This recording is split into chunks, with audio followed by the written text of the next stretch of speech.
Am I seeing things? Qianling rubbed her eyes in disbelief. That look just now seemed far too human-like. This wolf appeared dumb and silly, no different from a husky at home.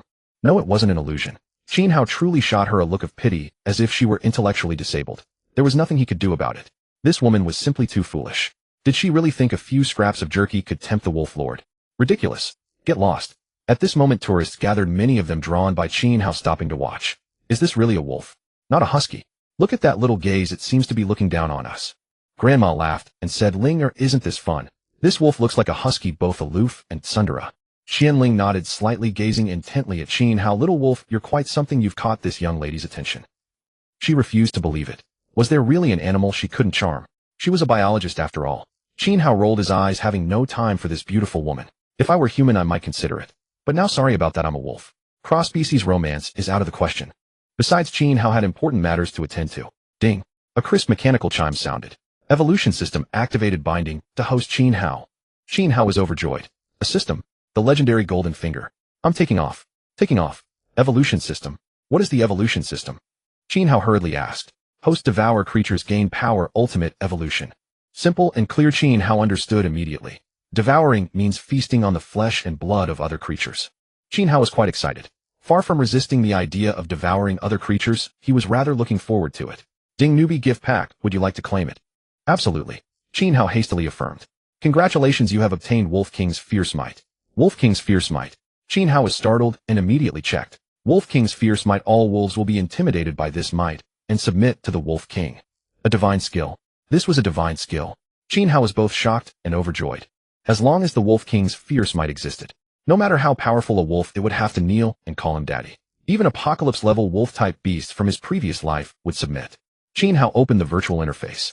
Evolution system host Qin Hao species grassland wolf constitution 14, strength 13, speed 16, spirit 11, skill Wolf King's Fierce Might intimidate all wolves, none refuse to submit.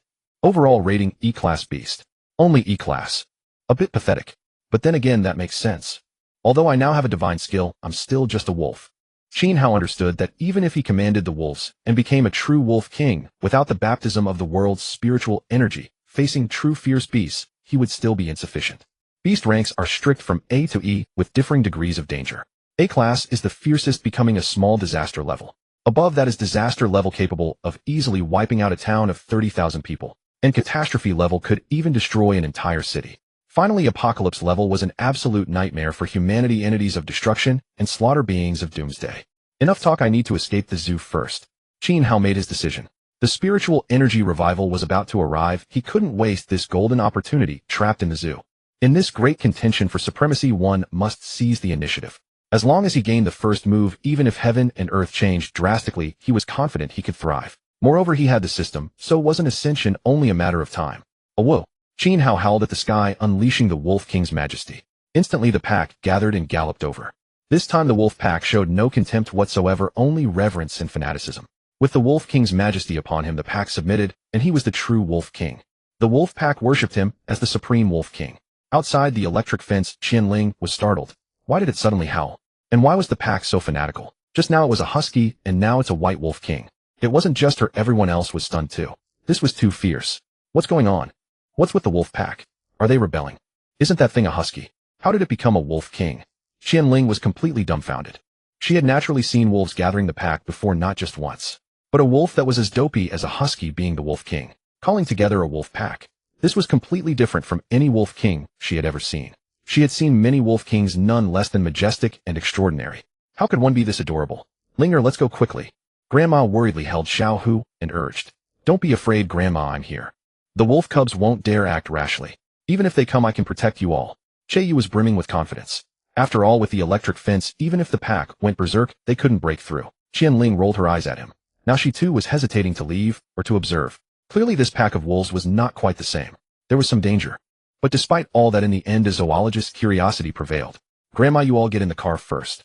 The wolf pack is acting abnormal. There must be a reason. I need to observe for a while. Qianling was quite excited. This was a once-in-a-lifetime opportunity. If she could figure it out, she might become famous in academic circles. She took out her camera and snapped away at the wolf pack. Awesome. Awesome. That husky is really something. White Wolf King. Quite interesting, quite something. Everyone excitedly discussed. One more excited than the next. Of course, many people were also worried. After all, it was too abnormal. In front of the electric fence, Qin Hao directed a tall, strong male wolf, the previous wolf king. "Give it a try," Qin Hao commanded. The male wolf immediately moved and touched the electric fence. Everyone was stunned what was happening. The male wolf touched the fence, but suffered no harm at all. Seeing this, Qin Hao was greatly pleased. Just as I suspected, the electric fence has no power at all. His past life experience was correct. Zoos fear electrocuting visitors and causing losses, so electric fences are usually not powered. After all, once animals are well fed, they won't run around. They're quite easy to manage. The hardest to deal with is people. Though certain to be cautious, Qin Hao still had a wolf tested. Death to a fellow Taoist before poverty claims me. Since there's no electricity, Qin Hao began his operation. He directed the pack to retreat, putting distance between them and the fence. Seeing this, the crowd breathed a sigh of relief. Many people whose hearts had been clenched finally relaxed. The pack pressing on the fence earlier had felt terrifying, as if in the next moment they would rush out and eat people. Scared me to death. I thought they were going to rebel and eat us. Hearing this, Qian Ling was greatly alarmed, as if suddenly remembering something. Not good, the wolf pack is going to rebel. Everyone run, get in the car. She shouted, but no one paid attention. No way. The wolves have food and water, why would they rebel? Nobody really believed her. But the next moment, they were all stunned. The White Wolf King led the charge, smashing through the electric fence, the pack roaring and pouring through. The scene was spectacular, magnificent, and awe-inspiring. Am I seeing things? Qian Ling couldn't believe it and rubbed her eyes. That gaze just now seemed far too human-like. This wolf looked adorably dopey, no different from a husky at home. Of course, it wasn't an illusion. Qin Hao was indeed giving her a gaze reserved for someone intellectually challenged. There was no helping it. This woman was far too naive. A few pieces of jerky, and she thought she could tempt the wolf lord. Ridiculous. Crawl away from me. At this moment, tourists had gathered, many drawn by Qin Hao stopping to watch. Is this really a wolf? Not a husky. It looks like a drama queen, not a wolf or a dog. Look at that little expression, it seems to be looking down on us. Grandmother smiled. Ling, or isn't this fun? This wolf looks just like a husky, so aloof and tsundere. Qian Ling nodded slightly, her gaze fixed intensely on Qin Hao. Little wolf, you're very good, you've caught this young lady's attention. She simply refused to believe it. Was there really an animal she couldn't charm? She was a biologist after all. Qin Hao rolled his eyes. He had no time for this gorgeous lady. If he were a person, he might consider it. But now, sorry, this young master is a wolf. Cross-species entanglements are out of the question. Besides, Qin Hao had important matters to attend to. Ding. A crisp mechanical chime rang out. Evolution system activated, binding to host Qin Hao. Qin Hao was overjoyed. A system. The legendary golden finger. I'm taking off. Taking off. Evolution system. What is the evolution system? Qin Hao hurriedly asked. Host devour creatures, gain power, achieve ultimate evolution. Clear and concise, Qin Hao understood completely. Devouring means consuming the flesh and blood of other creatures, right? Qin Hao was quite excited. Regarding the devouring of other creatures, he felt not the slightest resistance, but rather eager anticipation. Ding, newbie gift pack claim now. A must, Qin Hao hurriedly said. Congratulations, you have obtained Wolf King's ferocious might. Wolf King's ferocious might. Qin Hao was startled and hurriedly checked. Wolf King's ferocious might. Any wolf creature will cower before this might, submitting beneath the Wolf King. A divine skill. This is a divine skill. Qin Hao was shocked and overjoyed. So long as the Wolf King's ferocious might remained. No matter how powerful a wolf, it would kneel and call him daddy. Even the apocalyptic level wolf beasts of his past life would have to submit. Qin Hao opened the virtual interface. Evolution system host Qin Hao species grassland wolf physique 14 strength 13 speed 16 spirit 11 skill Wolf King's ferocious might intimidate all wolves, none fail to submit. Overall rating E-class ferocious beast. Only E-class. A bit pitiful. But then again, even though he has a divine skill, he's still just a wolf right now. Qin Hao understood. Even if he commanded all wolves and became the true Wolf King, without the baptism of heaven and earth's spiritual energy, facing true fierce beasts, he would still be insufficient. The hierarchy of fierce beasts was strict, from A to E, each presenting different levels of danger. A-class was the fiercest, a small disaster level. Above it lay the disaster level, capable of easily wiping out a town of 30,000. And the calamity level could even destroy an entire city. Finally, the apocalypse level was humanity's absolute nightmare. Destruction, slaughter, and apocalyptic existence. Enough talk, I need to escape the zoo first. Qin Hao made his decision. The spiritual energy revival would soon arrive. He could not waste this golden opportunity trapped in a zoo. In this great battle for supremacy, seizing the initiative was essential. As long as he gained the upper hand, even amid heaven and earth's upheaval, he had the confidence to thrive. Moreover, with the system by his side, wasn't he destined to soar? A whoa! Qin Hao howled at the heavens, unleashing the Wolf King's majesty. Instantly the pack gathered and came rushing. This time the wolf pack held not the slightest contempt, but full of awe and fanaticism.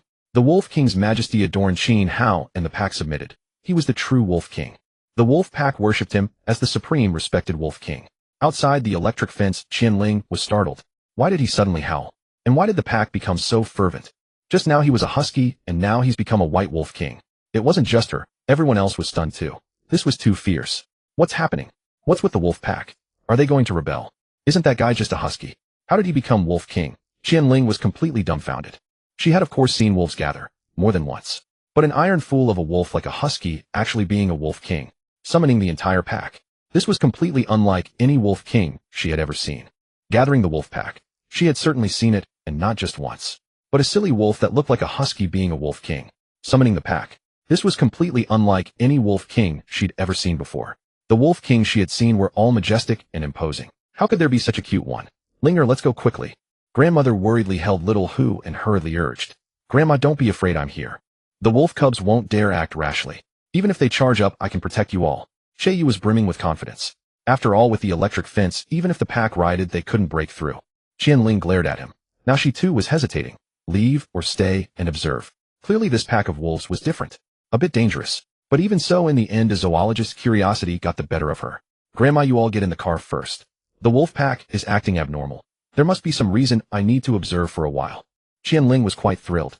This was a once-in-a-lifetime opportunity. If she could figure it out, she might become famous in academic circles. She took out her camera and clicked away at the wolf pack. Awesome. Awesome. That husky is really something. A white wolf king. Interesting, quite something. Everyone excitedly discussed, each one more agitated than the last. Of course, many people were also worried. After all, it was too abnormal. Before the electric fence, Qin Hao directed a tall, powerful male wolf, the previous wolf king. Try it. Qin Hao commanded. The male wolf immediately moved, touching the electric fence. Everyone froze. What was happening? The male wolf touched the fence, yet showed no reaction. Seeing this, Qin Hao was overjoyed. As I suspected, the fence has no electricity. His past life experience was right. The zoo feared electrocuting visitors and causing losses, so the electric fences were usually not powered. After all, well-fed animals wouldn't run around and were easy to manage. The hardest to handle were people. Although certain, Qin Hao still had a wolf test it for caution's sake, letting others take the risk. Let others take the risk while staying safe himself. Since there was no electricity, Qin Hao began his operation. He directed the pack to retreat, creating distance from the fence. Seeing this, the crowd felt a collective sigh of relief. Many even felt their tense hearts relax. That intimidating pressure of the wolves approaching the fence earlier was terrifying. As if at any moment they would rush out to devour people. Scared me to death. I thought they were going to rebel and eat people. Hearing this, Qin Ling was shocked, as if suddenly realizing something. No good, the wolves are about to rebel. Everyone run, get in the car. She shouted, but no one paid attention. That can't be. The wolves have food and drink, why would they rebel? Everyone didn't quite believe it. But the next moment, they were all stunned. The White Wolf King led the charge, crashing through the electric fence, the pack howling and surging forward. The scene was spectacular, magnificent, and powerful in momentum. Oh! Qin Hao dashed out of the electric fence first, and the wolves, excited, charged out one after another. The fierce wolves were powerfully built, some leaped over the fence, while most simply slammed into it, tearing the sturdy electric fence apart. The pack numbered 30 to 50 wolves, charging madly, sweeping away everything in their path. The scene was so crazy and terrifying that everyone's faces turned pale with fear. Run, run. Mad. They're all mad.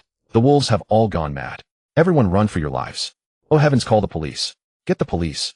All the tourists were scared out of their wits. This was a safari park with animals raised in the wild, full of savage instincts. They were extremely aggressive. One misstep could mean being devoured by the animals. This was no joke. Linger, what's going on? Have the wolves all gone mad? Grandma was so frightened that her hands and feet trembled. She nearly couldn't catch her breath and was scared to death. Panic-stricken, she could only pin her hopes on her granddaughter. After all, her granddaughter was a zoologist. I don't know either. Let's stay in the car for now. If they really attack, we'll drive away immediately. Qin Ling could only force herself to stay calm and reassure everyone. If the wolves that had charged out hadn't made any move, she would have completely panicked. After all, the unknown was the most horrifying and terrifying thing. Even though Qin Ling was a zoologist faced with such an abnormal situation, she was at a loss and could only wait, or rather waiting for death. Bang! The electric fence completely collapsed, breached by the wolf pack. Unable to hold any longer, it crashed to the ground. The tourists on the bus were breathing rapidly, faces pale, too frightened to speak. Fortunately, the bus was sturdy and tightly sealed, so the wolves couldn't get in directly, which made them feel a little safer. But this was a sightseeing bus. Though it looked solid, it wasn't much stronger than an ordinary bus. Indeed, its ceiling was even worse. At least in the eyes of the wolves, the bus was utterly unimpressive. Qin Hao could easily break through the door and board the bus. Running out of the zoo is simple, but I need to get away without anyone chasing me. If he barely escaped, and then got chased back, that would be troublesome. Even if he wasn't caught, being constantly on humans' minds was bad. It seems the only way is to throw the zoo into chaos. The more chaotic the zoo, the better. Qin Hao's thinking was very clear, and these people right now were exactly what he could use. Make them the source of chaos. Qin Hao's gray wolf eyes shifted slightly, flashing with intelligent, astonishing light. If anyone saw him like this, wouldn't they be terrified? Especially zoologist Qianling, who would be utterly shaken. This wolf king must have become a spirit, even a demon. Look at him. He's thinking. A wolf actually thinking.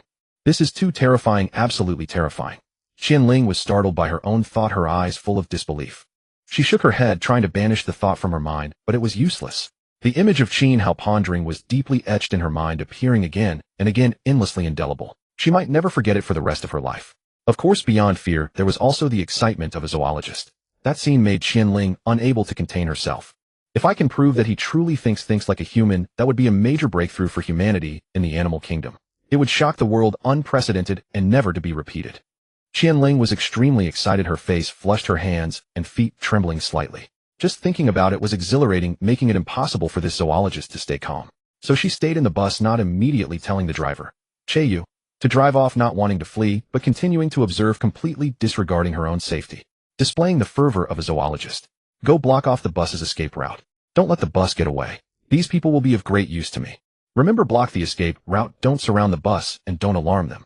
Qin Hao directed the wolf pack, determined not to let these people escape. If they ran, he wouldn't be able to have fun. Of course, they hadn't driven off either. That was good, just as Qin Hao wished. The discipline of the wolf pack went without saying. It was extremely strict. At the Wolf King's command, the pack immediately moved to cut off the bus's escape routes, trapping everyone. Experienced hunters and mountain folk knew that if you encountered a wolf pack in the wild, you had to first locate the Wolf King. Even if you couldn't find it, you needed a rough idea. If you couldn't drive the Wolf King away, you were basically done for. Once a wolf pack was organized, it became one of the most powerful creatures in nature. The wolves immediately headed in opposite directions, began cutting off every escape route of the bus, completely sealing the encirclement and taking full control of the people's fate.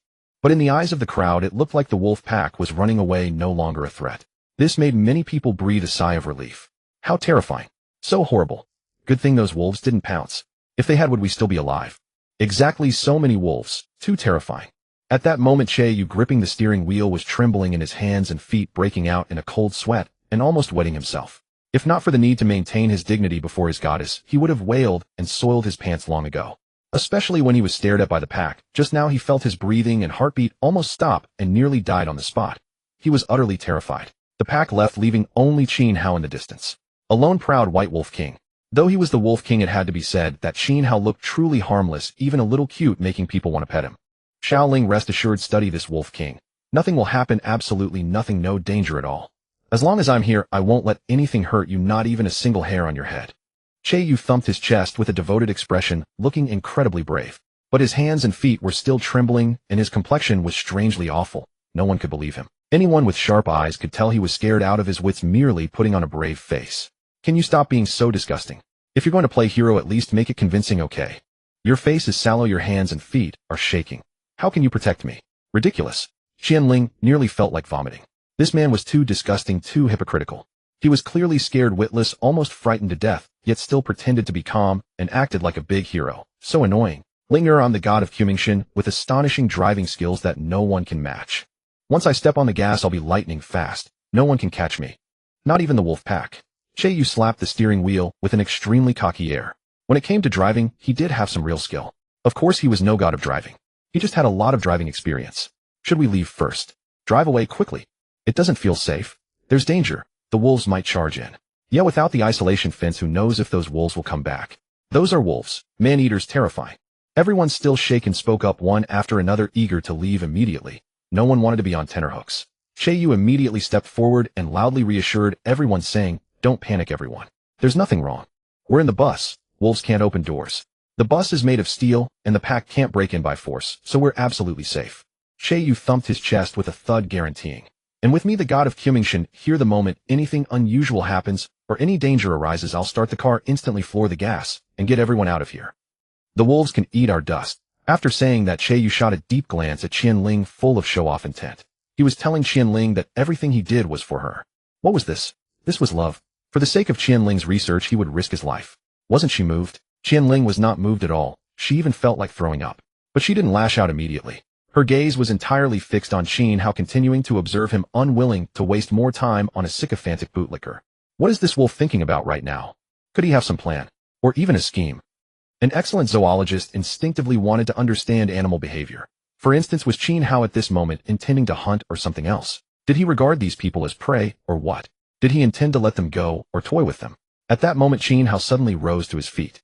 He looked languid and walked with a swagger that acknowledged no kin. Domineering, yet also quite funny. Is this wolf too amusing? Why does he look like he drank fake liquor? Brother Wolf, how much fake liquor did you drink to walk like that? This swagger that denies all kinship. Ha! Many people were amused by the sight, forgetting their current situation. The fear in their hearts receded a little, and some even stopped being afraid. Some people took out their phones and started recording videos actually playing around. They even thought about posting online. If they did, it would definitely go viral and make them internet celebrities. Little did they know Qin Hao was doing it on purpose.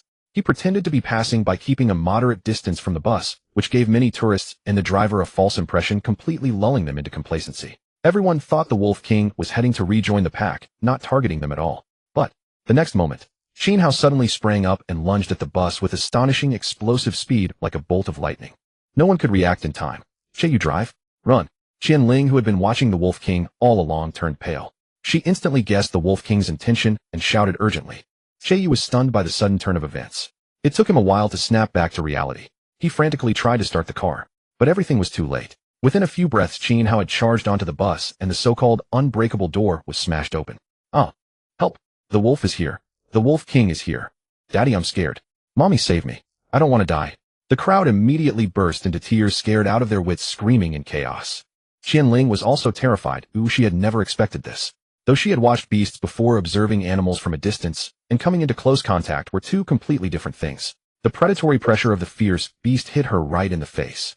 Fear, unease, anxiety. Many emotions churned in her heart, refusing to fade for a long time. Bang! Qin Hao boarded the bus. Instead of harming the crowd, he took control of the driver's seat. Che, who had intended to drive away, was so scared he nearly wet himself. He froze in place, not daring to move a muscle. He didn't even dare to breathe heavily while looking at Qin Hao, keeping his mouth tightly shut and holding his breath as if underwater. He was terrified that a heavy breath would make Qin Hao bite him and turn him into a corpse. Qin Hao pressed his front paw on the steering wheel and looked at Che with arrogance, his eyes revealing a deeply human-like sneer and contempt. "The god of Qumingtian, why don't you show off your driving now?" Che was locked in the Wolf King's gaze, completely overwhelmed by the beast's terrifying pressure. He froze on the spot, utterly petrified. "Brother Wolf, no. Wait, Lord Wolf. Grandpa Wolf, please don't eat me. I'm ugly and my meat's tough. I was just kidding around. I'm nobody special, no talent, just putting on airs. Don't take it seriously." Che trembled, all over his teeth chattering. Then a foul stench poured between his legs. "You pissed yourself?" Qin Hao was bewildered. "Seriously, you've already wet yourself? This is nothing yet. I haven't even made a move." Disdain flashed in his eyes as he swatted him down. Disgusted and impatient, he growled, "Useless creature. Get lost." He slapped him flat. Blood streaks appeared across Che's face, swelling red as if it might burst. Terrifying to behold. This was only because Qin Hao had held back his full force. Had he struck with all his power, Che's head would have flown off. The others were instantly frightened, rigid. The Wolf King was too ferocious. They quickly clamped their mouths shut, not daring to breathe, terrified of drawing the Wolf King's attention and receiving a swipe themselves. "I don't like eating humans anyway. Just scaring them is enough." Though fierce, Qin Hao had no intention of actually devouring anyone. After all, he had once been human, and his moral bottom line still remained. Even transformed into a wolf, one should not eat people. Che covered his face, scrambling and crawling into a corner, shivering. "Lord Wolf, don't eat me. Eat her. She has soft skin, she's a beauty. A goddess. She must taste wonderful." Saying this, he shoved her hard. Qian Ling, caught off guard, tumbled toward Qin Hao, nearly falling right at his feet. "Monster!" They cursed inwardly, utterly disgusted by his behavior. "Linger!" Grandmother cried out anxiously, wanting to rush over. But clearly it was too late, she couldn't make it in time. "What the hell is this?" Qin Hao was dumbfounded. "Selling out your own goddess like that? Aren't you a simp? Where's a simp's self-respect?" Looking at Che's smug grin, murderous intent flickered in Qin Hao's wolf eyes. "Scum. Damn scum. People like him waste air just by living." Qian Ling, still shaken, watched Qin Hao nervously, fearing the Wolf King might bite her next. On the contrary, though Qin Hao held no ill will toward Qian Ling, he put on a fierce expression, as if he were about to sink his fangs into her at any moment. Watching the poor girl trembling was quite amusing. Ling stopped spacing out, Ron. No one dared to approach, only Grandma mustered the courage and struggled to reach her granddaughter. In the critical moment, Grandma tapped into hidden reserves of strength and dragged her granddaughter to safety. Qin Hao, to further scare everyone, deliberately darted about, making the bus rock violently. Mad. The Wolf King has gone mad. Run. Police. Why hasn't the police arrived yet? Come save us, my legs won't move. I don't want to die. I'm not ready to live. Many people were screaming in terror. Chaos reigned as everyone scrambled to escape the bus. Even Grandma and Qian Ling took advantage of the pandemonium to flee. Soon the bus was completely empty, leaving only Che Yu held captive by Qin Hao. Che Yu had also wanted to run, but was forcibly restrained. Roar! Qin Hao howled to the heavens. Wolfpack, listen to my command. Chase them down, crush both people and vehicles. Pursue whoever you can catch. The more chaos, the better. But do not harm anyone or frighten them to death. This was Qin Hao's strategy: create confusion, create massive confusion. Only then would his enemies have no time to focus on him. By the way, that guy needs special attention. He likes driving so much. Let him drive. Let's see how far he gets. Such scum must be taught a lesson. Selling out a goddess at a critical moment is simply the greatest disgrace in the realm of simps. Already half terrified, Che Yu had no idea that a far more terrifying pursuit awaited him. He had become the wolf pack's primary target. The wolf pack dispersed and began the chase. Instantly the crowd panicked, scurrying like rats with their heads down. The scene fell into complete disorder beyond anyone's control. The wolves precisely executed Qin Hao's orders, driving tourists from all directions and manufacturing chaos. Everyone ran like madmen. Che Yu drove furiously, thinking he might finally escape. Then a glance out of his peripheral vision sent him into utter terror. Tears streamed uncontrollably. 7 or 8 vicious wolves were in hot pursuit. Their eyes gleamed with ferocity, relentless in their chase. Lords, please don't chase me. Why is it always 5 or 6 wolves after me when others only have 1 or 2? Does being handsome mean I have to suffer this pain? I beg you, stop chasing me. Go after someone else instead. Zoo Management Department. The director suddenly received a notification. Wolf pack riot. He was completely stunned. How did the well-behaved wolf pack suddenly break out? All of them escaped. A whole pack of wolves. This can't be happening. Quick, call the police, call them immediately. Everyone drop what you're doing and go save people. Don't let anyone get hurt, and absolutely no deaths. The director was terrified. If anyone had died, his position as director would be over. Act now, rescue the tourists. Absolutely no tourist can be harmed, the director shouted desperately. This was a catastrophe of the highest order. If mishandled, he could go to prison. Every zoo staff member was mobilized, even the cafeteria cooks grabbed kitchen knives. The zoo descended into chaos, and online discussions began to ferment. Videos of the White Wolf King surfaced, endlessly, going completely viral. If Qin Hao had seen them, he would have been surprised. The protagonist of those videos was him breaking through the electric fence. At that moment, he led the charge, magnificent and powerful, radiating an extraordinary aura. Good heavens, is this not a wolf king, but a wolf spirit? Has it truly attained sentience? Its commanding ability rivals that of humans. The national server's Wolf King requests battle. This intelligence exceeds mine by far. I'm the real loser. Weren't spirits supposed to be forbidden after the founding of the People's Republic? Qin Hao was furious. Now he was an internet-famous wolf. Yet he had no idea about this at all. Of course he didn't care. By then he had already slipped away, quietly, completely vanished. The panicked crowd had no notion that the mastermind behind it all, the Wolf King, was already gone, concealing his merits and fading into legend. Several hours later, Qin Hao appeared in a mountain range. The zoo is in disarray. Humans likely won't have spare personnel to investigate me. Qin Hao was confident. Besides, 70 to 80 wolves should keep them fully occupied. Even if they want to investigate, they won't have the time. By the time they understood the full truth, Qin Hao would have already accomplished everything and slipped away. It should be somewhere around here. The nearby village's situation matches. Qin Hao surveyed the area. Many missing person posters were posted throughout the surrounding villages, with people disappearing without a trace. Just like in his past life, they had been swallowed by pythons. The so-called disappearances were actually already Bones' food for giant snakes. Of course, some village elders knew the truth, but dared not speak, choosing instead to remain silent. Some people were aware too. They posted missing person notices merely as a formality. After all, if this spread, the village could never recover and outsiders would lose their minds. What the villagers don't know is that this is no longer a secret. Such events occur worldwide, and since the spiritual energy resurgence, they have erupted on a massive scale. Completely out of control, it cannot be hidden.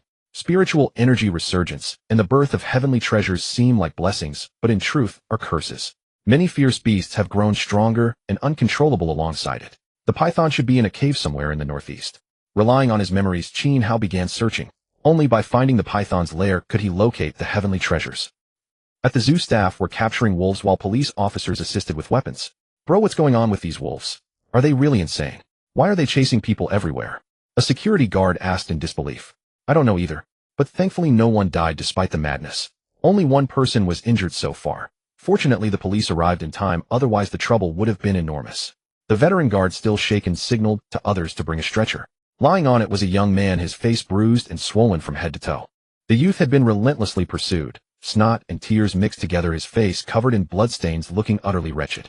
That lad is unlucky. No one else was bitten even once, yet he got chewed all over, nearly dying. Actually, his leg fracture is severe. Even if treated properly, he'll be limping for life, the security guard lamented. The old guard shook his head. Perhaps he did something guilty in his past life. Sure, Village Chief Wei Daniu puffed away at his long-stemmed pipe, his face heavy with worry. The younger ones beside him also wore grim expressions, sighing in despair. Damn it. Has that beast really turned into a spirit? It's already hurt a lot of our villagers. What rotten luck. Wei Daniu was so furious that he flung his pipe, hard, utterly seething. You're right, Chief. It truly has become a spirit. Last time my child and I saw it, that python was as thick as a water vat. Alas, the town police have been sent out several times, but they still haven't caught the beast. Instead, it wounded several more people, vicious beyond belief. Now even the police don't dare act. They say they're waiting for reinforcements. We're done for. My wife heard movement last night. It seems the beast is near our village, thinking about eating people. The village officials all started talking at once, panic spreading through their hearts, each face turning terribly grim. A few of the more timid ones even began chattering their teeth and trembling all over. Wei Daniu let out a long sigh, equally helpless. Who wouldn't be afraid of a man-eating beast this ferocious? Uncle, our savior is here. Our savior is here. Suddenly, several young lads shouted excitedly outside the yard. Wei Daniu was startled and walked out first. Come on, let's go see. The others hurried after him. Outside the yard, a black off-road vehicle had stopped, and several burly men jumped out. Uncle, these are the saviors we invited. True professionals. Expert snake catchers. The young lads looked smug. Wei Daniu swept his eyes over the men, and immediately felt they were unreliable. His brows knitted tightly, he said, Don't cause trouble. That python is extremely dangerous. Rest assured, old-timer. A mere beast. What's so impressive about it? We brothers have killed no fewer than 800 pythons, if not 1,000. The leading man had a cigarette dangling from his mouth and a confident, carefree air. His name was Liang Xing, a poacher on the border who made a living hunting protected animals and smuggling them abroad. Usually he didn't dare act rashly, he just hit it home quietly. But this time, learning of Sure Village's situation, he had a devious idea and brought his brothers along. After all, the town had posted a notice: if the beast was successfully killed, not only would there be no punishment, there would also be a handsome reward. How could he pass up such a good thing? Stop boasting. I think it's better to behave ourselves and wait for the higher-ups' reinforcements. That beast is not to be trifled with. Wei Daniu could tell at a glance that the man was unreliable. A beardless youth is not to be trusted. He also shot a fierce glare at the few reckless young village lads, intending to discipline them later. Those young lads were all idle loafers in the village, shiftless and good for nothing. What decent people could they possibly bring in? A turtle finding a soft-shelled turtle. They were all the same breed, all the same trash. Chief, that's not right. Who knows when reinforcements will arrive? Besides, every extra day of waiting is another day of danger. It may even claim someone tonight. Liang Xing grew anxious.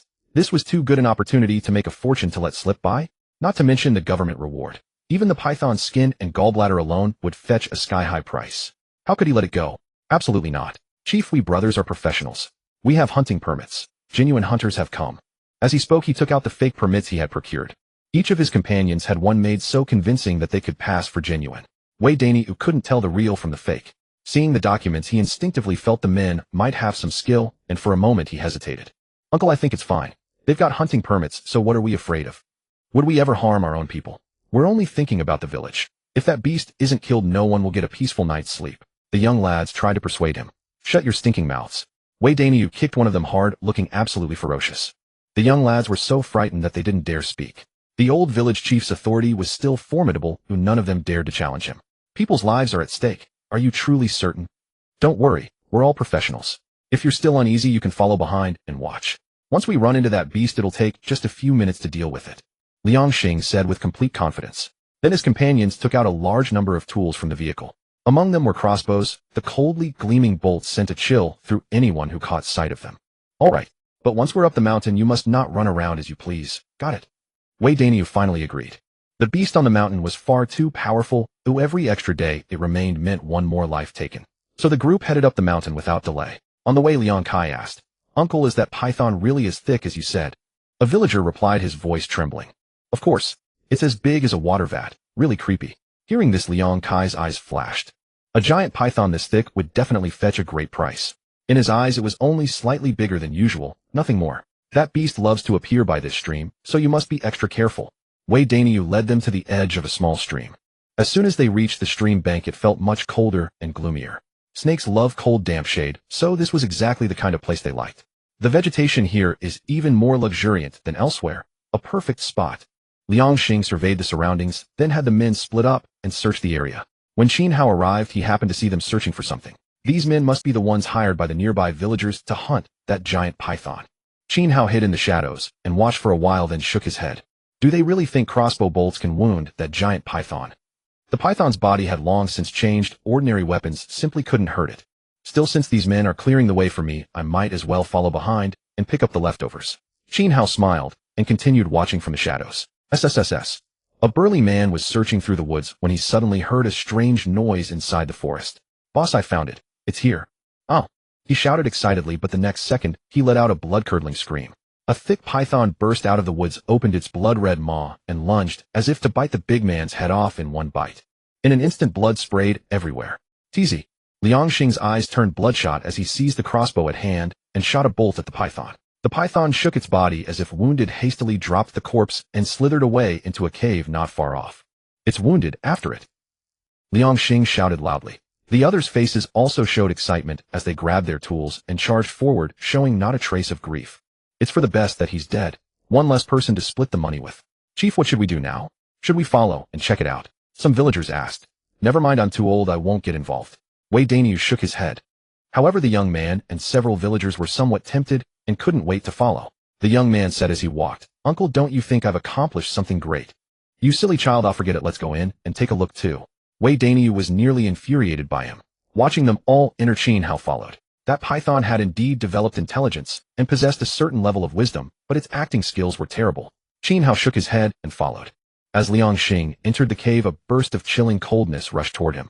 It's so cold. Why is it this cold inside the cave? He was puzzled and frowned. He caught the scent of blood, a thick, pungent smell. Drip. A water droplet fell onto Liang Kai's face. Liang Xing reached out and wiped it, then realized this was no water. It was clearly blood. Boss, watch out above. Someone behind him shouted a warning. Liang Xing instinctively looked up. A massive python was coiled on the cave, sealing its blood-filled maw wide open. That blood was dripping from its mouth. Liang Xing was startled and quickly dodged aside. Hiss! The giant python roared like a black lightning bolt and lunged at Liang Kai. Liang Kai had no time to evade. Tear! His arm was directly bitten off by the python. You damn beast, what are you still standing there for? Kill it! Liang Xing stared at the python, as large as an elephant, his heart overflowing with terror. The others immediately drew their weapons and attacked. But their attacks were like playing around to this python. Liang Xing's previous arrow hadn't even wounded it. He was doing it on purpose. This beast is toying with us. A chill crept up Liang Xing's spine. Ew! Screams of agony continued to echo from nearby. The python's massive tail swung relentlessly, each strike drawing out heart-wrenching screams accompanied by the sound of shattering bones. Several people's legs had been broken, leaving them completely unable to escape. Perhaps having heard the commotion, a faint cry for help echoed from within the cave. Save! Save! Us! Wei Danyu and the others entered the cave, realized something was wrong, and immediately turned and fled. Liang Kai also seized the moment and ran. Boss, don't leave us, save us, please save us. The others cried out for their parents, but Liang Xing didn't spare them a single glance. Surprisingly, the python didn't pursue them at all. Instead, it simply grabbed those several people in its mouth and made its way into the depths of the cave on its own. Liang Xing's fleeing steps hesitated momentarily. He quickly used his clothes to bandage his wounds. Standing at the cave entrance, his expression flickered with conflicting emotions. When things don't add up, there's always something suspicious. There must be some treasure inside this cave. The mere thought of treasure lessened Liang Kai's fear somewhat. I must obtain that treasure. In the end, greed conquered fear, and Liang Xing stealthily made his way back toward the cave. He failed to notice a slender figure silently trailing behind him. The deeper they ventured into the cave, the thicker the blood-thick scent grew. Yet within that blood-thick odor, Liang Xing detected an extraordinary fragrance. Merely breathing it invigorated him, and his wounds seemed to lessen considerably. He also observed that from the caverns on both sides, faint cold auras were surging forth.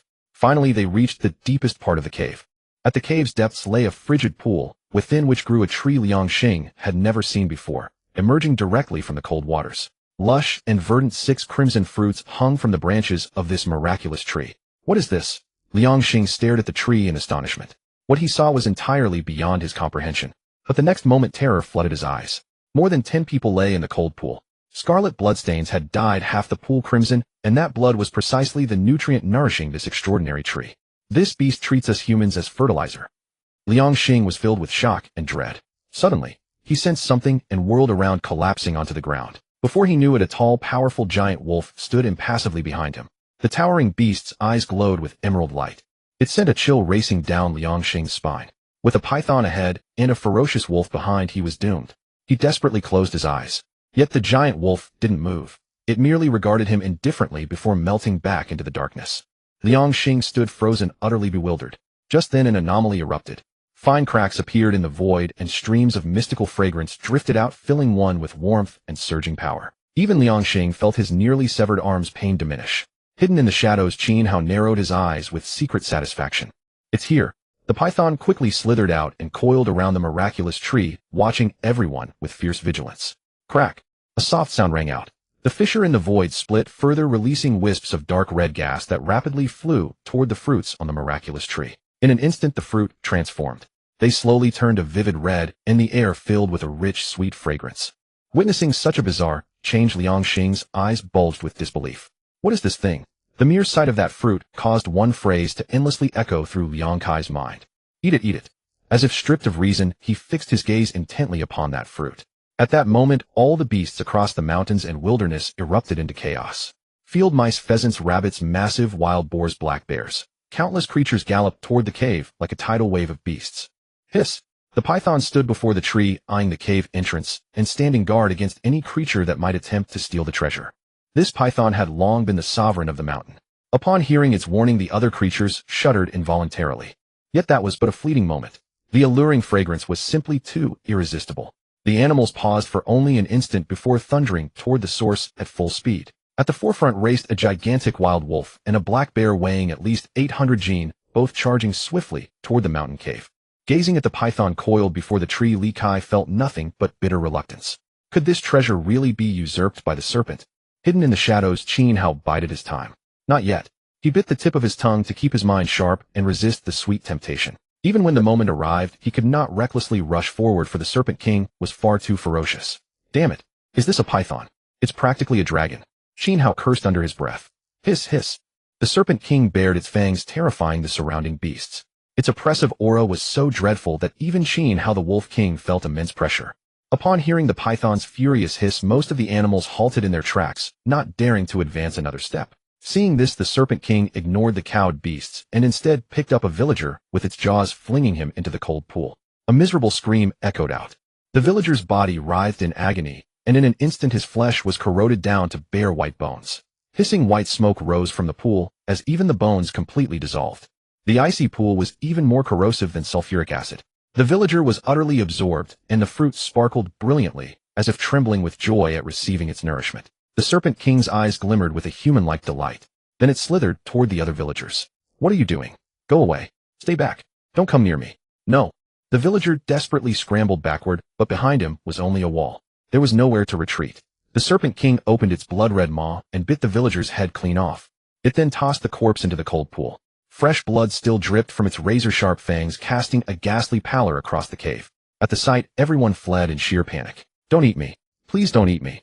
Yet in the Serpent King's eyes they were nothing but ants. How could they possibly escape? One by one they were bitten to death and hurled into the pool. From the shadows, Qin Hao watched coldly. Though he had once been human, he was no longer. The survival of the fittest was now the law of this world. In the end, only Liang Xing remained. Despair and madness flooded his icy eyes. I'll fight you to the death. He raised his crossbow and fired desperately at the giant serpent. In moments of utter desperation, people often unleash courage and strength beyond imagination. But no matter how fierce the arrows, they were no match for the python. Whoosh! The moment the bolt left the crossbow, the Serpent King lunged like a blur, sinking its fangs into Liang Xing. His remaining arm was torn away, and crimson blood sprayed wildly into the air. Don't throw me into the pool. Please no. I beg you. Liang Xing shrieked and pleaded, but the Serpent King paid him no heed. It snapped his neck and cast him into the cold pool. That blasted serpent is truly cunning. Qin Hao had realized earlier that the Serpent King had developed intelligence, but he never imagined it could be so treacherous and sly. Of course, compared to a real human like him, it still fell far short. Hum. A soft hum resonated, and even space itself seemed to ripple. An explosive wave of sweetness flooded the air. The fruit was ripe. Nourished by the blood and bones of those humans, it had finally matured. The bright red fruits had become crystal clear and translucent, like exquisite gems. A bone-piercing chill suddenly surged forth, causing the surrounding temperature to plummet. Frostbite fruit. A pure glacial cold spread outward in all directions. This was the frostbite fruit, an eternal essence of pure ultimate cold. With a furious roar, the Serpent King opened its massive jaws, intending to swallow every fruit whole. How could Qin Hao allow such a thing? This pest was far too greedy. The moment it saw the fruit ripen, it went completely mad, leaving its back wide open without a care. Qin Hao descended from above and slammed his palm directly onto the Serpent King's head. Boom. The strike carried the weight of 1,000 jin, nearly shattering the serpent's skull. The Serpent King staggered and crashed heavily to the ground. Roar. Reeling in pain, it hastily retreated. Even if you were a true dragon, you'd have no choice but to coil obediently before me.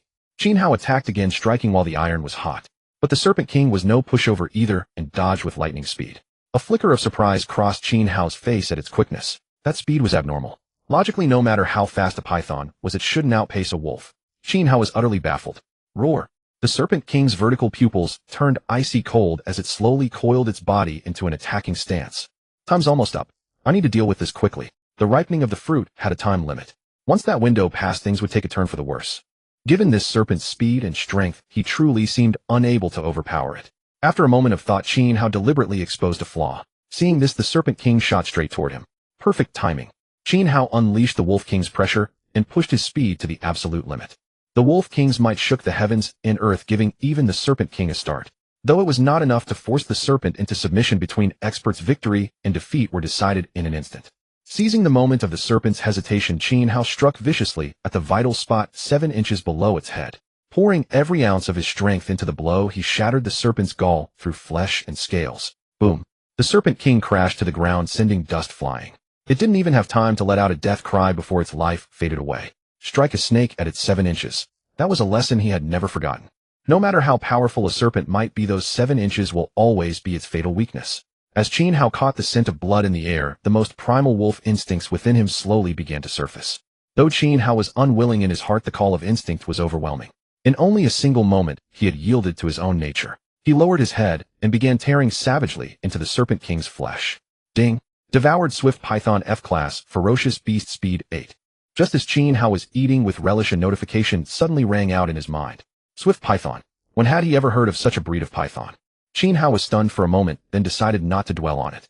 Since something as improbable as the resurgence of spiritual energy could happen, wasn't it perfectly normal for Earth to harbor creatures he had never seen before? Qin Hao swiftly devoured the flesh and blood. A series of warm currents flowed slowly through his body, nourishing and strengthening him. Qin Hao moved, overflowing with strength. His body had noticeably grown stronger. Qin Hao opened the system panel. The speed on my body was 15 before, and now it has become 23.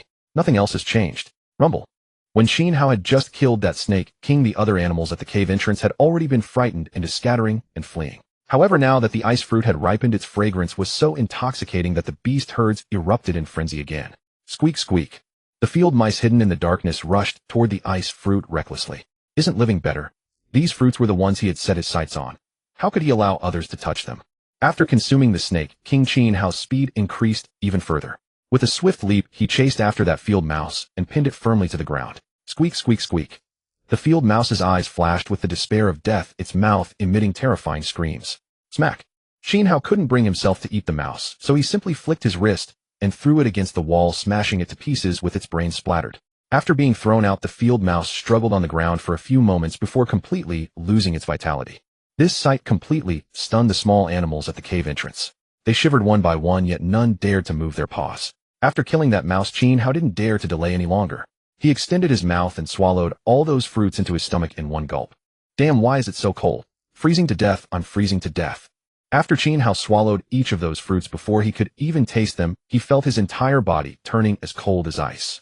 Normally, wolves were not creatures that feared the cold, but now Qin Hao felt his entire body so cold it was about to freeze, as even his flesh was turning to ice. Even when he exhaled, his voice was trembling. Qin Hao felt that if he stayed in this freezing cave any longer, he would truly freeze to death. He quickly ran out of the cave, heading toward a place with ample sunlight. After all, it was June, and the sun was still fiercely intense. The small animals, seeing Qin Hao approaching, immediately scattered and fled in all directions, fearing they would be collateral casualties and killed. Some of the small animals that hadn't escaped in time, or those that were too slow, were directly frozen into ice pops by Qin Hao. Let's make it here. After Qin Hao emerged, he directly found a place with good lighting, letting the June's sunlight shine directly on his body to drive away the chill erupting from within. However, he didn't notice that the things around him were slowly turning yellow and losing their luster. At this time, the spiritual energy between heaven and earth was slowly reviving, and changes were quietly occurring all over the world. City A Gym. Hey ha. On the gym equipment, several muscular strong men were exercising. Xiao Wang, don't you feel like the sky looks especially azure today? One of the muscular men holding dumbbells in his hands looked at the sky outside the window and asked softly. He had felt since this morning that his vision seemed better than before. I already noticed when I woke up this morning. Don't you feel that the air is sweet this morning? I feel like I have endless energy after my morning workout. The muscular man who was exercising said. I think it's just that the gym's glass is cleaned more thoroughly. The young man working out on the treadmill said with a smile. QB, you don't run around randomly. If you keep running around, mommy won't want you anymore. While they were talking, a fashionable woman chased after her little teddy dog and ran in. Slow down, I can't keep up with you. If you're not obedient like this, I really won't want you. The woman kept complaining as she chased after the dog. How could this person bring a dog into the gym? Several people who were exercising became unhappy as soon as they saw the teddy. This is a place for people to work out. How can you bring a dog in? So what if I bring a dog in? My QBU is very obedient and well-behaved. It doesn't relieve itself anywhere or bite people randomly. Why are you all so afraid? The woman's face showed displeasure. However, as soon as the woman finished speaking, the little teddy beside her quickly turned red in the eyes, and its body grew rapidly like an inflated balloon. Then, with the horrified gazes of everyone, it directly bit the neck of the man who was sitting there practicing muscles. Crack! It decisively bit through his neck. This man's eyes bulged wide, never understanding how he died. He would never have imagined that he would have his neck bitten off by a small dog. Oh my God! The woman screamed voicelessly. But the next second, the teddy bit her neck. Killed by the gentle puppy she claimed to have. The men in the gym were somewhat experienced, but they had never seen such a brutal dog. Catch him, beat him to death. Woo woo woo. Poor Teddy had just absorbed a trace of spiritual energy and hadn't had time to refine it before several burly men beat it to a bloody mess with gym equipment. Although these burly men had been careful, when they attacked, their bodies were still torn and bitten by Teddy with blood flowing profusely. The same events were happening all over the world. With the revival of spiritual energy, this was only a small beginning. The gentle cats that had been kept at home for many years suddenly went mad and scratched their owners. The rats and cockroaches that originally hid in the dark corners of the city were now gathering in gangs on the streets, attacking any human they saw. The birds flying in the sky, as long as they saw airplanes, helicopters, or other objects, would desperately try to crash into them. Ships sailing in the deep sea were directly flipped over by unknown giant fish, which devoured all the humans on board. These inexplicable events were continuously unfolding every second. 2 days later, Z Country B City. Inside the heavily guarded conference room, dozens of serious-looking people, wearing Zhongshan suits, sat upright, as if waiting for an important VIP. Suddenly, the conference room door swung open, and a muscular middle-aged man dressed in traditional Tang-style clothing stepped inside. After his cold gaze swept across the room, he took his seat. Behind him followed an elderly man with white hair, wearing a lab coat and carrying the latest model notebook. Sir. More than a dozen men in Zhongshan suits swiftly rose from their seats and bowed to the middle-aged man. You must be well aware of the current situation. The middle-aged man in Tang-style clothing cast a detached glance at the assembled crowd and spoke. The whole world has fallen into chaos, and our nation is no exception. Every province and city has erupted in panic, and alarms have been raised everywhere. Next, Professor Zhang, please share your thoughts. The middle-aged man nodded politely to the elderly man behind him. Good afternoon, everyone. I am Zhang Dong. Time is of the essence, so I will begin directly. Professor Zhang opened his notebook and projected it onto the large screen. The screen displayed a series of photos showing animals in a frenzied, bloody pursuit of humans. In just 2 days, these animals have transformed into this state, causing unprecedented panic across the world. Initially, I wondered if someone had been testing some new drug on certain animals. But later I realized I was wrong. They did not change because of drugs, but because of the air. You may not have noticed, but the air we breathe now is infused with spiritual energy. Westerners might call this demonic energy, but in our country we are more accustomed to calling it spiritual energy. This is also why many of us have recently felt our bodies becoming lighter and more agile. Take myself as an example. Due to prolonged inactivity in the laboratory, my health had severely deteriorated. Just climbing 3 flights of stairs would leave me gasping for breath. However, through these past 2 days, the spiritual energy I have been absorbing has been slowly transforming my physical functions. Now I can run a full kilometer without even breathing hard. This spiritual energy is truly a remarkable thing. But the problem now is that animals absorb and refine this spiritual energy far more rapidly and efficiently than humans, which is why these changes have occurred. Moreover, the evolution that follows this energy absorption is truly unacceptable to humanity. As Professor Zhang began speaking about spiritual energy, his expression was one of joy, but as he continued, fear crept into his voice. Professor Zhang, are you saying our future is bleak? A stern-faced man in a Zhongshan suit seated among the officials clearly did not agree with the professor's assessment. Regardless, even if they continue to evolve and mutate, they are still merely animals. We possess advanced weapons. Humans remain the masters of this world, standing at the apex of the food chain. General, you still do not understand how terrifying they become after complete evolution. Professor Zhang interrupted him directly and opened a video on his computer for everyone to see. Roar. In the video, a European lion, over 2 meters long, its muscles resembling stacked rocks, with eyes filled with bloodlust, let out a earth-shattering roar. Its claws and body were drenched in fresh blood. Countless lives had already been claimed by its rampage. Capture it. Don't let it escape. A fully armed Special Forces unit had surrounded the beast from a distance. At their commander's order, the soldiers aimed their most advanced weapons and opened fire on the lion. Bang, bang, bang, bang, bang. As the gunfire erupted, everyone assumed the lion had been riddled to pieces. Those were the most advanced weapons available, but the next moment left them utterly stunned. The imagined scene never materialized. The lion still stood there, fierce and unbroken. When the bullets struck the lion's body, they merely produced a dull thudding sound, as if hitting bulletproof glass. Their so-called most advanced weaponry could not harm it in the slightest. The assembled officials watching the situation on the large screen were completely dumbfounded. This situation had truly surpassed the limits of the Special Forces' understanding. A full magazine of ammunition had failed to even scratch the beast. Awoke. The massive lion suddenly exerted tremendous force, with its hind legs launching itself forward 4 or 5 meters. An unbelievable leap. Retreat. Retreat quickly. Seeing this, the commander immediately ordered his team to fall back, but it was already too late. The lion charged into the group like a wolf among sheep. These once brave Special Forces soldiers were nothing but blocks of tofu in its eyes. With a single swipe, it crushed the commander's skull. Beast, I'll kill you. Watching their commander die before their eyes, the remaining soldiers erupted in fury, screaming and charging at the lion with their weapons. But the outcome was the same. In the lion's eyes, they were merely food. After its bloody feast, it casually shook itself clean and departed. The video ended there. Beast, that monster. Every person present wore an expression of grief and rage. But having held high positions for years, they quickly composed themselves. At this moment, they finally understood the terrifying implications of what they had just witnessed. That massive lion's body was as hard as bulletproof glass, and their weapons were utterly useless against it. When was this video recorded? Why haven't I received it? The grave-looking middle-aged man's expression had darkened to its worst. We received this video this morning. In a town in Y province, this lion suddenly appeared and wiped out an entire Special Forces squad from the Intelligence Bureau. Professor Zhang sighed deeply and said gravely, "This lion, I am temporarily calling it the Steel Lion for now. Iron Lion." The moment they heard this name, an overwhelming sense of helplessness weighed down on everyone's hearts. This spiritual energy only appeared 2 days ago. In just these few days, the animals have already evolved to such a terrifying degree. Professor Zhang's expression darkened even further. At this rate, I'm afraid even our artillery shells would be no match for them, let alone bullets. The man who had previously disagreed with Professor Zhang now wore an extremely grim expression. Clearly, he had finally accepted Professor Zhang's words and grasped the gravity of the situation. If there truly existed beasts that even our own artillery could not destroy, then just how terrifying a presence would that be? The only thing everyone could be certain of now was that if such a ferocious beast truly existed, then the entire world would indeed be doomed. Although they possessed weapons of devastating power on hand, such things could not be used unless the situation was absolutely dire. After all, a mutually destructive strategy was hardly advisable. As the atmosphere in the meeting room grew increasingly stifling, the middle-aged man dressed in a Tang suit spoke softly. "Professor Zhang, at this moment, do you have any good methods to control them?"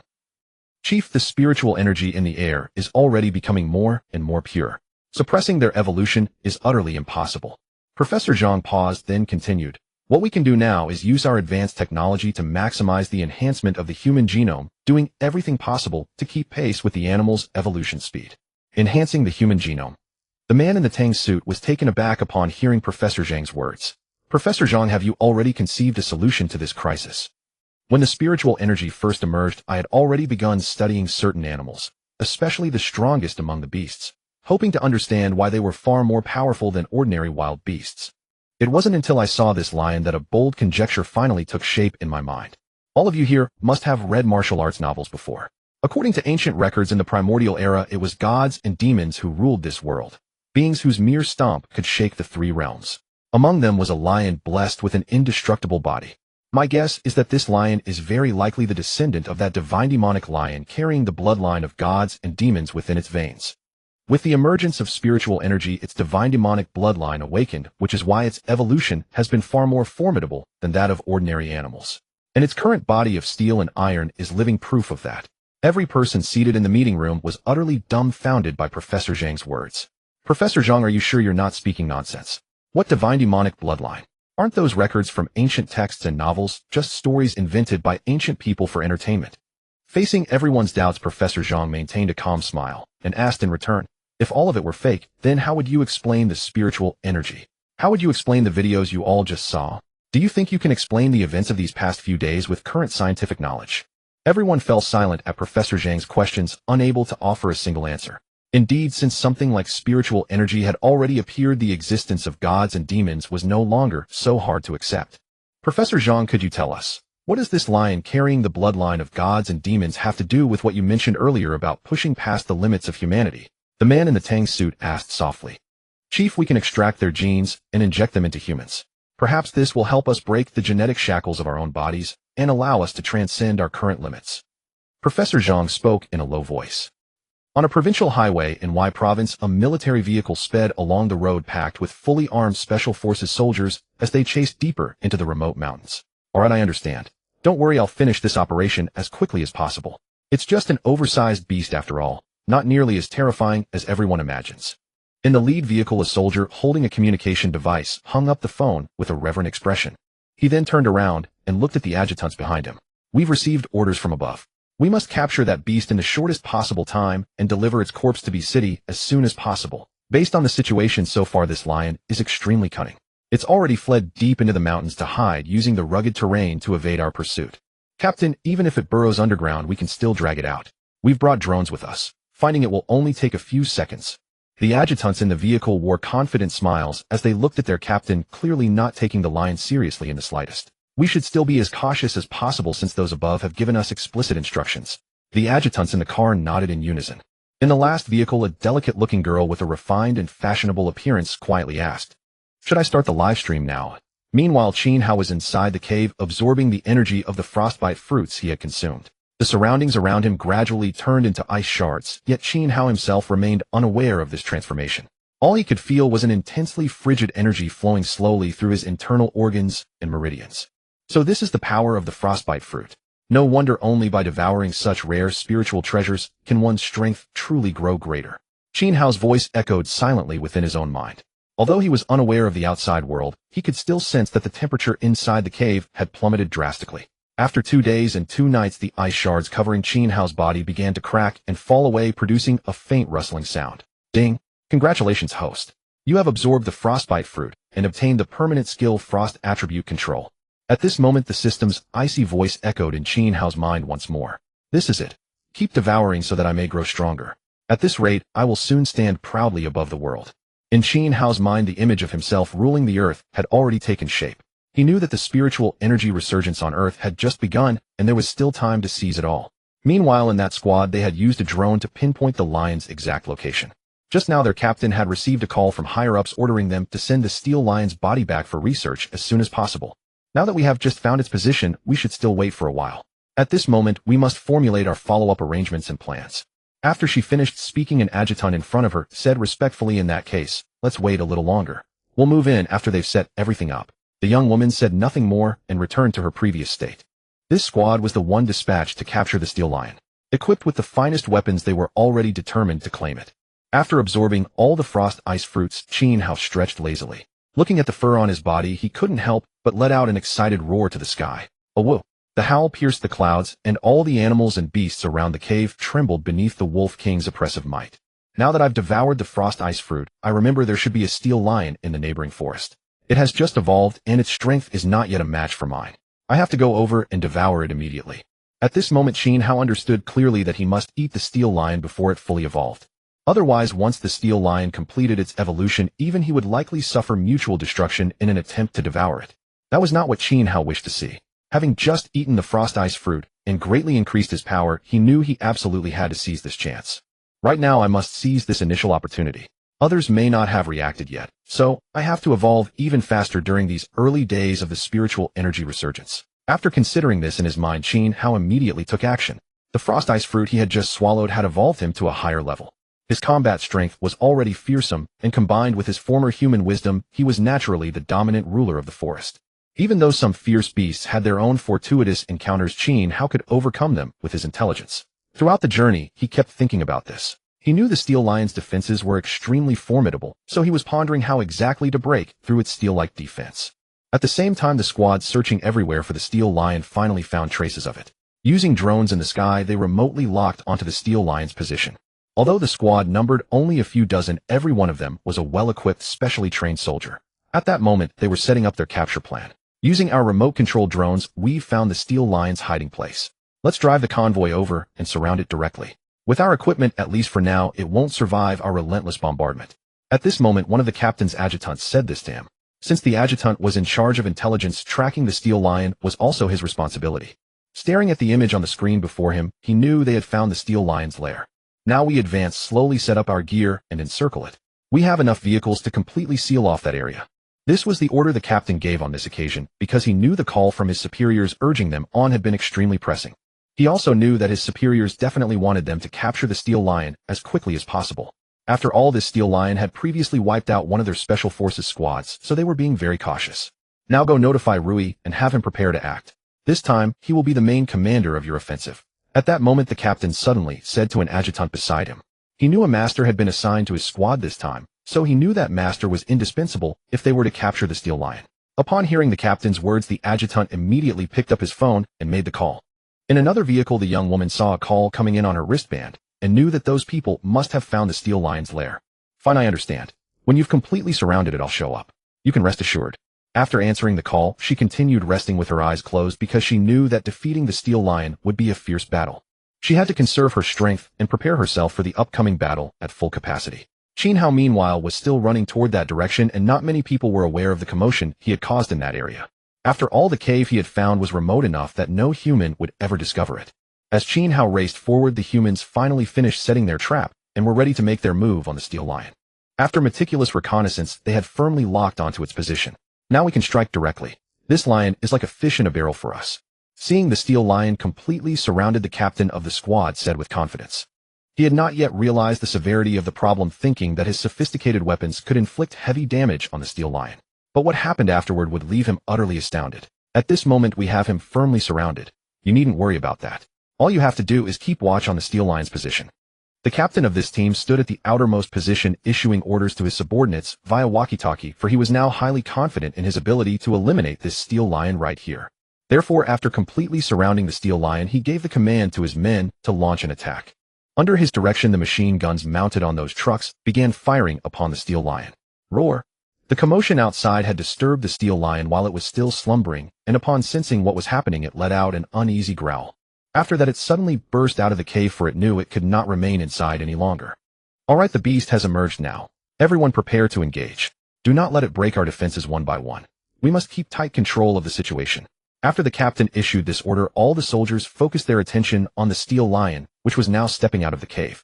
For them, this was the moment they had been waiting for, and their eyes were locked tightly on the steel lion. Finally, the guy has come out. Let's finish this quickly so we can fulfill our orders. At this moment, an adjutant standing beside the captain remarked as such. He understood very well that the steel lion had been driven out by their efforts, and now they wanted nothing more than to bring back its corpse as soon as possible. For now, we can only weaken it first, then hand it over to Rui for the finish. The captain said to his men. At this critical moment, the steel lion had been successfully provoked out of its cave, and all the trucks driven by the soldiers had formed a tight encirclement around the iron lion. The captain's order was clear: first beat the steel lion into a severely wounded state, then leave it to the young woman to end its life. Because that young woman was the only known person on humanity's side who could wield spiritual energy. Yes, Captain. I'll go fetch Miss Rui now. Upon hearing this, his adjutant did not say another word, and immediately turned to make the call to Rui. At present, Rui was resting in one of the vehicles. Such matters were simply not something she needed to concern herself with. All right, I understand. I'll come over once you're done. Don't worry about it. After Rui coldly spoke these few words, she hung up her phone once more. This was her nature. After all, as one of humanity's earliest known individuals capable of using spiritual energy, she was naturally different from ordinary people. Upon receiving Rui's response, the adjutant immediately relayed it to the captain.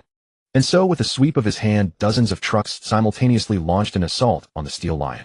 Countless bullets rained down upon its iron body, producing a thunderous cacophony of metallic impacts. Why is its hide so thick? Even with all these Gatling guns, we're barely making a dent. This is utterly unbelievable. Witnessing the scene before them, some soldiers couldn't help but feel a deep sense of astonishment. They had never imagined that the steel lion's defensive capabilities would be so formidable. When they realized that nothing could penetrate the steel lion's hide, their expressions gradually darkened. Machine guns were their most important weapons, and they had brought no other ordnance such as artillery shells. Realizing their weapons were entirely useless against it, they finally panicked. Even their captain's face turned grim. Quickly send for Miss Rui. None of us can cause significant damage to this steel lion. Our intelligence was wrong. The captain, seeing the complete futility of his men's attacks against the steel lion, grew increasingly agitated. He understood that only a powerhouse like Rui might have a chance of defeating this steel lion. Meanwhile, Qin Hao was slowly arriving at the area. For him, the distance between the two forests was quite considerable, so he had spent a significant amount of time traveling. When he heard the noise from a distance, his snowy white ears perked up. Having evolved into a wolf king, his hearing was extraordinarily keen. From deep within the nearby forest, he could hear the densely packed gunfire. Qin Hao knew this must be humans attacking a beast, but after glancing in that direction, it suddenly clicked. It must be the steel lion coming under human attack. I had heard rumors that humans planned to hunt it down, and now it seems certain. Qin Hao recalled this information from his memory. He had previously heard that the steel lion in this forest often attacked humans, which is why the human nation had dispatched a team to hunt it. However, Qin Hao knew that these conventional weapons would have little effect on the steel lion. After all, among the evolved fierce beasts, the king possessed certain unique abilities. In that case, I can simply wait and reap the benefits. When both sides are exhausted, I'll go over and devour the lion. Once this thought formed in Qin Hao's mind, he immediately put it into action. He understood very well that what he could gain at this moment was considerable. Therefore, watching as the humans relentlessly attacked the steel lion, he chose to remain a detached observer on the mountaintop, watching the area below. At this time, the battle between the humans and the steel lion became extremely protracted. Because the humans' firearms were essentially useless against the steel lion, like scratching at its hide. No matter how many bullets they wasted, they could not inflict serious damage. Enough. Go prepare heavier weapons, preferably armor-piercing rounds. I'll hold it off, but my time is limited. Hurry. At that moment, a clear, melodious female voice suddenly rang out from behind them. The captain smiled when he heard this voice. To him, the appearance of that voice quietly let him heave a sigh of relief. This woman was the principal person in charge of their operation. Not far away, Qin Hao heard the voice and his eyes gradually sharpened. Because he could clearly sense that this woman was brimming with a fluctuation of spiritual energy. This felt absolutely incredible to him, for in his previous life, he had never heard of anyone being able to gather spiritual energy for their own use. I knew it. Since we ferocious beasts can evolve, why can't these humans evolve as well? It seems my conjecture was correct. It's just that last time I was not able to accomplish such a thing. Qin Hao thought to himself. When that woman came forward, he could also sense that the battlefield had suddenly changed. The previous scenes of gunfire and rain of bullets were no longer present. Instead, it was a battle between a woman and a fierce lion. This I will watch carefully to see who wins and who loses.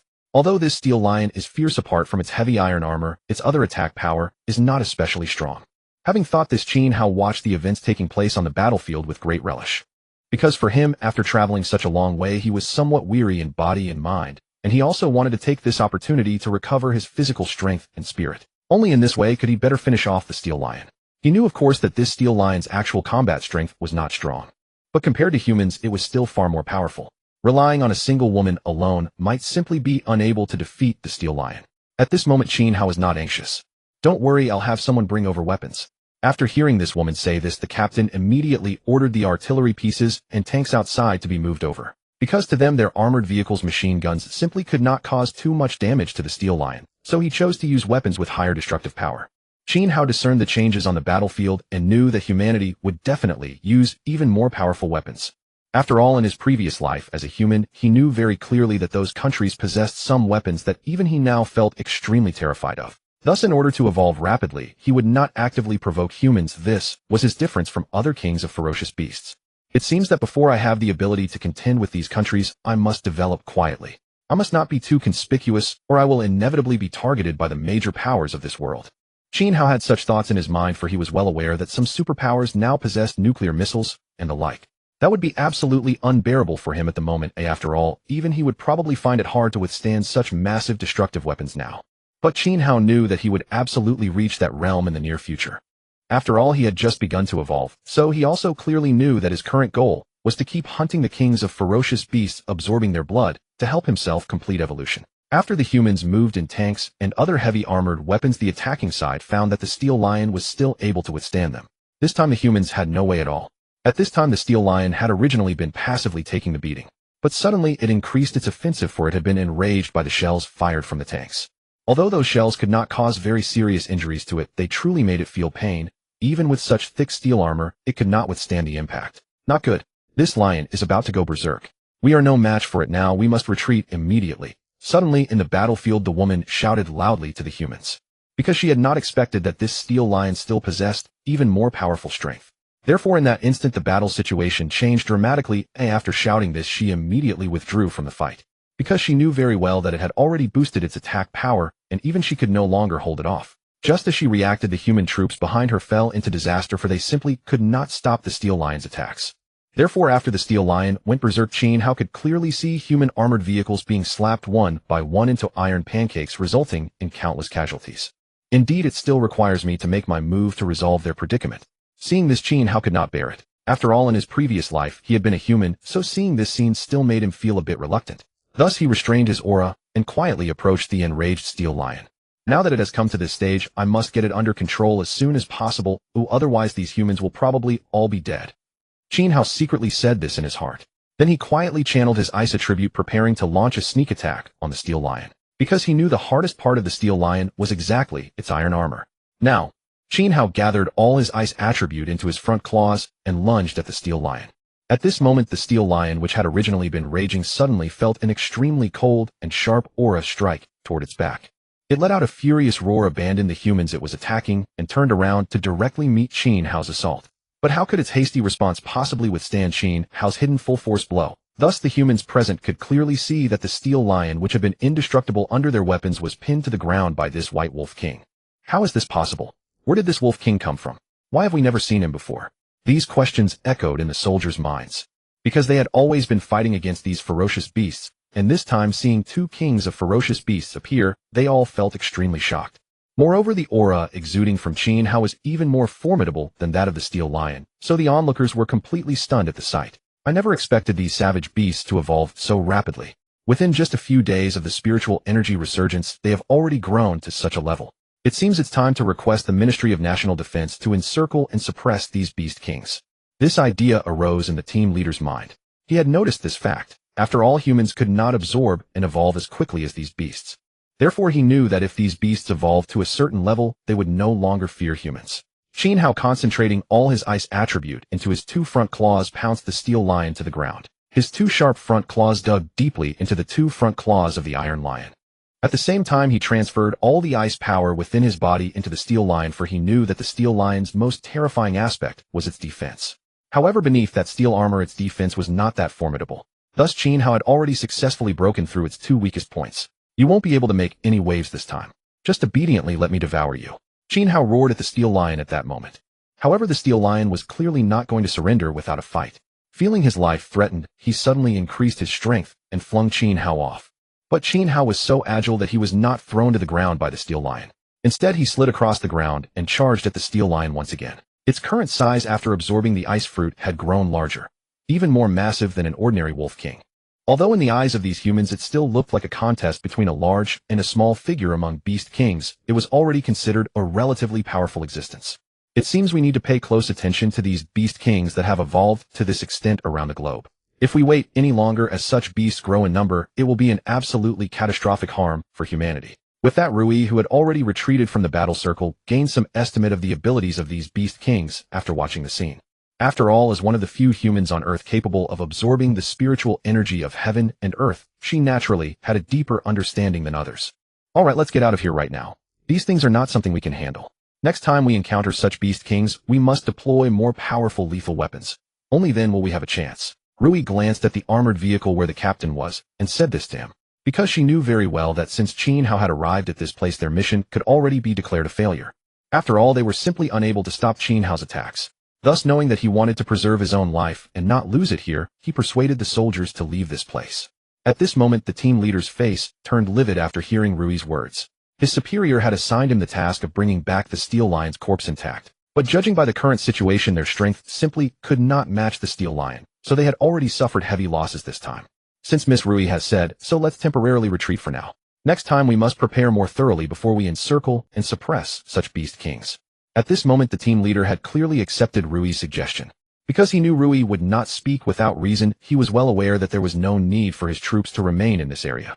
Now that two beast kings had appeared, they had to take advantage of the fight between the two and immediately evacuate this place. After noticing this, Qin Hao did not make much attempt to stop the humans. Perhaps because his soul was still human, he did not harbor a particularly strong killing intent toward them. His target was precisely the steel lion he had thrown to the ground. Qin Hao wanted to absorb the steel lion's power so that he too would possess an indestructible suit of iron armor. Stop struggling any further. You're no match for me, especially now that you've been struck by my ice attribute, Qin Hao said to the steel lion in beast tongue while attacking. He was well aware that the ice power he had just injected into the steel lion was taking effect. The steel lion's internal organs had already begun to be sealed in ice, and Qin Hao had eaten the ice fruit not long ago. Therefore he had not yet mastered his ice ability thoroughly. After injecting his ice power into the steel lion, he realized he might have used too much, and the steel lion could very well be frozen entirely. Sensing the abnormality in his body, the steel lion let out a low growl at Qin Hao. Because he already felt the breath of death rushing toward him. Across from him, Qin Hao's mane was fluttering in the wind. But he did not say much. Instead, he took the initiative to pounce at Qin Hao, wanting to kill Qin Hao here with his body that had not yet been completely frozen. If he absorbed Qin Hao's blood, he would be able to evolve once more, and then the ice power within his body would be of no effect at all. After Qin Hao injected his ice attribute into the steel lion's body, the steel lion finally could not withstand the extreme cold and collapsed to the ground. Seeing this, Qin Hao checked where the humans had gone, then, without hesitation, used his sharp wolf claws to penetrate the steel lion's heart. The steel lion's whole body was now stiff, and its steel armor was slowly becoming thin. Ding! Congratulations, host, for successfully devouring the steel lion and acquiring the permanent steel attribute. After Qin Hao had devoured the steel lion, the system's voice sounded in his mind. At this moment, Qin Hao slowly noticed changes in his body. His wolf fur, which had been ordinary before, became sharp and pointed like the back of a hedgehog as he channeled the steel attribute. Indeed, after devouring the steel lion, I have permanently gained the steel attribute, which has greatly enhanced my defense. Now should I face it again, I could likely defeat it with just a few strikes. After sensing the tremendous power surging through his body, Qin Hao declared with unwavering confidence.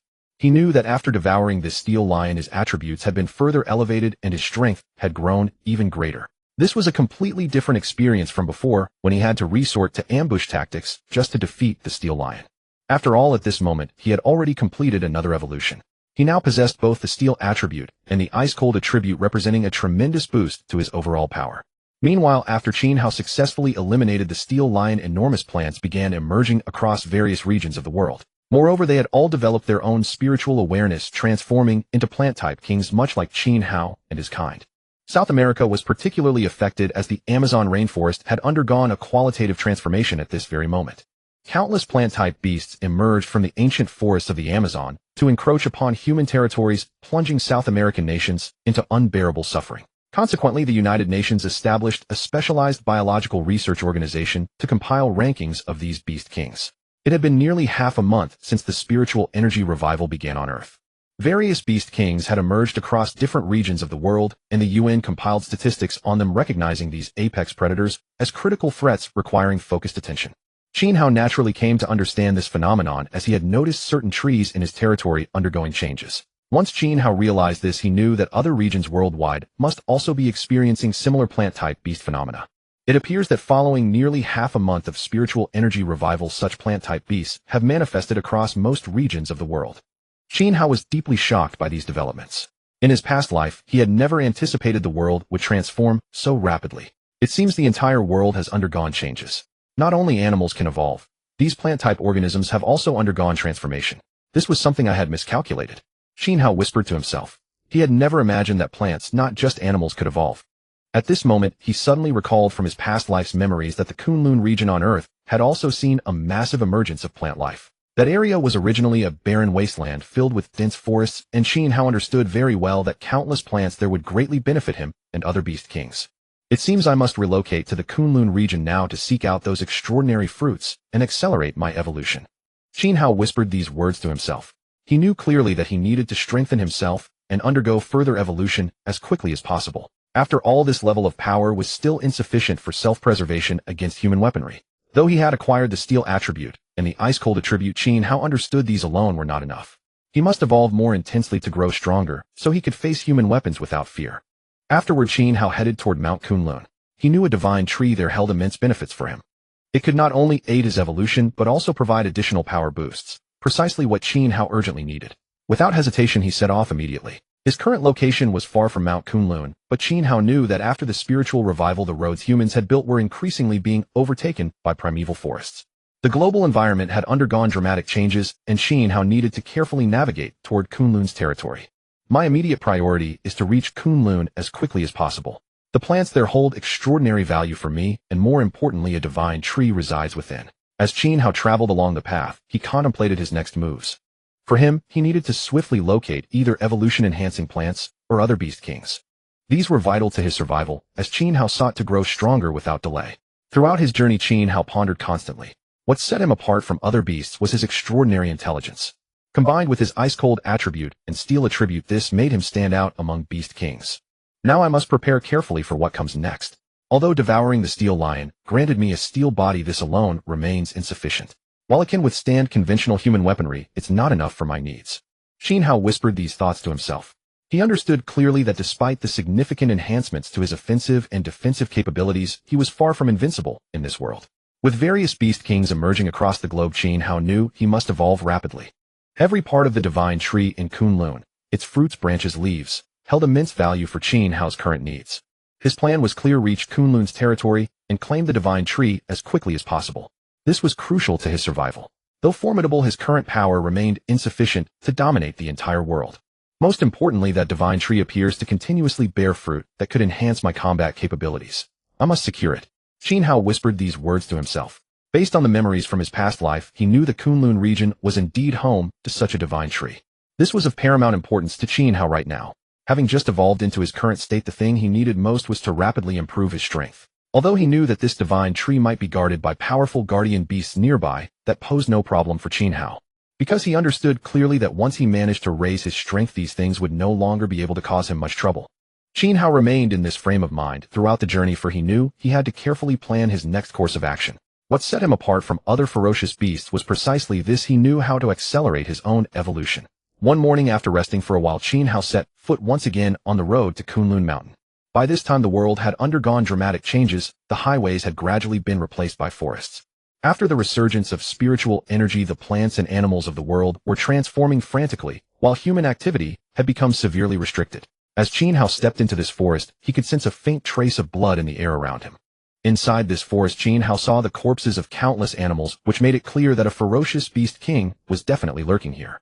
It seems this journey won't be peaceful. After only a day or two on the road, I've already encountered a ferocious beast at my own level. I need to search carefully and find out where it is. Seeing this scene, Qin Hao muttered to himself. After entering this forest, his sharp sense of smell detected not only a faint scent of blood, but also a foul, fishy stench. Sensing this, Qin Hao slowed his pace because he too wanted to know who the beast king of this forest was.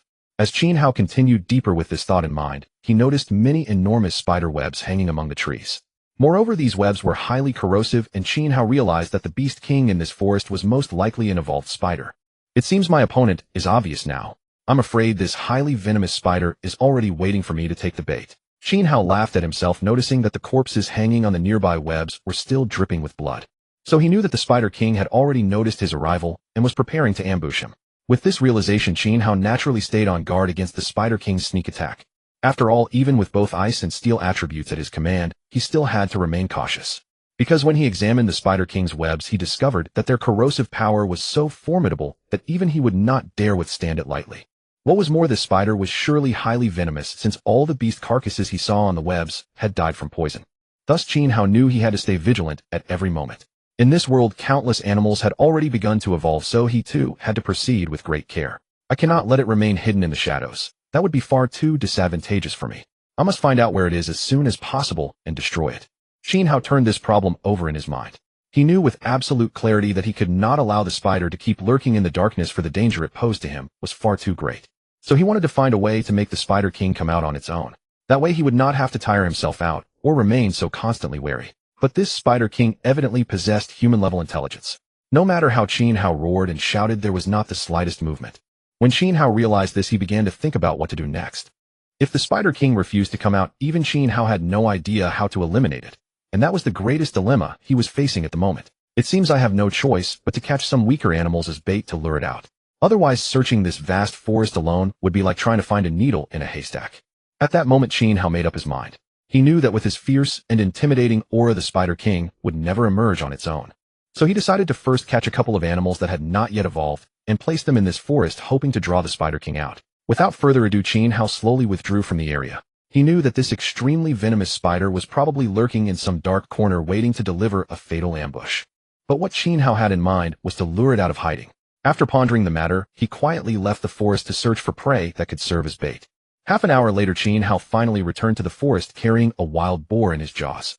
He knew that human activity had long since been replaced by that of the beasts, so there were no traces of humans in this remote wilderness.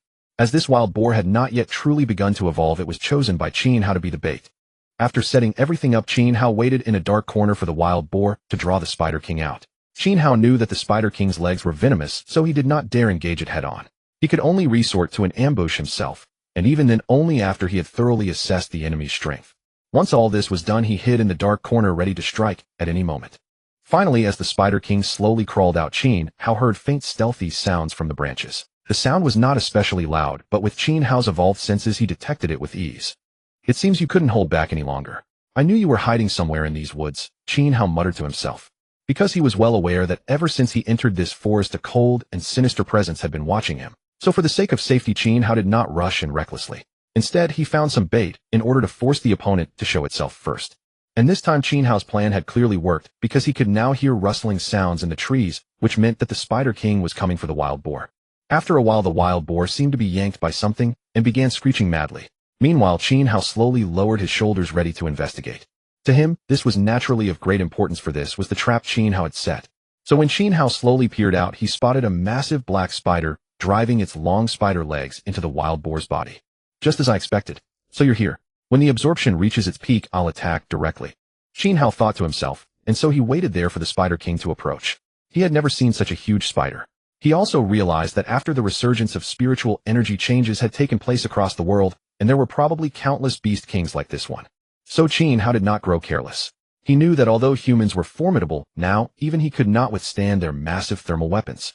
After half an hour, Qin Hao could see with his naked eyes that the wild boar's body was slowly deflating.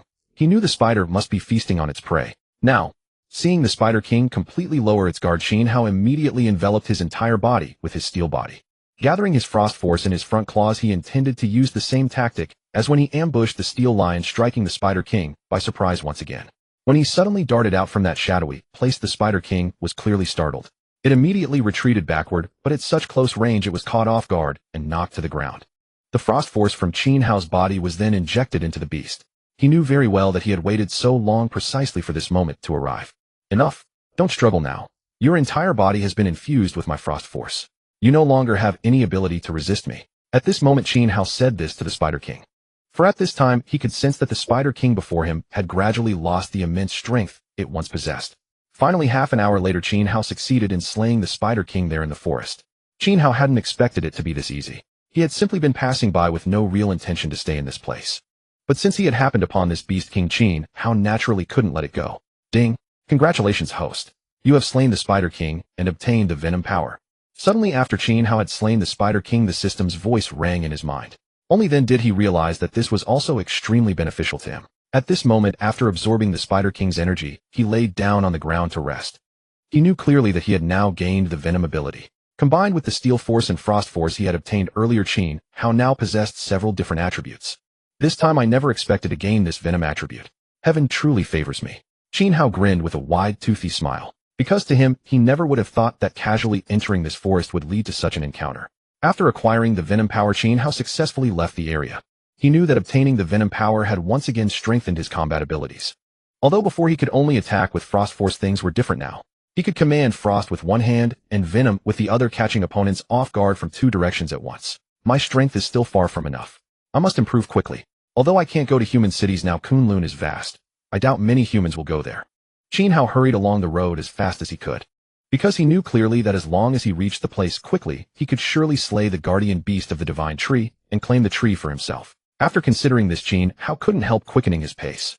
Finding the divine tree and evolving as soon as possible was the thing he wanted most now.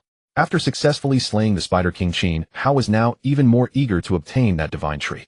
Along the way, Qin Hao remained focused on traveling, but he didn't know much about the outside world. Thus he wanted to hurry over and see for himself. On the journey, although Qin Hao wasn't certain of the exact direction, he walked toward that direction every day. Qin Hao knew that Kunlun Mountain was roughly in that direction, so he naturally had to keep persisting. As long as he headed the right way, even if he was a little slow, he would still get there eventually. After thinking all this, Qin Hao kept wondering where the divine tree might appear. To him it was quite mysterious.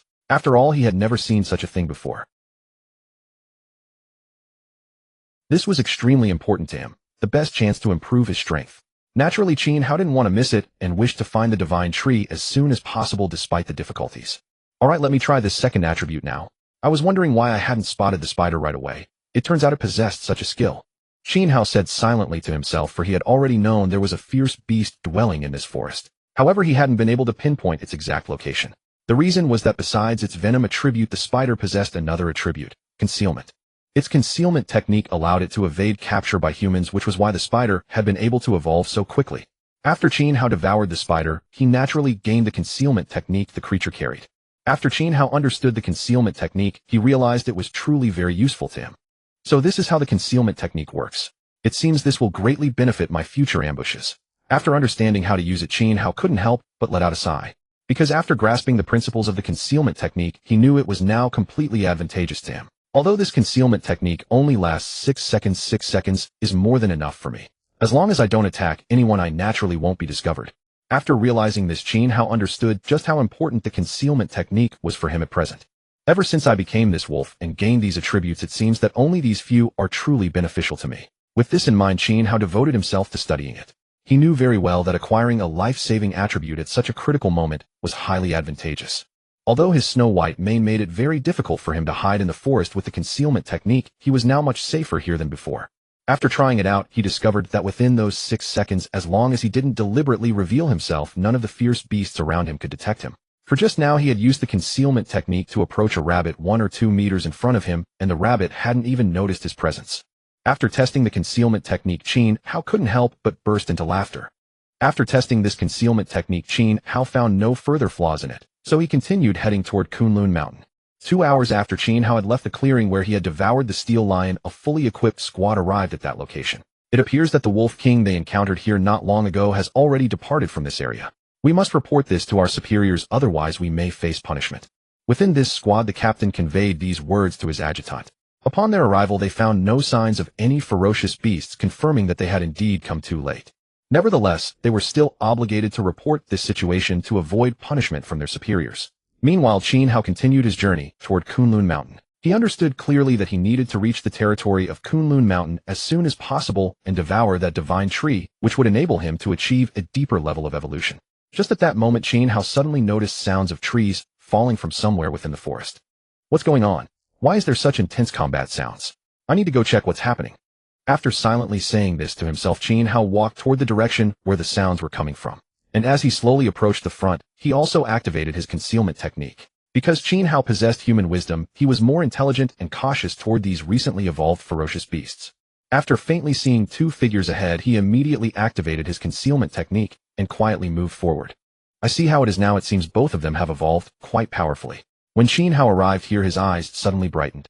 Because ahead of him was a bear over 3 meters tall, with completely black-brown fur. Opposite this bear was a fox whose entire body radiated a pure white glow, its color remarkably similar to Qin Hao's own. Qin Hao roughly estimated that if this bear slapped its massive paw against a large tree, it could likely knock down a tree that would require 4 or 5 people to embrace, given the bear's tremendous strength. Qin Hao looked at this bear, and then at himself, realizing that without using his steel body technique, he would likely still fall short in raw strength compared to this creature, whose genetic heritage was simply immense power. Qin Hao could clearly see that the pure white fox standing opposite this bear was certainly no pushover. After all, being able to attract this bear's attention meant it must have its own unique strengths. Although at a disadvantage in this confrontation, it hadn't been struck down by the bear's massive paw. Qin Hao had already made up his mind, for if he could devour both this fox and this bear, it would undoubtedly bring him tremendous benefit. It seems I should prepare to ambush them now. If I can devour both of them, it will surely provide extraordinary benefits for my evolution. Qin Hao was pondering these thoughts, for his immediate priority was to evolve as quickly as possible and become stronger. But at that moment, he carefully examined this fox, sensing something unusual about it. Could this fox at a disadvantage be the 9-tailed heavenly fox from his past life? After this thought crossed his mind, Qin Hao was startled by his own realization. for he never expected this fox to be that nine-tailed heavenly fox. After all, in his past life, that nine-tailed heavenly fox had been the feared beast king that shook the world, and Qin Hao was deeply shocked by this thought. As this fox approached Qin Hao, he never anticipated such an unexpected turn of events. In his view, his concealment technique was flawless. After all, he had already tested it himself, yet he never imagined this fox would actually run toward him. Impossible, how could it possibly detect me? I just tested this myself. If it were discovered this way, then it wouldn't work at all. In his heart, he couldn't believe this. After all, to him, if the concealment technique he had just obtained could be so easily discovered, then it would be as useless as chicken ribs. So Qin Hao, to verify his hypothesis, simply moved a few meters to the side, making his previous position seem as though it had vanished into thin air. But he suddenly discovered that after he moved a few meters, this fox changed direction and continued running toward him. This made Qin Hao feel utterly bewildered. He had never considered why this fox was so determined to pinpoint his exact location. This defies logic. My concealment technique is this subtle, yet it somehow detected me. Qin Hao had now confirmed that the fox could see him. Then why didn't I notice it when I used it on that spider before? Yet this fox can detect my position. Qin Hao was filled with questions in his mind. At that moment, this pure white fox had already arrived before him, and when it looked up at him, there was a deeply human expression in its eyes. When Qin Hao looked at this fox, he suddenly noticed a look of desperation in its eyes, as if begging him for help. After that, this fox directly hid behind him, and Qin Hao, who had already realized he might have been discovered by the fox, simply maintained his concealment technique. It seems the duration of this concealment technique has expired, so it might be better to just confront it directly. Upon reaching this conclusion, Qin Hao directly withdrew his concealment technique. At that moment, he saw a dark shadow swinging toward him. After witnessing this, Qin Hao immediately activated his steel body technique, making his entire body extraordinarily hard, and raised his front paw to strike back. At this moment, with a loud snap, both Qin Hao and this bear retreated 2 steps. Qin Hao never expected that even after using his steel body technique, the bear's attack power would still be this formidable, forcing his otherwise impenetrable body to step back 2 paces. However, this did not affect him much, for he knew he possessed this steel-like body, and this bear would definitely not be his match. Grr. The bear felt quite puzzled when it suddenly saw a snowy white giant wolf appear in front of it. Even its head tilted slightly to the side, as if pondering why this wolf had suddenly appeared. But after thinking for a moment, it pounced toward Qin Hao again. Since he was unclear about the reason, he simply did not think too much, and directly wanted to tear Qin Hao to shreds. It seems this bear is indeed a creature with well-developed limbs, but simple mind. Now that I possess a steel body, I have no fear of him at all. It would be better to confront him directly. After Qin Hao thought of this, he directly engaged in battle with the bear. Although the bear's body was very tough, Qin Hao possessed a steel-like body. But Qin Hao's physique was also excellent, so after dodging several of the bear's attacks, he gradually inflicted wounds upon the bear. Qin Hao glanced at the fox beside him, which looked at him with blindfolded eyes. Although the fox showed a look of longing, this had little effect on Qin Hao. After all, Earth is a world where the weak are meat for the strong to eat. However, Qin Hao's current priority was to deal with the bear, so he did not place much of his energy on this weak fox. It seems I still lack in strength and should not confront the bear head-on. My body is not yet as strong as his. I can only use my toxic attribute to slowly wear him down. Qin Hao was also thinking in his mind about how to deal with this bear, because his body was not yet as massive as the bear's. Although possessing a steel body could prevent injury, this was not conducive to directly killing the bear in a frontal confrontation. But at this moment, Qin Hao remembered his toxic attribute which he had obtained from killing that spider. So he had already slowly transferred his toxic attribute to his 2 front paws. Since your strength is so powerful, then I will first use poison to slowly drain you to death. After Qin Hao came up with this method, he used his sharp front claws to inflict more severe injuries on the bear. And during the battle process, he slowly infused the toxic attribute into the bear's body. After more than 10 minutes, the fur on the bear's body began to slowly turn green, as this was a precursor to deep poisoning. It turns out exactly as I thought. I must use wisdom to win. My power has not yet evolved to the level where I can kill him in a frontal confrontation. After Qin Hao thought of this, his long wolf muzzle also slightly smiled. He knew this was the result of his superior wisdom, and only because of this was the bear being slowly drained to death by him. Now this bear was already deeply poisoned, and could not pose too much threat to Qin Hao. Your body has already been corroded by the poison now. Do not make useless resistance anymore. It is completely useless. After Qin Hao roared at the bear, he finally discovered that the bear could no longer hold on, and collapsed on the ground with weak limbs. Qin Hao indeed also removed his steel body, for he knew the bear was now dead beyond recovery. Poison this deeply even ferocious beast stronger than it could not survive. Qin Hao glanced at the fox, said nothing more, and came to the bear's side, devouring all of the bear's flesh and skin. At this moment, he also felt his energy become abundant again. All the physical strength consumed before returned to his body after he swallowed this bear. This made Qin Hao smile with joy, for he knew this shortened the distance for him to evolve to the next level of ferocious beast. Ding! Congratulations, host. Having devoured the bear monster, obtained energy point strength plus 10, constitution plus 10. After the system's voice resonated in his mind, Qin Hao felt his body become stronger. At this time, if he encountered this bear again, Qin Hao knew that even without using this toxic power, he could defeat it. Inquiring the system, what level am I now?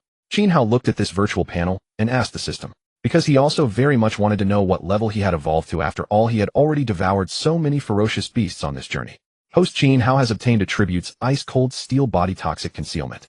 The system's comprehensive evaluation is D-class mid-level ferocious beast. After the system's voice resonated again, Qin Hao also knew that he was now a D-class mid-level ferocious beast, which was already a very good beginning for him. It seems the distance to the next evolution is not too long. I must work harder. After thinking so in his mind, he also discovered that under his feet there was a furry thing. When Qin Hao saw this snowy white fox coming to his feet, he also did not expect that there was still a fox beside him. Because he had just gone to battle with the bear, he did not have time to attend to this fox. It seems you were able to dodge this bear's attacks so many times before, which means you must have your own outstanding merits. I will definitely be able to accelerate my speed value if I devour you. After Qin Hao thought of this, he opened his large, bloody mouth, wanting to devour this fox. At this time, he suddenly discovered that a fragrance emanated from this fox. After Qin Hao smelled this scent, his nose also wrinkled. How could there be such a fragrance? Could it be that you really are that S-class ferocious beast, nine-tailed heavenly fox from Earth in your past life? Qin Hao also thought about this in his mind, for he had never expected this fox to be that ferocious and ruthless beast king. Because in Qin Hao's past life, when that nine-tailed heavenly fox led a large wave of ferocious beasts to attack human cities, the fragrance from her body spread for thousands of miles. And that city was the city where Qin Hao was located, so Qin Hao had a particularly deep impression of this nine-tailed heavenly fox. He also never expected that a ferocious beast he casually encountered in this forest would be an S-class ferocious beast from his past life. He currently only possesses a single tail, indicating his evolution has just begun. Consuming him now would yield me little benefit. Qin Hao glanced at the fox's rear and found only one snow-white tail. He realized the creature had barely begun evolving and debated whether to devour it. Consuming it at this stage would hardly benefit him. He examined the nine-tailed celestial fox. Though its evolution had only just commenced, its potential remained immense, leaving Qin Hao deeply hesitant. Qiu, the snow-white fox by Qin Hao's side, let out two calls toward him, snapping Qin Hao back to his senses as he looked at it. The fox was pointing its delicate white paw toward the bear, as if thanking Qin Hao for his aid. Witnessing this, Qin Hao recognized the creature possessed remarkable intelligence. So I forget it. Since it's an S-class ferocious beast with such tremendous potential, I'll let it grow. Qin Hao abandoned his plan to consume the fox, understanding its true desire to devour the bear. He made no effort to stop it, instead guiding the fox beside the bear to feed. Although it remains weak and consuming it now would be beneath my status, I should let it evolve. With my evolution system, I need not worry about its growth outpacing my own. Qin Hao had completely set aside thoughts of eating the fox. Glancing once more at the feeding fox, he turned and departed. Having eliminated the bear threat, the fox was no longer in danger. Remaining here served no purpose. His urgent priority was reaching Kunlun Mountain to consume the divine tree. After walking some distance, he sensed something trailing behind him. Turning around, he discovered the snow-white fox had followed him. When Qin Hao stopped, the fox suddenly leapt onto him, nuzzling affectionately against his neck. This baffled Qin Hao. He never imagined the fox would persist in staying by his side. What's going on? Get down. I refuse to tolerate this from a fox. Upon witnessing this, Qin Hao immediately tossed the fox aside, unable to override his human sensibilities. After being thrown down, the fox appeared deeply aggrieved, yet continued following Qin Hao. Perhaps you intend to follow me indefinitely. Glancing at the fox, Qin Hao addressed it using beast language. Hearing Qin Hao's words, the fox nodded joyfully, surprised by such a remarkably human-like response. Qin Hao observed this and ceased further protest. He understood the fox was determined to accompany him. Considering the fox's immense potential, Qin Hao chose not to reject it. Thus the two resumed their journey toward Kunlun Mountain. Qin Hao pondered these matters internally, knowing the fox possessed extraordinary potential. Following the current resurgence of spiritual energy on Earth, many spiritual mountains undoubtedly existed. Qin Hao wished to fully utilize the fox's potential, assigning it to guard a spiritual mountain. After the spiritual energy surge, such peaks would gradually grow taller and grander, transforming into divine mountains. I seem to recall that in my past life, Mount Hung eventually became a peak saturated with dense spiritual energy. Why not send this fox to guard it? That spiritual mountain was merely a matter of time. Qin Hao formed his plan upon this realization. After deliberation, Qin Hao resolved to utilize the nine-tailed celestial fox to arrange future circumstances. Knowing the nine-tailed celestial fox would undoubtedly become a regional overlord on the future Earth, Qin Hao intended to establish dominance over it before its complete evolution. This was highly worthwhile, a significant investment. From his past life, he knew the nine-tailed celestial fox's abilities were exceptionally formidable. Therefore, he refused to miss the opportunity of acquiring such a capable ally in the future. Since you wish to follow me, I shall assign you a task. See if you can accomplish it. Qin Hao animatedly conveyed his meaning to the fox through gestures. Knowing the fox had only recently begun evolving, he relied on this method to ensure it understood his intentions. Upon perceiving Qin Hao's gestures, the fox nodded with human-like comprehension. From Qin Hao's body language, the fox grasped his intentions and extended its paw toward him, signaling for him to reveal his plans. Seeing the fox's understanding, Qin Hao produced his map and pointed to the location of Mount Hong. Go to this location today and take position. This place is highly likely to become a divine mountain. Qin Hao indicated Mount Hong on the map while addressing the fox. He fully understood that in his past life these legendary mountains harbored tremendous opportunities. For Qin Hao, preparation was essential. In that case, firmly control this area as our future headquarters. Therefore, you must prioritize your evolution. Qin Hao expressed himself through animated gestures, and the fox nodded understandingly. He deeply understood that Qin Hao's words would be invaluable to them, so he listened with rapt attention. Then go now. We shall part here until we meet again. After finishing his words to the fox, Qin Hao waved with his paw. Qin Hao, having comprehended the fox's intentions, gently stroked its head with his paw. He fully understood this fox would surely grow exceedingly powerful in time. Having claimed it as his subordinate, Qin Hao's arrangement benefited both parties greatly. After making arrangements with Qin Hao, the fox departed with lingering glances backward. Qin Hao watched it leave and knew he must hasten to Kunlun Mountains territory. Once the fox had vanished into the distance, Qin Hao turned and proceeded toward Kunlun Mountain. Since they were heading in different directions, Qin Hao accepted that he and the nine-tailed celestial fox would temporarily separate. Now that he had left, I must also reach Kunlun Mountain quickly and consume that divine tree. Otherwise, if others seize it first, it would severely disadvantage me. After this thought, Qin Hao did not linger in the forest and continued toward Kunlun Mountain. He understood the divine tree held extraordinary significance for every ferocious beast, sovereign, accelerating their evolution. Currently, it represented the most valuable asset on Earth for beings like them. From what I've arranged, that region is now fully secured. The rest depends on how the fox claims it. Qin Hao harbored no intention of remaining and headed toward Kunlun Mountains territory. Meanwhile, within a top-secret human facility. Let us witness the true power of this formula. In this facility, an elderly scientist with a face etched in wrinkles muttered to himself. Since the resurgence of spiritual energy, they had been researching a serum capable of enhancing human capabilities, and today they finally made some progress. I wonder what results this experiment will yield on them, the old man murmured to himself. As he finished speaking, a phone beside him began to ring urgently. How's it going? Professor Zhao, I brought the subject here. When shall we begin the experiment? Time is extremely urgent. Let us start immediately and see what happens. After saying this, Professor Zhao took the serum in his hand and walked out. In another isolated room, several soldiers with exceptionally formidable physiques stood at attention. They were the finest special forces operatives meticulously selected from elite military units across the country.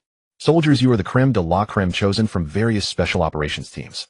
However, this experiment is no ordinary undertaking. Are you mentally prepared? Professor Zhao addressed these elite special forces soldiers in the laboratory.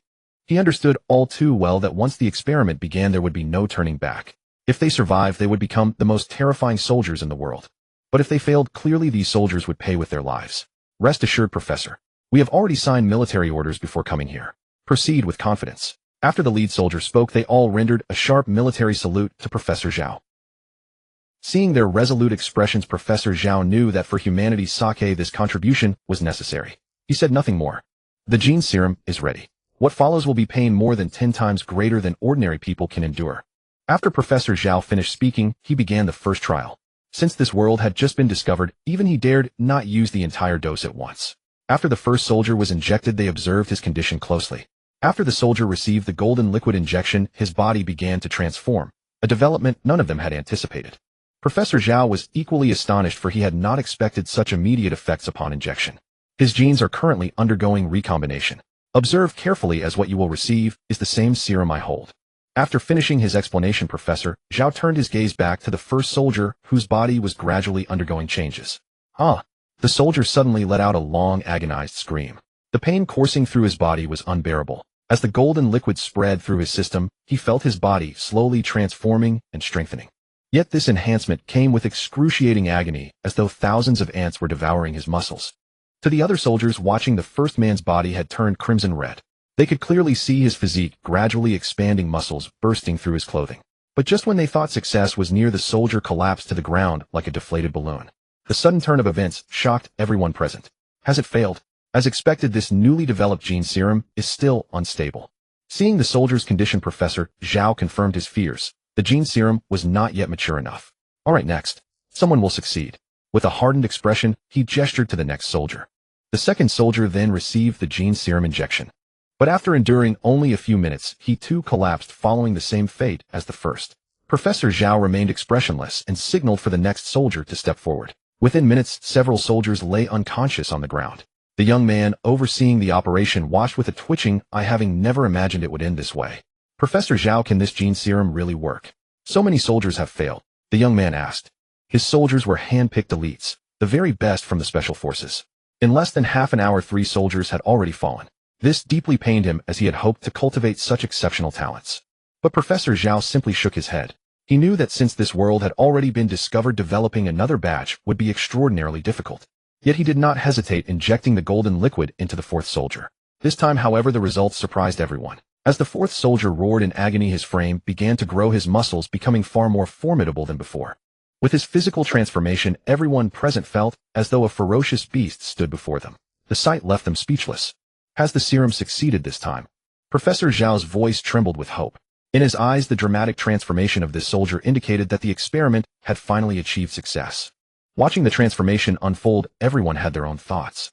The remaining soldiers looked at the scene with growing eagerness. But suddenly the young man noticed something was wrong with the soldier. He pulled Professor Zhao behind him, and in that instant the soldier charged toward them. Yangshan, what is the meaning of this? Are you really planning to attack me? The leading young man yelled at him, because as the captain of these men he knew each one of them very well. After this soldier had let out that shout, the body of the soldier in front of him slowly shrank until it returned to its original form. Captain, it can't be that it really succeeded, can it?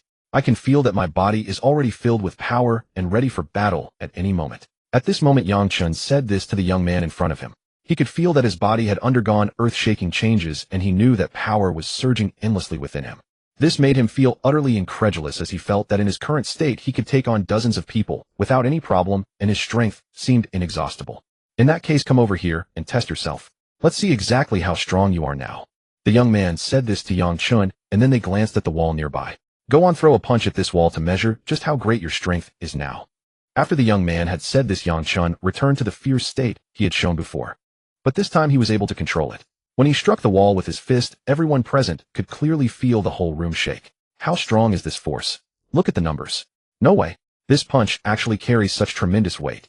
At that moment, everyone present let out exclamations of wonder, because after seeing the numbers displayed on the wall, they were all deeply astonished. How can this strength be so formidable? After seeing the number, they were all filled with disbelief, for they had never seen a human being deliver a punch with such immense force. They knew that this number had exceeded the limits of humanity, and the captain glanced at the 3 people lying on the ground, his heart finally settling with some comfort. Because he knew that the gene serum had ultimately succeeded, those 3 people had not died in vain. He also knew that after humanity developed this gene serum, their strength would inevitably rise like bamboo shoots after a spring rain. This was also how mankind adapted to the changes of the era. Very good. Your strength is now close to that of an F-rank ferocious beast. At this moment, Professor Zhao, standing behind them, said with a smile, for this punch had surpassed human limits and reached the standard of a ferocious beast. Now test your muscle strength. Take your military knife and make a cut on yourself to see whether anything changes. At this point, he made this suggestion to the soldier once again, for he also wanted to test how strong the soldier's muscles were now. After the soldier did as instructed, he discovered that the once razor-sharp military knife could not even pierce his muscles, which shocked everyone present. Just as I expected. Now your physical condition has reached the level of a ferocious beast. This gene serum has been completely developed. Professor Zhao said this with a gratified expression, because after all their long research, they had finally produced what they had desired. At this time, Qin Hao also slowly arrived at Kunlun Mountain, because he too wanted to devour the divine tree as soon as possible. But when he arrived at Kunlun Mountain, he discovered that enormous changes had already occurred within the mountain. How is this possible? Why has this place attracted so many ferocious beasts? Could it be that this spiritual energy drew them here even before the divine tree descended? Seeing this, Qin Hao felt it was very strange, because at the foot of the mountain he had already discovered dozens of ferocious beasts slightly lower in level than himself. It seems this is only the foot of the mountain. Who knows what level of ferocious beasts are waiting at the summit? Truly, the spiritual energy radiating from the divine tree is so rich that even beasts this far away have been attracted. Qin Hao thought to himself silently, because although he had seen so many ferocious beasts at the foot of the mountain, their levels were not as high as his. But he knew that so many ferocious beasts gathering together had only one purpose: to devour that divine tree at the summit. With so many ferocious beasts gathered here at the foot of the mountain, the ferocious beasts at the summit might be at an even higher level than me. Qin Hao thought to himself, but there was nothing he could do. Although his current level was not high, he was determined to obtain that divine tree. Qin Hao then arrived at the foot of the mountain. Using his concealment art, he concealed his figure, for these ferocious beasts were lower in level than him and could not detect his presence at all. It seems that this time, besides that tiger, there are probably other D-rank ferocious beasts as my opponents. Qin Hao thought silently to himself, because he had seen F-rank ferocious beasts at the foot of the mountain, which proved that there must be beasts of the same rank as his at the summit. But he was not too flustered, because he knew that he possessed so many attributes already that even if he encountered a ferocious beast of the same rank, he would not fear anyone in one-on-one combat. Fortunately, I now have the cheat-like attribute of concealment art. Otherwise, seizing the divine tree in this contest might truly have been beyond me. Qin Hao said this with relief, because he knew that although his concealment art lasted only 6 seconds, those 6 seconds were enough for him to accomplish a great deal. Now that I have this ability, I don't need to strike at the very beginning. Once they've worn each other down, I'll take the opportunity to carry away this divine tree. Qin Hao was already calculating how to snatch the divine tree, because he knew that his concealment art was so formidable that even those of the same level would find it very hard to detect him. And he still did not know exactly how many beings of the same rank as him existed at the summit. I won't think about that for now. I'd better hurry up to the summit and see for myself. The ferocious beasts at the foot of the mountain were merely attracted here. The ones at the summit are the truly intelligent ones. Qin Hao did not hesitate much at this moment and walked straight toward the mountain. He knew that a beast of his caliber was already among the world's apex predators. With the spiritual energy resurgence having just begun a week ago, Qin Hao held absolute confidence in this assessment. Along the way, he carefully observed the mountain, gauging exactly how many ferocious beasts posed a threat to him. Meanwhile, at the research institute where Professor Zhao had previously conducted his experiments, several individuals had gathered. The 4 standing before him were the ones who had successfully assimilated the gene serum this time. The circumstances unfolding at Kunlun this time I presume you are all already aware of. This mission must be carried out by you. Professor Zhao addressed the 4 thusly. There may be other individuals at Kunlun Mountain who are not reliant on our gene serum for their evolution. At this moment, Professor Zhao chose to reveal the truth, knowing full well they would inevitably cross paths with those similarly evolved upon reaching Kunlun Mountain. Are there others who have broken through human limits like us? Without such a serum, how did they manage to break through? Heading the group, one of the 4 turned to Professor Zhao with a question. After all, they had barely survived near-death trials to achieve their breakthrough, never expecting others to have done the same without their resources. Yet, judging by Professor Zhao's words, some had endured no such hardships. They devoured rare treasures of nature, which is how they triggered genetic recombination. Professor Zhao laid out the truth, plainly fully aware that such a secret could not remain hidden forever. So, Professor Zhao, are you saying our mission is to intercept them and seize their spirit fruits? The soldier asked once more. Having witnessed the situation firsthand, they clearly understood the true purpose of their assembly. Correct. That is precisely the mission you have been dispatched for, but do not forget that besides humans there are other ferocious beasts in that region as well. Professor Zhao emphasized this point as a stern warning. He was fully aware that the Kunlun Mountain region had already attracted a massive congregation of beasts, a fact confirmed by their satellite imagery. After surveying the foothills, Qin Hao dismissed the lower-tier beasts below. He knew that beasts of comparable strength to his own were undoubtedly awaiting him at the summit. It appears I must conceal myself first. Until I grasp the true strength of my rivals, I cannot afford to expose myself recklessly. With this thought in mind, Qin Hao quietly scaled a tree, intending to traverse it directly, as the ground below was teeming with other ferocious beasts. Just then, the unmistakable roar of a helicopter reached Qin Hao's ears from the treetops. In his past life, aviation had been his greatest passion, granting him an exceptionally keen perception of aircraft sounds. A helicopter here. Could it be that humans have also begun to evolve? A sudden thought struck his mind. Actively sensing the disturbance, he glanced upward, and true enough, a small dark silhouette materialized above the mountain peak.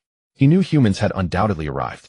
Though their presence was a factor he understood, it simply meant his roster of competitors had grown considerably. A single glance deepened his vigilance. He was acutely aware that the arrival of humans would intensify the scramble for the divine tree. It seems I must truly play the role of the lurking hawk rather than charging ahead and risking exposure. Pondering this, he swiftly masked his aura and sprinted deeper into the mountainside. Aboard the human helicopter at that very moment. Captain, we've arrived. Shall we descend now? One of Yang Shen's team members reported. These few represented the human military's delegation for this operation dispatched forthwith after the success of their previous trials. Hold your horses. We cannot rush this. Let these beasts tear each other apart. We shall reap the harvest as idle observers. The captain declared, and the rest of the team exchanged knowing nods in profound agreement. They too understood the necessity of patience, for from their aerial vantage point, they could clearly map the beasts' positions. Meanwhile, the spiritual energy emanating from the divine tree had attracted an ever-growing host of ferocious beasts. Among them, the most renowned on this mountain was undoubtedly the sacred armored mantis. Emitting an overwhelmingly predatory aura, it faced no resistance from the other beasts, allowing it to ascend unimpeded to the summit. Both Qin Hao and the humans understood perfectly that patience was their only course. The remaining beasts lacked the cognitive depth to orchestrate such strategy. For now, neither Qin Hao nor the humans descended, their intellects far surpassing that of ordinary ferocious beasts. Restlessness rippled through the mountain's lesser beasts, yet all attention was drawn to the two apex kings reigning supreme at the summit. It is evident the mantis and the colossal python will clash. We shall wait until they exhaust each other before making our move. The captain relayed this to his team from the helicopter, having clearly spotted a mountain lake below housing the two colossal beasts. Captain, I fear we cannot match these two. Their killing intent is utterly terrifying, a team member reported, voice tense. He could already feel a profoundly oppressive aura radiating from the depths below. Even at their altitude, the lethal pressure was palpable, confirming to him that these two king beasts possessed monstrous strength. Were they to engage head-on, even the entire squad would likely fall short. There is no need for alarm just yet. Once they weaken each other, that will be our moment to strike. Rest assured, we would be fools to charge in blindly. At this moment, the team leader said this to his team members. Their helicopter kept circling above, so they could all clearly see the situation below. Qin Hao did not go over at this time, because he knew very well that humans were present above. Moreover, there were two fierce beasts on the mountaintop at the same rank as him. Qin Hao was fully aware that by using his stealth, he could sit back and reap the benefits of their fight. He was in no hurry to devour that divine tree because it had not yet fully matured. It seems these humans probably intend to take that divine tree for themselves, but I will certainly not give them that chance. Qin Hao said this to himself in his heart at that moment. Although there were still humans above, Qin Hao was well aware that before the two fierce beasts on the mountaintop had decided, the victor, the divine tree, would not be devoured by them. After all, as the wolf king of the wolf pack, Qin Hao had a very clear understanding of the laws of the animal kingdom. Although the spiritual energy revival had changed the world, the instincts ingrained in these animals could not be erased.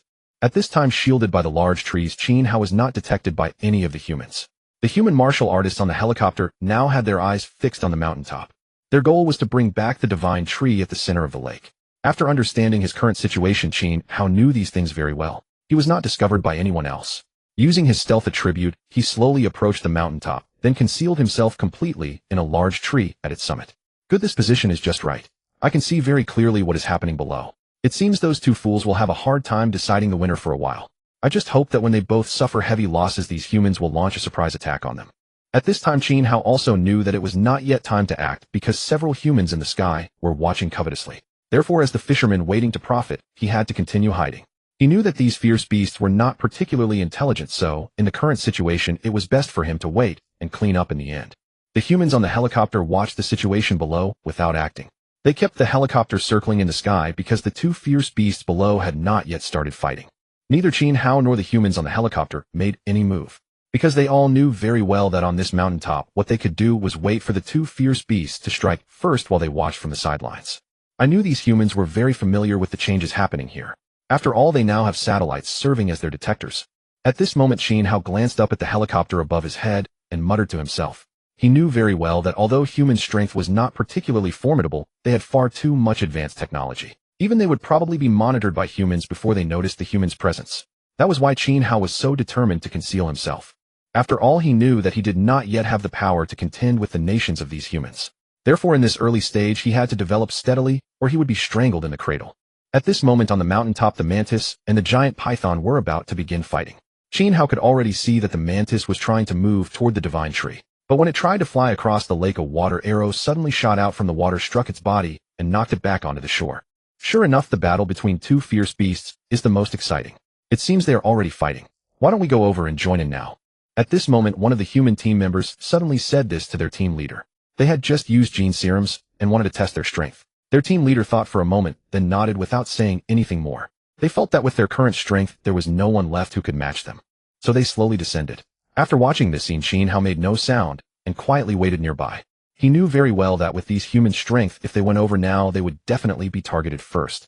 After all, the mantis and the giant python were both fierce beasts. Once they noticed other beings joining their battle, they would surely join forces to eliminate this alien intruder first. Qin Hao sneered at these humans. He knew very well that these humans possessed extremely sophisticated weapons. But at their level, simple firearms could no longer cause them much harm. These humans' current course of action was simply the most foolish. After all, they had witnessed these events happening at this point. After successfully undergoing genetic mutation, these humans' self-confidence had exploded. Although they might know that the two fierce beasts below were very powerful, they still wanted to give it a try. After all, in their view, their current strength plus the weapons given to them by the military was already enough to deal with any fierce beast. Moreover, the mantis and the giant python on the mountaintop were locked in a fierce battle with neither able to overcome the other. The mantis possessed flying ability while the giant python possessed water attribute ability. So with one in the lake and the other in the air, they caused no great trouble to each other. Seeing this, the humans landed the helicopter on the shore. In their view, their strength plus the weapons they carried was already enough to deal with the two fierce beasts. At this moment, when the giant python and the mantis saw these humans appear, their gazes all turned to these humans. Their feelings toward humans were not good. After all, before the spiritual energy revival, they had all been human prey. Now after the spiritual energy revival, their positions had reversed. So when they saw the humans who had once bullied them, thoughts of revenge formed in their minds. Although their rank was not yet high enough for them to communicate in human language, they were already able to form their own thoughts in their minds. Spread out and don't stick together. I've been watching this python, and its water attribute attack is quite strong. If we stay together, it can very likely kill us all with a single breath. It was the human team leader who said this to his 3 team members.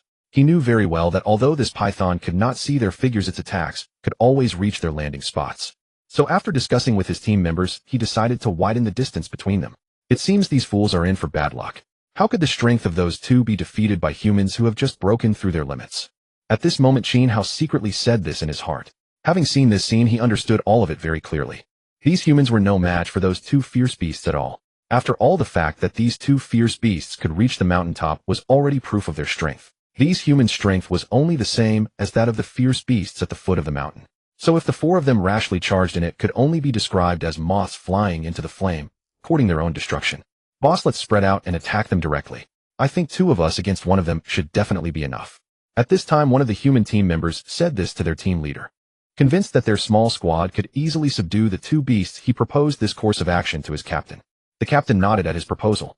In his mind, having 2 of them engage a single beast was already more than generous. After all, their power had surged explosively. Then if that's the case, let's do it. 2 of us handle 1 beast, and end the battle as soon as possible. After the captain finished speaking, he drew his weapon and charged forward. Meanwhile, the other 2 activated their jetpacks and flew toward the mantis in the air. The team had a well-defined division of labor, and prior to this mission, the army had supplied them with abundant weaponry. Coupled with the edge granted by their genetic mutations, they brimmed with confidence. At this moment, the python and the mantis, upon seeing the humans charging at them, ceased their own battle and turned to face the 2 humans leaping toward them. Qin Hao, watching from a tree, revealed an incredulous smile. From his vantage point, he could clearly see everything happening below. At that moment, seeing the humans actively charging at the 2 beasts, he covered his eyes with his claws. Because he knew the strength of these humans was simply inadequate, the 2 beasts had already evolved to D rank. I reckon those 4 won't last even 10 minutes before all hope of victory is gone. Qin Hao thought to himself, then cast his gaze outward. Now the humans had begun battling the 2 beasts. They were well aware that they must finish the fight quickly and bring back the divine tree. Because many beasts still remained at the foot of the mountain and hadn't come up, they thought the beasts below had been delayed. That was why they could openly land the helicopter by the lake. What they didn't know was that it was because the 2 beasts atop the mountain were too powerful. Thus the other beasts didn't dare come up, but the humans failed to see this. Consequently, the moment they charged at the 2 beasts, their fate was sealed. Damn it, why do our weapons seem to deal almost no real damage to them? After the humans began attacking the 2 beasts with their weapons, they suddenly realized that their weapons couldn't cause them any significant trouble. Don't panic. If these ranged weapons are useless, switch to close-quarter weapons. We have so many weapons, can't you think? Their captain, hearing their discussion, said angrily, for he also found that his weapons had little effect on the beast. After realizing this, they knew they had overestimated their own strength. Faced with such a scene, they could only steel themselves and press forward. Although they were well aware that they were among the top experts of humankind out here, it didn't seem to be the case. In that case, let's fight them directly with melee weapons. These firearms won't cause them any harm. Having confirmed this, they discarded their ranged weapons and turned to draw several pure steel blades from behind their backs. They knew that if ranged weapons were useless, they had to rely on their own strength against the 2 beasts. Want to match these D-rank beasts in strength? You're using the wrong method. Qin Hao clicked his tongue at the sight, though the humans had pushed beyond their limits. But their strength was only comparable to the beasts at the foot of the mountain. Trying to eliminate these two beasts with just two people was utterly impossible. So when they resorted to this method, Qin Hao had already foreseen their fate. Bang bang bang. Yet as their pure steel blades struck the two beasts, only a hollow thudding sound was produced. They were shocked to find that their blades hadn't even broken the beast's skin, especially since they had just used all their strength. How is this possible? We tested this weapon many times at the base, and nothing could stop us when we used it. This thought flashed through all their minds. After witnessing this, they were utterly astonished. It seemed they couldn't cause any significant harm to the two beasts, although their combined attacks didn't trouble the mantis and python much. Yet the attacks did sting the beasts, fully arousing their ferocity. The python then lashed its tail, flinging those two humans onto the shore of the lake. What's more, the mantis used its wings to destroy the jetpacks of the two in the air. How is this possible? How can their attacks be this powerful? This is completely beyond our limits. This thought arose in all their minds. They had never imagined that the two beasts they encountered this time would be so formidable. It was unprecedented for them. It seems the military gave us wrong intel. These two beasts aren't on the same level as us. They completely crush us. This was what the team captain said at this moment. Before they came, the military had told them that the beasts on this mountain were roughly equal to them, or even that they were stronger than the beasts. But after arriving and clashing with the two beasts, they realized the intel was completely wrong. Their attacks were nothing more than scratches to the two beasts, failing to deal any substantial damage. When the two beasts saw them back on the shore, they attacked again. Before long, 4 corpses lay on the ground. Qin Hao, witnessing this, was astonished by the brutality of the two beasts. He knew he could defeat them individually, but if the two joined forces, even he might not be their match. Thus Qin Hao gained a clear understanding of the beast's attributes, providing him deeper insight for dealing with them later. As I thought, this mantis and this python each possessed their own attributes. I knew that after evolving to this stage, they would surely have unique powers. Qin Hao thought calmly to himself. He knew well that having reached such a stage, they naturally possessed their own unique traits. Those humans had naively tried to destroy them with human weapons. Qin Hao could only pity them. After all, as a human in his past life, Qin Hao didn't understand why they were like this. Now, after disposing of the humans, the two beasts resumed their fight. Qin Hao clicked his tongue again as he watched the two beasts kill the humans. He hadn't expected them to be so pathetic, wiped out in a few moves. Moreover, they hadn't even drained any of the beast's stamina, which greatly displeased Qin Hao. But Qin Hao wasn't worried because he knew the two beasts would fight each other. All he needed to do was wait aside and reap the benefits. The combined strength of merely this python and this mantis had already exceeded his expectations, yet from what he could see, they were only marginally stronger than him. Qin Hao glanced at the power of these two ferocious beasts, silently speaking to himself. He had already been assessing their strength, believing that these two ferocious beasts might have evolved earlier than he had. In terms of raw power, they were slightly stronger than him, but the intensity remained within a controllable range. Amidst Qin Hao's astonishment, the two clashed together once more. For Qin Hao, this location was ideal. He only needed to sit upon this tree and watch the battle unfold. These two ferocious beasts had not yet detected his presence, so Qin Hao's position remained quite safe. Qin Hao observed their combat methods and was deeply impressed by their physiques. He knew these two ferocious beasts must have consumed certain heavenly materials and earthly treasures to evolve into their current forms, and he could clearly see that the mantis had mastered the wind attribute. The python's attribute was equally well known. Though the two were incompatible upon these ferocious beasts, they had unleashed their full destructive potential. If I could devour both of them, I would gain 2 additional attributes, which would undoubtedly be an immense boon to me.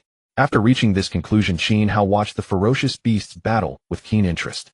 Though the attributes they mobilized were not entirely clear, in Qin Hao's estimation, merely possessing those 2 attributes was more than sufficient. Suddenly, 2 extraordinarily powerful auras washed over him. Looking toward the mountaintop, he saw the python and mantis already unleashing their ultimate techniques. He knew that after exchanging this strike, both sides would suffer significant power depletion. This was Qin Hao's optimal moment to act, and he quietly rose from the tree. Though he possessed a concealment technique that could hide him for 6 seconds, Qin Hao did not wish to use it so soon. They could not detect his traces on the battlefield whatsoever, so Qin Hao knew these 6 seconds must be spent at the most critical juncture. He was already some distance from the tree near the lake's center. At this crucial moment, Qin Hao naturally knew he could not act rashly.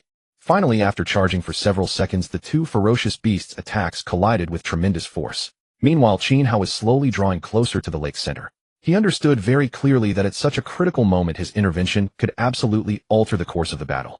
But he also knew he could not kill both ferocious beasts in a single instant. Qin Hao therefore temporarily abandoned his plan to ambush them and decided to seize the divine tree first. Now is the time. After watching the two ferocious beasts exchange their devastating strike, their expressions had grown listless. Qin Hao instantly activated his concealment technique and lunged toward the divine tree at the lake's center. This instantaneous burst of speed left the mantis and python on the battlefield with no time to react whatsoever.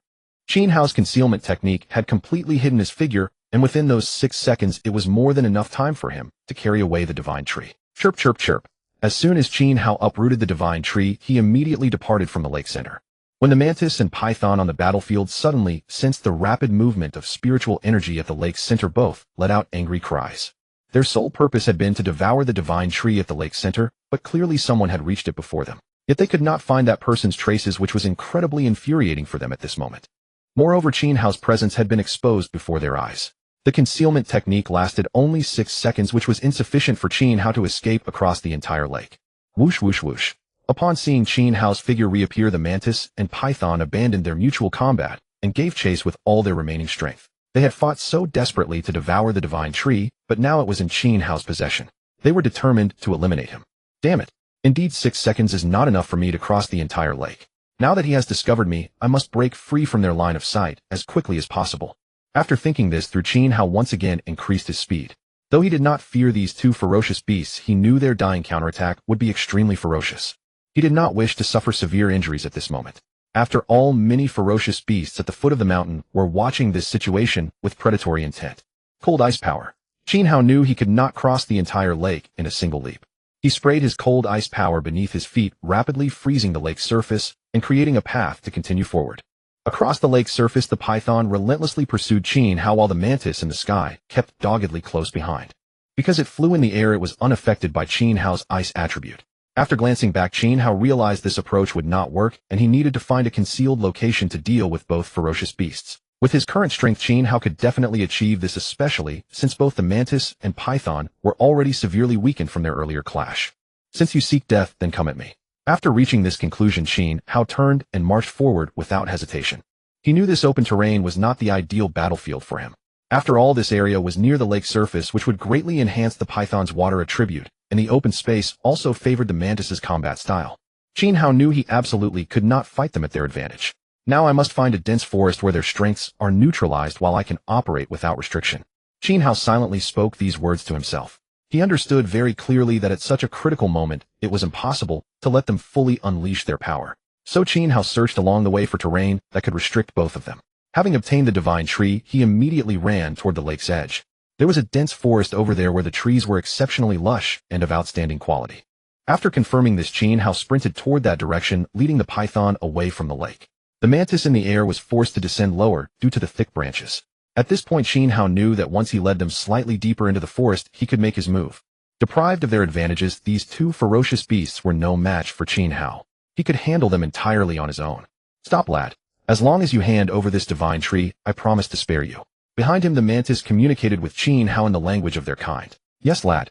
Place the divine tree upon the ground, and we promise to cease our pursuit. At this moment, the python also addressed Qin Hao. Both of them clearly understood they were not in their peak condition, and Qin Hao's true strength remained unclear to them, so they dared not attack recklessly. If you desire that tree, come and take it by force. I shall be just ahead, so long as you dare to follow. Qin Hao glanced back, delivered those words, and said nothing more. He immediately turned and sprinted into the depths of the forest. You wretched creature. When I catch you, I shall tear you limb from limb. At this moment, both the python and the mantis were consumed with fury. They had never anticipated that Qin Hao would lie in wait atop the mountain peak, biding his time until they were both weakened from their clash, then striking to carry off the divine tree.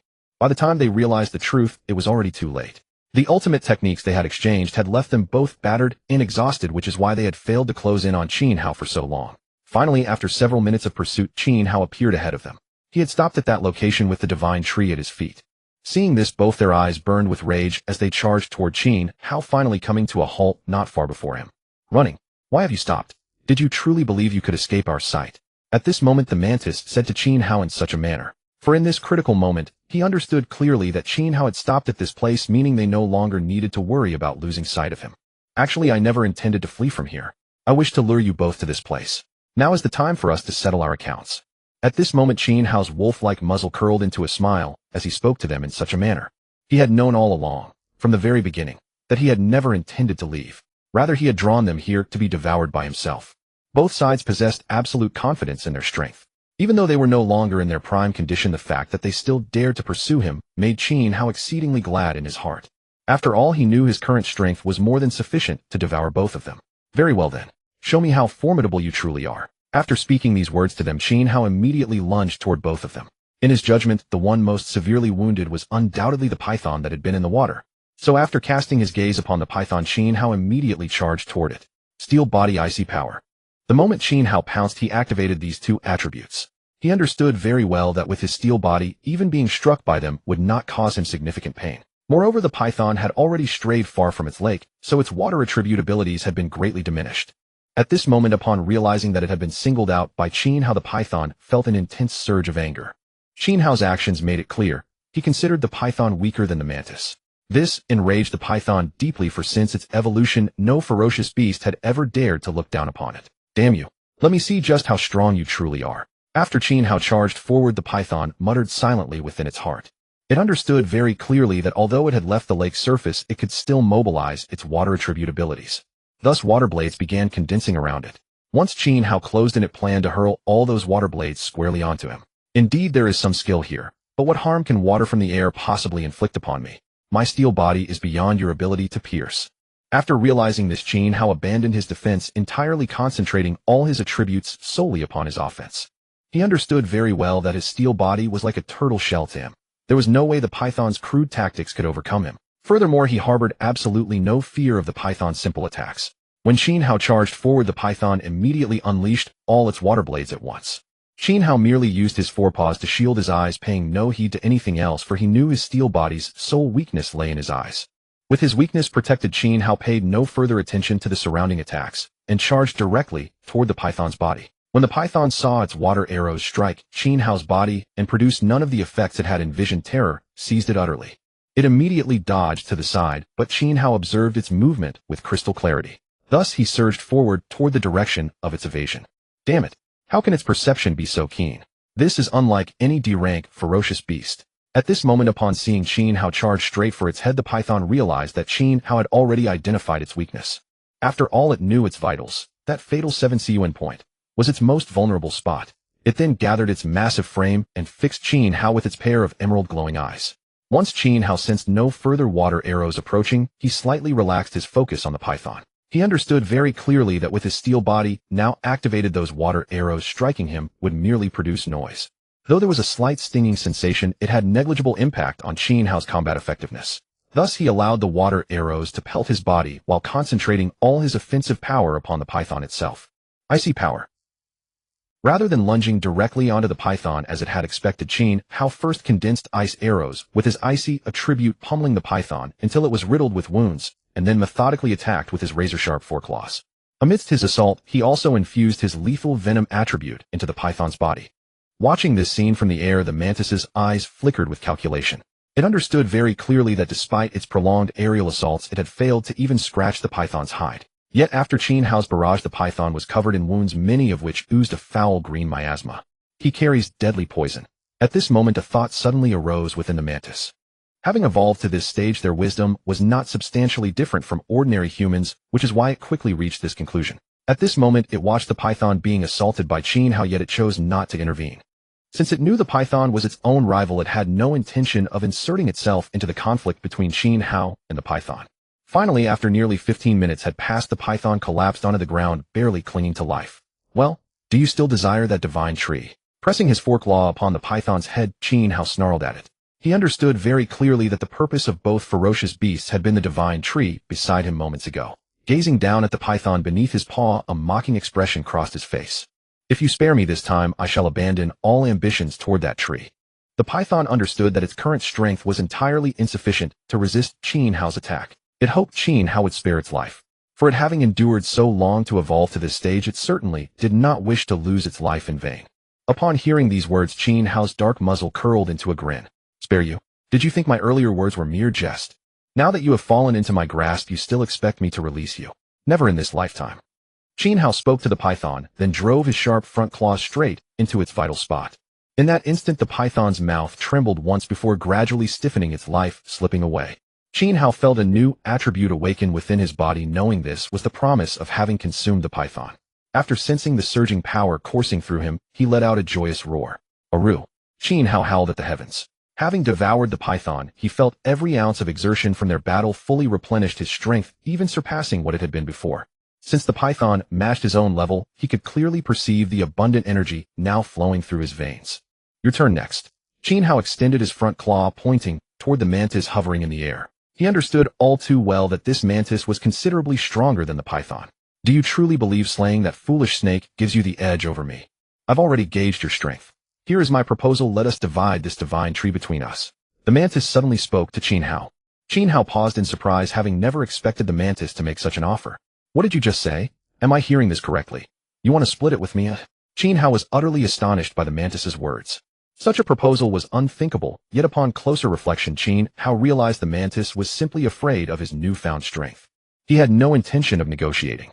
Having fully absorbed the python's energy, he launched himself at the mantis. Damn it, so combat is unavoidable after all. But do you truly believe you will emerge victorious? Such an outcome is impossible.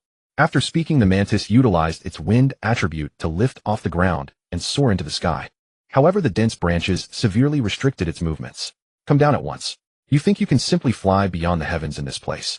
Don't be absurd. Qin Hao ran along the branches while addressing the mantis, fully aware that only from the trees could he effectively strike it. Though the mantis held the skies, Qin Hao felt no concern. Within this realm, he possessed his own advantages. The mantis ignored Qin Hao's words, continuing to harass his movements with relentless gusts of wind. It understood that if Qin Hao discovered its true weakness, it would be torn apart without mercy, and it would not allow that to happen. Having dispatched the python, Qin Hao now clashed with the mantis in fierce battle. He knew that with only the mantis remaining as his opponent, the attribute he had absorbed from the python further amplified his power. Moreover, having consumed the python, he had completely restored the stamina he had expended. Thus Qin Hao fought at peak condition while the mantis was far from it, having already battled the python to mutual devastation.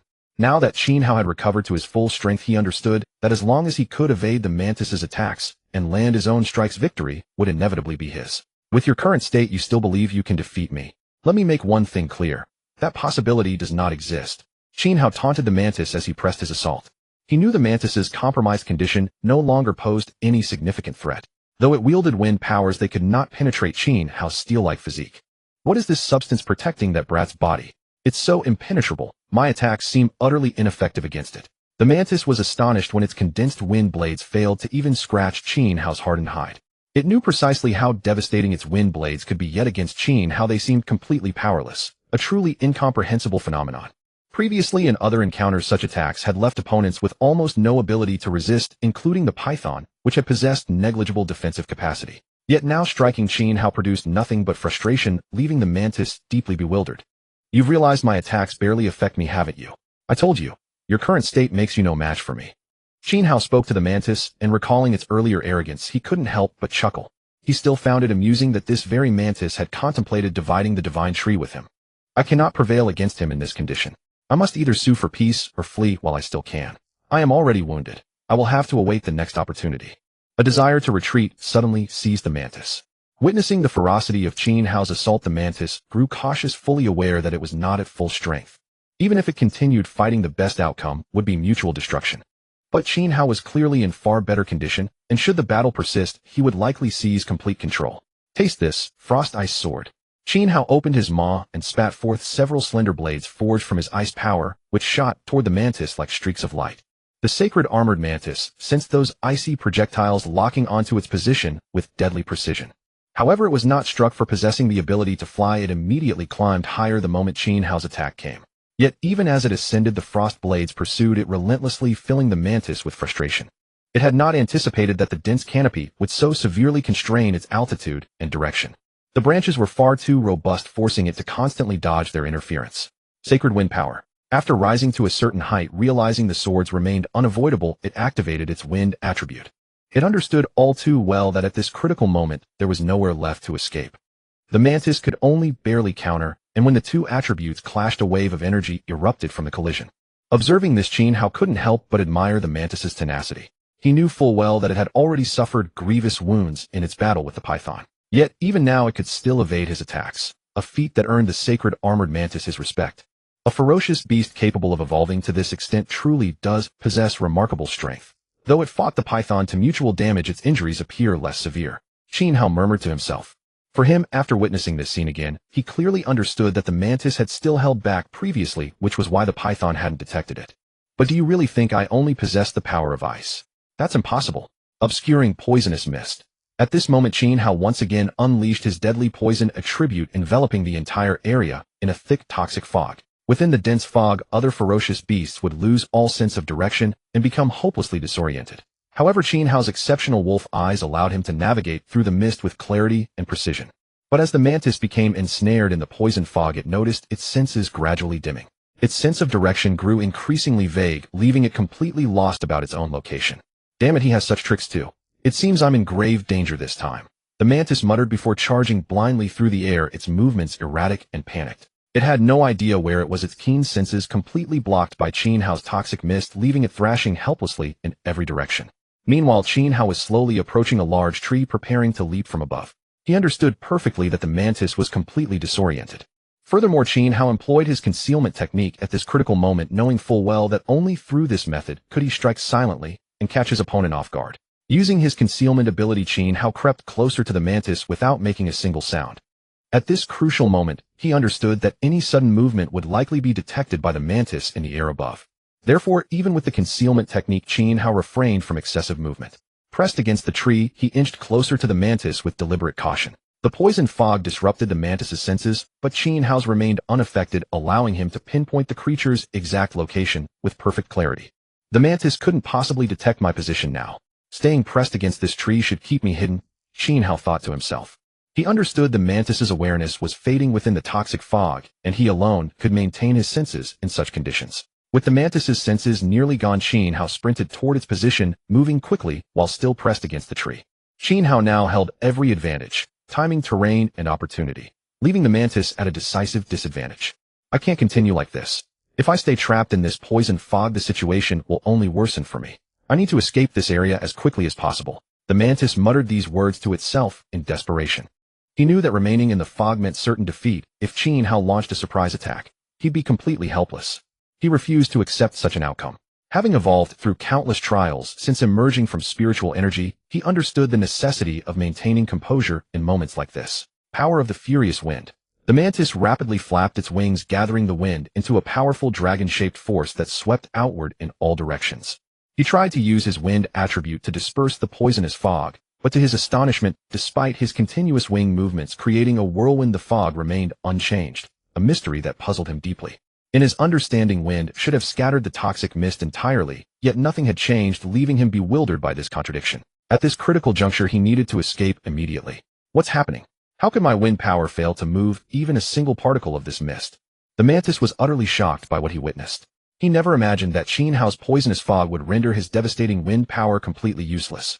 It defied all logic, yet just then Qin Hao suddenly launched himself from a large tree behind the mantis, soaring through the air like a bird of prey. This was the culmination of Qin Hao's long preparation. He had remained completely silent on the tree, and the mantis showed no awareness of the incoming attack. The mantis let out a shriek of agony as Qin Hao's attack landed. He never anticipated Qin Hao would strike from behind, and now his wings were clamped firmly in the predator's jaws, grounding him completely. After that cry, he was forced to press his head to the ground, utterly at Qin Hao's mercy. Well, still want to share this sacred tree with me? Qin Hao taunted, recalling how the mantis had previously demanded to split the sacred tree equally with him, a boast that now seemed laughable. Now pinned beneath Qin Hao, the mantis had lost all advantage. Just spare me, and I'll pretend this never happened. We'll never meet again, the mantis pleaded. Qin Hao scowled at the desperate bargaining. Without hesitation, Qin Hao drove his sharp front claws deep into the mantis's head, ending its pleas instantly. He understood that letting a beast of this caliber survive would pose an ongoing threat, so he made the calculated decision to eliminate it completely. Only the dead keep their silence, so die, Qin Hao declared as he dispatched the mantis. Immediately, he felt a surge of energy flooding into his body from the creature's remains, recognizing it as the absorbed power from his kill. Having evolved to such an advanced stage, the mantis naturally possessed considerable energy reserves within its body. After consuming the python's energy moments before, Qin Hao now absorbed the mantis's power, feeling a tremendous surge of vitality coursing through him. I can feel myself on the verge of evolution. If I consume just 2 more beasts of this caliber, I'll definitely reach the peak of D-class, Qin Hao remarked after absorbing the mantis's energy. He understood precisely what threshold he needed to cross for his evolution. Having devoured the mantis, he could distinctly sense the barrier separating him from his next evolutionary stage. Ding! Congratulations, host.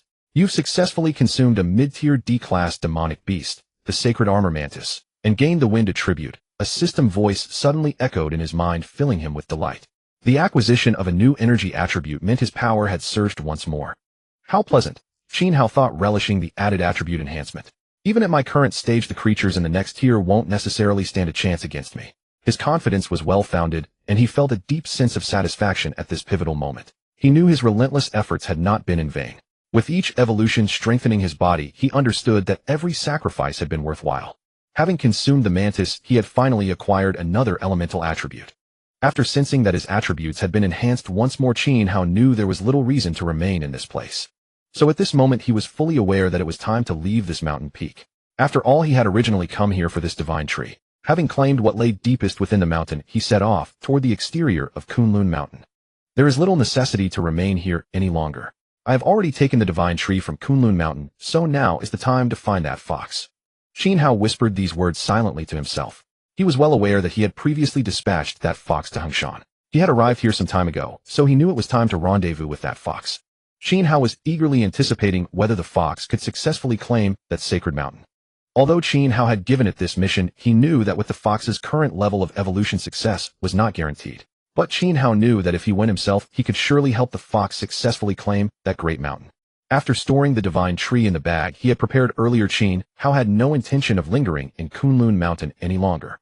He was fully aware that while beasts of equal rank to himself had already been dealt with, there were still numerous lower-tier vicious beasts at the foothills of Kunlun Mountain. Dealing with them would undoubtedly consume considerable time and energy. After all, Qin Hao understood well the principle that a swarm of ants can bring down an elephant.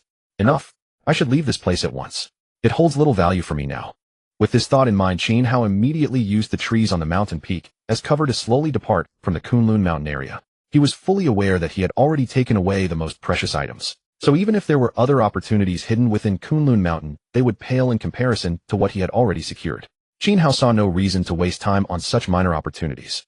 I wonder how that fox is faring now. If it can truly claim this mountain, it would give us a proper base of operations. Qin Hao pondered this to himself as he traveled.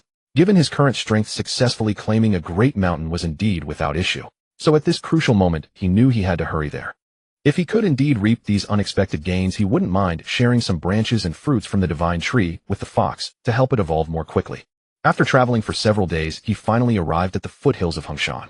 As expected, looking at that towering peak piercing the clouds, he knew the mountain had undergone tremendous changes. It seems all my arrangements were correct. If this fox can truly claim this sacred mountain, it would be highly beneficial for both of us.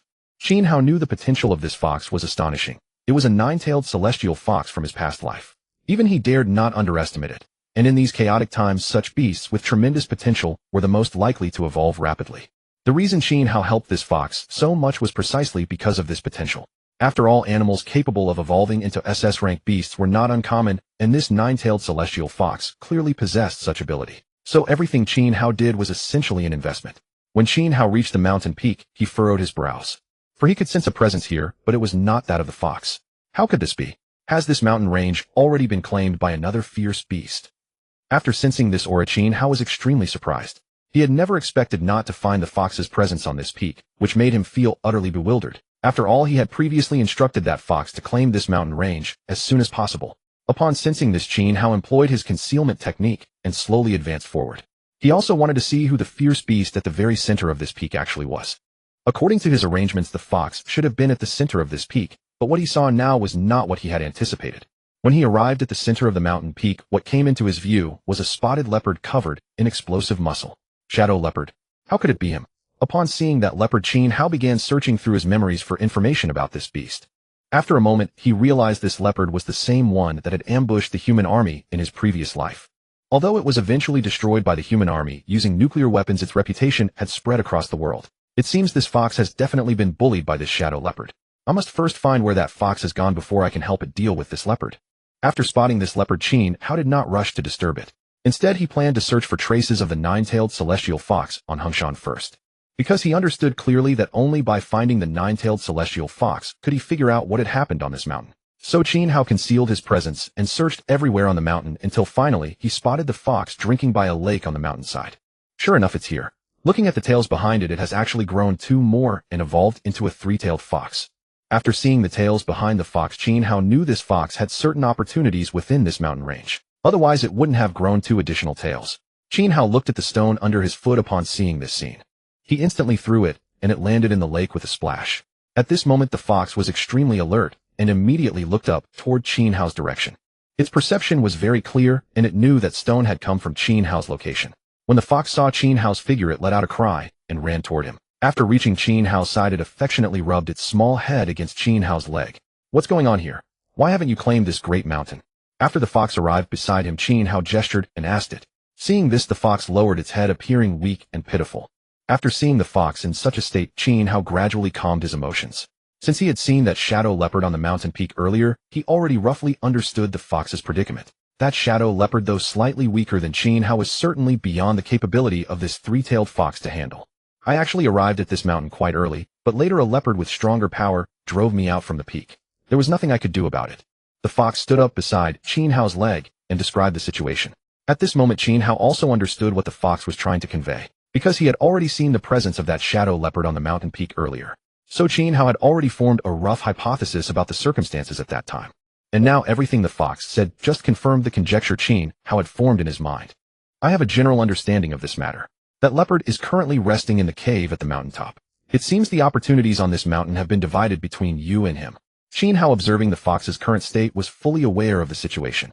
He knew that the fox must have encountered its own opportunity to evolve from a single tail to its present 3 tails. The fact that the leopard could drive away this fox indicated that it too had obtained what it desired from this mountain.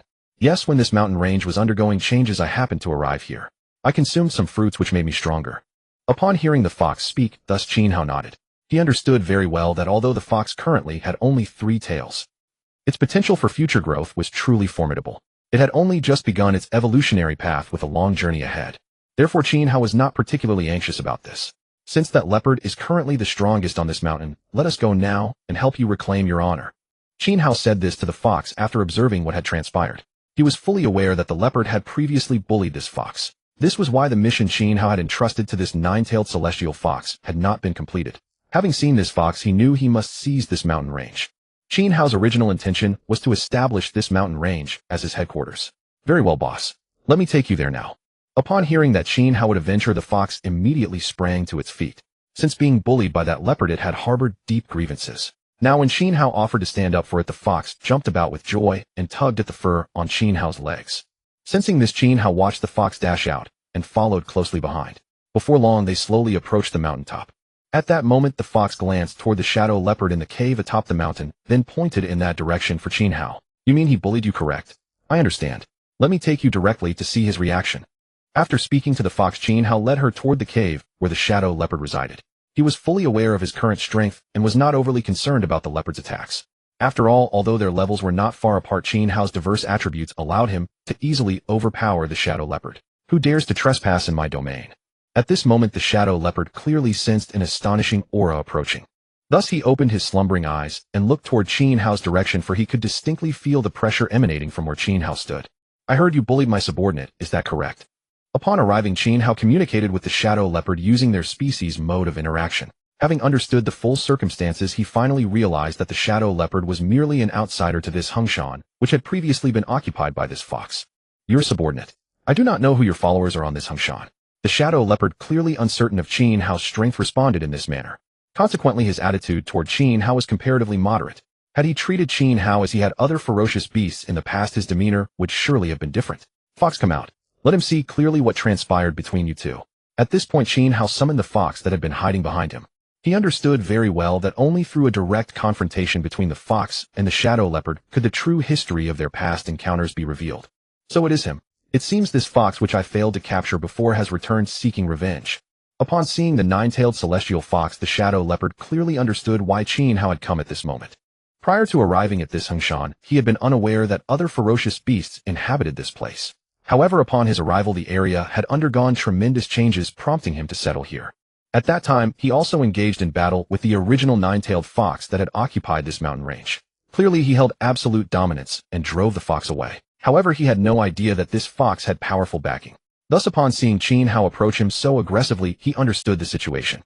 After all, he had a very deep impression of this fox from before. "So it is this fox. I may understand what you are saying now.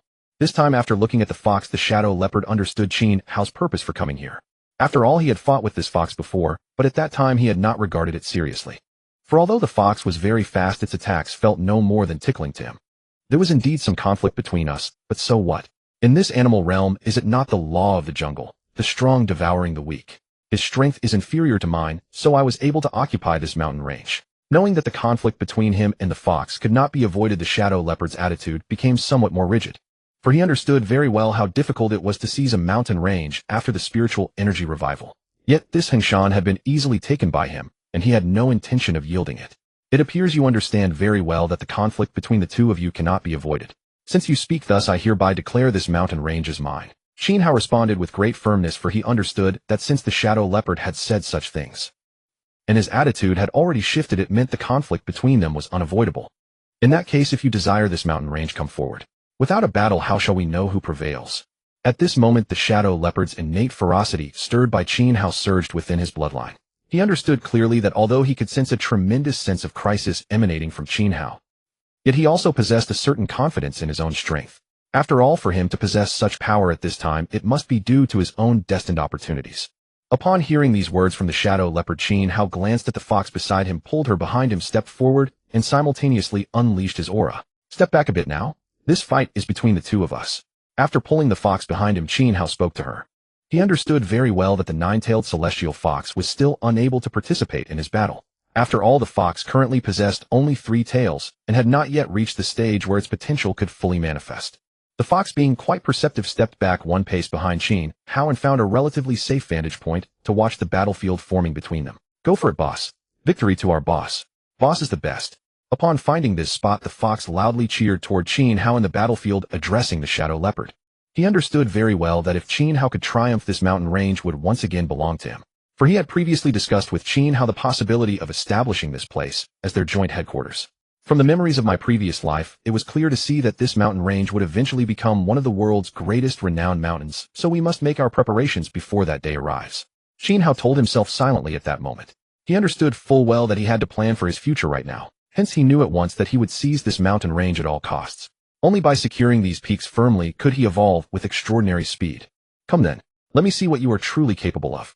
After roaring this at the shadow panther, Qin Hao lunged straight at it. He understood full well that this would have to be settled by force.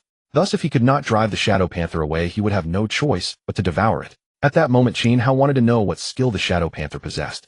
After all, he was still not entirely clear about the creature's true ability. He had not gathered much information about this matter when he came here previously. Confronted with such an unexpected turn, he intended to test the shadow panther's skill first, luring its attributes into the open before making his move. The moment Qin Hao flung himself forward, the shadow panther before him also gave a low roar and pounced at him.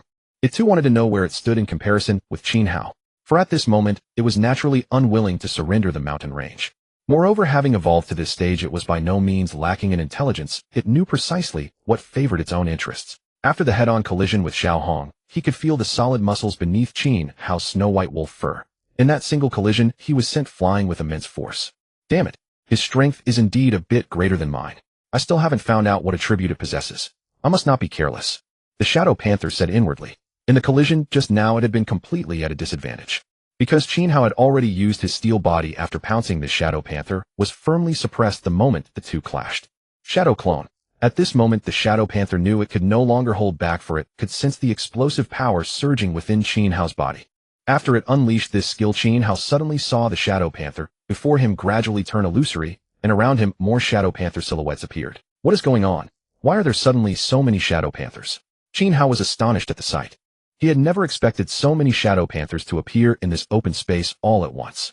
Yet this shadow panther was clearly seasoned and possessed a ruthless cunning. Without giving Qin Hao the slightest chance to react, all the shadow panther's clones pounced on him. Faced with this scene, Qin Hao did not dare take it lightly. He knew all too well that his steel body had a tolerance limit. Once that limit was crossed, his steel body would shatter on its own. Thus, he was also worried whether his steel body would be breached by the shadow panther. Even as these thoughts were racing through his mind, the shadow panther's shadow clones were already approaching him. For those clones had formed an encirclement, tightly trapping Qin Hao within the ring they had created. I'll first withstand the attacks of these clones and see just how powerful they really are. If the force truly exceeds the limit of my steel body, then I'll escape this encirclement. Qin Hao said to himself at that moment. He knew very well that he could not remain entangled with the shadow panther within that encirclement. He refused to stay at a disadvantage. Although he possessed multiple attributes, he had not yet located the Shadow Panther's true body. Striking at its shadows would accomplish very little. Could it be that he really is so confident in his strength? With so many of my clones before him, he doesn't even bother to dodge. Seeing Qin Hao's response, the Shadow Panther was extremely surprised. It had never imagined that its attack would seem so feeble in his eyes, to the point where Qin Hao did not even want to avoid it. What it did not know was that Qin Hao was waiting for its attack, using it to calculate precisely how much punishment he could endure. Therefore, after seeing this, it said nothing more. Although Qin Hao remained as still as a statue, that was exactly the best window for its assault. After all, each of those clones had roughly half of its true attacking power. When so many clones struck Qin Hao at the same time, that naturally represented the Shadow Panther's maximum offensive output. Bang, bang, bang.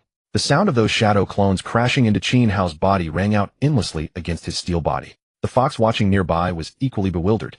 It did not understand why Qin Hao was enduring all the Shadow Panther's attacks without dodging a single one. Meanwhile, as Qin Hao sensed the Shadow Panther's assault, he sharply noticed that although the attack's power was considerable, each clone only carried 50% of the Shadow Panther's true strength. So this is it. Every one of its clones can only reach this level. The more clones it creates, the weaker its attacks become. After gaining this understanding, Qin Hao continued to sense which shadow produced the greatest impact on him, for he could accurately perceive the attack intensity of each shadow. Thus, Qin Hao knew that if a shadow's attack exceeded his expectations, that shadow was definitely the true body of the Shadow Panther. You have attacked me for quite long enough. It is time for me to strike back. Are you ready? At this moment, Qin Hao said these words to the shadows, for he had been enduring the attacks of the Shadow Panther the entire time. Yet what puzzled Qin Hao was that despite having been attacked for so long, the endurance of his steel body had still not reached its limit. It seems my steel body can endure far more than I expected. Then I need not worry about this Shadow Panther's attacks. Hearing Qin Hao's words, the Shadow Panther felt extremely strange. It had already been attacking Qin Hao for a while, yet Qin Hao remained where he was, unflinching, taking the assault. What baffled it even more was that Qin Hao himself seemed to have suffered no harm whatsoever, which was utterly incomprehensible. How can this be? My shadow clone technique is so powerful. How can it be useless against him? At that moment, the Shadow Panther was deeply baffled. It had never expected that its tried and true trump card would have no effect on Qin Hao, a fact it found almost impossible to believe. When it heard Qin Hao's threat, its gaze sharpened, for it had no idea what sort of counterattack he would use against it. Virulent poison wind force. Qin Hao cried out. For his part, he wanted to test the cooperation between the newly gained wind force and the toxin mist formed by his virulent poison attribute. Then the Shadow Panther watched as a dark green gas suddenly surged out from Qin Hao's body. No sooner did it appear than it spread at once, forming an enormous poisonous mist. The Shadow Leopard watched in dismay as the dark green gas enveloped all of its clones. Even so, a trace of unease stirred within it. It had never anticipated that Qin Hao possessed such a technique. What is going on?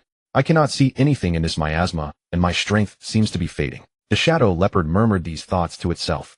Upon realizing it was shrouded in the poisonous fog, its perceptual abilities had plummeted drastically. Moreover, the speed at which it could move its shadows began to slow. It had no idea why this was happening. However, when it glanced toward Qin Hao's direction, it dimly caught sight of the man slowly approaching. No, I cannot continue like this. If this goes on, he will surely land a successful ambush. After casting a furtive glance at Qin Hao's position, the Shadow Leopard felt a chill run down its spine. It realized Qin Hao had already slipped beyond its field of vision, sending it into a state of high tension. Only now did it fully grasp the chasm between itself and Qin Hao.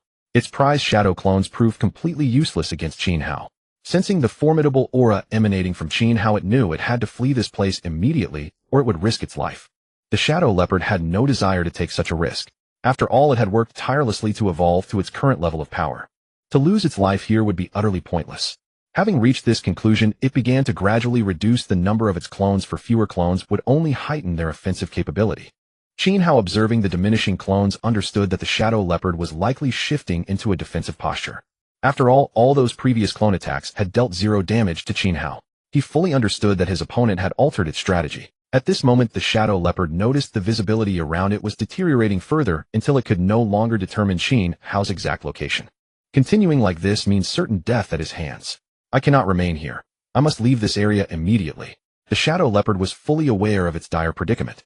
Its senses were growing increasingly blurred, so it knew with absolute certainty that Qin Hao could already pinpoint its location. Meanwhile, Qin Hao was steadily closing in on the Shadow Leopard, fully aware that his prey was now trapped within his encirclement. His gaze locked firmly onto the creature's neck. He knew precisely that the Shadow Leopard's weakness lay just below its throat. Though Qin Hao had not yet located the Shadow Leopard's true body, it was not a significant obstacle for him. After all, he had endured numerous attacks and could roughly estimate the direction of the creature's real form. Concealment technique. Qin Hao thought to himself.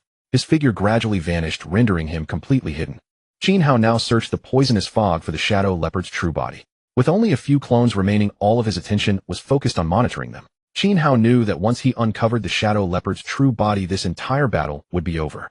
Having identified his opponent's weakness, what Qin Hao needed to do now was execute a single decisive strike.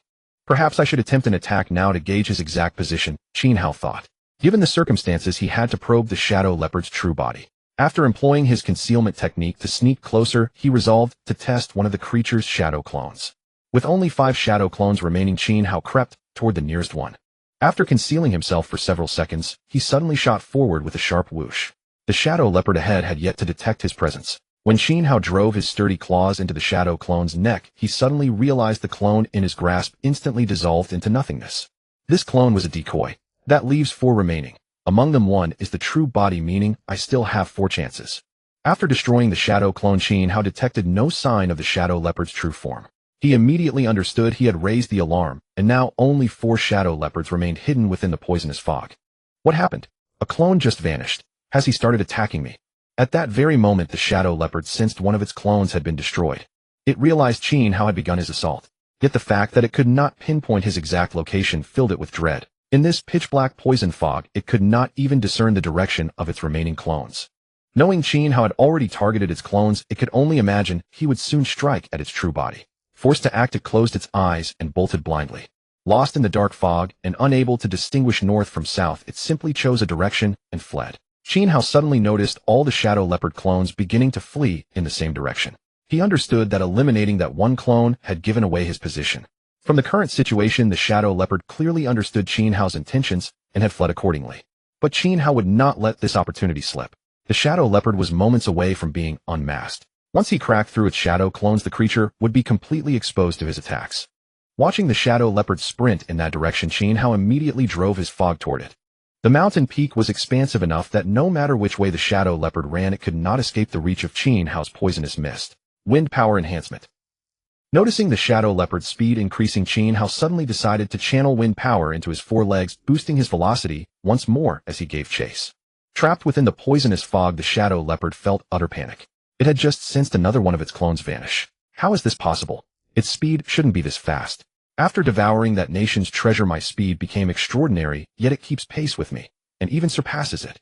After losing another clone, the shadow leopard's terror reached its peak. It had no idea from which direction or at what moment Qin Hao would pounce upon it. With clones vanishing so rapidly, only 2 remained in an instant. Like a bolt from the blue, this left it paralyzed with confusion. Forget it, I'll stop and try to reason with him. At most, I'll abandon this mountain range. After all, survival is what truly matters.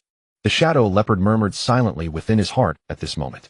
For he knew that if he did not beg for mercy now, this time, he might forever perish within this mountain range. This was not what he wished to witness. He understood all too well that reaching this stage of evolution had been arduous, and he had no desire to recklessly surrender his life. Upon witnessing the leopard's figure cease its movement, Qin Hao likewise reduced his pace.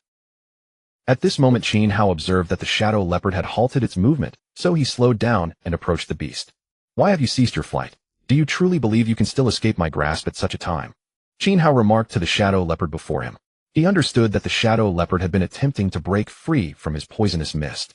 However, lacking knowledge of the precise location, Qin Hao had not persisted in the chase upon witnessing this. Instead, he had instinctively targeted those shadow clones. What struck him as peculiar was that despite slaying numerous duplicates, none had proven to be the leopard's true form. Now, as the shadow leopard withdrew his clones, Qin Hao finally discerned the whereabouts of his actual body. Agree to spare me, and I shall comply with any request. I recognize your present strength surpasses my own, yet I maintain that I still possess considerable power. Upon seeing Qin Hao approach, the shadow leopard addressed him thus. Hearing these words, Qin Hao opened his mouth and cast a glance at the creature. Upon hearing the shadow leopard's words, Qin Hao felt a lingering unease. The leopard's strength was formidable, and although Qin Hao had prevailed, it had demanded considerable time and effort, leaving him wary of potential complications. Qin Hao understood the shadow leopard's origins and hesitated to squander its innate gifts. After all, this shadow leopard was a creature comparable even to the 9-tailed celestial fox. Is there anything within this system that could compel submission? Qin Hao turned to the system for guidance, for at this juncture, he could only rely upon the system to provide counsel. He harbored concerns that the leopard's surrender might merely be a temporary ruse given that the shadow leopard had already evolved to such a considerable degree. Thus Qin Hao understood very well that securing the leopard's willing allegiance would prove extraordinarily difficult. Ding. The system has recorded such circumstances. We possess a mental imprint capable of enabling control over ferocious beasts of lower rank. Immediately thereafter, an information packet flooded Qin Hao's consciousness. This instruction taught him how to control ferocious beasts weaker than himself in rank. Having grasped this method, Qin Hao swiftly mastered it. He then dispelled the poisonous mist surrounding himself, allowing the shadow leopard to return to its former state. Very well. Should you wish to submit to me, I consent, provided I implant a mental seal within your consciousness, for only then can I rest assured. Upon receiving the method from the system, Qin Hao spoke these words to the shadow leopard. He understood thoroughly that only by embedding his mental mark within the leopard's mind could he claim true mastery over the shadow leopard. Hearing Qin Hao's proposition, the shadow leopard instinctively nodded. He comprehended clearly that to preserve his life, he must obey Qin Hao's arrangements. At such a critical juncture, he had no intention of recklessly forfeiting his life. Witnessing the shadow leopard's nod, Qin Hao began employing his mental imprint, preparing to insert it into the leopard's consciousness. Cease all resistance at once, and permit this seal to enter your mind. As Qin Hao spoke these words to the shadow leopard, a luminous white mark drifted forth from his consciousness and glided into the leopard's mind. Do not resist its entry. Simply allow it to integrate with your spiritual essence. Qin Hao instructed the shadow leopard as he observed the scene unfold. Upon his gaze directed upon the white mark, the shadow leopard absorbed it into itself. After a short while, Qin Hao perceived that a spiritual connection had been established between him and the shadow leopard. Should his mental focus shift, the shadow leopard would instantly be reduced to a vacant state. I pay my respects, master. Having completed all procedures, the shadow leopard slowly lowered itself to the ground upon its forelegs. He understood fully that his life now rested in Qin Hao's dominion, and therefore he could harbor no thought of defiance toward Qin Hao whatsoever. For Qin Hao's slightest mental impulse could instantaneously terminate his life. Excellent, excellent. The method imparted by the system has indeed proven effective. From this moment forth, you are a subordinate within my command. Qin Hao, using his pristine white forepaw, patted the shadow leopard's head and spoke these words with evident delight. Thereupon the two of them rose and proceeded toward the fox. Remember well, though you have become my subordinate, there remains a superior above you, this three-tailed fox. In my absence you shall heed his directives. Having brought the shadow leopard before the fox, Qin Hao addressed the leopard thus. He understood very well that the shadow leopard's strength now surpassed that of the fox. Such instruction was imperative, otherwise should the shadow leopard harass the fox in the future, Qin Hao would face considerable vexation. Qin Hao had established these regulations beforehand. Incredible, incredible. Elder brother, you are truly remarkable, having subdued this leopard so swiftly. Upon their arrival before the fox, the creature leaped with exuberance. It had detected that the shadow leopard harbored little hostility toward it, which struck it as exceedingly peculiar. However, upon casting a glance at the reverent gaze the shadow leopard directed toward Qin Hao, the fox immediately comprehended the hierarchical relationship between them. It promptly scaled onto the shadow leopard's neck and settled there. As the leopard was about to flare with anger, it noticed Qin Hao's watchful gaze fixed upon it. Consequently, it suppressed its indignation, acutely aware that it now occupied the most subordinate position. Within this arrangement, compliance with Qin Hao's arrangements and commands was obligatory. With the shadow leopard now subdued, Qin Hao was already planning subsequent matters. He understood very well that his paramount objective remained the swift enhancement of his own strength. Now that the nine-tailed celestial fox stood beside him, coupled with the shadow leopard, this already indicated that he possessed a foundational cadre. Within this vast and chaotic era, only by assembling subordinates and forming an organized collective could one achieve superior evolution. Our objective is to systematically secure this entire mountain range. Currently 8 peaks remain as primary strongholds, and our goal is to seize all 8 of these peaks. Qin Hao articulated these plans to the shadow leopard and the fox positioned beside him. He possessed complete confidence that their combined strength was sufficient to seize this mountain range. Having assigned this mission, he prepared to consolidate control over all 8 peaks. Within his memories, each of these 8 peaks harbored specific opportunities sufficient to facilitate Qin Hao's further evolutionary advancement. Master, among these peaks, I know one holds the greatest significance, the Central Mountain. Last time I arrived here, I sensed an intense concentration of spiritual energy emanating from that area, but having already claimed this entire mountain range, I chose not to venture further. At that moment, the shadowed leopard spoke directly to Qin Hao. On his previous visit, he had felt the deep spiritual energy rippling within that central peak, yet he never went to investigate. He had been solely focused on accelerating his own evolution at that time, so he never made it there. Now, having been subdued by Qin Hao, he began considering their collective future. He understood very well that these places held profound opportunities for growth, and he wanted nothing more than to help his companions advance faster. That was precisely why he intended to lead Qin Hao to that central peak.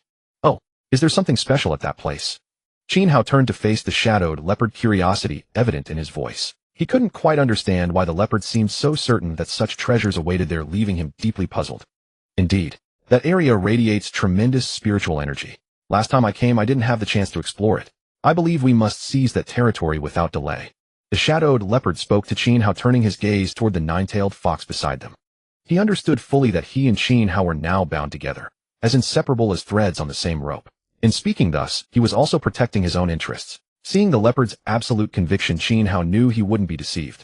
Qin Hao had planted his spiritual mark within the leopard's mind, and now he chose to head toward the central of the 8 peaks.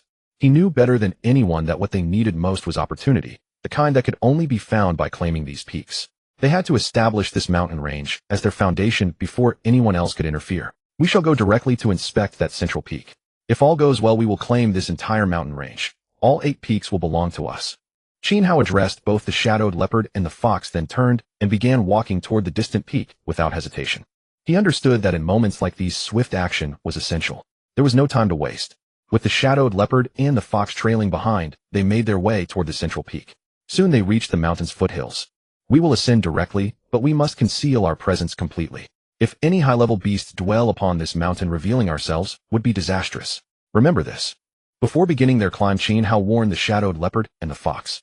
He didn't yet understand what lay ahead on that mountain, and it made him uneasy. Don't worry, boss.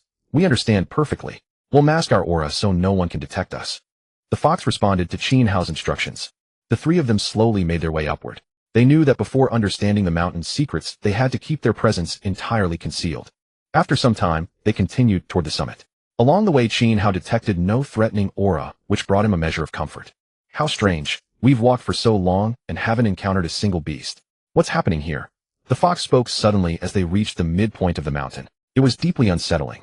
After traveling such distance, they had found no sign of any wild creatures on this peak. A mystery none of them could explain. Indeed, this is highly unusual. Let's not rush. We'll observe more carefully once we reach the summit. Qin Hao spoke in a low voice to the shadowed leopard and the fox. They said no more and followed quietly behind Qin Hao, carefully masking their presence as they ascended toward the peak. Even upon reaching the summit, they found no evidence of any dangerous beasts, a revelation that left Qin Hao and his companions utterly bewildered. But just then a voice drifted toward them from ahead. Something's wrong. Let's go investigate what's happening over there. Sensing something unusual, Qin Hao led the shadowed leopard and the fox toward the source. His 2 companions followed closely behind him. They hadn't yet understood what awaited them, so they proceeded with extreme caution. After a moment, they pushed aside the foliage before them, and the scene that unfolded before their eyes left them profoundly shaken. As Qin Hao and his companions drew nearer, they saw countless golden-furred monkeys before them, each strand of fur shimmering with an otherworldly golden thread. Could these monkeys have mutated from golden silk monkeys? But I've never heard of golden silk monkeys possessing threads like these before. Qin Hao stared in confusion at the sight. He sensed these creatures had undergone some extraordinary transformation. Meanwhile, the monkeys had not yet detected their presence. Upon the mountaintop, the monkeys continued their tribal activities undisturbed. 2 golden silk monkeys, noticeably larger than the rest, stepped forward to the center. The surrounding monkeys erupted into loud cries. What are they doing? It almost looks like a competition. The fox turned to Qin Hao and the shadowed leopard, bewildered. To their eyes, the monkeys seemed to be performing actions they couldn't comprehend. But Qin Hao's gaze remained fixed on the 2 central figures, unblinking. You're right. Those 2 are fighting for the position of Monkey King within their tribe. Qin Hao spoke to the fox and the shadowed leopard. He could clearly see the 2 monkeys battling fiercely for dominance over the entire troop. He noticed their aggressive nature and the fact that both were significantly larger than ordinary golden silk monkeys. Was I right? They really are competing with each other. The fox spoke in utter disbelief. She had merely mentioned it casually, having no real knowledge of what was happening. Look closely at their size, far greater than the others. And their aggression matches that of Xiaohe. Qin Hao spoke to the fox. Xiaohe was the name he had given the shadowed leopard after subduing it, not knowing what else to call it. The shadowed leopard had no choice but to accept the name. Boss, do you really think they can rival my strength? I find that hard to believe. The shadowed leopard reacted with visible displeasure upon hearing Qin Hao's words. He knew full well that with his strength those 2 monkeys stood no chance against him. Yet Qin Hao didn't seem to agree. Qin Hao could clearly sense the explosive power hidden beneath the thick fur of those 2 monkeys, coiled like springs ready to unleash devastating force. If you do not believe me, you may go and test them yourself and see whether you can truly stand against them. but I think there is more than a 50% chance that you will lose. Qin Hao said these words to him at that moment. He could clearly sense that although the two monkeys seemed harmless on the surface, their aggression was extremely fierce. Knowing this, Qin Hao did not reveal it to the shadow leopard. He felt that the shadow leopard could first test the strength of the two monkeys. Don't be hasty. Let's first see which of these two monkeys can claim the title of Monkey King. Seeing that the shadow leopard was about to stride forward and spar with the two monkeys, Qin Hao immediately called him back. He was well aware that the two monkeys were locked in their battle for the throne. If the shadow leopard interfered now, he would invite a combined assault from the entire troop, a scenario Qin Hao wished to avoid at all costs. Upon hearing Qin Hao's words, the shadow leopard immediately stopped in his tracks. He knew Qin Hao was perfectly right, so he calmed himself, refusing to be provoked any further. You see, the two monkeys are about to begin their contest. We need do nothing for now except watch from here. Once the winner is decided, we can make our next move. Qin Hao immediately observed the scene and said this to the two companions beside him, for he could clearly sense that the two monkeys were about to resume their battle. In this monkey troop, only the Monkey King could command the gathered masses. Thus their battle for the crown was destined to end in injury or death. After all, to establish a new Monkey King, the challenger had to defeat the old king before he could rule the troop as its new sovereign. The fox and the shadow leopard, having heard Qin Hao's words, now understood what he meant. Thus, instead of making any unnecessary move, they remained where they were and watched the battle alongside Qin Hao. Amid the shrill cries of the surrounding monkeys, the two combatants suddenly swelled in size, entering their battle forms. It was only after a closer look at the pair that Qin Hao recognized what species they truly were. So these two monkeys actually carry the bloodline of a Titan giant ape. No wonder they have undergone such a mutation, Qin Hao said silently to himself, for he had now discovered the true species of the two monkeys. After all, he had initially assumed these two were simply mutated golden snub-nosed monkeys, but he had never imagined that their bloodline contained traces of the Titan giant ape. Now, Little Black, do you still think you can defeat them? Qin Hao asked the shadow leopard at his side. For now that the two monkeys had entered their battle forms, their bodies continued to swell, and the pressure radiating from them grew ever stronger. At that moment, the shadow leopard heard Qin Hao's words and lowered his head, for he could already sense a very dangerous aura emanating from the two monkeys. He no longer dared to claim that he could overcome these mutated golden snub-nosed monkeys. Say nothing more for now. Let's first watch how the situation develops. At the very least, they haven't discovered us yet, so we can watch clearly which of these two monkeys will win. Having said this to the two of them, Qin Hao said no more and once again turned his gaze toward the center of the mountain summit. The struggle between the two monkeys had reached a fever pitch. Their massive fists crashed against each other's bodies. Qin Hao and the others watched the fight with mounting excitement.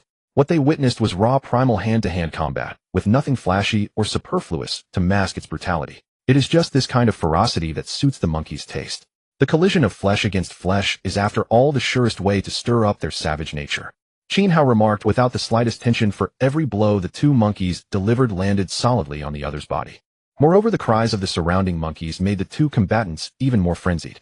Even Qin Hao and his companions watching nearby could feel their own excitement steadily rising. It should be over soon. The old monkey's strength and stamina are no match for the younger one, Qin Hao suddenly said to the two beside him. He could see that the old Monkey King on the right side of the battlefield was steadily losing his momentum. Big brother, how can you tell? I can't seem to sense at all who is about to win and who is about to lose, the fox asked Qin Hao, for he could not see either monkey at a distinct disadvantage. Hearing the fox's confusion, Qin Hao smiled and shook his head. His senses were far sharper than those of the two by his side, so he chose not to reveal this insight for the time being. Roar, roar, roar. Suddenly, the young monkey on the left pounded his chest with loud thuds and lunged at the old Monkey King. The old Monkey King, clearly unable to sustain the prolonged fight any longer, took several heavy blows from the younger monkey and finally collapsed to the ground. When the new Monkey King let out a thunderous roar, the surrounding monkeys echoed him in unison. For them, a new king had been born among their troop, and they were utterly beside themselves with excitement. Qin Hao glanced to his right, and a thought began to take shape in his mind. Since they had come to seize the resources of this mountain peak, the three of them also wished to probe exactly how formidable their opponent was. Little Black, you can go now and challenge him. Let's see just how powerful this new Monkey King really is. Qin Hao fixed his wolf-like gaze on Little Black and said. He too wanted to gauge the true strength of the Monkey King at the center. Even under the current circumstances, Qin Hao could faintly feel waves of oppressive force rolling toward him. Hearing this, the shadow leopard nodded, parted the leaves in front of him, and dashed straight into the monkey troop. Qin Hao and the fox remained hidden, continuing to watch the scene. With the old Monkey King now lying on the ground, the other monkeys gathered around their new king. When the new Monkey King saw the shadow leopard approaching, he scratched his head with his enormous paw, looking thoroughly bewildered.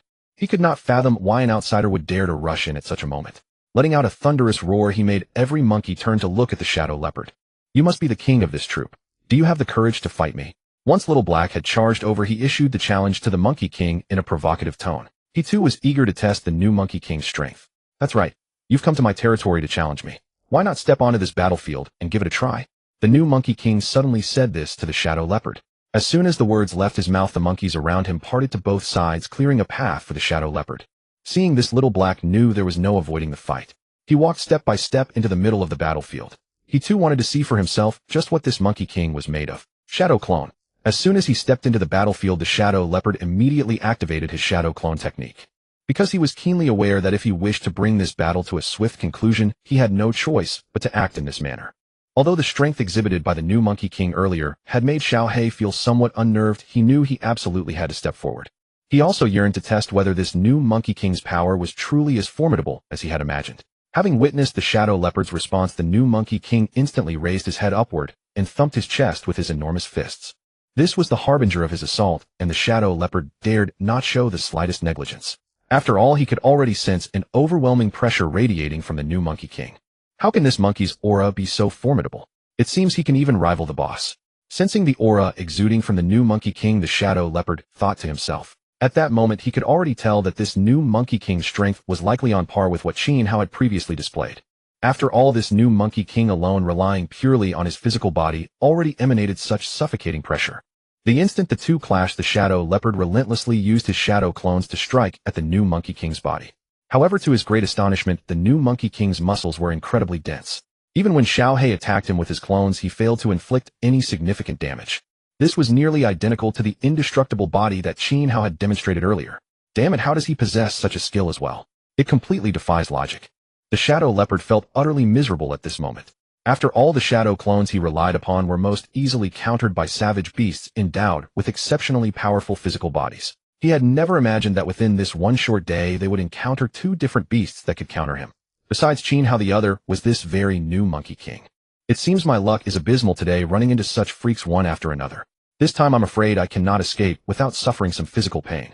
At that moment, Xiao He let out a powerless sigh in his heart. After all, when he realized that he was being suppressed by this new Monkey King, he knew he was definitely no match for him. Just as the Shadow Leopard reached this conclusion, the new Monkey King opposite him, without the slightest pause, charged straight at him. For although the attack of those shadow clones had not elicited much reaction from him, pain was inevitable, and now he had been thoroughly enraged by this Shadow Leopard. Alright, the real show is just beginning. Now all we have to do is watch Xiao He get beaten up. Nearby, Qin Hao and the fox watched the scene from their concealed position. Hearing Qin Hao speak in this manner, the fox's eyes brimmed with confusion. He had not yet grasped why Qin Hao would say such a thing. After all, he knew Xiao He was exceptionally strong. Even he himself was no match for him. He said nothing more, and simply continued to watch the battlefield alongside Qin Hao, deep in thought. At this point, he still could not tell who was gaining the upper hand. With a furious roar, the new Monkey King, provoked by the Shadow Leopard, beat his chest with his massive fists and charged toward the Shadow Leopard's location, his eyes turning deep crimson. Something feels off. It seems the bloodline hidden within this golden-haired monkey might be even more terrifying than that of the Titan ape. Observing the changes taking place on the new Monkey King, this thought emerged in Qin Hao's mind. After all, he had never heard of a Titan ape's eyes being able to turn such a shade of red. Therefore, after realizing this, Qin Hao kept racking his brain, wondering exactly what kind of bloodline this new golden-haired Monkey King could possess. On the battlefield, seeing the Monkey King charging toward him, the Shadow Leopard relied on his speed advantage to continuously evade the new Monkey King's attacks. He knew full well that if he were struck even once, he would either die or be severely maimed. At this point, I have roughly probed out his power. Next, I'm afraid this will have to be settled by the boss.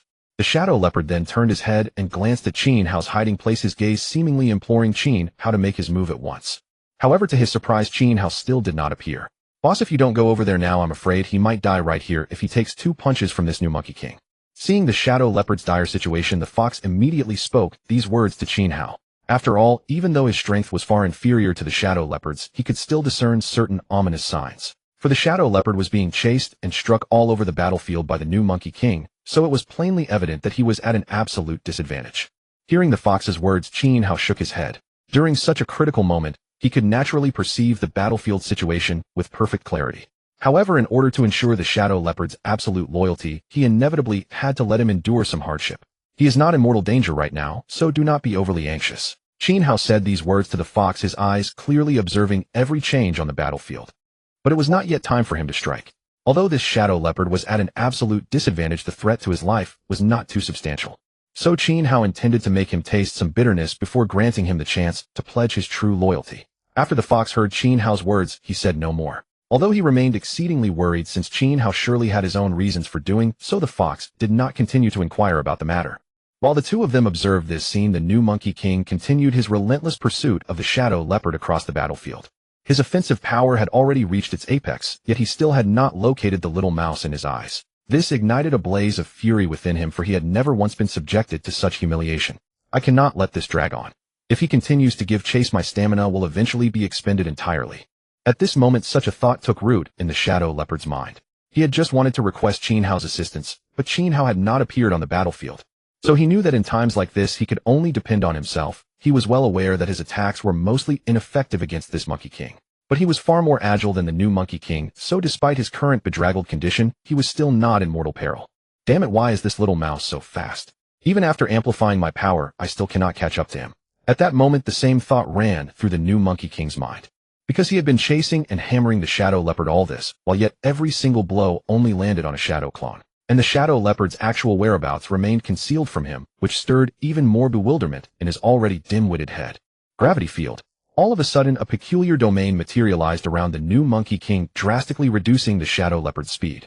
The moment the shadow leopard sensed it, terror nearly drained the soul from his body, for he had never expected that this new Monkey King still had moves he had yet to unleash. So at that instant he knew he had no choice but to plead for Qin Hao's help, otherwise he would definitely be beaten to death on this very spot by the new Monkey King. After the new Monkey King unleashed the gravity field, Qin Hao's gaze gradually grew somber. Because he discovered that the new Monkey King carried not only a fierce beast bloodline, but also inherited its talent. Therefore Qin Hao knew very well that if he wanted to seize the fortune of this main peak, he would have to kill the new Monkey King. I know which fierce beast's bloodline it is. It actually carries a trace of Zhu Yin blood. It was only after seeing the gravity field appear that Qin Hao realized which fierce beast's bloodline the new Monkey King possessed. It seems Little Black can't hold on any longer. It's time for me to make my move. With that thought in mind, Qin Hao parted the leaves in front of him, leaped out, and pounced toward the battlefield. He was well aware that if he still didn't show up now, it would be extremely difficult for the Shadow Panther. After all, with the new Monkey King having unleashed its gravity field, the Shadow Panther's movement speed had drastically decreased. At this moment, neither the Shadow Panther nor the new Monkey Chief in the battlefield had expected Qin Hao to intervene at such a time. When the fox saw Qin Hao charging out, it knew the Shadow Panther should be out of immediate danger. After all, he knew clearly that the current situation was entirely within Qin Hao's expectations, and he understood exactly how unfathomable Qin Hao's strength was. With the boss stepping in now, Little Black should be safe. The little fox then stood up in a human-like manner and touched the spot over its heart with its front paw. Meanwhile, the new Monkey Chief on the battlefield had no idea that the Shadow Panther still had allies. Caught off guard, it was sneak attacked by Qin Hao. However, because it had already activated its enhancement mode, Qin Hao's sneak attack did not cause it much harm. It merely sent it flying out of its original attacking stance. What's going on? How can there still be someone else? After the new Monkey Chief saw Qin Hao appear, its gaze gradually turned serious because it sensed a dangerous aura from Qin Hao that made it not dare to be the slightest bit careless. Boss, you're finally here. If you hadn't shown up, I would have been pounded to death by him. The Shadow Panther complained to Qin Hao as he arrived on the battlefield. In its confrontation with the new Monkey Chief, it had been at a complete disadvantage, so if Qin Hao had been any later, it might have been beaten to death right there. After all, it had been constantly evading the new Monkey Chief's attacks on the battlefield. Once the new Monkey Chief unleashed its gravity field, the Shadow Panther's movement speed dropped enormously, causing its only advantage to vanish completely. I came because I sensed you weren't in mortal danger. Now your mission is complete. You did very well. Qin Hao said this to the Shadow Panther behind him at that moment because the task he had given it was to thoroughly probe the new Monkey Chief's abilities. Now it had fulfilled that task admirably. Qin Hao estimated that the new Monkey Chief no longer had any trump cards left. After saying this to the Shadow Panther, Qin Hao had it leave the battlefield because he knew there was little use in it staying there any longer. After all, the new Monkey Chief's current strength was no longer something the Shadow Panther could withstand merely by relying on its shadow clone. Big Monkey, your opponent now is me. Qin Hao bared his teeth in a grin at the new Monkey Chief before him. Earlier he had intended to let the Shadow Panther test this new Monkey Chief's strength. And by now the Shadow Panther had fully completed its task, giving Qin Hao a clear picture of the new Monkey Chief's abilities. Thus Qin Hao's appearance here signified that he had already figured out the new Monkey Chief's strength. Only then could he stand here with such confidence. After hearing Qin Hao's words, the new Monkey Chief raised its massive fist and pounded its chest. It was furious over the Shadow Panther's earlier provocation because even after unleashing its gravity field, it had failed to kill the panther. All of that had been ruined by the Qin Hao before it, so it now turned its hateful gaze upon Qin Hao. The only thought in its mind now was to smash the White Wolf King standing before it. Your monkey troop's aim is to guard the divine spring on this mountain, isn't it? Let me tell you plainly, that's my target as well. At this point, Qin Hao wanted to thoroughly enrage the new monkey chief, so he told it outright the purpose of his visit. Sure enough, after hearing Qin Hao's words, the red in the new monkey chief's eyes intensified, an ominous sign of its impending rampage. Because when it heard that Qin Hao had designs on their divine spring, a blazing, irrational fury surged within its heart. After all, this monkey troop had occupied this mountain through tremendous hardship. Now that someone dared to covet their divine spring, it naturally would never tolerate it. Go to hell. After the monkey chief roared, it charged at Qin Hao. Because upon hearing Qin Hao's intentions, its heart was seized by an uncontrollable urge to pound Qin Hao to death right there. In its mind, anyone who dared covet their divine spring had to be torn apart. And now Qin Hao actually dared to say such words right in front of it. This clearly ignited the volatile fury that had already been seething within it. Seeing the new Monkey King charging at him, Qin Hao immediately activated his iron body and used his ice force to precisely cancel out the new Monkey Chief's gravity field. He knew very well that once he fell into the new Monkey Chief's gravity field, his movements would undoubtedly become sluggish. This was not something Qin Hao wanted, since he knew his speed was far greater than that of the foolish big monkey. With strength like that, you're far from being my match. If you don't believe me, come and try. Seeing the big monkey charging at him, Qin Hao immediately dodged to the side. Because he knew that if the big monkey's fist as huge as a wok actually struck his iron body, the force would likely exceed the limit that the iron body could withstand. His intuition told him that it would indeed be so he didn't dare let the big monkey's attack land on his body. That would be far too risky. Are you all just a bunch of little rats? Don't you dare meet me head on. Seeing Qin Hao evade his attack yet again, the new monkey chief grew extremely irritated. Earlier, while dealing with the shadow panther, it had been toyed with in the same way. Now discovering that Qin Hao's speed was equally astonishing, it was thoroughly enraged. What's wrong with being fast? It's my strength. If you can slow me down, then that's your ability, but it's clear you don't have it. Qin Hao continued to provoke the big monkey because he still wanted to know whether it possessed any other abilities. When the big monkey realized it couldn't land a hit on Qin Hao, it became even angrier, because what annoyed it most was Qin Hao constantly provoking it from the side. Damn it, this can't go on.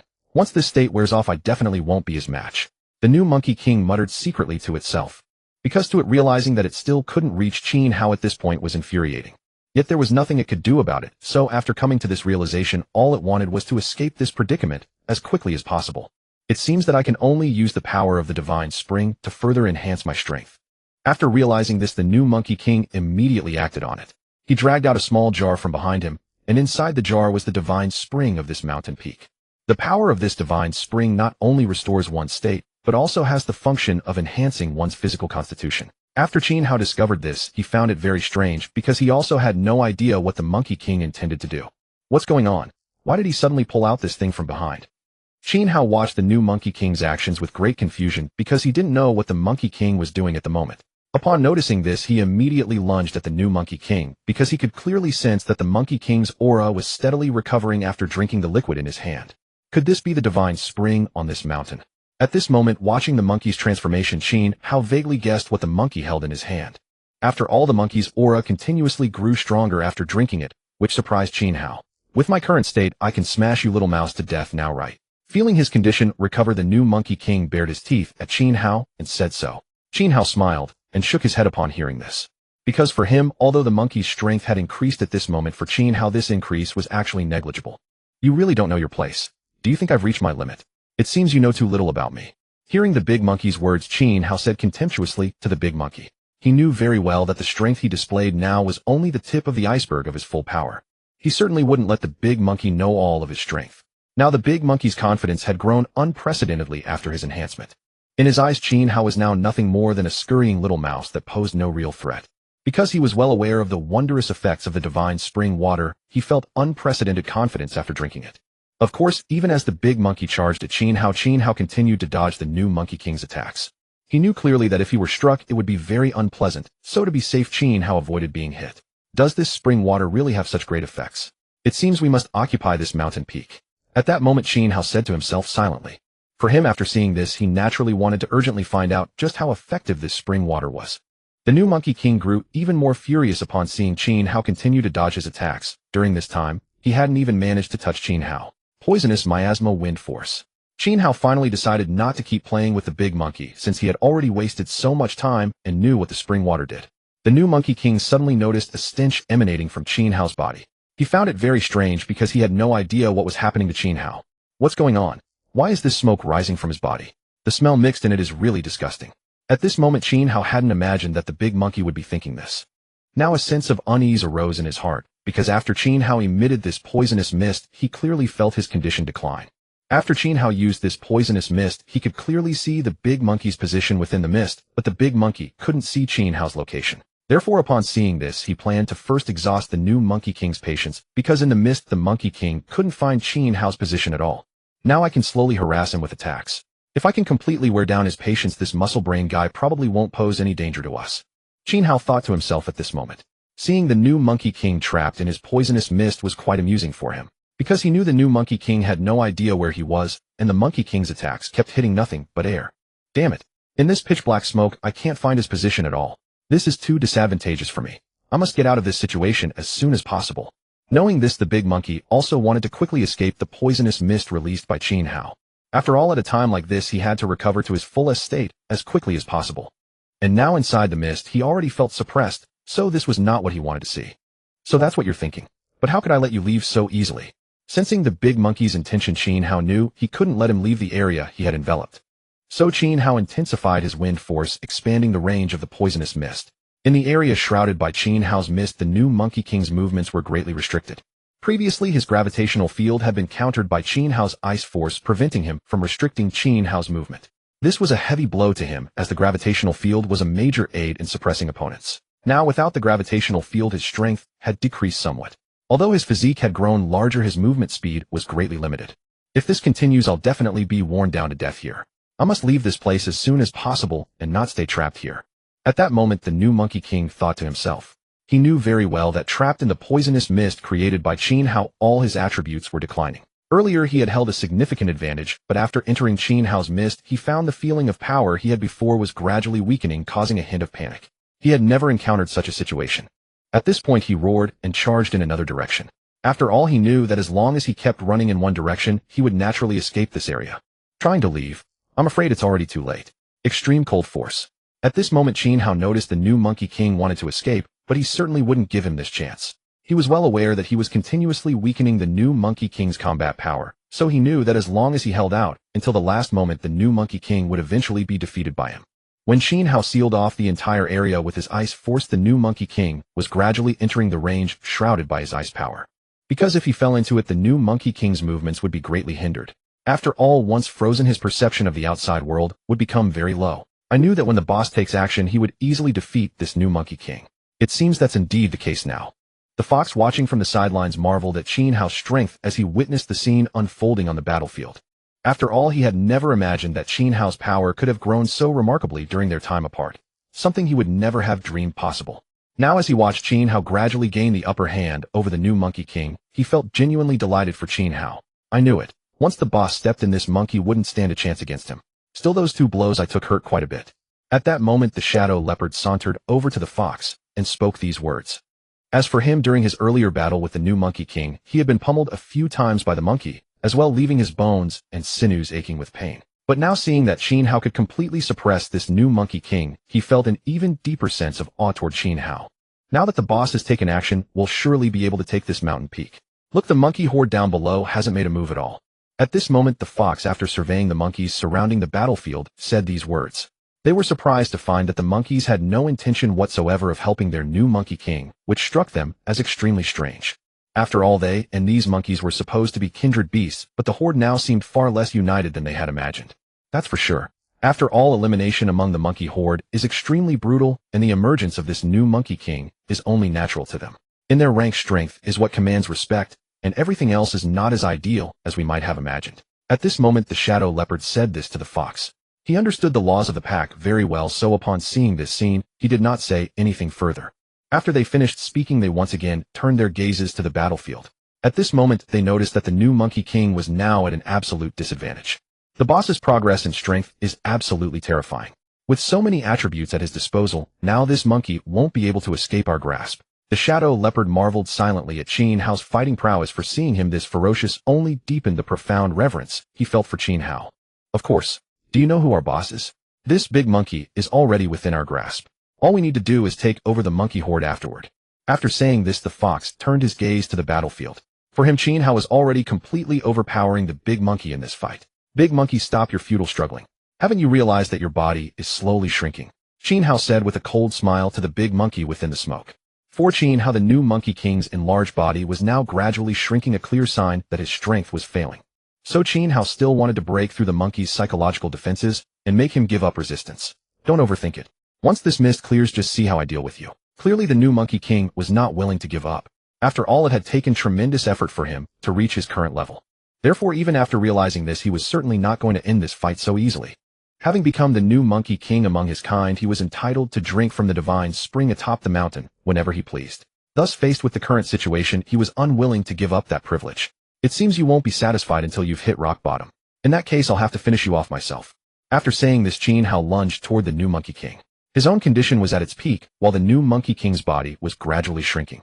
So with his advantage mounting and the monkey's waning, Qin Hao had occupied an absolute position of superiority. He now wanted to end this battle as quickly as possible. After all, the two of them had been fighting for quite some time, and Qin Hao had no desire to drag things on any longer.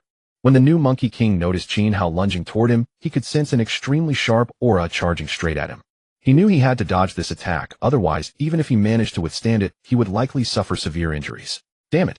I absolutely cannot let this attack land on me, or I'll likely end up gravely wounded. After sensing the intensity of Qin Hao's attack, the new monkey king formed this thought in his mind.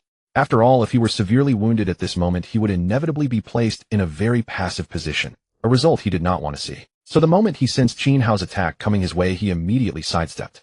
Though the distance was not great, it was enough to avoid a fatal blow. Oh.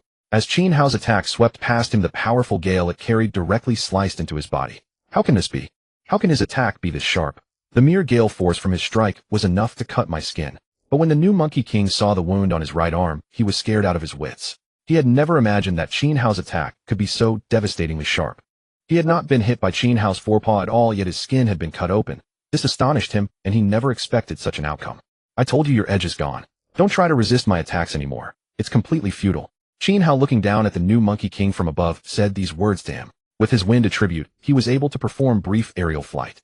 At that moment, the new monkey king heard Qin Hao's words, and his face turned ashen. He had not expected Qin Hao to still be capable of such ferocious offensive power. It seems I'll have to leave this place for now and come back when I get the chance to settle the score. At this moment, this thought crossed the new monkey king's mind. He was well aware that he was no match for Qin Hao, so he wanted to temporarily avoid the brunt of the conflict rather than confront him head-on. At this point, he clearly knew that he had to leave as quickly as possible. Otherwise, given his current situation, it would become extremely difficult to escape again. So he made a dash toward the divine spring. For him, if he could absorb some more of the spring water, his condition would be restored to its peak once again. But clearly Qin Hao would not give him that chance, for the spring was located at the very top of the mountain. And that spot was still a good distance away from both of them. Seeing the monkey running toward it, Qin Hao immediately used his wind force to appear on the only path leading there. Alright, stop struggling so much. I've already cut off your escape route. What else can you do? Qin Hao said to the new monkey king below him. At this moment, he knew very well that he must not give the new monkey king any opportunity to exploit. After all, the new monkey king's level of evolution was in no way inferior to his own. It was only because of Qin Hao's diverse and complex attributes that he was able to emerge victorious over the monkey. So Qin Hao was fully aware that he must not grant this new monkey king any escape route. He had to keep it trapped here forever. Only then could Qin Hao find peace of mind. I will absolutely never concede defeat. Do not nurture any hope that I will submit to you. That is simply impossible. This new monkey king sneered viciously at Qin Hao, baring its fangs in a gruesome grimace. He knew full well that his level of evolution was among the finest in this world, so submitting to Qin Hao was utterly unthinkable. After all, he had already secured certain benefits from this mountain peak. He reasoned that as long as he could escape here intact, he would surely have another chance to make a comeback. It seems you truly refuse to learn until the last moment. Do you genuinely believe I have no means to handle you? Qin Hao said coldly, gazing down at the massive monkey beneath him. Qin Hao's patience was gradually wearing thin, for he had already secured an absolute advantage. The reason he had not yet eliminated this new monkey king was to test whether it could be controlled like the shadow leopard. But now it was clear the situation had slipped from Qin Hao's control, so he knew he could only kill this new monkey king. After speaking, Qin Hao charged toward the new monkey king. In the instant he launched himself forward, he immediately activated his concealment technique, causing his figure to vanish into thin air. Damn it, how did he suddenly disappear? This is absolutely unacceptable for me. Upon witnessing Qin Hao vanish from thin air, the new monkey king felt an ominous foreboding rise within his heart. He knew Qin Hao's attacks were extremely refined, so he dared not underestimate him. Yet with Qin Hao hiding in darkness, he had no way to discern his opponent's position. While the new Monkey King frantically searched for Qin Hao's location, Qin Hao utilized his concealment technique combined with his wind power to silently approach from behind. He understood clearly that this new Monkey King could no longer be controlled, so his only option was to kill it. Qin Hao undoubtedly possessed the capability to accomplish this. With so many attributes flowing through his body, now he had no worry about failing to slay the new Monkey King. Ice power. Qin Hao concentrated all the ice attributes throughout his body into his two front paws. His front paws slowly formed a thick layer of frost which condensed at their tips into two ice swords that thrust into the new Monkey King from behind. The moment the swords pierced into the new Monkey King's body, it let out a deafening roar, for it had never expected Qin Hao to appear behind it. Amidst the amazed gasps of onlookers, Qin Hao reached through the new Monkey King's back and tore out its heart. Slowly the creature's eyes lost all vitality before it collapsed lifelessly to the ground. The monkey troop present shrieked in terror and scattered in all directions. However, the fox and the shadow leopard drove them back to their original positions. After all, both of them understood Qin Hao's purpose well, so he would not allow the monkey troop to flee. Well done. Not a single one of these monkeys is to be let go. Qin Hao watched the fox and shadow leopard's actions with great satisfaction. He had given them clear instructions beforehand. Once he eliminated the new Monkey King, the entire troop was to remain in this location. To Qin Hao, although these monkeys were not particularly strong, they would still prove highly useful in scouting for opportunities within the mountain peaks, which was why he resolved to keep them all. Your Monkey King has been slain by my hand. If you submit to me now, there may yet be a glimmer of survival. After Qin Hao's thunderous declaration, the monkey troop fell suddenly silent. They understood all too well that their king had been killed by Qin Hao, leaving them as homeless creatures with nowhere to turn. After careful deliberation, they gradually expressed their willingness to submit to Qin Hao. Qin Hao gave no further instruction upon seeing these fierce beasts, entrusting them entirely to the fox and shadow leopard to manage. Having surveyed the scene below, he said nothing more and instead made his way toward the sacred spring atop the mountain peak. He understood clearly that the opportunities within this main peak now belonged to him, and he was eager to undergo another evolution here. For the next few days, do not disturb me. You two should lead this monkey troop to search for opportunities across the various peaks. Should you encounter problems beyond your capacity, return to me after I awaken. After arranging these matters, Qin Hao made his way toward the mountain summit. At this moment, the fox and shadow leopard began executing Qin Hao's plans, for they fully understood that he had already laid out everything. All they needed to do was follow the directions Qin Hao had specified. Once they departed, the mountaintop fell into an extraordinary silence. I have finally obtained the sacred spring water from this peak. It seems I am one step closer to successful evolution. Seeing the pool of water before him, Qin Hao finally broke into a joyful smile. After all this time in the region, this was the greatest opportunity he had obtained. After all, even Qin Hao rarely encountered such heavenly treasures. Gazing at the spring before him with evident eagerness, he carefully scanned his surroundings, found no other presence, and dove in with a splash. The moment he entered the spring, he could clearly sense endless streams of spiritual energy flowing toward his body from every direction. He absorbed the energy with open arms. In that moment, he knew he had to regulate his breathing to fully absorb the spring's power. That was the key to his evolution. The energy within this sacred spring is indeed extraordinarily abundant. It not only enhances my physical constitution, but also continuously strengthens my other attributes. After entering the sacred spring, Qin Hao could clearly perceive his various attributes and physical condition rapidly improving, which filled him with great delight. He knew that at present he was merely a tier D mid-level ferocious beast, but after this baptism, he believed his strength would be greatly enhanced. After entering this divine spring, he no longer paid much attention to events in the outside world. Over these past few days, the fox and the shadow leopard led the monkey pack throughout the mountain peaks, searching for heavenly materials and earthly treasures. Their harvest was abundant, for except for their main peak, none of the other 7 peaks possessed particularly powerful ferocious beasts. With the combined strength of the fox and the shadow leopard, they encountered virtually no significant difficulties. Finally, on the 5th day, an immensely powerful aura erupted from the summit of the main peak. This aura originated from Qin Hao, who had now completely evolved to tier D high level. Congratulations, big brother, on your successful breakthrough. Upon sensing this aura, the fox and the shadow leopard guarding outside the peak immediately arrived at the base of the divine spring. They were well aware that Qin Hao had been inside this divine spring, absorbing its energy all along. During these past few days, they had successfully conquered all 7 mountain peaks within the Hengshan region. Big brother, you have successfully broken through to the next level, haven't you? I can feel that your strength has increased significantly.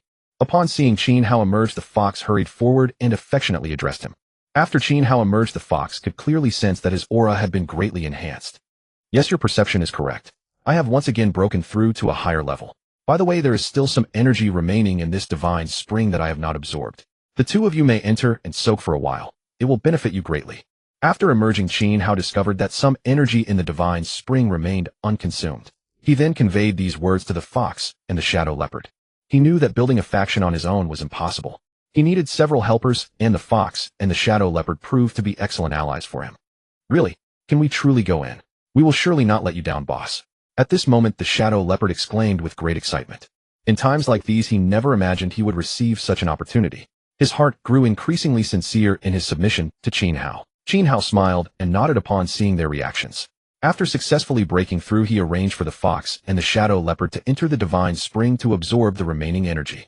He fully understood that although he had absorbed a large portion of the energy, a very pure reserve of spiritual energy still remained within the divine spring. Therefore, considering his subordinates, Qin Hao arranged for the fox and the shadow leopard to enter. It appears I must also hasten the creation of a plant-type ferocious beast. Otherwise, our intelligence network across these peaks will remain insufficient. Qin Hao thought to himself. He understood very well that possessing a plant-type ferocious beast would be extremely valuable to their entire formation at this time. With this thought in mind, he set out to put the plan into action. He knew very well that after the fox and the shadow leopard emerged from the divine spring, some residual energy would remain which he could use to create a plant-type ferocious beast. Suddenly at this moment, the spiritual energy on the mountain peak where Qin Hao and his group had previously stood underwent a tremendous change. Upon witnessing this, Qin Hao immediately led the monkey pack sprinting toward that peak. He understood very well that to seize the opportunity, they had to arrive at the scene as quickly as possible. Under Qin Hao's leadership, the monkeys quickly and skillfully found the area where Qin Hao's group had been stationed earlier. As expected, this divine tree has now fully matured. It appears fruit will form shortly. Our arrival in this region has been most timely. These opportunities have only just appeared. Qin Hao felt genuinely pleased upon seeing the divine tree on the peak slowly bearing fruit. He had not expected to encounter such benefits at this time. He had already received the baptism of the divine spring on the previous mountain, yet here he still encountered a massive opportunity of such magnitude. Even now his heart was far from calm. Chirp, chirp, chirp. Behind Qin Hao, the monkey pack buzzed with excited chatter. The scene before them excited them greatly, for the aura emanating from this place was highly alluring to them as well. Enough bickering. What we must focus on now is preventing others from seizing our divine tree. It is about to mature, and I will not allow any mishaps at this crucial moment. After Qin Hao assigned this task, the monkeys immediately dispersed in all directions. They fully understood that Qin Hao was entrusting them with the defense of the divine tree, so they promptly carried out his orders. Qin Hao nodded in satisfaction upon seeing how obediently they followed his instructions. Standing beneath the divine tree, he waited for its maturation. Once the tree bore ripe fruit, he would immediately consume it. Once this divine tree matures, we can take it away immediately. Qin Hao had been waiting for this opportunity all along. At this critical juncture, he knew he must keep this objective firmly in mind. After assigning all tasks, he quietly waited for the fruit on the divine tree to ripen. He understood very well that once the fruit matured, he could claim not only the fruits of this divine tree, but also any surplus. With the monkeys sent out to assist Qin Hao in observing the situation, he quietly waited beneath the divine tree for its fruit to ripen. For he was well aware that once this divine tree matured, it could not possibly bear only a single fruit. It seems this divine tree has ripened at just the right time. The surplus fruit beyond the first will allow me to cultivate a plant-type, fierce beast. After witnessing this, Qin Hao crouched beneath the divine tree keeping watch. He had no desire to trouble her with worries, for the monkey swarm beside him was already acting on his behalf. This state of affairs was precisely what brought Qin Hao the greatest peace of mind. After all, in his current condition, he had to keep his eyes fixed on the divine tree at every moment. The instant it matured and finished bearing its fruit, Qin Hao would have to collect it without delay. Meanwhile, the fox and the shadow leopard, who had been absorbing energy within the spirit spring, had also successfully drawn in the maximum amount of power. For they had discovered that their bodies could no longer take in much energy. They had reached a state of saturation. That absorption was truly refreshing. In a while we can go find the boss. Having emerged, the fox said this to the shadow leopard beside her. Having successfully absorbed this energy in one go, both of them could feel a significant boost in their strength. At this moment, they could sense the violent surge of power within their bodies. This was something they had not anticipated. The enhancement brought by the spirit spring water exceeded all their expectations. Let's go, let's go. I can sense a violent fluctuation of energy over there. That is what appeals to us most right now. Sensing the shift, the fox immediately headed in that direction. Because they could clearly feel Qin Hao's presence on that mountain peak, they did not hesitate for even a moment before rushing straight toward him. After all, that was where they had started their journey. So you finished absorbing. Under these circumstances, you need not worry too much. Just stay by my side and wait. Seeing the fox and the shadow leopard arrive, Qin Hao said this to them. he noticed that both the fox and the shadow leopard had grown considerably more imposing in aura. Yes, our strength has increased greatly compared to before. Boss, look, the tail behind me is about to grow out again. The fox said this to Qin Hao. By now the spiritual energy upon the mountain peak was undergoing tremendous changes, and for them this was undoubtedly immensely beneficial. At this critical moment, they naturally wished to seize the greatest possible gains. The fruit of the divine tree was on the verge of ripening, and even they had not expected their fortune to arrive so effortlessly. As long as we can seize this opportunity, it will prove immensely valuable to our overall strength. Qin Hao looked at the great tree beside him and said this to the others. He was fully aware of the situation before him. This resource was of utmost importance to him. Thus he waited beneath the divine tree for the fruit to ripen. At such a critical juncture, we must be careful not to leave any opening for others to exploit. The situation around us is still unclear, so we should wait for this opportunity. After speaking, Qin Hao instructed the fox and the shadow leopard to go survey the area. At such a crucial time, no one dared to be careless. The fluctuations of spiritual energy on this mountain would undoubtedly attract a great number of fierce beasts, so under these circumstances they certainly could not afford to let down their guard. Do not worry, boss. We will certainly survey the surroundings for you. On that you can rest assured. The fox replied to Qin Hao, knowing full well what his purpose was. Thus at this moment they would not forget Qin Hao's instructions. The divine tree upon the mountain was on the verge of maturity. Therefore he had to collect the fruit as quickly as possible once the divine tree ripened, who otherwise other high-tier fierce beasts might very well come. As long as we can secure the fruit from this tree, and with those two keeping watch at our side, we should not be disturbed by other fierce beasts. Still, this spiritual energy fluctuation is far too intense. Gazing at the divine tree before him, Qin Hao's eyes were filled with apprehension. After all, at this moment, he could not be certain whether other fierce beasts would come here. Everything was still fraught with uncertainty. Rustle, rustle. After a while, the spiritual energy above the divine tree began to churn ever more violently, eventually forming a river of spiritual energy that poured into the tree's body. Watching from the side, they finally witnessed the spectacle of the divine tree reaching maturity. So this is where the divine tree was destined to ripen. It seems that for us this is the true opportunity. Seeing the divine tree after its maturation, Qin Hao could not help but feel deeply stirred.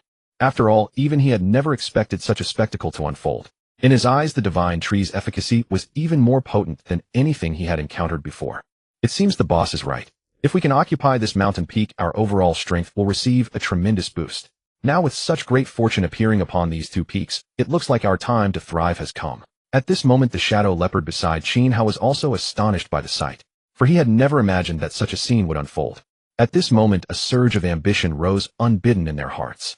For the fortune they had obtained upon this mountain peak had already surpassed everything they had ever envisioned. If we succeed this time, we should certainly be able to cultivate a plant-type fierce beast.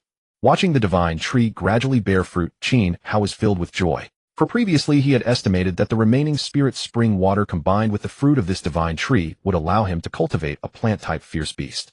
Under everyone's watchful gaze, the divine tree gradually absorbed less and less of the heavenly and earthly spiritual energy until the ambient chi above it eventually dissipated into nothingness. Now is the time. The moment the divine tree bore its fruit, Qin Hao lunged forward and gathered all the ripe fruits into his embrace in an instant.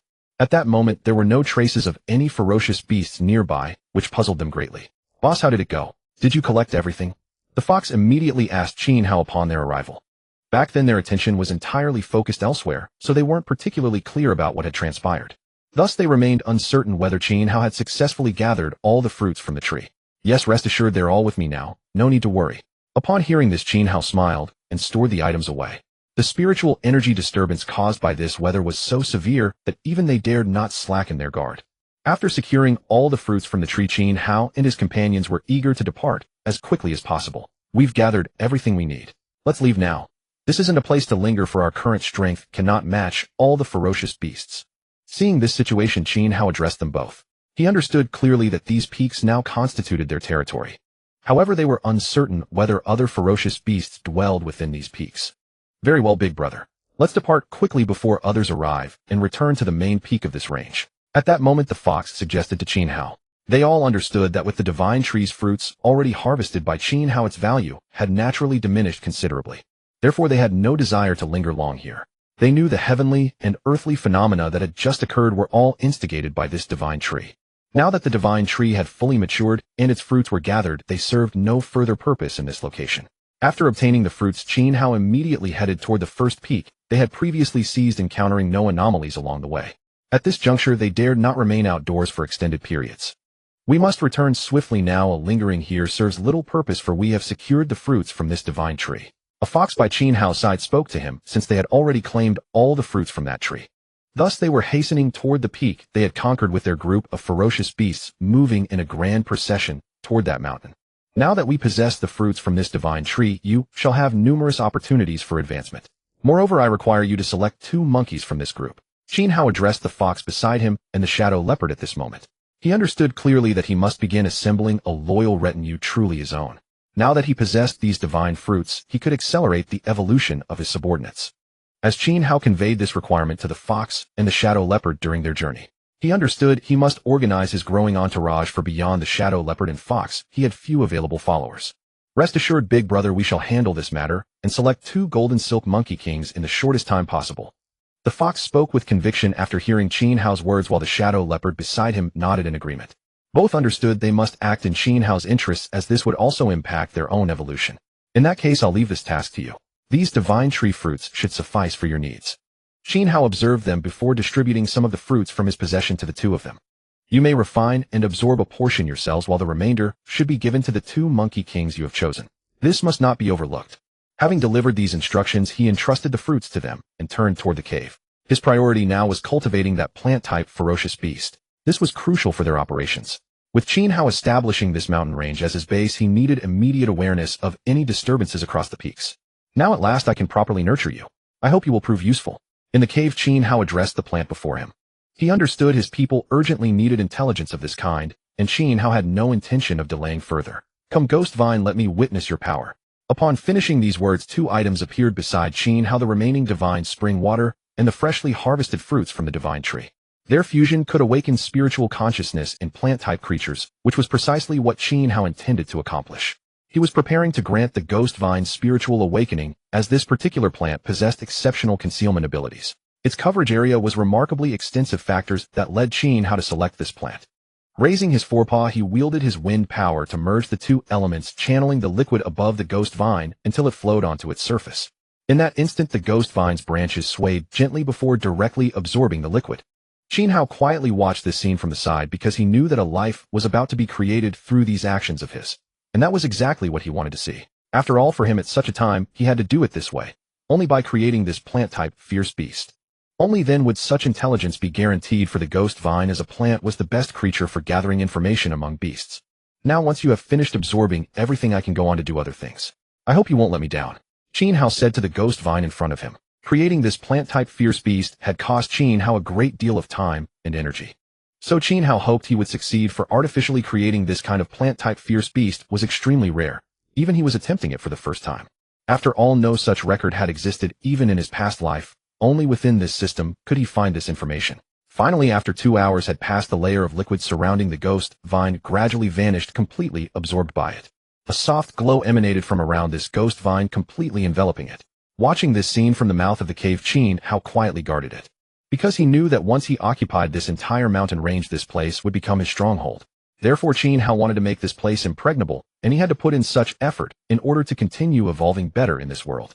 Master! Suddenly a ripple rang out in Qin Hao's mind. Sensing it, he turned to look at the ghost vine within that ring of light. He knew he had most likely succeeded in nurturing it, for he had expended so much energy and so many resources precisely to create this plant-type fierce beast. And now that this ripple had appeared in his mind, he knew that the efforts he had made before had not been wasted. Now absorb all of that first. Once you're done, call for me. I'll be here at the cave mouth to protect you. After saying these words, Qin Hao said nothing more, and simply stood guard at the mouth of the cave for the ghost vine, because he knew very well that this ghost vine had just been created and was still extremely weak. So once it had fully absorbed the ring of light, there would be no more need to worry about its safety. Standing at the mouth of the cave and watching what was happening inside, Qin Hao felt immensely excited. This ghost vine was, after all, the first plant-type fierce beast he had ever created. As the two merged together, Qin Hao also noticed that the aura radiating from this plant-type fierce beast was growing stronger and stronger. Naturally, he was overjoyed to sense this. After all, as long as this ghost vine grew stronger, it would naturally be a greater help to him, for in this world, strength was always the first priority. Once it has fully absorbed everything, we can send it out to scout for intelligence. As long as it remains on this peak, it means we have command of intelligence from the entire mountain range. Qin Hao was now imagining the effect after the ghost vine finished evolving. Once it completed its evolution, it would surely become another powerful asset to Qin Hao. After all, in such matters, the stronger one's own faction was the better. This was a truth everyone acknowledged. And Qin Hao was now slowly gathering his own power. As long as he could gain a firm foothold, he could lead his subordinates forward in continuous evolution. This was what Qin Hao wanted to see at the moment. Finally, amid Qin Hao's excitement, the ghost vine slowly absorbed all the energy around it, and at that moment it swayed its branches in delight. After all, it was fully aware that it owed all of this to Qin Hao, so, after looking toward Qin Hao's location, it slowly moved over to him. Because it had now absorbed everything, it could also move freely. When it came to Qin Hao's side, its long tendrils slowly bent down and rubbed affectionately around Qin Hao. You've only just awakened to intelligence, yet you already possess such wisdom. It seems the method recorded in the system really is correct. Qin Hao was also astonished by the ghost vine's intelligence. He had never imagined that a ghost vine which had just awakened to sentience could possess such remarkable intelligence. After hearing Qin Hao's words, the ghost vine continued to rub affectionately against his neck. After all, in its eyes, it was Qin Hao who had made it what it was, so it felt the closest bond to Qin Hao. Now that you have finished evolving, it is time for you to have a name. I will call you Agui. At this moment, Qin Hao said happily to the ghost vine. Having witnessed this situation, he was also clear that the strength of his current foundation was growing ever greater, and this would undoubtedly be of great help to his future development. Yes, master. Thank you, master, for granting Agui a name. At this, Qin Hao heard such a voice in his mind. After hearing this, Qin Hao froze for a moment, then nodded happily, because this was exactly what Qin Hao wanted to see. After that, Qin Hao brought it away from that valley, for at this moment, he was well aware that continuing to stay here would no longer be of much use. At this time, the fox and the shadow leopard were waiting outside for Qin Hao. When Qin Hao appeared, they immediately came forward to ask him about the situation.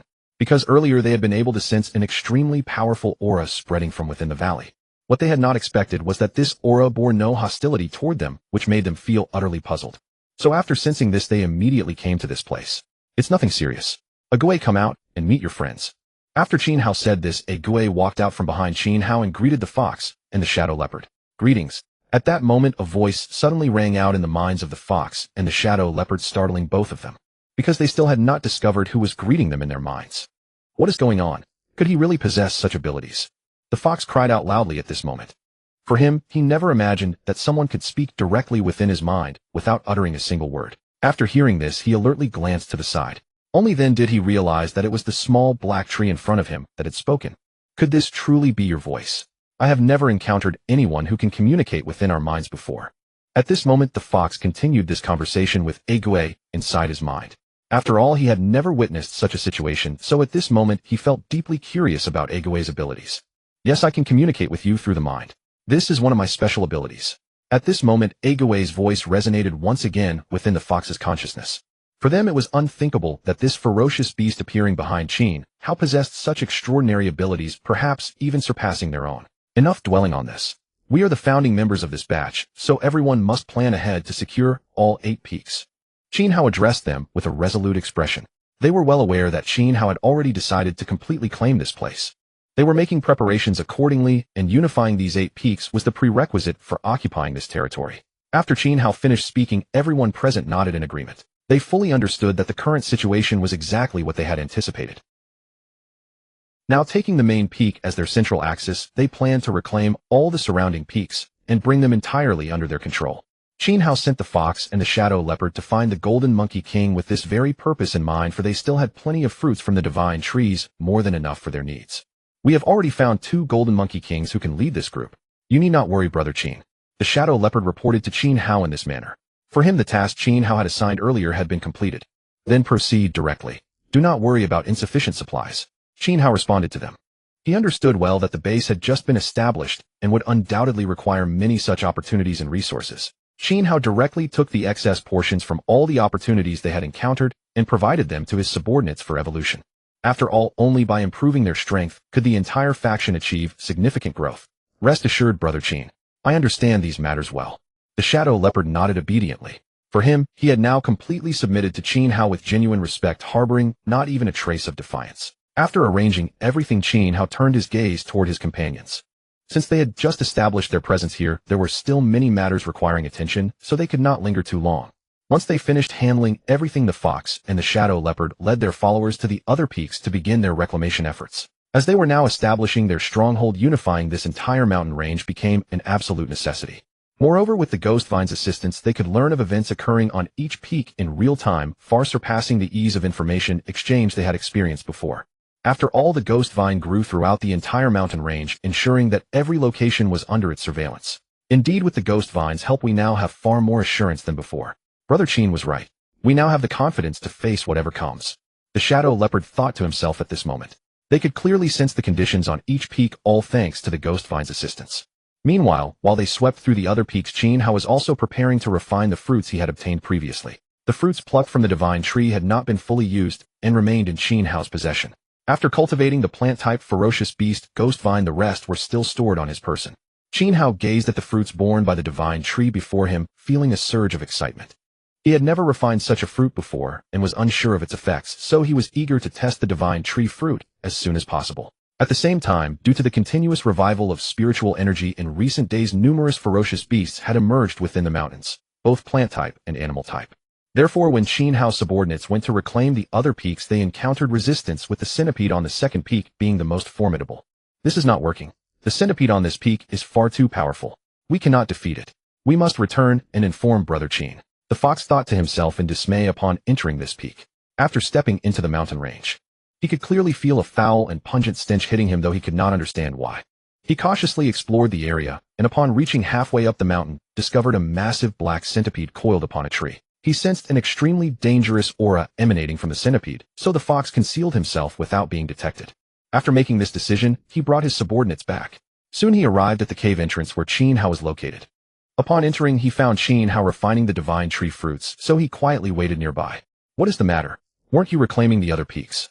Why have you returned so suddenly?" Qin Hao, sensing the fox's return, interrupted his cultivation and asked. He was puzzled as to why the fox would suddenly come seeking him. "Brother Qin, here is what happened. We discovered a massive centipede on the second peak, whose aura felt incredibly dangerous to me as well. I chose not to reveal ourselves, and brought everyone back to request your assistance." After returning, the fox recounted the entire incident to Qin Hao. She knew only Qin Hao could resolve this matter. Their evolutionary progress had not yet reached Qin Hao's level, so she could only ask him to handle it personally. Upon hearing the fox's words, Qin Hao nodded. He was well aware that other formidable beings must exist among these peaks. Spiritual energy had surged for such a long time, causing heavenly qi to increase dramatically. Given the vastness of this mountain range, it was only natural that fierce beasts had taken residence within it. "In that case, I shall accompany you to see what manner of creature lies ahead." Qin Hao nodded to the fox. He understood the fox was incapable of handling this herself, so the matter had to fall to him. After all, among them all, his level of evolution stood supreme. After Qin Hao agreed, they rushed toward the second peak.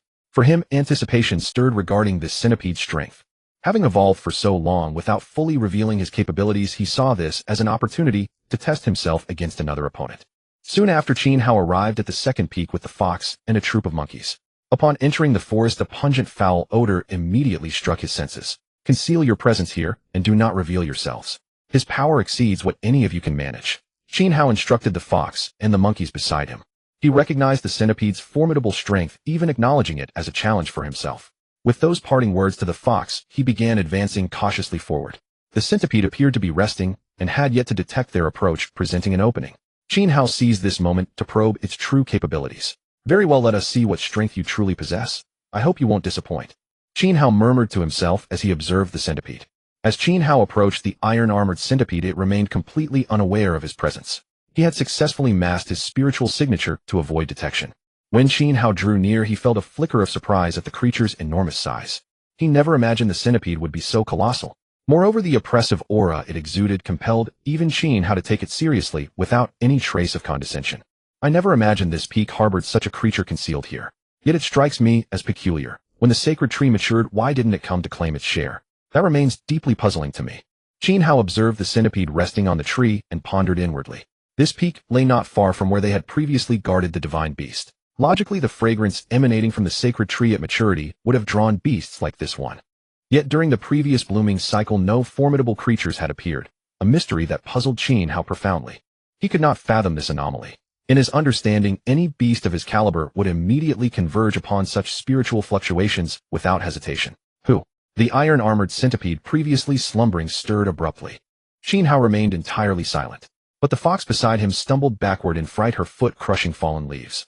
The sound directly awakened the centipede, which scrambled down from the tree. "We've been discovered." The fox turned to flee, but Qin Hao's voice suddenly echoed in her mind. Fear not. I shall face this enemy alone. I'll remain nearby. Upon hearing Qin Hao's voice, the fox, who had been poised to escape, stilled completely. She trusted Qin Hao, implicitly knowing that if he spoke thus, he surely had his reasons.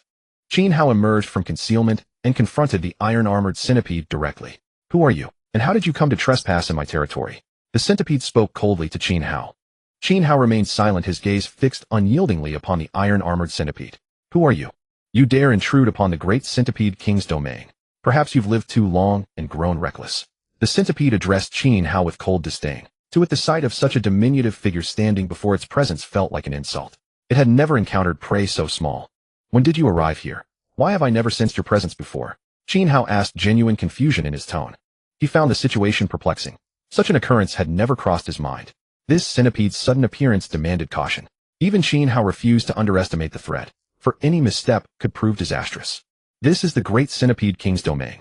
I come and go as I please. What concern is it of yours?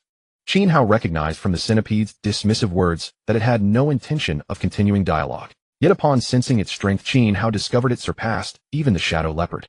This centipede could be recruited as a subordinate. Its potential for growth seemed considerable. Qin Hao formed his plan inwardly. Upon seeing how the centipede carried itself, the thought of recruiting it had already taken root.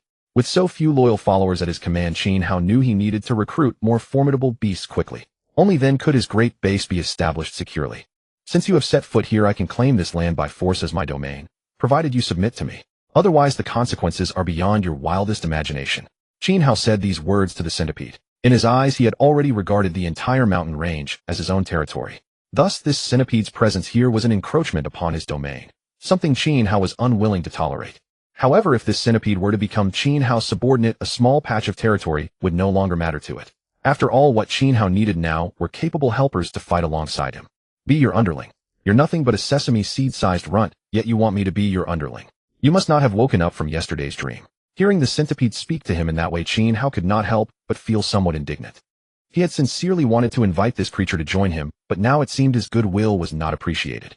So Qin Hao quietly retreated because he knew that since the negotiations had collapsed, a fierce battle would inevitably follow.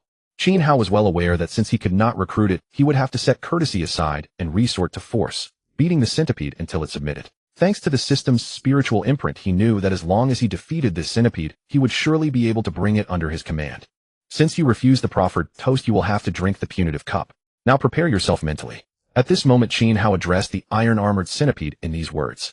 He understood clearly that his gentle recruitment tactic had been utterly useless against this centipede. Thus, Qin Hao knew he could only rely on his own strength to beat the iron-armored centipede into submission. This was precisely the outcome Qin Hao wanted. Although this centipede was quite powerful, it posed little threat to him. It was merely a bit stronger than the shadow leopard. Compared with Qin Hao, however, it still fell far short, for the level of evolution Qin Hao had attained this time had already far surpassed them all. When Qin Hao finished speaking, he began to gather his imposing aura, preparing to launch an attack against the centipede. He was fully aware that he was already dispatching subordinates to reclaim the other 7 mountain ranges. If those peaks were all brought under his control, his main stronghold would take complete form. Therefore, for Qin Hao, he had to settle this matter as soon as possible so that the fox and the others could press on to the next mountain. With a body as tiny as yours, do you honestly think you can withstand my attack? Absolutely impossible. After saying this, the centipede lunged at Qin Hao. Naturally, Qin Hao raised his 2 forepaws and charged straight back at it. At the instant it reared up, Qin Hao activated his steel body, for he still did not know exactly how fearsome this sacred armor centipede truly was. So Qin Hao thought it best to clash head-on with his 2 front legs.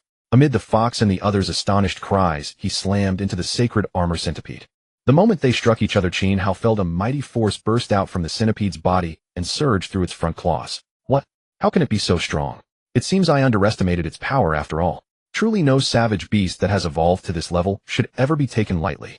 At that moment, such thoughts ran through Qin Hao's mind. To him, after clashing with this centipede, he could sense just how formidable its physical body was. Even after using his steel body, Qin Hao could only fight it to a standstill. What's going on?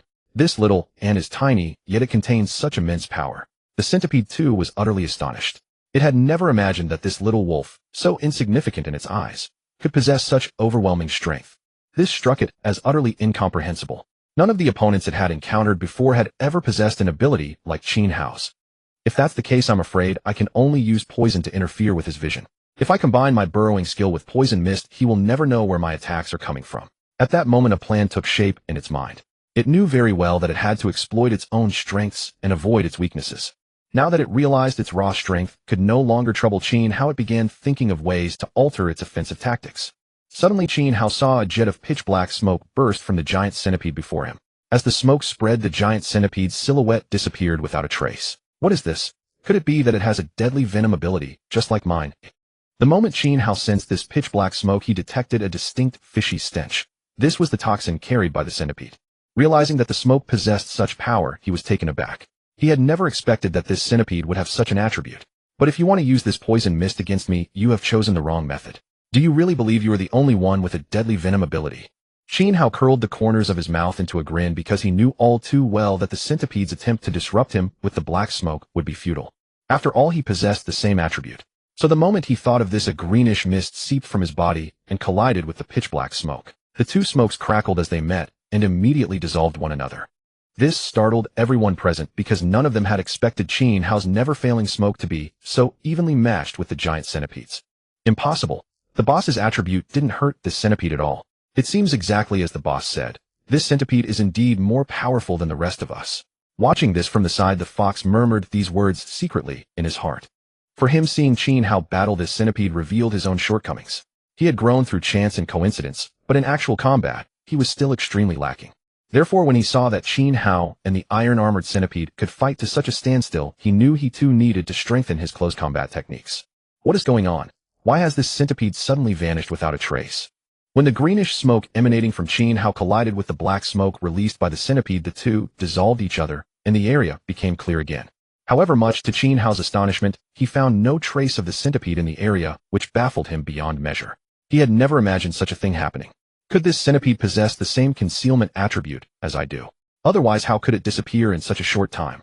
At that moment, Qin Hao began to ponder the same thought, worrying that this centipede shared the same attribute as himself.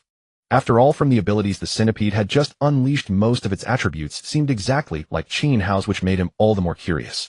Suddenly, Qin Hao felt a stirring beneath his feet. The enormous black centipede burst out from under him and slammed into his steel-hard body. Boom! A mighty sound rang out as the two collided. Qin Hao was thrown flying by the giant centipede that had burst out from beneath his feet. Although he possessed a body of steel, he could still feel an agonizing pain in his internal organs. He had clearly underestimated the strength of this giant centipede. Damn, I actually got ambushed by it. Could it be that apart from its deadly poison attribute, it also has another attribute that I have never seen before? The same thought crossed Qin Hao's mind at this moment. He found it extremely strange, for he had never expected the centipede to emerge from beneath his feet. After the giant centipede knocked Qin Hao flying, it cackled with delight, proud of its successful ambush. After all, being able to suddenly burst out from under Qin Hao and slam into him was something of an achievement for it.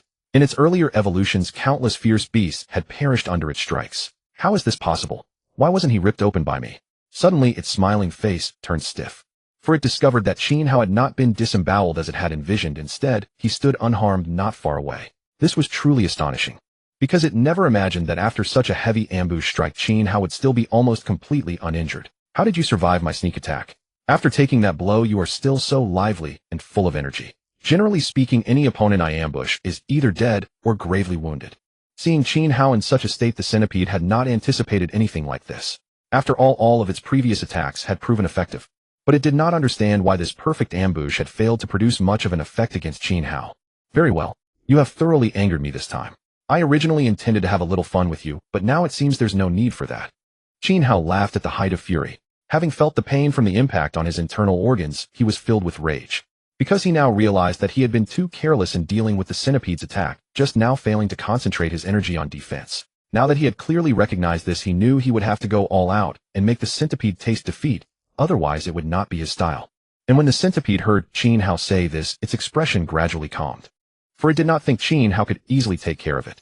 In its own view, it was the one currently in control, so after Qin Hao finished speaking, it showed no reaction whatsoever. Sensing this, Qin Hao quietly activated all of his attributes, preparing to give this giant centipede a thorough lesson. After all, the centipede's actions had completely enraged him. Power of ice. Power of wind. Muttering under his breath, Qin Hao gathered the power of ice to his left and the power of wind to his right. The two attributes merged into a massive snowball. When the centipede sensed this attack, its gaze turned grim. From this snowball, it felt an enormously potent sense of danger. Its body was now too large, and in this rather cramped space it knew that dodging such a huge snowball would require considerable skill. Damn it. I absolutely cannot be hit by that snowball. If I am, I will certainly die, or at least be badly mangled. This attack is beyond my imagination. I never expected that after taking my strike he would still possess such power. These were indeed the thoughts running through the great centipede's mind. Having evolved to this stage, it could clearly sense the latent dangers around it.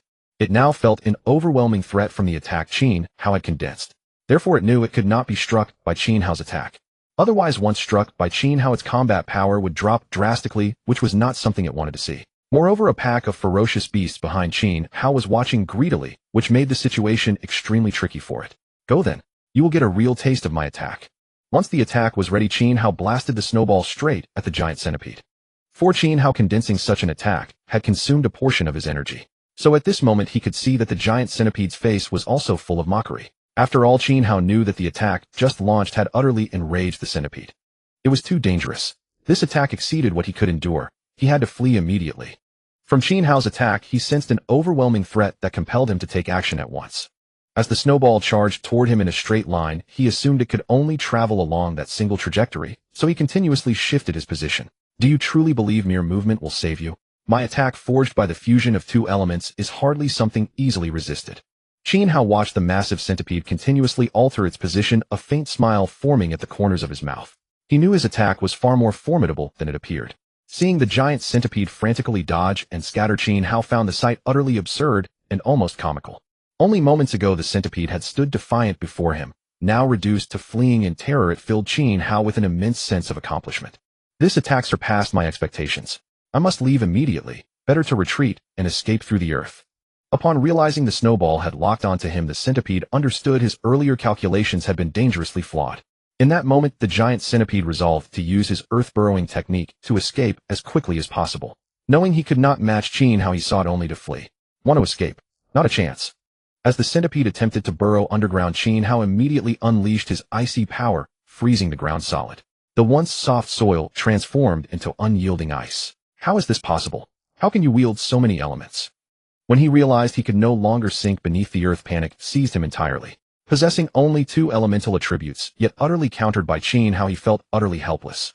With Qin Hao's attack bearing down on him, and no means of escape, the centipede's dread intensified. Realizing there was nowhere left to run, the centipede could do nothing but stand still and await its fate. His earth-burrowing technique and poison mist had both lost their effectiveness, leaving him completely defenseless. At this point, I fear there is only death waiting for me. I never imagined this young wolf would be so formidable. Gazing upon the scene, the centipede grew utterly despondent. The unexpected appearance of Xiaohong had completely shattered his plans. Now facing certain death at Xiaohong's hands, he felt nothing but despair. Faced with absolute superiority, he knew escape was impossible. With a thunderous impact, the snowball forged by Xiaohong struck the centipede. Letting out a final cry, it collapsed to the ground, all its hundreds of legs growing limp and lifeless. Wow. I never imagined Boss would be this powerful, defeating that centipede so effortlessly even in this place. Watching from nearby, the fox and a troop of monkeys marveled at Xiaohong's overwhelming strength. In their experience, they had never encountered such an extraordinary warrior. Boss is truly the boss. Your strength far surpasses ours. Approaching the giant centipede's fallen form, he turned to Xiaohong and said, he had never envisioned Xiaohong could counter the centipede so completely, an outcome beyond his wildest expectations. To him, the centipede had never been a worthy opponent. He is not yet fully defeated. Do not let your guard down. His endurance has exceeded my expectations, so you must remain cautious. Xiaohong spoke to the fox beside him. He understood clearly that although the centipede's aura had grown exceedingly faint, he could still sense that some vitality remained within it. Even Xiaohong dared not show any disregard, for he knew the duration of his iron body had nearly reached its limit. If struck by the centipede again, now he might lose his decisive advantage. Don't worry, boss. We will certainly be careful, though his condition suggests he has little life force remaining. Upon hearing the fox's words, Xiaohong shook his wolf head. He knew full well that even though the centipede's breathing was faint, a desperate last burst attack during its final moments could inflict devastating harm that would be unbearable to bear. Step back. I will now imprint a mental seal. Do not interfere or disturb me. Xiaohong addressed the fox and the others. He understood that he had to impose his mental seal while the centipede was at its weakest, ensuring complete domination over it. Upon hearing Xiaohong's words, the fox immediately stepped aside. He understood perfectly that Xiaohong could not be disturbed during the mental sealing process. The fox then positioned himself and the monkeys in a protective circle around Xiaohong. Rest assured, boss. Focus on what you must do. I will protect you. With the fox's assurance, Xiaohong said no more and directly summoned his mental seal from within his consciousness, slowly extending it toward the centipede's head. As his mental seal entered the centipede's mind, Xiaohong could feel the chaos swirling within. He had not anticipated that his attack had rendered the centipede unconscious, so he smoothly guided the seal into its mind without resistance. Excellent. Now he will gradually awaken. Everything is in place. Let us wait here for a moment. Xiaohong opened his bright, piercing eyes and glanced at the fox beside him. Upon witnessing the scene, the fox instantly understood Qin Hao's intent, so they waited quietly beside him. Half an hour later, Xiaohong sensed the giant centipede's legs twitch once, and its body began to slowly move. Master, a voice suddenly echoed in Xiaohong's mind, and the ferocious aura surrounding the centipede before him gradually dissipated as it lowered its head. The fox was utterly astonished to see the centipede bowing, taking an involuntary half-step backward. But when he realized the great centipede had slowly lowered its massive head, he understood it had been subdued by Xiaohong, just like the shadow leopard. Boss, has the giant centipede been controlled by you? I sense its fierce aura has completely vanished. Only then did the fox dare to approach Xiaohong and speak thus. Upon hearing this, Qin Hao nodded in acknowledgement. He knew well that the centipede's hostility toward them was fading, and in his eyes it had already become an ally on their side. From now on you shall be called Dehe.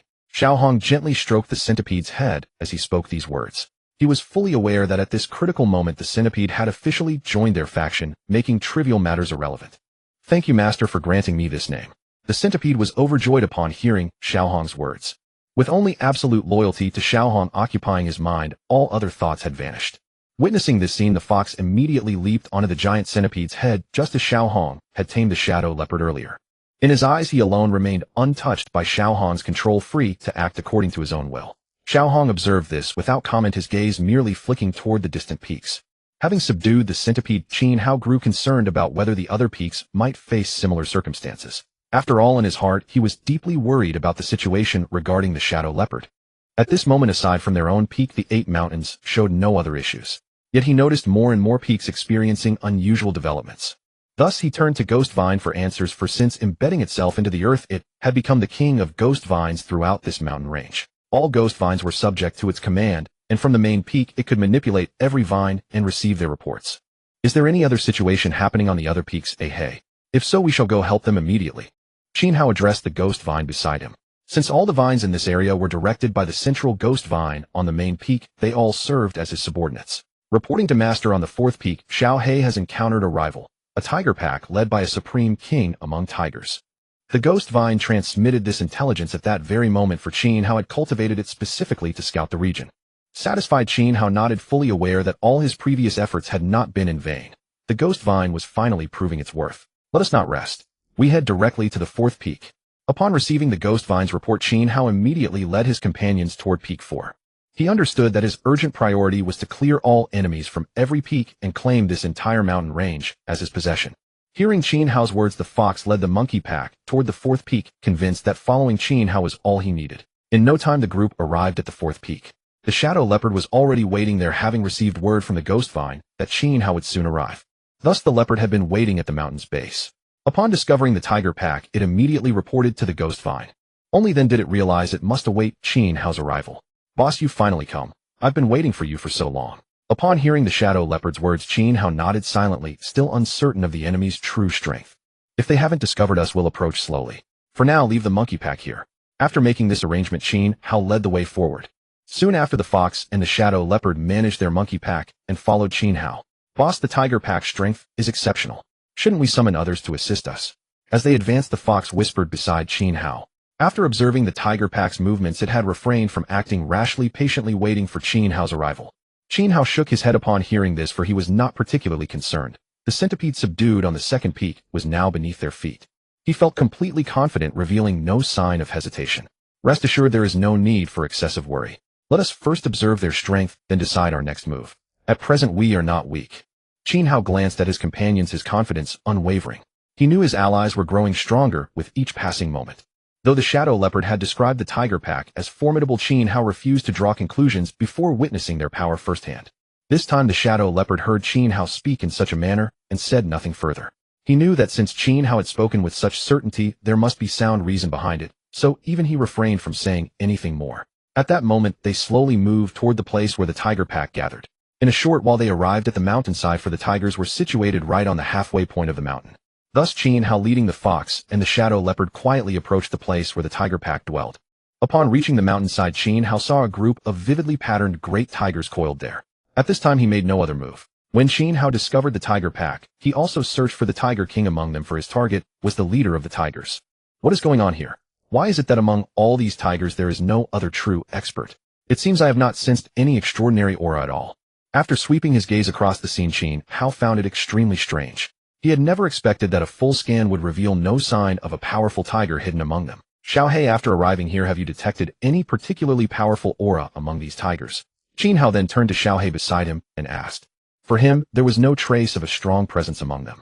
This made him all the more astonished, for by all logic, such a large pack of tigers would surely have a tiger king. Yet from Qin Hao's observation, he had not located the tiger king at all. Thus at this moment, he could not fathom what sort of situation he was facing. Xiaohei nodded after hearing his words, for he had indeed discovered this tiger pack earlier. However, he had found no trace of the tiger king among them, so he too had no idea where the tiger king might be. I'm not entirely clear on that, boss. After I found them, I immediately told Ahei, so I have not yet had time to investigate where their tiger king is. Upon hearing Qin Hao's words, Xiaohei answered at once. After saying this, he looked at Qin Hao, who was now deep in thought. Because he was unaware of the tiger king among the pack, he remained there in search of the tiger king that ruled them. Now you two stay right here, and do not move recklessly. I will first locate this tiger king, and then we will find an opportunity to deal with the entire pack. He is of great use to us now. Qin Hao looked at the scene, and said these words to Xiaohei and the others. He was well aware that they were quietly increasing their own strength, and the appearance of this tiger gave them yet another ally. Don't worry, boss. We will stay here, and will not wander off. You must be careful yourself. At this moment, Xiaohei and his companion also said this to Qin Hao. For they understood clearly that Qin Hao's most pressing task was to find the tiger king of the pack, which would make it easier to launch an attack on the tigers. So after giving instructions to the two, Qin Hao used his concealment technique to slip into the tiger pack. There he found no trace of a tiger king, because these tigers were far too low level for him. He could not muster the slightest interest in fighting them. What is going on here? By all reasoning, shouldn't the tiger king be with its subordinates? Why is it that this tiger king is not in the pack now? After Qin Hao had made a full circuit, he still found no trace of the tiger king. So this was a situation he had not anticipated. It seems staying on the mountainside any longer is not an option, or I need to search higher up the mountain. With this thought, Qin Hao used his wind-based power to soar toward the summit. What Qin Hao did not know was that the tiger king was at that very moment resting in a lake at the mountaintop. For the tiger king leading his clan to take over this mountain peak was already a tremendous achievement. He thus wanted to take this opportunity to relax, for having only just claimed the peak he had indeed expended no small amount of effort. Meanwhile, Qin Hao used his wind-based power to gradually fly toward the mountaintop. Yet after another circuit, he still had not found any trace of that tiger, which made him feel exceedingly puzzled. After all, its pack lived on this mountain, so Qin Hao naturally concluded that the tiger must be somewhere on the peak as well. But after searching for so long and still finding no trace of the tiger, Qin Hao could not help but be deeply bewildered. After all, with the tiger pack residing on this peak, Qin Hao was convinced the tiger king was definitely here. Suddenly a splashing sound came from a lake below Qin Hao. Qin Hao turned his eyes toward the sound and saw a tiger emerging from the water. Could this tiger be the king of that tiger pack? Qin Hao silently wondered to himself, for he could sense that the aura radiating from this tiger was relatively powerful. Moreover, there were no other tigers around it, which implied that it was unquestionably the leader of the tiger pack. So after spotting it, Qin Hao began to trail it slowly, because the tiger seemed to have just finished bathing and intended to rejoin its clan. Sure enough, as Qin Hao followed at an unhurried pace, he found that this tiger's route was exactly the one leading back to the pack. Thus Qin Hao could now be certain that this tiger was the king of the pack. It is perfect to follow him now. It would be best to take control of him along the way, otherwise once he returns to the pack, a group of tigers would be quite formidable. Meanwhile, Qin Hao kept following behind the tiger king, planning his next move. He knew very well that if he wanted to subdue this tiger king, he had to control him before the king returned to his pack. Otherwise, once this tiger king returns to its pack, the combined might of the entire pride of tigers would become terrifyingly formidable. After all, Qin Hao had counted earlier and found that there were actually over 100 tigers in that pack. Having thought this through, he searched for an open space by the roadside, intending to lure the tiger king there. The most urgent task now is to lure it aside as soon as possible to prevent it from smoothly returning to its pack. Otherwise, things will become exceedingly troublesome later. After thinking this through, Qin Hao utilized his concealment technique to slip ahead of the tiger. He knew full well that the tiger had not detected his presence, so he resolved to launch a sneak attack. It seems he can't detect me at all. I might as well sneak attack him now, wound him, and then he'll be easier to deal with. At this moment, such a thought suddenly arose in Qin Hao's mind. For him, he knew that if he wanted to subdue this tiger, he would definitely have to control it. Therefore, Qin Hao was well aware that to obtain such a result, he would have to fight this tiger. Since he was not yet clear about the Tiger King's actual strength, he could only resort to a sneak attack. After all, his concealment technique could effectively mask his traces and prevent the Tiger King from discovering him. With this in mind, he immediately used his concealment technique to appear directly before the Tiger King. At the same time, Qin Hao was gathering his power for an attack, for he knew clearly that this strike was his only opportunity to catch the Tiger King off guard. He had not yet fathomed the Tiger King's true strength, so even Qin Hao dared not show the slightest negligence. Frostblade. Suddenly, two enormous icy blades materialized on Qin Hao's front claws. And at that same moment, his concealment technique happened to fade, so Qin Hao lunged directly at the tiger. The Tiger King walked along the road without noticing Qin Hao's presence, for Qin Hao's concealment technique had completely veiled his aura. Thus, it only suddenly perceived an extremely sharp attack coming from ahead. Instinctively, it shifted a step to the side, but Qin Hao's attack had already landed on its body. After being struck by Qin Hao, the Tiger King let out a painful howl. At that moment, it had never imagined that Qin Hao would suddenly appear before it and deliver such a concentrated assault. Damn it! There was no sound or sign at all. How could such an expert appear? After suffering Qin Hao's attack, the Tiger King was filled with exasperation. He had been in a splendid mood after bathing, but now it seemed far from the case. Especially after Qin Hao's attack, he felt extremely agitated. When he focused his gaze, he discovered a snow-white wolf king standing before him. And upon sensing the formidable aura radiating from Qin Hao, his pupils involuntarily constricted. His instincts warned him that this snow-white wolf before him was not to be trifled with, so he slowly retreated, intending to put some distance between himself and Qin Hao. The predator's intuition, honed over many years, told him that Qin Hao was extraordinarily dangerous, so his first instinct was to get as far away from Qin Hao as possible, something his subconscious drove him to do. What's going on? Why is his strength so formidable? Could it be that there are other ferocious beasts in this area? But I haven't discovered any. At that moment, these thoughts were spinning in the Tiger King's mind. For him, he could not understand why this mountain peak he had conquered could harbor such an expert as Qin Hao. This was utterly beyond his expectations. After all, when he had led his pack to seize this mountain, he had detected no sign of danger whatsoever. Who are you? Why have you appeared in my territory? What is the reason for this? After Qin Hao attacked him, he roared at Qin Hao. Because he had not sensed Qin Hao's presence earlier, he was astonished to see him suddenly materialize before him. Moreover, from the aura radiating from Qin Hao's body, he could tell that Qin Hao was certainly not someone easy to provoke. You don't need to ask so clearly who I am. Now that you have appeared in my territory, you ought to understand who truly rules this mountain. Hearing the Tiger King speak to him like that, Qin Hao immediately retorted. At this moment, he was well aware that he already held the overwhelming advantage in terms of bearing and momentum. Therefore, he was not particularly concerned about the Tiger King. After so long spent evolving, his strength had reached a terrifying realm. At such a time, he naturally knew that as long as he eliminated the Tiger King, he would no longer fear the other weaker tigers. Hearing Qin Hao's words, the tiger was consumed with fury. After all, he had already regarded this mountain as his own territory. Yet Qin Hao's sudden emergence to claim the mountain as his own deeply displeased the Tiger King. After all, he had led his pack up this mountain so naturally, he could not believe what Qin Hao had just said. What proof do you have that this is your territory? My pack has already arrived on this mountain, so it now belongs to me. Clearly, the Tiger King did not want to appear inferior to Qin Hao in presence, so he retorted at this moment. After hearing the Tiger King's words, Qin Hao said no more. Instead, he once again gathered his attack, preparing to strike the Tiger King. Knowing that his earlier persuasion had been futile, Qin Hao chose to settle the matter through sheer force. Come then, let me see whether your strength is as sharp as your tongue. By now, Qin Hao's patience with the Tiger King had clearly reached its limit. For someone like him, a Tiger King of somewhat lesser strength posed little worry. When the Tiger King saw Qin Hao lunging at him, he immediately dodged aside. He understood all too well that Qin Hao's assault was far too ruthless for him to withstand.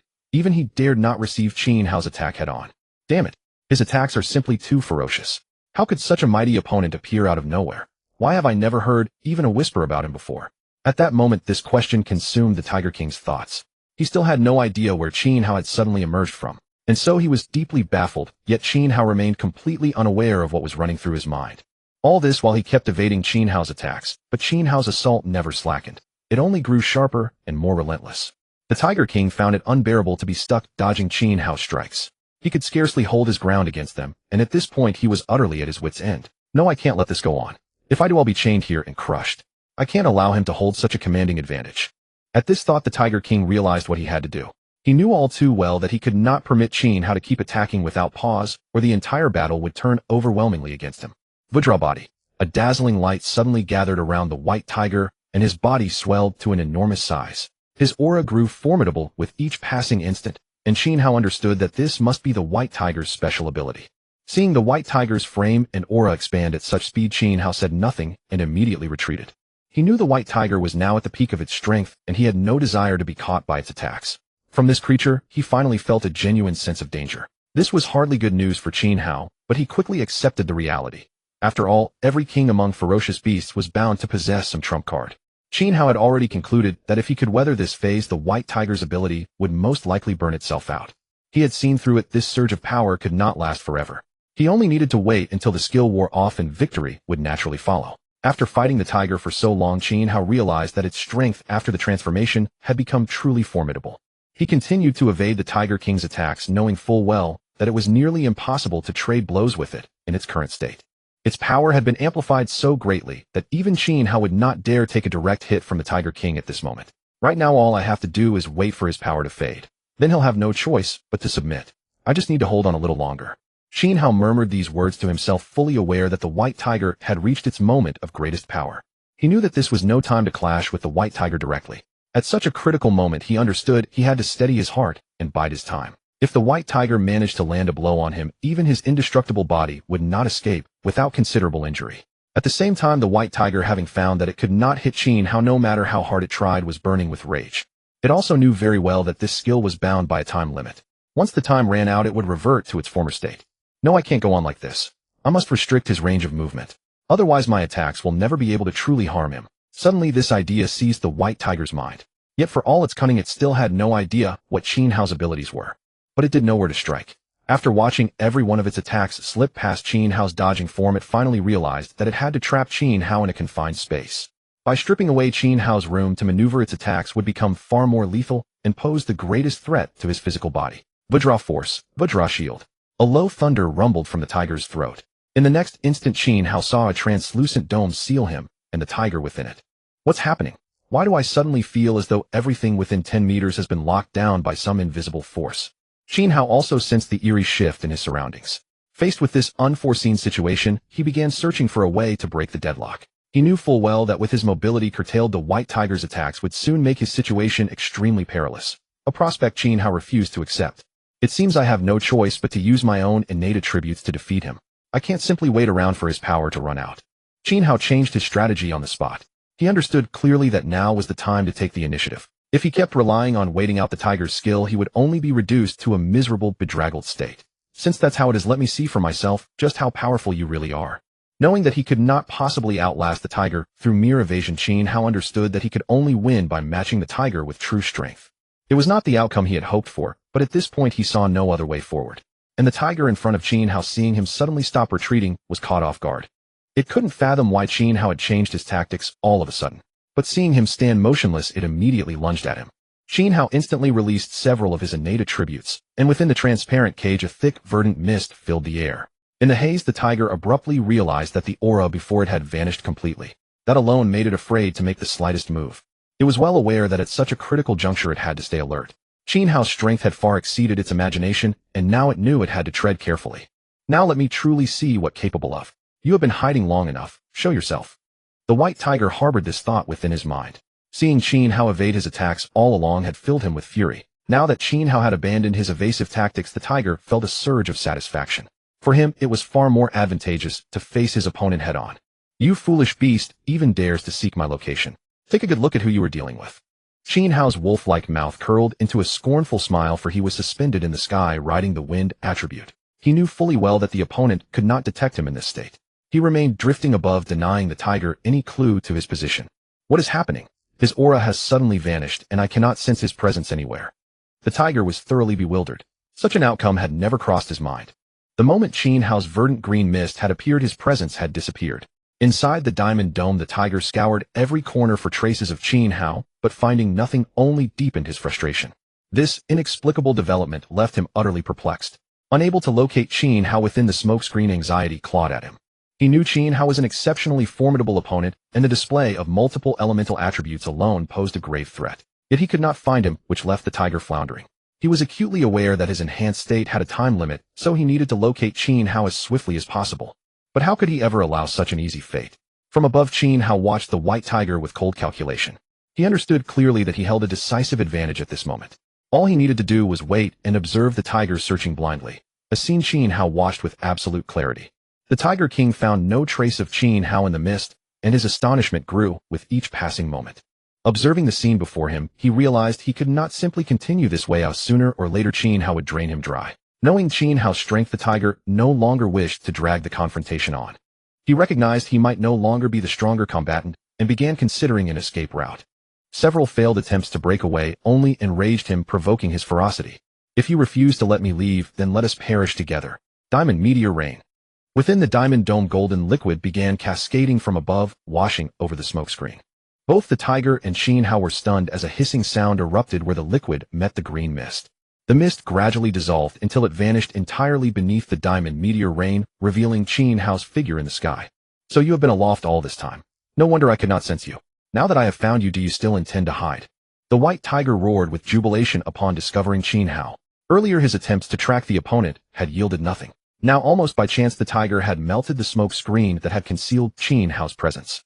He was extraordinarily excited, for the glass dome ceiling was not particularly high. This limitation on Qin Hao's altitude posed no significant problem for the Tiger King. What is this? How can this liquid make my mist disappear? Qin Hao pondered in his mind. He was uncertain of the answer, for the moment his concealment was exposed to the white tiger's gaze. He realized he could no longer avoid confrontation. He knew the tiger's explosive power was formidable, and this altitude offered him no meaningful barrier. Very well, if battle is unavoidable, then I shall face you squarely and see who prevails. Qin Hao declared this to the white tiger, fully aware that evasion was no longer an option. Activating his iron body technique, Qin Hao dove straight toward the tiger. The white tiger, seeing his opponent charge, was overcome with exhilaration. For a long time he had not encountered a worthy adversary like Qin Hao, and in an instant they collided. When the tiger discovered just how formidable Qin Hao's strength was, he was thrilled. It had been ages since he faced someone so evenly matched. Yet upon impact, Qin Hao could feel the overwhelming force radiating through his forelimbs. His earlier estimation had proved correct. This white tiger was exceedingly powerful, even surpassing the Monkey King he had defeated before. Surely you do not still believe you can stand against me? The diamond dome remains intact, and my enhanced state will endure for quite some time. How can you possibly be my match? Upon hearing the tiger's words, Qin Hao's wolf-like mouth curved into a faint smile. He understood the tiger's assumption, that Qin Hao had exhausted his options and could only rely on brute force. Yet Qin Hao did not reveal his thoughts, for he knew the white tiger was still within close range, and he waited patiently for the moment the tiger's strength would begin to wane.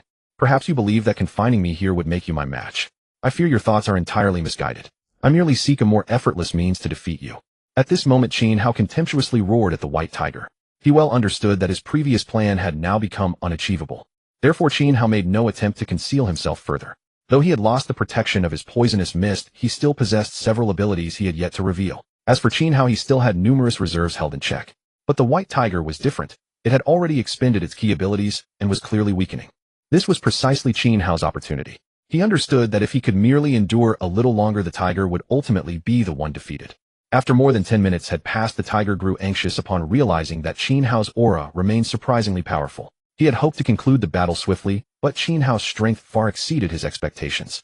His previous arrangements seemed to have been entirely overturned by Qin Hao's sheer power. I cannot remain here any longer. My strength is gradually being depleted, yet his aura grows even more formidable.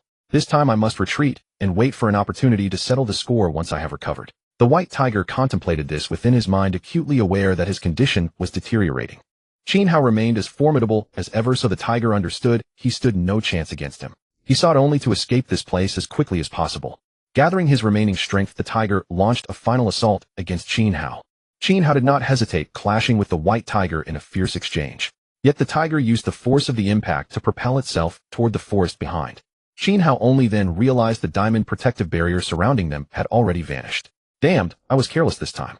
I thought I could subdue it directly, but this tiger is far too cunning. As soon as the tiger fled, Qin Hao immediately gave chase. He knew the direction the Tiger King was heading likely led to its pack's territory. After all, there were over 100 other tigers in that area. Once this tiger returned to its pack, those others would surely come to protect it. Qin Hao understood he could not allow the Tiger King to return to its camp unimpeded, as that would put them at a distinct disadvantage. We cannot linger here. We must return quickly. If this tiger reaches its pack, it will only create trouble for us. With that thought in mind, Qin Hao shouted loudly and sprinted toward the mid-slope. He knew the Tiger King would certainly seek to return to its pack, so Qin Hao ran without hesitation toward where the fox awaited. After more than 10 minutes, when Qin Hao returned to that place, he discovered all the tigers that had been lying there were now standing and surrounding something in the center. Seeing this scene, Qin Hao knew the Tiger King had definitely returned to the group, and he understood the situation at once. "Boss, we saw a huge white tiger enter their midst, and afterward they formed this pattern. We didn't know what to do, so we waited for your return." When Qin Hao returned, Xiao He and the fox who had been guarding here immediately spoke to him. Because after they realized the white tiger had returned, they witnessed the pack transform into this formation. At that moment, they did not know how to respond. For them, after discovering the situation, they had done nothing further. "I understand now. The white tiger I pursued is the Tiger King of this pack. It has lost its combat ability, and the other tigers pose no real threat." At this moment, Qin Hao said these words to the fox and Xiao He. Since that massive white tiger was indeed the Tiger King Qin Hao had been pursuing, he now understood which tiger they were surrounding in the center. "Then what should we do now, boss? They're surrounding something in the center. It's not easy for us to make a move." This left Xiao He quite puzzled. He hadn't expected the opponent to form such a defensive formation at this moment, which made the situation somewhat troublesome for Qin Hao as well. "Do not worry about this. Wait a little longer, and then we can act." At this moment, Qin Hao suddenly said this to the two of them. The fox and Xiao He did not understand why Qin Hao suddenly spoke this way, especially since they had previously been unable to deal with the tiger pack. After a while, they suddenly felt a rumbling sound coming from beneath their feet. Not understanding why, they immediately adopted a defensive formation. But when they discovered the source of the noise from underground, they relaxed their guard, realizing it was coming from an ally. "Enough. Now that he has arrived, we can make our move. Could this small tiger pack possibly impede us?" Qin Hao said this to the two of them at this moment. For them at this moment, they clearly understood that with the great centipede having arrived, this tiger pack could no longer pose any significant threat. After all, they knew very well that under the current circumstances, the tiger pack had lost most of its threat against them. Since there were few in the tiger pack capable of stopping them, they saw the great centipede arrive and immediately began surrounding the tiger pack on all sides, preparing to attack. "How is this possible? They actually have another helper. It seems we truly cannot escape this disaster." When the Tiger King of the pack saw Qin Hao and the others surrounding them, this thought arose in his mind. They were now surrounded by Qin Hao and the three others, while the other tigers were as insignificant as ants to them. Therefore, he was fully aware that his combat ability was almost depleted, and in such a situation, there was nothing he could do. At that moment, the tigers in the pack began to stir in chaos as they watched Qin Hao and the others surround them with overwhelming momentum. Because they knew that after their leader had returned, he had made them take up this formation. Yet now, seeing Qin Hao and the others arriving with such a ferocious manner, they realized that their leader had probably provoked an enemy they could not resist. This was something they had never imagined, for in their subconscious, their leader had never had an opponent. But now it seemed that was not the case, since they were already surrounded by Qin Hao and his companions with almost no space to move. "All right, White Tiger, there is no need to resist stubbornly. Now that we have come here, do you still believe you have any room to resist?" After Qin Hao encircled them, he shouted loudly toward the center. At that moment, he was also clearly aware that he had to use his advantage to shatter their will to resist. After all, the momentum of Qin Hao and his companions had already reached its peak, so even the Tiger King did not wish to continue fighting. If he could successfully subdue the tiger pack without a single clash, that would be the best result for Qin Hao. After pondering for a moment, the Tiger King ordered the tigers beside him to spread out and stepped forward from among them. "I don't understand why you are doing this to us. In my view, we have not provoked you, so why must you be so aggressive?" As the Tiger King stepped forward, he asked Qin Hao this question. After all, he had never provoked Qin Hao and his companions. But they still did not understand why Qin Hao and his group kept harassing them. "Because the place you are in now is my territory. What would you do if an outsider entered your territory?" Qin Hao said these words to the Tiger King with unyielding force. By now, he and his companions had firmly surrounded the red tiger pack. Moreover, the Tiger King also knew that he was most likely no match for Qin Hao and the others, so he was inclined to back down, for his entire clan was there. He was also very clear about the predicament his entire clan was facing. Thus, at this moment, he had to consider his clan. In his plan, he would give up this mountain peak and simply lead his clan away from this place. He knew that as long as the Green Mountains remained, there would be firewood to burn, so he had no intention of continuing to fight Qin Hao and the others. He could sense a faint threat from the fierce beasts beside Qin Hao. Even he felt somewhat intimidated, so he did not dare to strike again. "As long as you spare my clan, we can return your territory to you, and leave right now." Seeing the situation, the Tiger King immediately said this to Qin Hao and the others. He knew very well that his combat ability had declined greatly, so he was no longer fit to continue fighting Qin Hao and the others. At that moment, he intended to negotiate with Qin Hao, asking him to let the entire clan leave so that he could preserve his whole clan. After all, since he had brought his clan here, he naturally hoped to lead them back. Hearing these words from the Tiger King, Qin Hao frowned. He had never expected that the Tiger King would choose to protect his clan instead of fighting him, This was something he had not anticipated. After all, seeing how the tiger pack had formed up, he had assumed they intended to use the entire pack to resist him and his companions. When Qin Hao realized this, he knew he had underestimated the resolve of a clan's king. For the Tiger King, his purpose was to protect his entire clan from harm, and from what Qin Hao could see, he was doing quite well. This made Qin Hao hesitate about whether he should attack. No, that won't do. Now that we're already here, do you think we would let you leave so easily? That's impossible. You have only two choices now: submit to me or die. Qin Hao said this to him with an overbearing tone. At that moment, he was unwilling to let this tiger leave easily. He knew that if this tiger submitted to him, their group would gain another excellent ally. When the Tiger King heard these words, he felt a profound sense of helplessness, for he knew that in the face of absolute strength, his entire clan would be no match for Qin Hao and the others. He no longer knew what to do next, and he kept thinking about the two choices Qin Hao had just given him. He felt extremely conflicted because he still had his clan to worry about, and could not simply leave them. Are you really going to make things so difficult for my clan? If that is truly the case, then I suppose only a fight will tell. I am not afraid of sacrifice. Oh, I only want them to live on. At this moment, the Tiger King, after thinking over Qin Hao's words for a while, was still unwilling to give up easily. He had evolved for so long to reach this level, and he did not want to submit to anyone lightly. Hearing the Tiger King's words, Qin Hao was also very surprised. He had originally thought that the Tiger King would choose submission for the sake of his clan, but he had clearly underestimated him. After all, under these circumstances, the Tiger King still possessed a certain ability to resist with his clan behind him. Since that is so, I'm afraid we will only know after we fight. Qin Hao was clearly provoked by the Tiger King. He immediately gave the order, and the fox Xiaohe and the others began to prepare to charge at the tiger pack. Come on, brothers. Form our battle formation, and let them see what we're made of. After re-entering the tiger pack, the Tiger King said this to the whole group. He knew very well that although Qin Hao and his companions were powerful, the tigers had the advantage of numbers, so they still had a certain fighting capacity.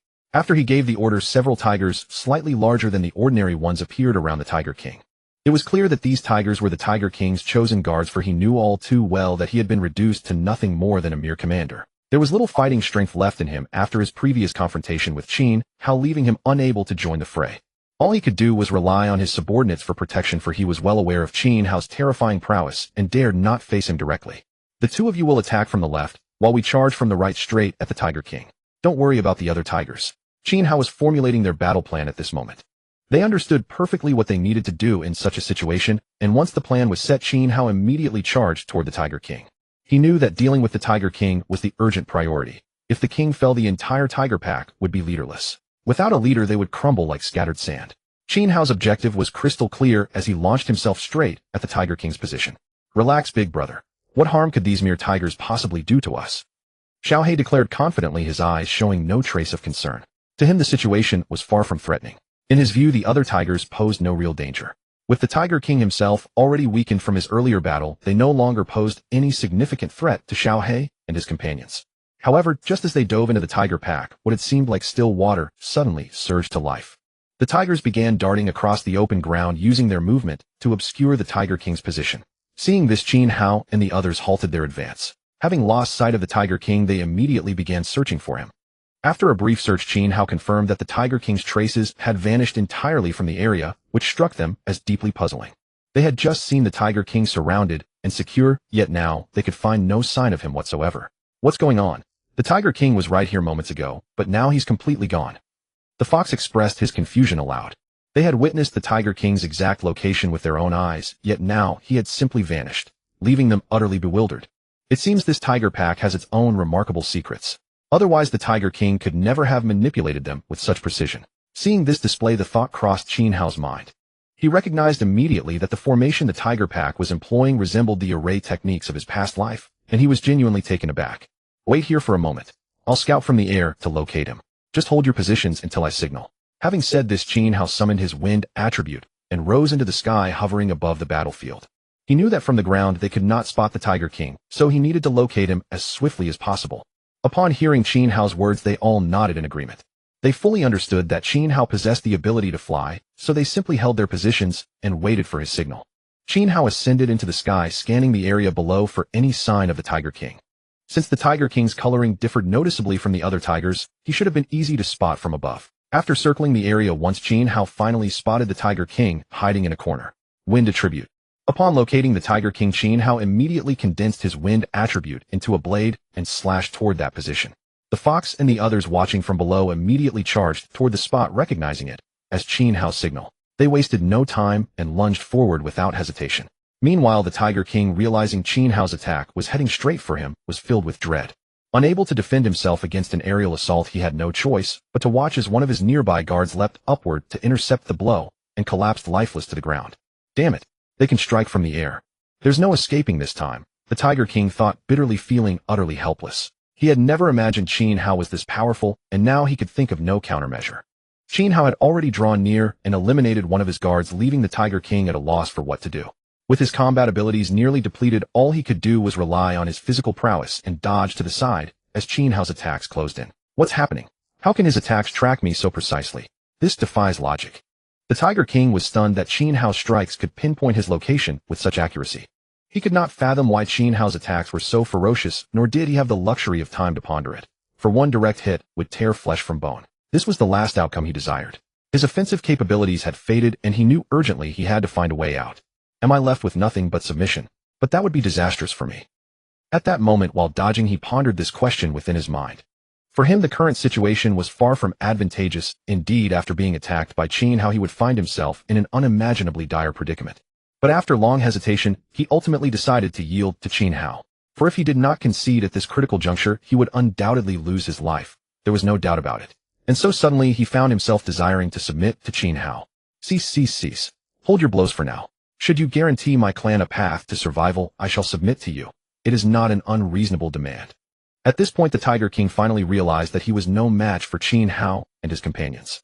After all, at such a moment, it was clear to him that if he refused to beg for mercy, he would likely be surrounded and slain once Qin Hao and the others closed in.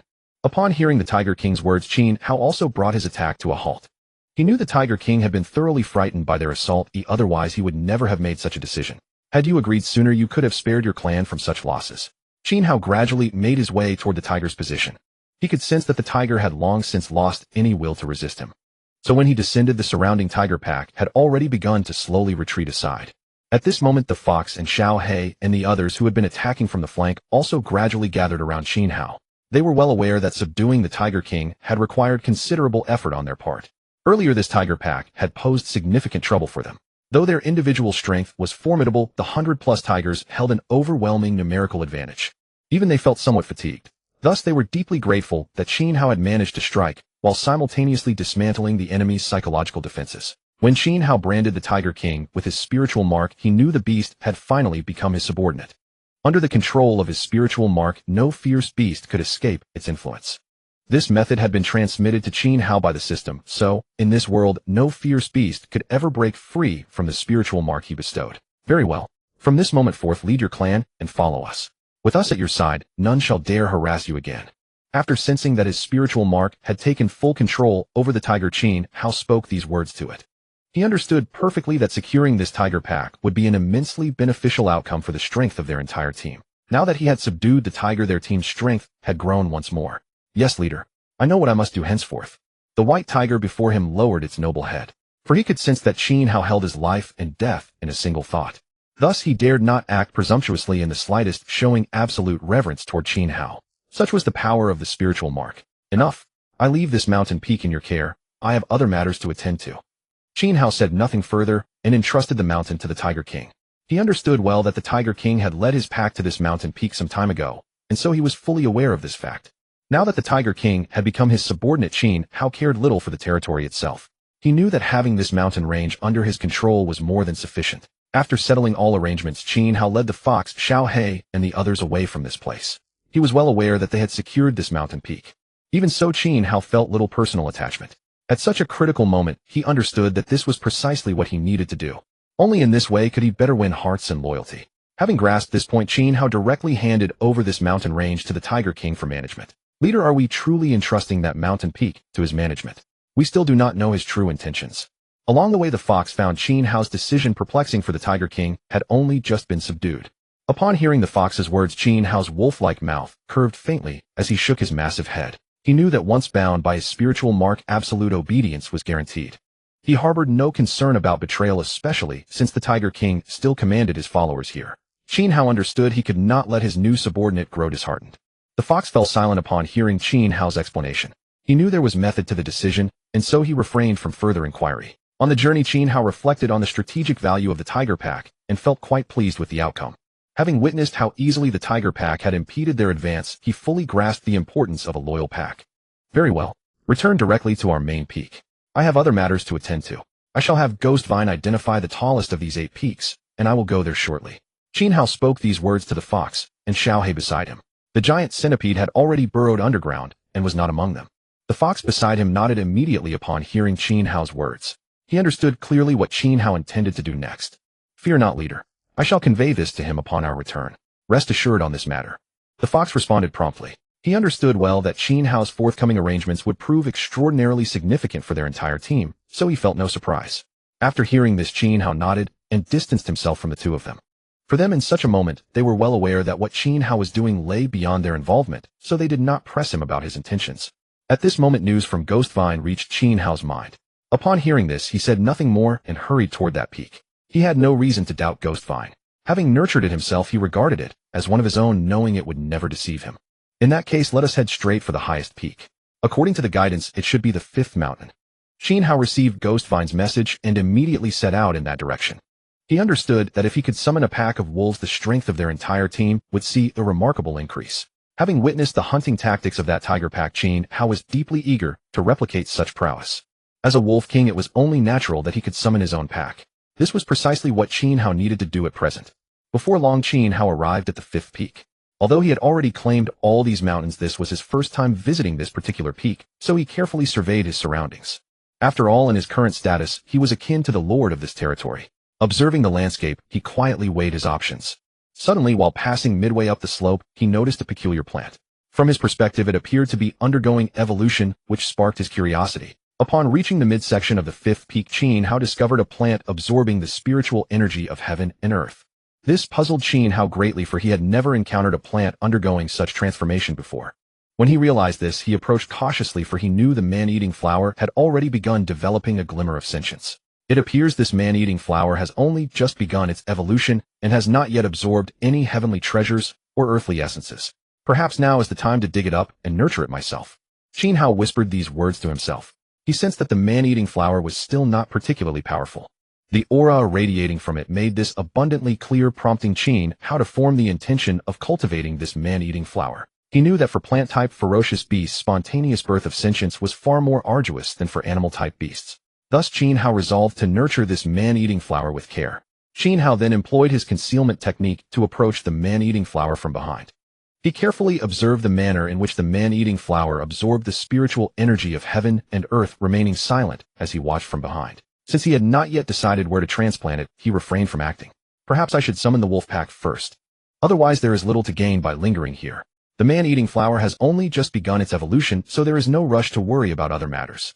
After pondering this, Qin Hao did not disturb the man-eating flower. He knew now was not the optimal moment. His urgent task was to reach the summit of this peak and summon a pack of wolves to aid him. Although he was now a wolf king who had evolved to this stage, there were no other wolves around him, a circumstance partly attributable to Qin Hao himself. After all, Qin Hao had been human in his past life, so he had not yet fully embraced the nature of a pack-dwelling beast. Deep within his heart, he had not truly considered himself a ferocious creature. Qin Hao slowly retreated, intending to leave this place. He knew the man-eating flower was gradually absorbing the essence of heaven and earth, so he chose not to hinder its cultivation. Qin Hao had already regarded the plant as his pet, so he made no move to interfere. After a while, Qin Hao reached the summit of the peak. What he needed to do now was to use his roar to attract the wolf pack. Qin Hao understood clearly that this was his most pressing concern. Having witnessed the tiger pack, he now desired to have his own tribe. He began to adjust his mindset, resolving to truly become a wolf. It seems that upon coming to this world, one must follow its rules. If packs are so important to pack animals, then I must also gather my own tribe. Qin Hao came to this realization and felt a stir of excitement. After all, he had yet to encounter many of his own kind in this world. Upon reaching the highest point, Qin Hao stood at the edge of the cliff and, channeling his spiritual power, let out a mighty roar toward the heavens. Although this tremendous howl, amplified by his spiritual energy, reverberated across the surrounding 10 li. Instantly, within the radius of 10 li, several creatures began to stir and run. They recognized the voice of their king calling upon them. Without hesitation, they abandoned their current pursuits and converged upon the peak where Qin Hao stood. Hurry, hurry. Our king now needs us. Let us go and assist him without delay. These thoughts flashed through the minds of the racing wolves. Upon hearing Qin Hao's call, they all sprinted toward him. They were fully aware that Qin Hao required them at this very moment. Both reason and instinct drove them to gather at his side. At this moment, standing atop the mountain, Qin Hao could sense that many animals below were converging toward his position. He knew that what he had just done had worked. Therefore, at this moment, he was naturally very pleased because after setting his mentality straight, he had finally come to regard himself as a wolf king. It seems this method of mine is quite effective. They are already rushing toward me. Qin Hao looked down from the mountain at the scene below and felt deeply gratified because at this moment, he truly felt like a wolf king. It seems that in the animal kingdom, doing things this way is indeed useful, for they have all now acknowledged my identity as the wolf king. Qin Hao murmured to himself as he looked at the situation below. After all, this was the first time he had encountered such a situation, and even he could not help but feel a surge of excitement. Whoosh, whoosh, whoosh. More and more wolves began rushing to Qin Hao, and at this time, he could gradually feel movements coming from the foot of the mountain. It looks like they're coming fast. They're almost here now. My method is indeed working. Qin Hao thought this to himself because seeing this scene at this moment caused a wave of lofty ambition to surge within him. Ever since he had transmigrated, he had never once felt this way, but judging by now, he had finally gained such a feeling. This could be considered an excellent start for him, because only at this moment did he truly shoulder the responsibilities of a wolf king. Come on. I'll wait for you right here, and let me see what my clansmen are like. At this moment, Qin Hao thought to himself. Qin Hao kept waiting on the mountaintop for news from the wolf packs, because at this point he was very eager to know what was happening. After a while, Qin Hao could hear a thunderous rumbling very clearly. At this moment, he continued waiting there for the arrival of the other wolves. After all, at such a crucial time, he also knew very well that he wanted to see exactly what the situation was. Greetings, boss. In no time, dozens of wolves had gathered around Qin Hao, and there were all kinds of breeds among them. Qin Hao had never imagined that he could summon so many wolves at once. When they howled at Qin Hao, he felt a sense of accomplishment. After all, in his eyes, these were his future clansmen, so he already felt an affinity with the pack. It seems this world really has changed. In this life, I've become a wolf king. That must mean I'm meant to lead these wolves to conquer the whole world. Qin Hao looked at them, and at this moment confirmed this resolution in his heart.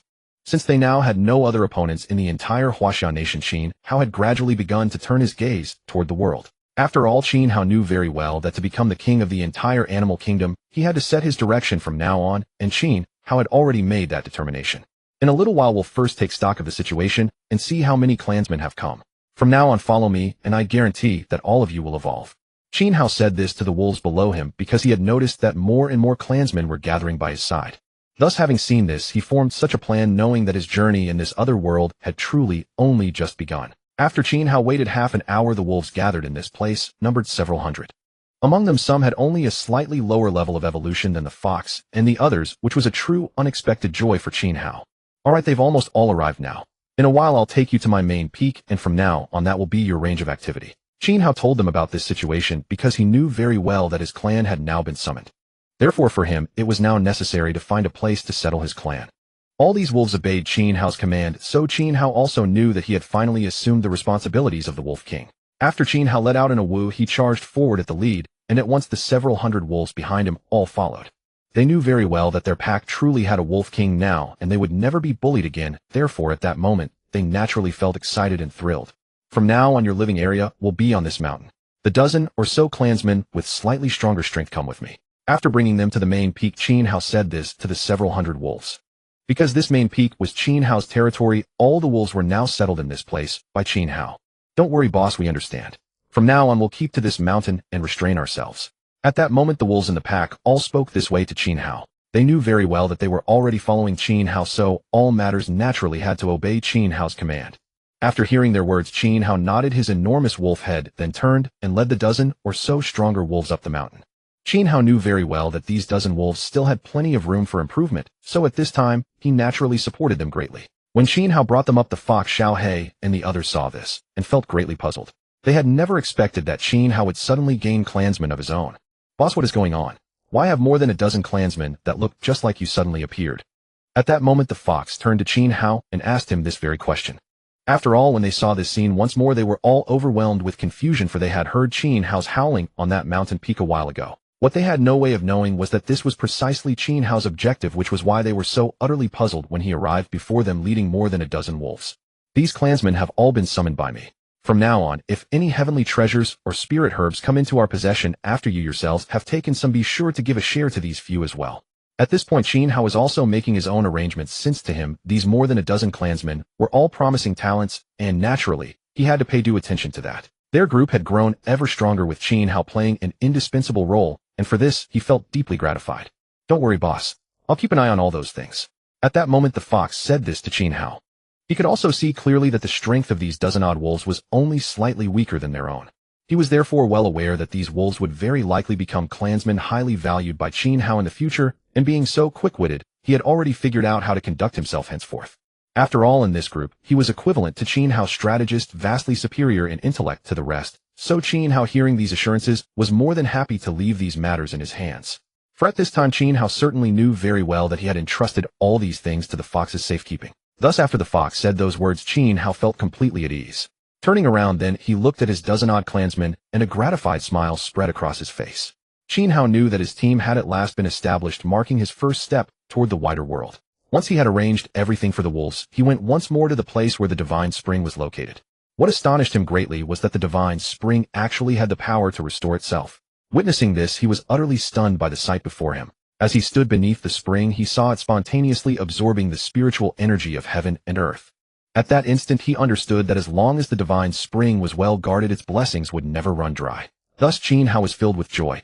Now it seems this divine spring also has the ability to repair itself, so I need not worry that its power will be exhausted by me after all. Naturally, Qin Hao was overjoyed to discover this, since he had earlier been plagued by the fear that the spring's power would be fully depleted by them.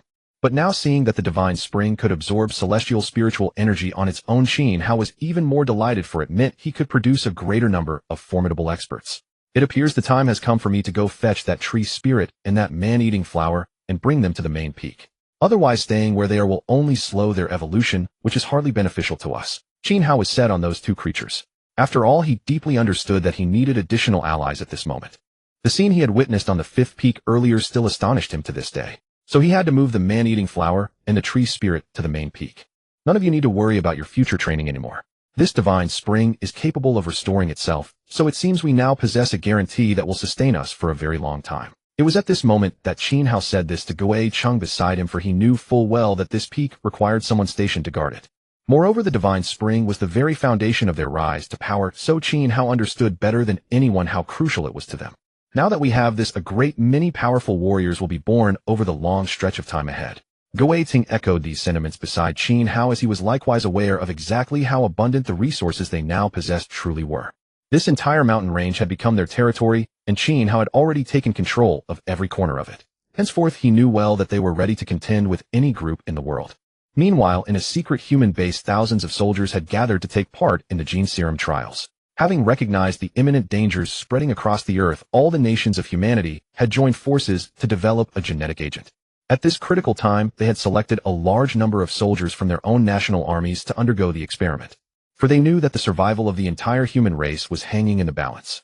Thus they had no choice but to forge their own super soldiers capable of repelling the ferocious beasts that plague them from the outside. Doctor, how is it going? The serum should have achieved complete success by now, shouldn't it? We wasted quite a few lives last time. In this secret base, a young man standing beside an old man in a white robe spoke these words to him. On hearing what the young man had said, the white-robed elder shook his head firmly. He knew very well that after his team's long labors, the gene serum could now guarantee that 80% of the soldiers would complete their evolution flawlessly. Set your mind at ease. Since so many nations of the world have sent their soldiers to our institute for this test, they must have complete faith in us. So in that regard, you need not worry in the least. At this, the elder said to the young man beside him. The young man was an extremely youthful major general, and he was precisely the commander of this suicide squad. The doctor did not hold the slightest contempt for him, well aware that at such a moment the general needed to know the real situation. In that case, let them begin the trial. This time I believe we will finally produce some super soldiers, and then humanity will have its shield. At once the young major general said these words to the doctor. He knew at this moment that these soldiers had been meticulously selected from all of humanity. Looking down at the scene before him, he felt a surge of excitement. After all, he was well aware that these soldiers present here might very well become humanity's bulwark for a long time to come. Thus, as he gazed down at these people below, his heart was filled with excitement. Under his watchful eyes, the soldiers in front of him entered the building one by one to receive injections of the gene serum. Throughout these several hours, the general could hear his soldiers crying out in pain. He knew that the gene serum injection would trigger genetic mutation, but the process was excruciatingly painful. Even so, he was fully aware of the dangers involved. Doctor, of these several thousand soldiers, how many do you think will survive? The general suddenly asked the doctor beside him. He himself was uncertain how many would survive. But if they did, these remaining soldiers would become their defensive line. It appears the gene serum has a fairly high success rate. About 75% have survived, the white-coated doctor replied to the general. He was well aware that he had already grasped the approximate data. After reviewing these figures, he felt quite satisfied with the gene serum developed by his research team. Such a high success rate. If this gene serum can be mass-produced, it would be of great benefit to all of humanity. Upon hearing the doctor's words, the general's face was filled with a broad smile. After all, he too was very satisfied with the gene serum they now possessed. Within the research institute, these soldiers were enduring the transformations the gene serum was inflicting on their bodies every moment. The general and the doctor stood atop the research institute's tall building, watching the scenes unfold below. They knew this was the sacrifice humanity had to make. Moreover, they were not the only research institute in the world. There were thousands upon thousands. This meant that tens of millions, even hundreds of millions of soldiers worldwide were undergoing such transformations. It seems our gene serum has made significant improvements, this time far better than before. This means humanity's chances of survival have increased once again. The doctor in white observed the scenes below and spoke thus. For him, so many soldiers successfully transforming this time naturally indicated considerable progress. Our location here is merely one testing site on Earth with thousands more like it scattered across the planet. They undertake these efforts so that humanity may secure a foothold for survival. The general beside him added this, saying it. As a senior military figure, he naturally had some knowledge of these global plans.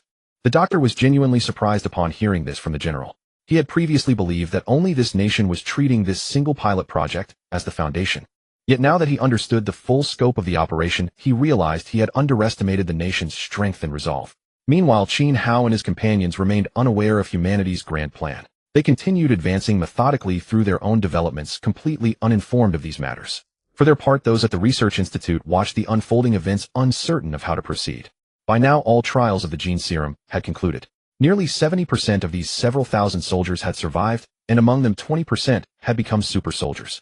These so-called super soldiers were those whose gene intensification during the process had granted them special attribute energies. These attribute energies distinguished them from other super soldiers, granting each a more unique power which naturally elevated their combat capabilities. Reporting to the general, all gene experiments have now concluded. We are fortunate that nearly 70% of the soldiers survived. At this moment, the general's adjutant stood beside him, having been assigned to oversee these operations. Now that the trials were complete, he immediately came to the laboratory to report. In that case, gather all the assembled super soldiers. I wish to see which ones possess special abilities.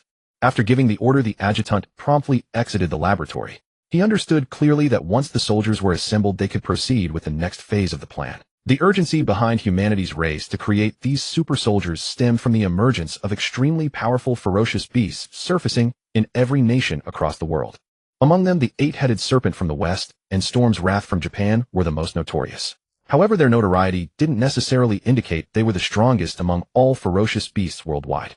Rather, it was because they had begun orchestrating their subordinates to attack human territories, which shocked humanity everywhere. These actions were precisely why humanity accelerated the creation of super soldiers so urgently. Having observed that these ferocious beasts now possessed both strength and intelligence, humanity understood they would inevitably launch attacks against them. Since conventional firearms proved ineffective against them, humanity initiated the super soldier program. This time it was those two ferocious beasts that prompted nations worldwide to activate this plan.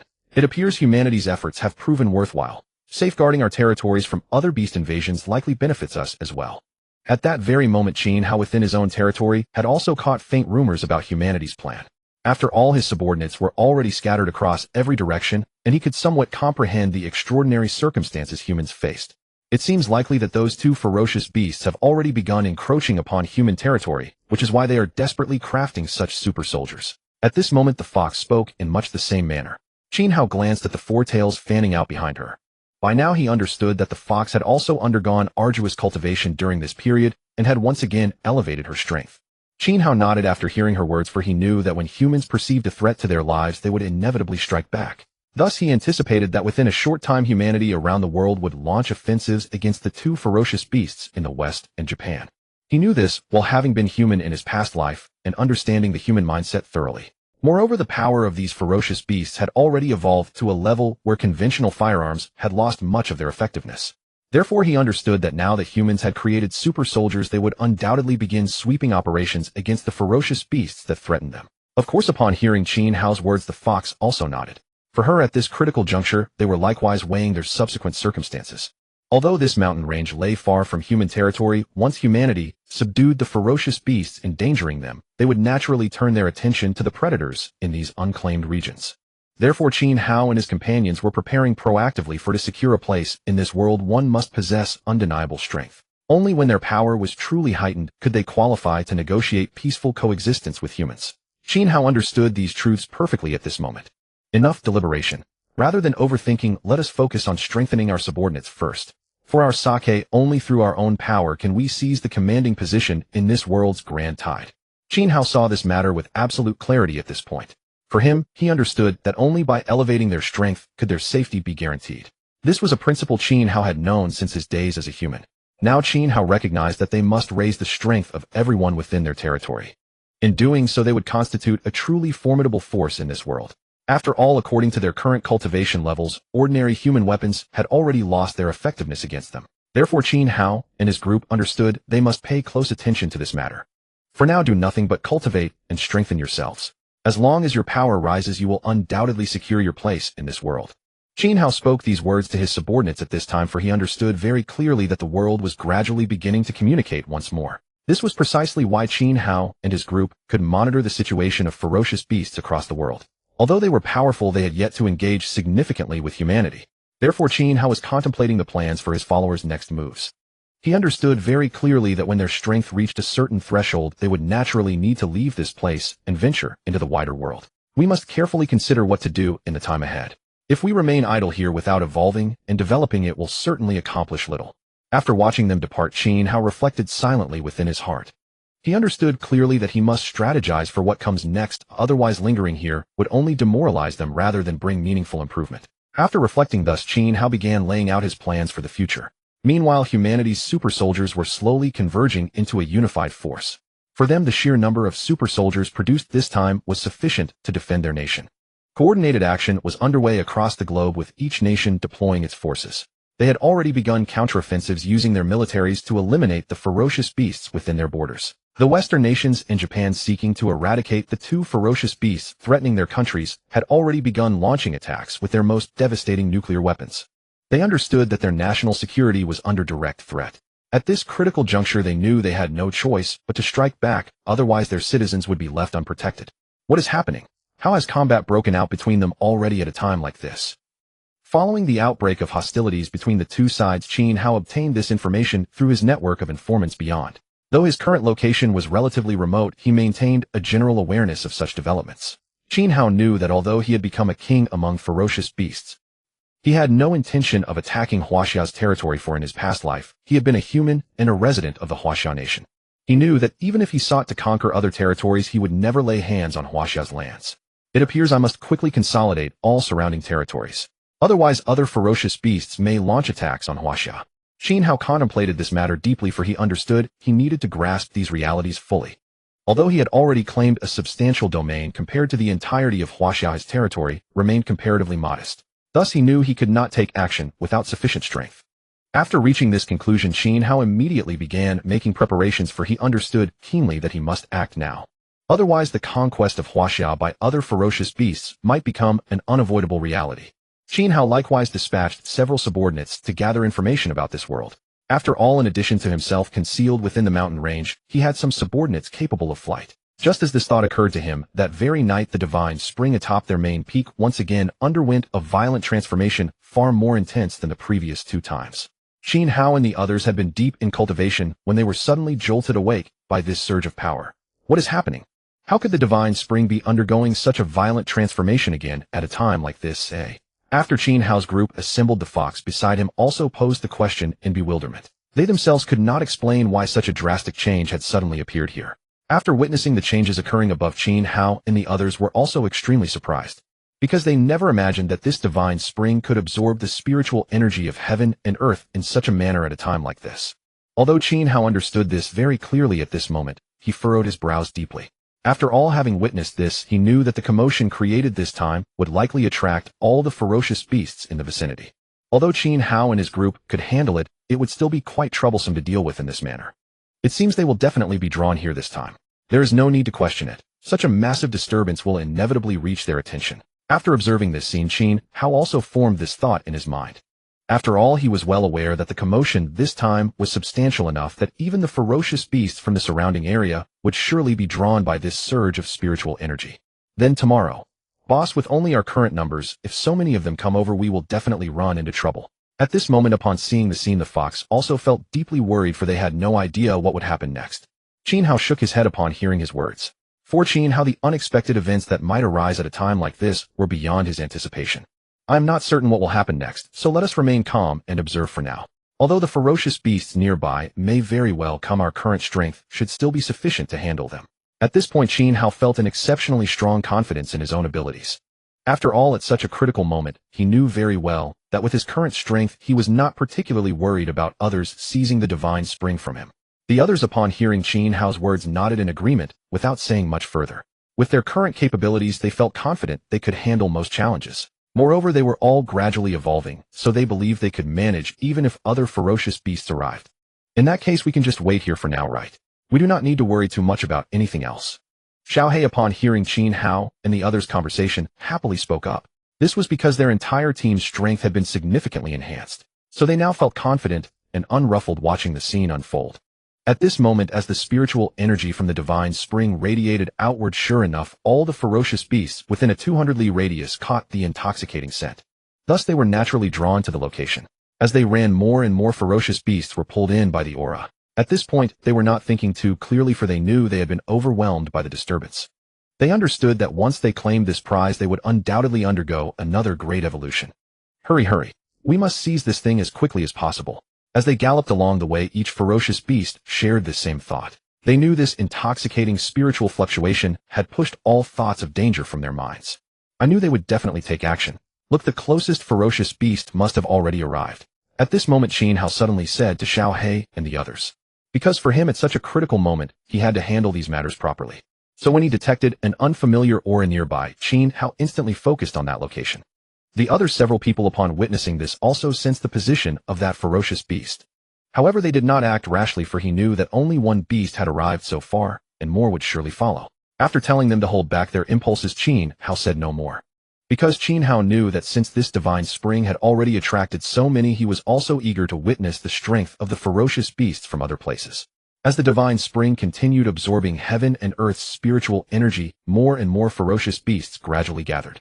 Although the beasts in this region were not particularly powerful, Qin Hao was still eager to see them for himself. After another 2 or so hours, the ferocious beasts beside Qin Hao's group had grown increasingly numerous, surrounding them tightly in the center.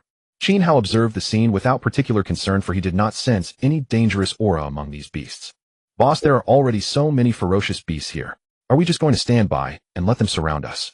At this moment, Xiao He said to Qin Hao beside him, because at this time so many ferocious beasts had already gathered here. And Qin Hao and the others were right in the center.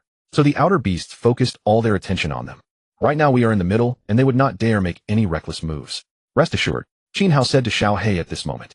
For him, Qin Hao knew very well that these creatures did not dare to make too much commotion.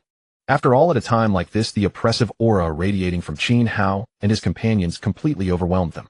More and more ferocious beasts kept surging toward this place, and only after more than half an hour did the commotion gradually come to a stop. All right, Gue, all the ferocious beasts have arrived now, haven't they? After feeling that no other disturbances remained, Qin Hao said this to Gue Ting beside him. Gue Ting shook his branches to show agreement with Qin Hao's thought, because within the main peak he could monitor information from anywhere. Hearing this, Qin Hao said no more. He knew that since all the ferocious beasts had already arrived, they could begin making their move. This divine spring belonged to them, so Qin Hao would absolutely not allow any ferocious beast to touch it. Sensing that all of them had stopped, he bounded to the side of the spring in a single stride. When he looked at the ferocious beasts that had come below, his pupils constricted slightly. He had not expected that the upheaval in heaven and earth this time would have attracted so many of them. It seems the changes caused by the spiritual energy of heaven and earth this time have produced effects beyond our imagination. Although their strength cannot hurt us too much, their numbers completely overwhelm us. Seeing this, Qin Hao had such a thought in his mind, for he too had not expected such a remarkable effect this time. Earlier, he had personally witnessed the transformation of the spiritual energy of heaven and earth, and after that this divine spring had absorbed a vast amount of it in order to restore itself. Now why have you come to my territory? Are you here to seize our treasure? Qin Hao placed one front paw on the edge of the divine spring and spoke to all the ferocious beasts below with imposing majesty. When the beasts outside heard his words, they roared back at him one after another. for they had never imagined that Qin Hao would be so assertive and show no fear of their numbers. This made them very puzzled. In their opinion, with so many ferocious beasts gathered here, Qin Hao and his few companions could not possibly be their match. So after hearing Qin Hao speak, they all roared at him. "What are you thinking? With so many of us here, how could we possibly fear your mere handful? If you want to possess such a heavenly treasure, you have to prove it with your own strength. Do you think we would believe you just because of a few words?" Below the divine spring, the ferocious beasts all shouted these words one after another. After all, they each had their own fortunes to chase, so at a time like this, they certainly did not want to see such a great fortune vanish before their eyes. Qin Hao gradually calmed down after hearing what they said, for he had not expected that the ferocious beasts before him would all refuse to heed his words. At that moment, Qin Hao felt his authority had been challenged. After all, having gathered so many wolves, he had become the undisputed greatest king of this mountain range. "Since you don't appreciate kindness, then let our strength decide. I'll give you some time to strike, and we'll see whether all of you can really defeat us." After saying this, Qin Hao jumped down from the divine spring. He knew that this battle was now absolutely unavoidable. After all, with so many ferocious beasts gathered here, they believed that there was strength in numbers. Therefore, Qin Hao did not say much here. He knew that in the face of such a great fortune, a few words alone would never intimidate them. "Don't worry, boss. We have long been ready. Just give the order, and we'll attack them directly." At this time, Fox and the others said to Qin Hao. After all, their current level of advancement was 1 or 2 grades higher than that of these brothers. Although they were few in number, in overall strength, they were not much inferior to this rabble. Therefore, Fox and the others did not pay much attention to this group of ferocious beasts. "In that case, we can begin now. Let that giant centipede come out too, and we few will deal with them right here." Qin Hao said this to Gui Tung beside him, and after he finished, Gui Tung relayed the message to the giant centipede. When the ferocious beasts suddenly felt the ground tremble beneath them, they saw a blood-red giant centipede burst out from underground. "Boss, are these the ones who want to snatch our fortune? It seems we have some work to do this time." After emerging, the giant centipede said to Qin Hao in a low, rumbling voice. For him, it had been a very long time since he had fought a fierce battle after being convinced by Qin Hao last time. Therefore, a bloodthirsty aura still lurked in his heart, and when he heard Qin Hao mention that matter, he was already fully prepared for battle. His eyes had already turned completely blood-red, and he could rush forward to fight with this pack of beasts at any moment. After hearing Qin Hao's words, the centipede was now eager to try. After all, he had endured the feeling in his heart for a very long time. So at this moment, he also wanted to finish off these ferocious beasts in the shortest possible time. Qin Hao saw this and said no more, merely nodding. He knew that these many ferocious beasts gathering around them were surely intending harm to them. Thus, Qin Hao no longer had the thought of restraining the centipede and the other ferocious beasts. He knew that the centipede and the others had already suppressed their killing desires for a long time while staying by his side. Now that so many reckless creatures had come to their doorstep, Qin Hao did not plan to let them continue to hold back. "In that case, boss, we can go ahead and act. These ignorant and reckless fools have made me truly furious." Xiao He then spoke in much the same way, for in all the time by Qin Hao's side, he had never once indulged in wanton slaughter. Thus at this very moment he was fully aware that he could finally act without holding anything back. Hearing Qin Hao's command, those ferocious beasts at his side charged toward their opponents with terrifying momentum. They sensed no threat whatsoever and were well aware that those opponents posed no danger to them. And even if there were some creature capable of posing a threat with Qin Hao present, there was nothing to worry about. "Damn things, let me test just how strong I've become." These words came from the fox beside Qin Hao. For ever since Qin Hao had arrived, he had never once faced any danger to his life. This was precisely why he had no clear sense of his own current capabilities. When the beasts facing Qin Hao and the others spotted these formidable figures charging toward them, they knew battle was inevitable. Without much hesitation, they struck back at Qin Hao's group. After all, they knew their numbers gave them a definite advantage. Upon seeing Qin Hao and his companions arrive, they had nothing else to discuss. They divided their forces and moved to swarm Xiao He and the others. They were fully aware that at such a critical moment, they had to leverage their numerical superiority. Otherwise, they risked being picked off one by Qin Hao's group. In this moment, they already understood exactly what they needed to do. After all, the fact that they had reached this level meant they were far from ordinary creatures who had simply consumed heaven-earth treasures. Once they realized this, they immediately united their efforts. Though they had not previously been on the same side, the circumstances left them no choice. He borrowed a classmate's notebook and read it over and over, yet found it profoundly obscure and only grew more confused. She had no choice but to seek out the notebook's owner for a detailed explanation, but that classmate responded with cold indifference. The other students were no different. They either tossed her a new set of notes or said, "If you can't understand it, read it a few more times. Read it 100 times, and the meaning will reveal itself. If I explain it to you, that's only my understanding. Without your own comprehension, when the teacher modifies a question slightly on the exam, you'll still be lost, won't you?" Hebai felt there was some truth to these words, nodded, and returned to her desk to stubbornly press on with her studies. Her brows grew ever tighter, her lips ever thinner. After a day or two, she tossed the borrowed notes aside and gave up reading them. For the rest of that day, she attended class in a daze, listless and unresponsive. Her body remained in the classroom, but her spirit had long since drifted out the window. Whatever new knowledge the teacher presented passed through her left ear and out her right. When she returned home, she ate a hasty meal, sat by her bed, gazed at the rumpled sheets, and let out a heavy sigh. In recent days, her desperate attempt to catch up with the rest of the class had left her neglecting household chores entirely. She thought only of using every moment for study. Rising each morning, washing, eating, then rushing to school to preview the day's lessons, hoping to patiently consult the top students once they arrived. But she had never expected things to progress so poorly. Gazing at the hopelessly tangled quilt before her, Hebai's body trembled slightly, and her eyes grew red. She wrapped the quilt around herself, and a pungent sour stench hit her face. Wrinkling her nose, darkness seemed to swallow her vision, and she nearly fainted. "Why does it smell so awful?" Hebai said. As she spoke, memories flashed through her mind of those days hunched over her desk by lamplight, studying whenever she had a moment and resting only when exhausted. She had forgotten even to wash her feet, let alone bathe. It had nearly been a week. She looked up and saw 2 or 3 dozen black insects swarming above her head, circling in the air.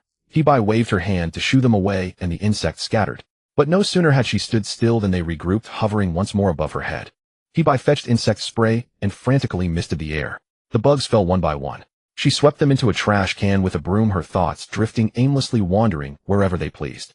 At that moment, another swarm of insects flew in through the window, hovering and circling above her head as if mocking her. Hebai clenched her teeth, her eyes widening in fury. She grabbed the broom and slashed wildly at the air. "Die, die, all of you die. If I can't learn this stuff, fine. But you're bullying me too, aren't you?" She crushed dozens more with the broom, yet within moments 20 or 30 more arrived. In one furious breath, Hebai killed over 100 insects. Only then, her limbs aching and weak, did she stagger toward the bathroom. Inside stood a large bathtub. She filled it with hot water and sank inside, not bothering to scrub, simply closing her eyes to rest. But in her mind, Qin Hao's smug, triumphant laugh kept resurfacing, and she could almost hear his voice. "You've lost." Hebai opened her eyes, slapped her palm against the water with a sharp crack, sending a splash into the air. "No," she declared. "The one who lost is you. No matter what, I will beat you." Her arms, dripping with water, were already pale and tender, and now even smoother like polished soap. Hebai scrubbed her arms clean, lathered them with soap, rinsed thoroughly, and caught a faint, delicate fragrance. She turned her fingers over and over, examining them again and again. Gradually, her despair and exhaustion faded, and a smile touched the corners of her eyes and lips. The next morning, the sky had cleared, vast and cloudless. Hebai left home, school bag on her back, head held high.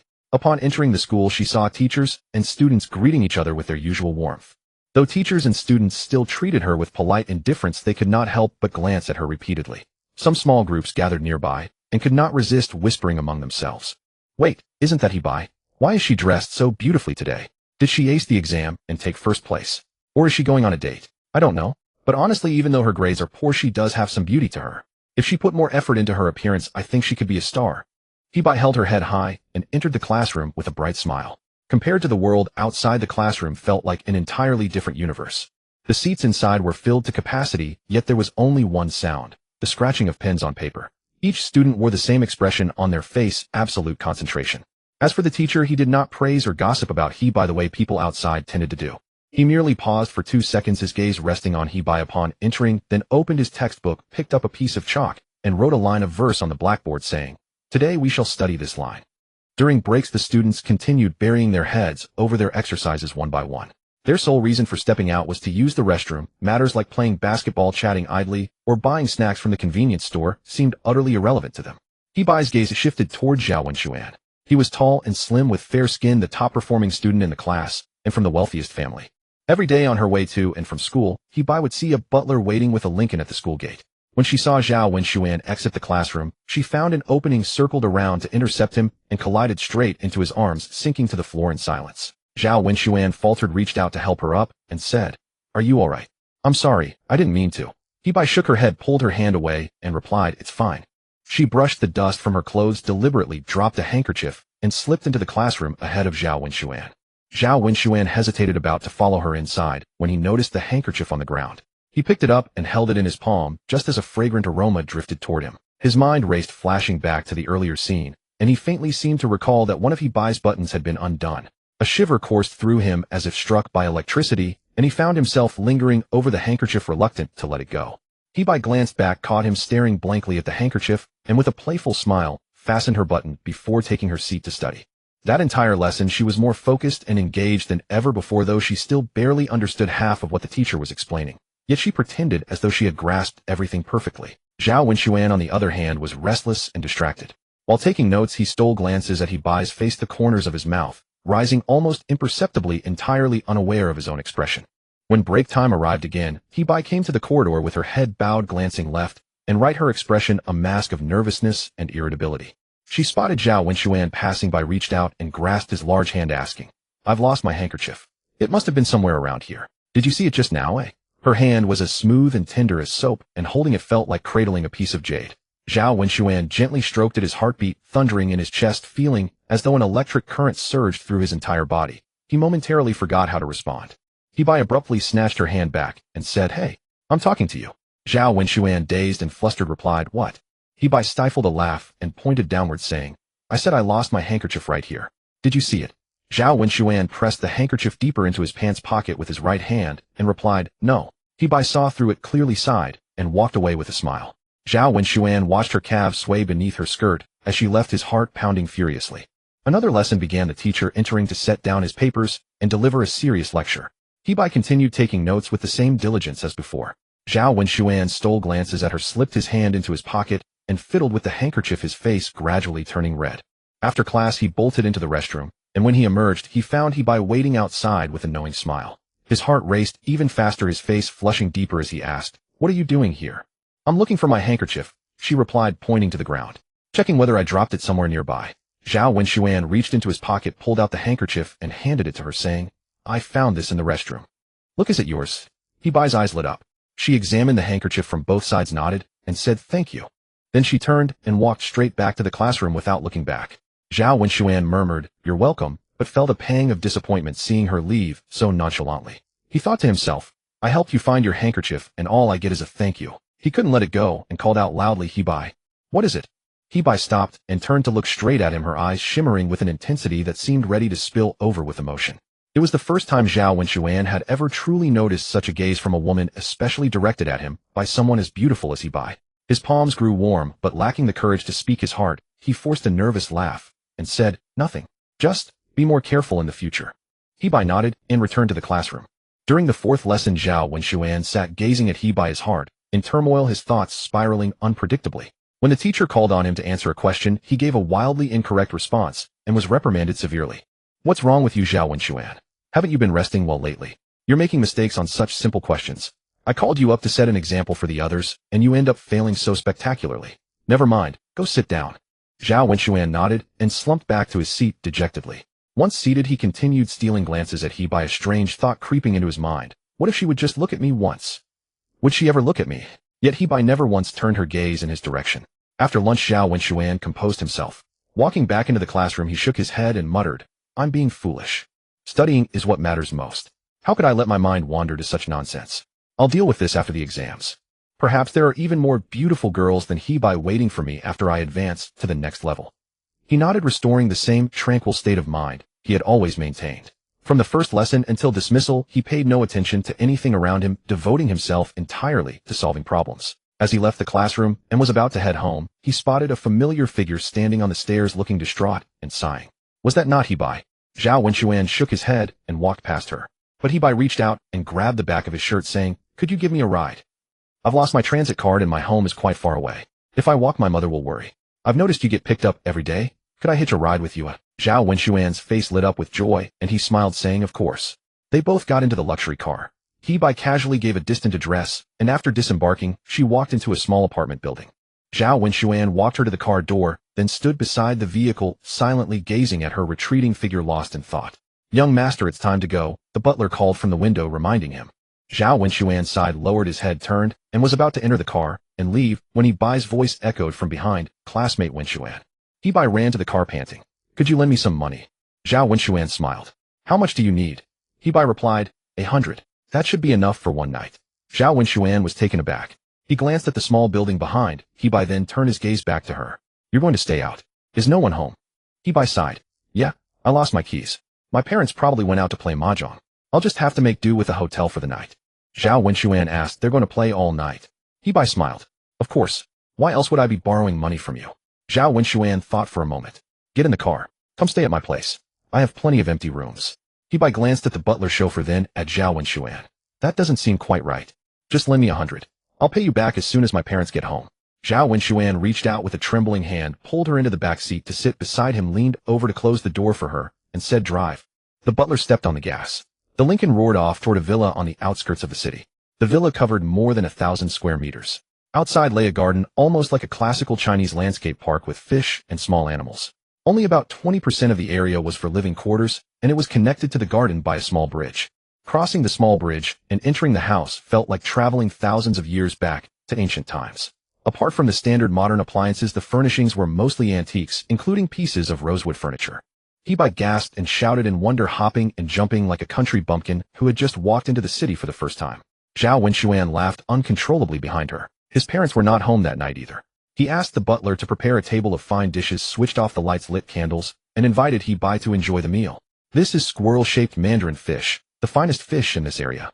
This is lobster, and this is crab, all good things. Try them.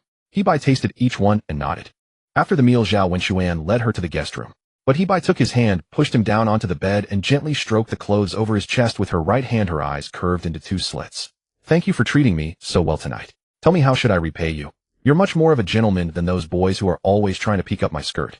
I like decent men. Zhao Wenxuan was startled, thinking, with looks like yours, which boy wouldn't want to peek up your skirt or touch you? Why else would I treat you to dinner and set aside time for you? But I have to stay decent. Yes. The more I act like a gentleman at moments like this, the more you'll be infatuated with me. You might even throw yourself into my arms. Zhao Wenxuan coughed. I don't want repayment.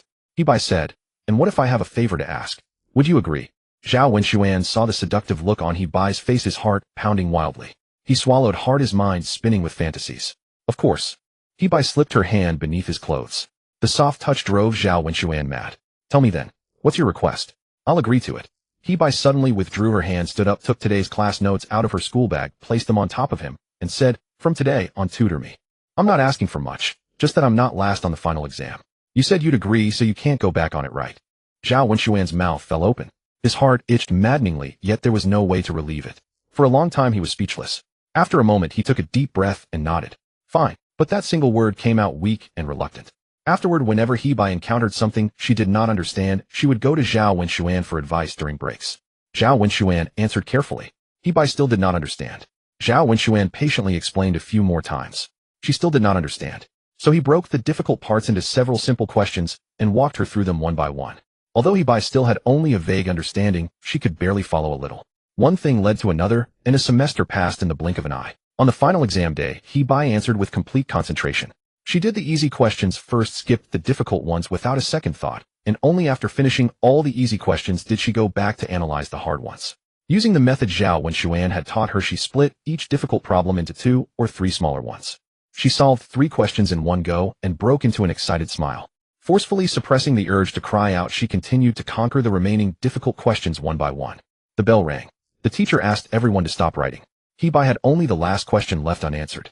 She let out a relieved breath, held her head high, and walked out of the classroom. For the rest of the exams, she used the same approach, moving from easy to hard with clear thinking and incredible speed.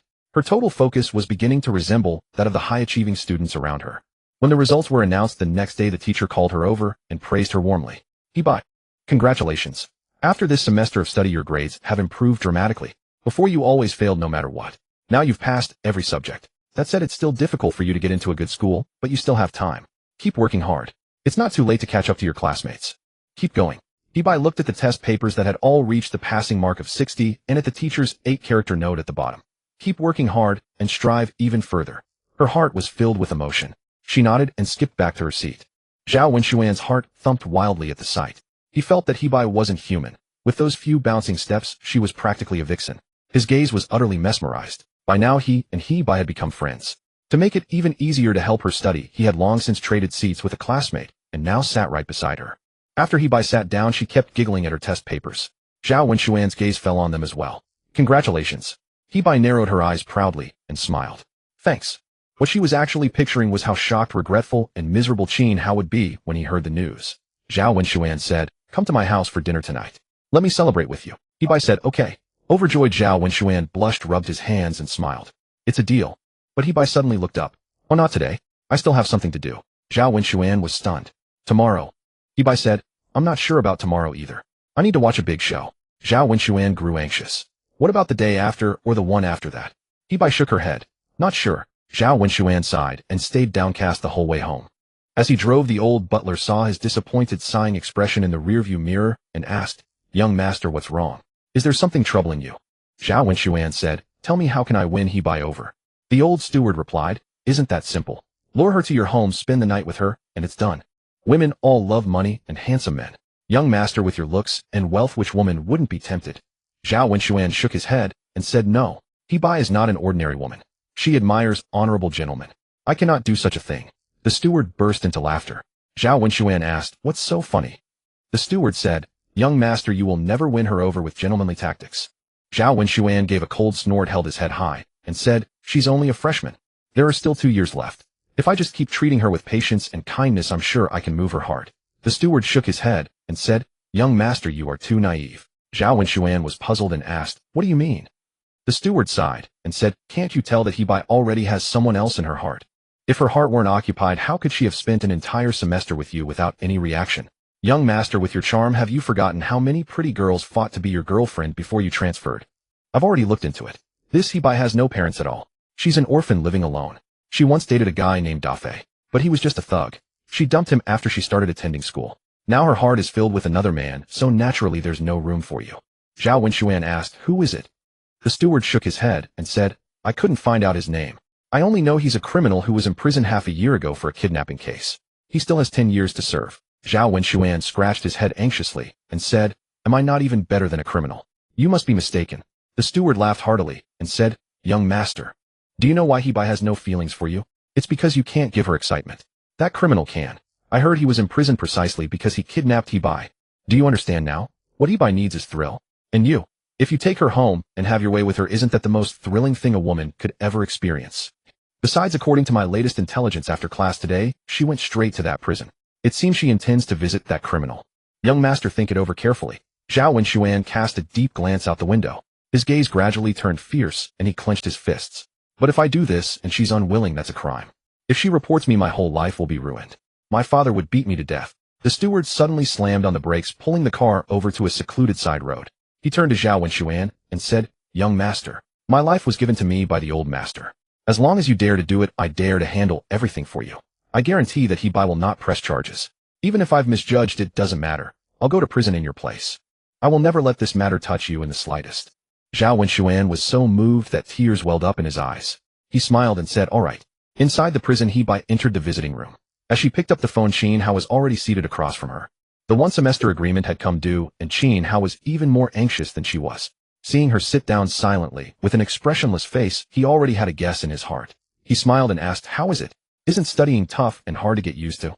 Hebai suddenly shook her head, baring 8 white teeth in a wide grin. Not at all. I find it easy and fun. Qin Hao said, Then show me your report card. Also the class ranking list. And the teacher's signature.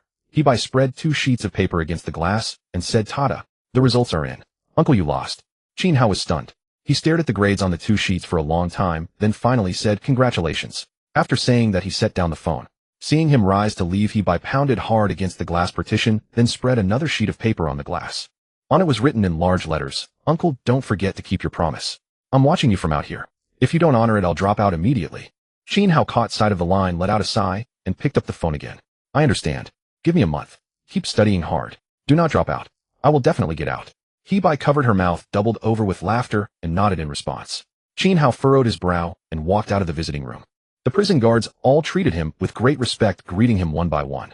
Other inmates straightened their backs the moment they saw him, standing as still as statues, eyes fixed straight ahead, a look of honor on their faces. After the motivational rally last time, coupled with a full half-year of training, Qin Hao had completely transformed the inmates here into his own subordinates. They all followed discipline and strictly obeyed his commands. The downtrodden prisoners who had first joined Qin Hao had now all become heads of their respective cells. Skinny and Glasses had especially become Qin Hao's right and left hands, one handling matters with brawn, the other with brains. Through their seamless cooperation, they had resolved countless problems for Qin Hao inside the prison. At that moment, they were in the open yard discussing how to deal with the 2 former prison bosses. Skinny said, What's your plan, Glasses? Beat them up. I think that's a great idea. Just think about how they bullied us back then. If we don't show them a thing or two, I won't be able to let go of this anger. Glasses smiled and said, what fun is there in that? Instead of beating them up, why not make them our dogs? We'll keep them just like we keep pets. Sure, they're good fighters, but this place is already our world now. They can't stir up any trouble. Skinny nodded and said, that's right. They just came back from the hospital. Maybe they've gotten used to the good life there. With pretty nurses there too, once they know the power here has changed hands, they'll be dying to go back. If we beat them again, we'd just be giving them the excuse. You really know what you're doing. Let's do it that way. Glasses raised his chin proudly. His gaze swept past the crowd and landed on Qin Hao approaching from the visiting room. He patted Skinny and smiled as he walked forward to greet him. The boss is here. Skinny sprinted ahead and reached Qin Hao first, asking with a grin, Boss, what news did Sister Mary bring you today? Over the past 6 months, he and Glasses had never quite figured out what was on Qin Hao's mind, but they had long noticed that a beautiful woman came to visit him from time to time. All they knew was that her name was Mary, and every time she came, she brought news for Qin Hao. Qin Hao glanced at him and shook his head. The bespectacled man could plainly see the worry in his eyes. It was different from the usual expression he wore every time he returned from the visitation room. His eyes darted around as he asked, Boss, did something happen? Qin Hao nodded and said something like that. The bespectacled man and the skinny one exchanged a glance. The skinny one glanced up at an open area beneath a large tree in the distance where the shade was thick and steady with no other prisoners seeking coolness nearby. He pointed and said, Boss, let's go over there to talk. The three of them sat cross-legged under the tree. The bespectacled one spoke up, Boss, whatever it is you need to tell us, brothers will definitely help you. The skinny one chimed in, exactly. Boss, the position we've earned here today is all thanks to your clever scheme back then. Both the bespectacled man and I have been wondering how we can ever repay you. Tell us, he urged. Qin Hao looked into their eyes, seeing such fervent sincerity that it stirred something within him. He thought to himself, should I really tell them? They'd been good to him, loyal enough. But escape would shatter the comfortable life they'd carved out for themselves here. Right now, they held the highest status among all the prisoners, commands the utmost respect. Would they really follow him if he asked? Probably. But it wasn't worth it. They'd built something good here, and he'd be asking them to throw it all away and start from scratch again. Besides, the guards would need to know about his escape plan. That meant if they were involved, could they possibly keep a tighter lid on things than the hardened veterans behind bars? Unlikely. That would force them to betray him against their will, causing them needless suffering. More crucially, even if he succeeded in escaping, they probably wouldn't want to risk everything to join him. Even if he'd misjudged them and they were willing to flee with him into exile, 3 fugitives on the run would face a higher chance of capture than one alone. Wouldn't they face execution if caught? He'd better find another way himself. Qin Hao nodded. The bespectacled man noticed his silence and pressed, Boss, why are you being so secretive? Qin Hao considered for a moment before asking, can either of you help me get a map? Map of where? Qin Hao gestured toward the ground. This place. A prison map. The skinny one frowned. Boss, what do you need a map for? Qin Hao chuckled. I want to see what the female prisoners next door look like. The bespectacled man laughed heartily and patted his chest, saying, Boss, leave this to me. I'll get it done for you. The skinny one shoved him to the ground. Don't steal my thunder. The two wrestled on the ground. Qin Hao watched them playfully, scuffling, a smile playing on his lips. He stretched his legs and gazed toward the dense forest, saying, sitting here so long has made my legs go numb. I'll take a walk. With his hands clasped behind his back, he strolled leisurely, glancing around in all directions with an impassive expression while silently plotting escape routes in his mind. Not here. Too many surveillance cameras. Need somewhere else. This won't work either. Barbed wire fences everywhere. Even if he could find tools to cut through them, it would take far too long. This spot looks promising. Oh, no, that won't work either. Daytime traffic is light, but nighttime patrols are heavy. Impossible to slip out. 3 days later, after lunch, as everyone headed to the farm for labor, the skinny man smuggled a folded piece of paper into Qin Hao's hand. Boss, got the map. I had someone outside make a copy, but couldn't bring it inside. They left it in that shed behind the farm. You'll need to grab it when things get chaotic. Qin Hao paused, confused. The skinny man pointed behind him. Turning around, Qin Hao spotted a thatched shed roughly 100 meters away. Suddenly, the skinny man shoved him forward 2 or 3 meters, then charged at him with a shovel, cursing, You son of a bitch. How dare you make fun of my mom? You're dead meat. Qin Hao understood immediately and bolted toward the farm building 100 meters away. A dozen guards surrounding them rushed in to tackle both of them. The bespectacled man threw a stone at the ground with a sharp crack, then swung his fist at a prisoner's face nearby, blocking off several guards as he shouted, What did you just say? Have the guts to say it again. The prisoner smirked and landed a solid punch to the bespectacled man's stomach before darting in another direction, taunting, Yeah, I said it. So what? Catch me if you can. Watching the commotion, the other inmates dropped their shovels and deliberately tangled with the guards, preventing pursuit, but they held back enough to let the heaviest officer through. Chaos erupted.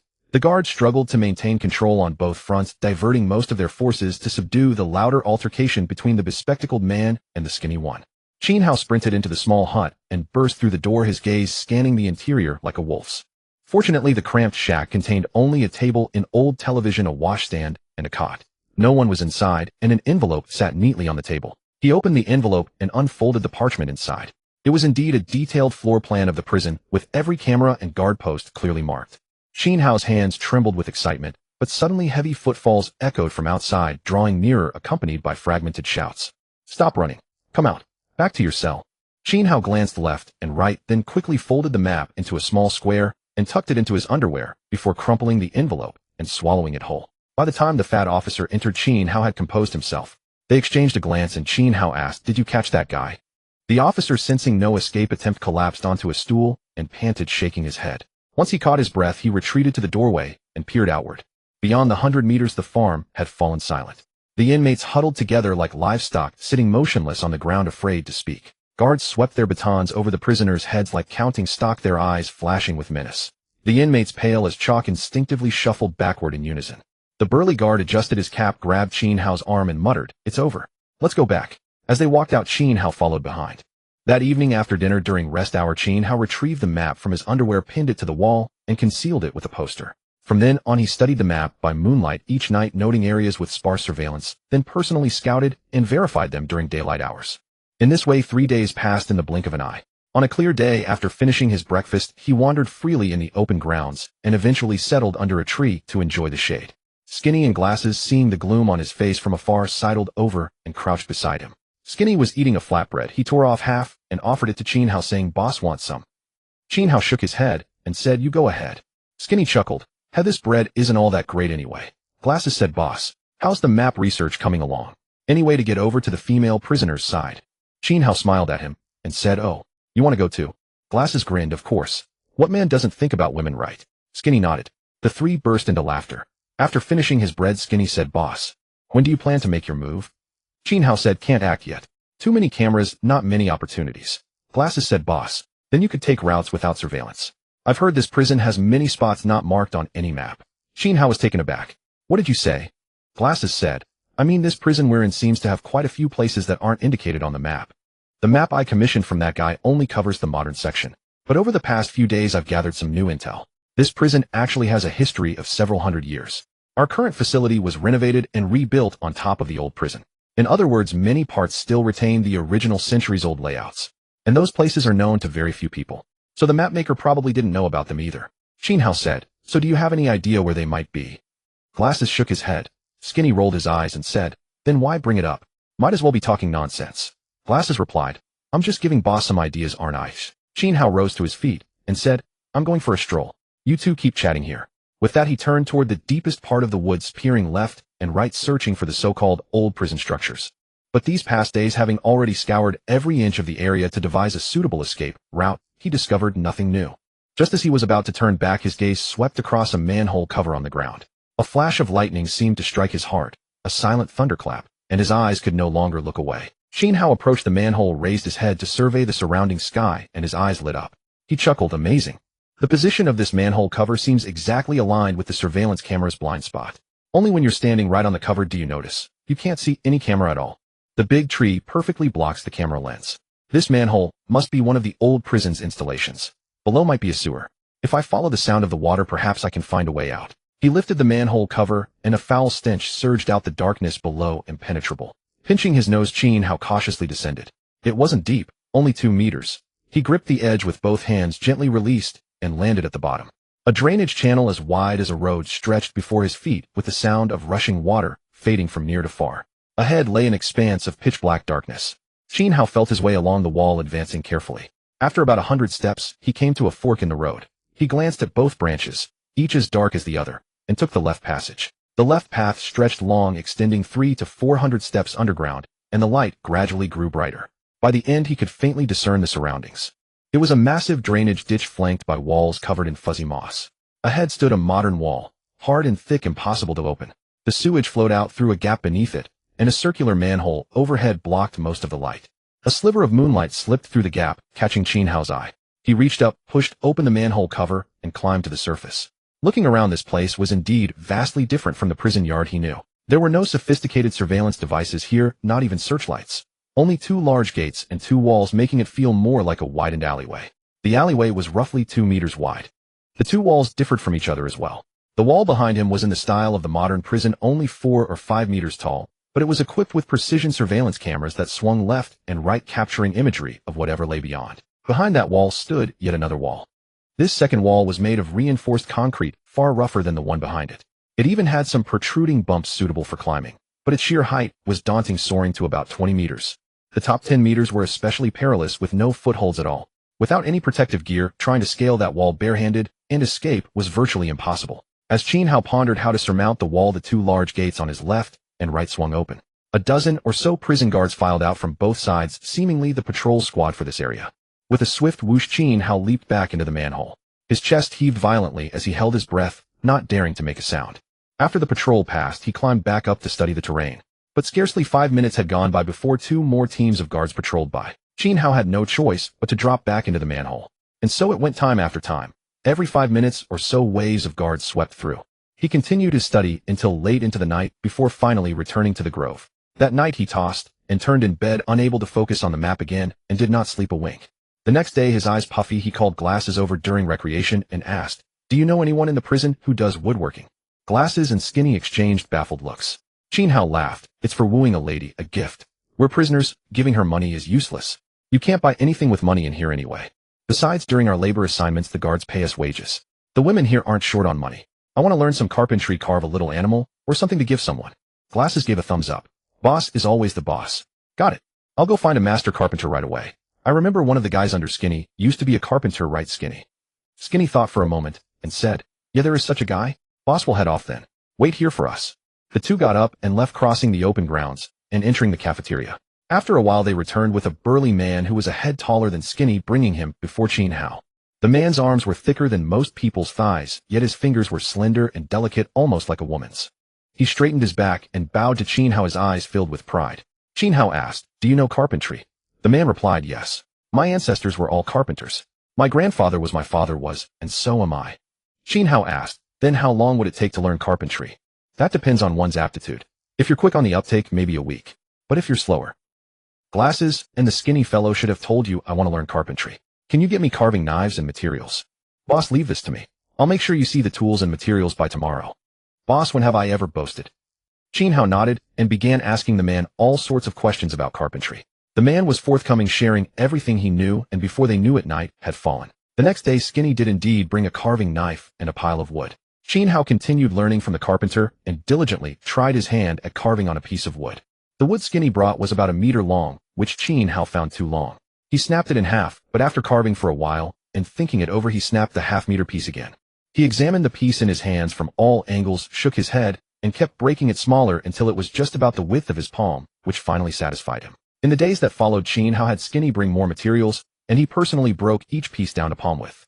During the day, he practiced his carving under the carpenter's guidance, and at night, he would sit facing the map on the wall, deeply contemplating his escape plan. He'd run through every detail in his mind, identifying potential flaws and working out contingencies. A week passed in the blink of an eye. Qin Hao could now carve a decent outline of a small horse without guidance. Though his carving was merely a rough shape, far from a true work of art, the carpenter couldn't help but praise it. He clapped his hands and said, "Congratulations, boss. You succeeded." Qin Hao shook his head, tossed the little horse onto the ground, leaped up heavily, and brought his right foot down hard on its belly. There was a sharp crack. A fissure appeared where his foot had struck, running all the way up to the neck. "You see," Qin Hao said, "it breaks too easily. The wood quality is too poor." Looking over at Glasses, he asked, "Can you get me better quality wood? I need something stronger. One careless step, and this kind of wood will shatter. If a female prisoner damages it by accident, that's a serious problem. I can't have the gift I worked so hard to give away ruined by something like that." Glasses nodded and left with Skinny. Qin Hao watched them disappear into the woods, then turned to the carpenter. "Could you teach me how to make tables and chairs?" The man was taken aback. "Of course. Boss, weren't you only planning to carve small things? What changed your mind?" "I figured it would pass the time. After a week of learning, I find carpentry rather interesting. We've got plenty of boring hours in prison anyway. If I master tables and chairs, maybe I can work on bigger projects, like a wooden robot or something. Teach me, will you?" The man grinned. "Sure thing, boss." The next day, Glasses managed to acquire better wood through his contacts, though the quantity was limited. Qin Hao broke the wood down to palm width and had both men stomp on it simultaneously. The wood rolled across the ground completely unharmed. He smiled faintly. "Excellent. Use this kind of wood from now on." Glasses bring more next time. I'm planning to build larger furniture. Glasses and Skinny followed his instructions. Another week of hard work passed. Qin Hao had mastered the basic joinery techniques needed to build chairs and stools and could now assemble a decent makeshift table. The carpenter praised him extensively, and Glasses and Skinny joined in with enthusiastic applause. Boss, you're really good at this. You can make furniture now. What else do you want to build? Qin Hao merely smiled in response, offering no answer. After a moment of silence, he suddenly spoke. Glasses, I want to build a boat. Can you help me get an iron anchor? Glasses was startled. Boss, an iron anchor is too big. I don't think we can sneak it in. Qin Hao shook his head. No, I don't need anything that large. I'm just carving a small boat myself, probably 1 or 2 meters at most. Why would I need an anchor as big as one for a large ship? Find me one about half the size. If that's not possible, even smaller will do. Something meant for a toy boat works fine. But it has to be made of iron. I don't want plastic. That's useless. And the shape has to match a real iron anchor complete with hooks. Can you manage that? Glasses stroked his chin, exchanged a glance with Skinny, and after a few words replied, I'll try. Qin Hao waved them off and returned to his conversation with the carpenter. He resumed his work for a moment, then broke into a smile. Do you enjoy fishing? The man shook his head. I'm not sure. I've never tried it. Qin Hao grinned. Then once I finish the boat, I'll take you out on it and teach you to fish. It's quite fun.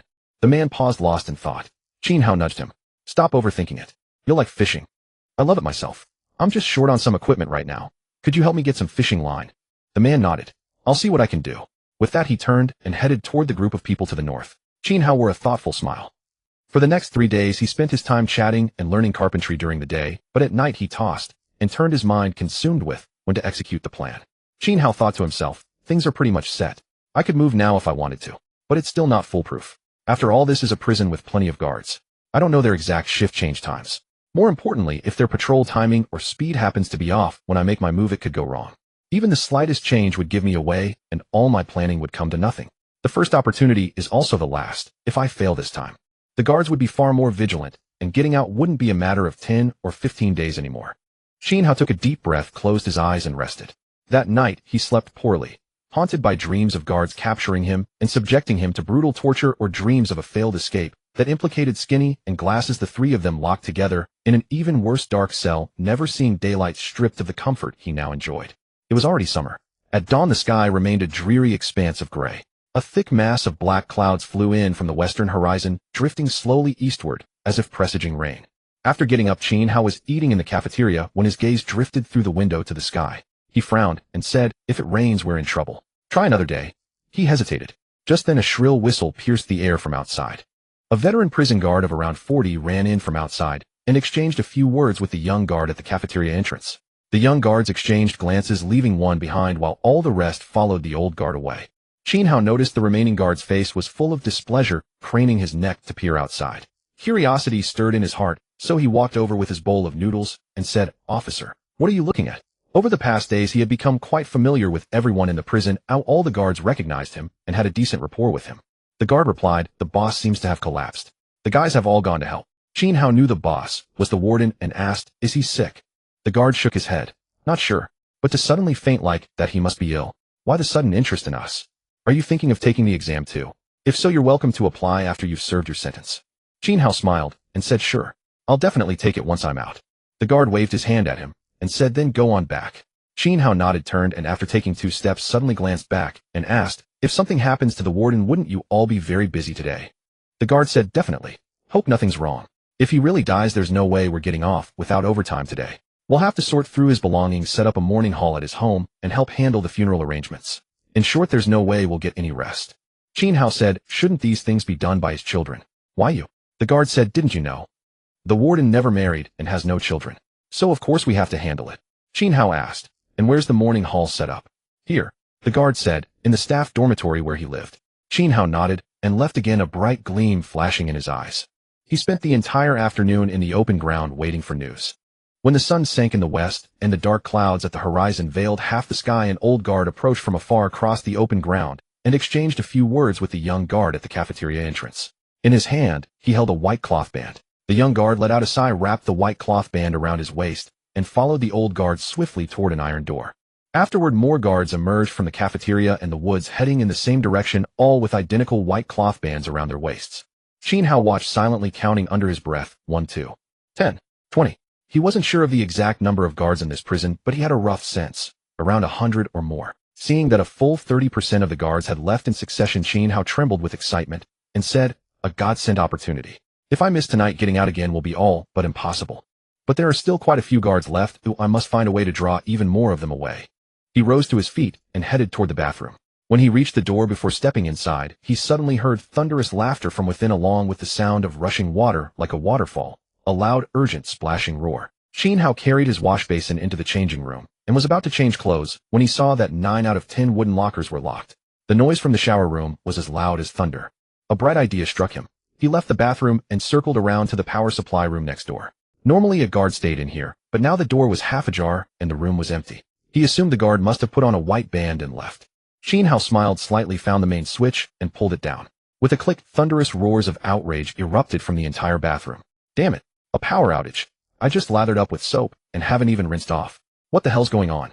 Qin Hao found the water valve and cut off the water supply as well. The noise inside the bathroom grew even louder and soon spilled outside, drawing a pair of guards over. Qin Hao watched quietly as the guards rushed into the pitch-dark bathroom, then drew a shovel head out from beneath a towel and dashed toward the small woods. He reached the tree where he often rested in the shade and dug hard with the shovel. First he unearthed a burlap sack, then dozens of palm-wide wooden planks, then an anchor only 1/3 the size of an ordinary anchor, and finally a length of fishing line coiled into a loop. Qin Hao buried the shovel back into the pit, filled it and tamped down the soil, packed all the other items into the burlap sack, and slipped deeper into the woods, feeling his way in the dark to the manhole area. He lifted the manhole cover and descended through the sewer to reach the mysterious area resembling a tunnel. Perhaps because of the old guard's incident that night combined with the earlier commotion in the bathroom, there were notably few patrol guards in this area. Qin Hao climbed out of the manhole and quickly took out the wooden planks and fishing line, stringing the planks together one by one with the line, as if making one wind chime after another. After threading all the planks on one side in one breath, he twisted his hand to tie a knot, then threaded the other ends of the planks, which hung suspended in midair, together as well, and finally pulled the fishing line hard in both directions. The dozens of small wooden sticks tightened, and a wooden rope ladder took shape. Qin Hao took out the anchor, tied it to the top of the ladder, pulled the fishing line, spun the anchor around several times, and hurled it toward the top of the ancient, exceptionally high wall. The first time the anchor grazed the wall and fell just as it was about to reach the top.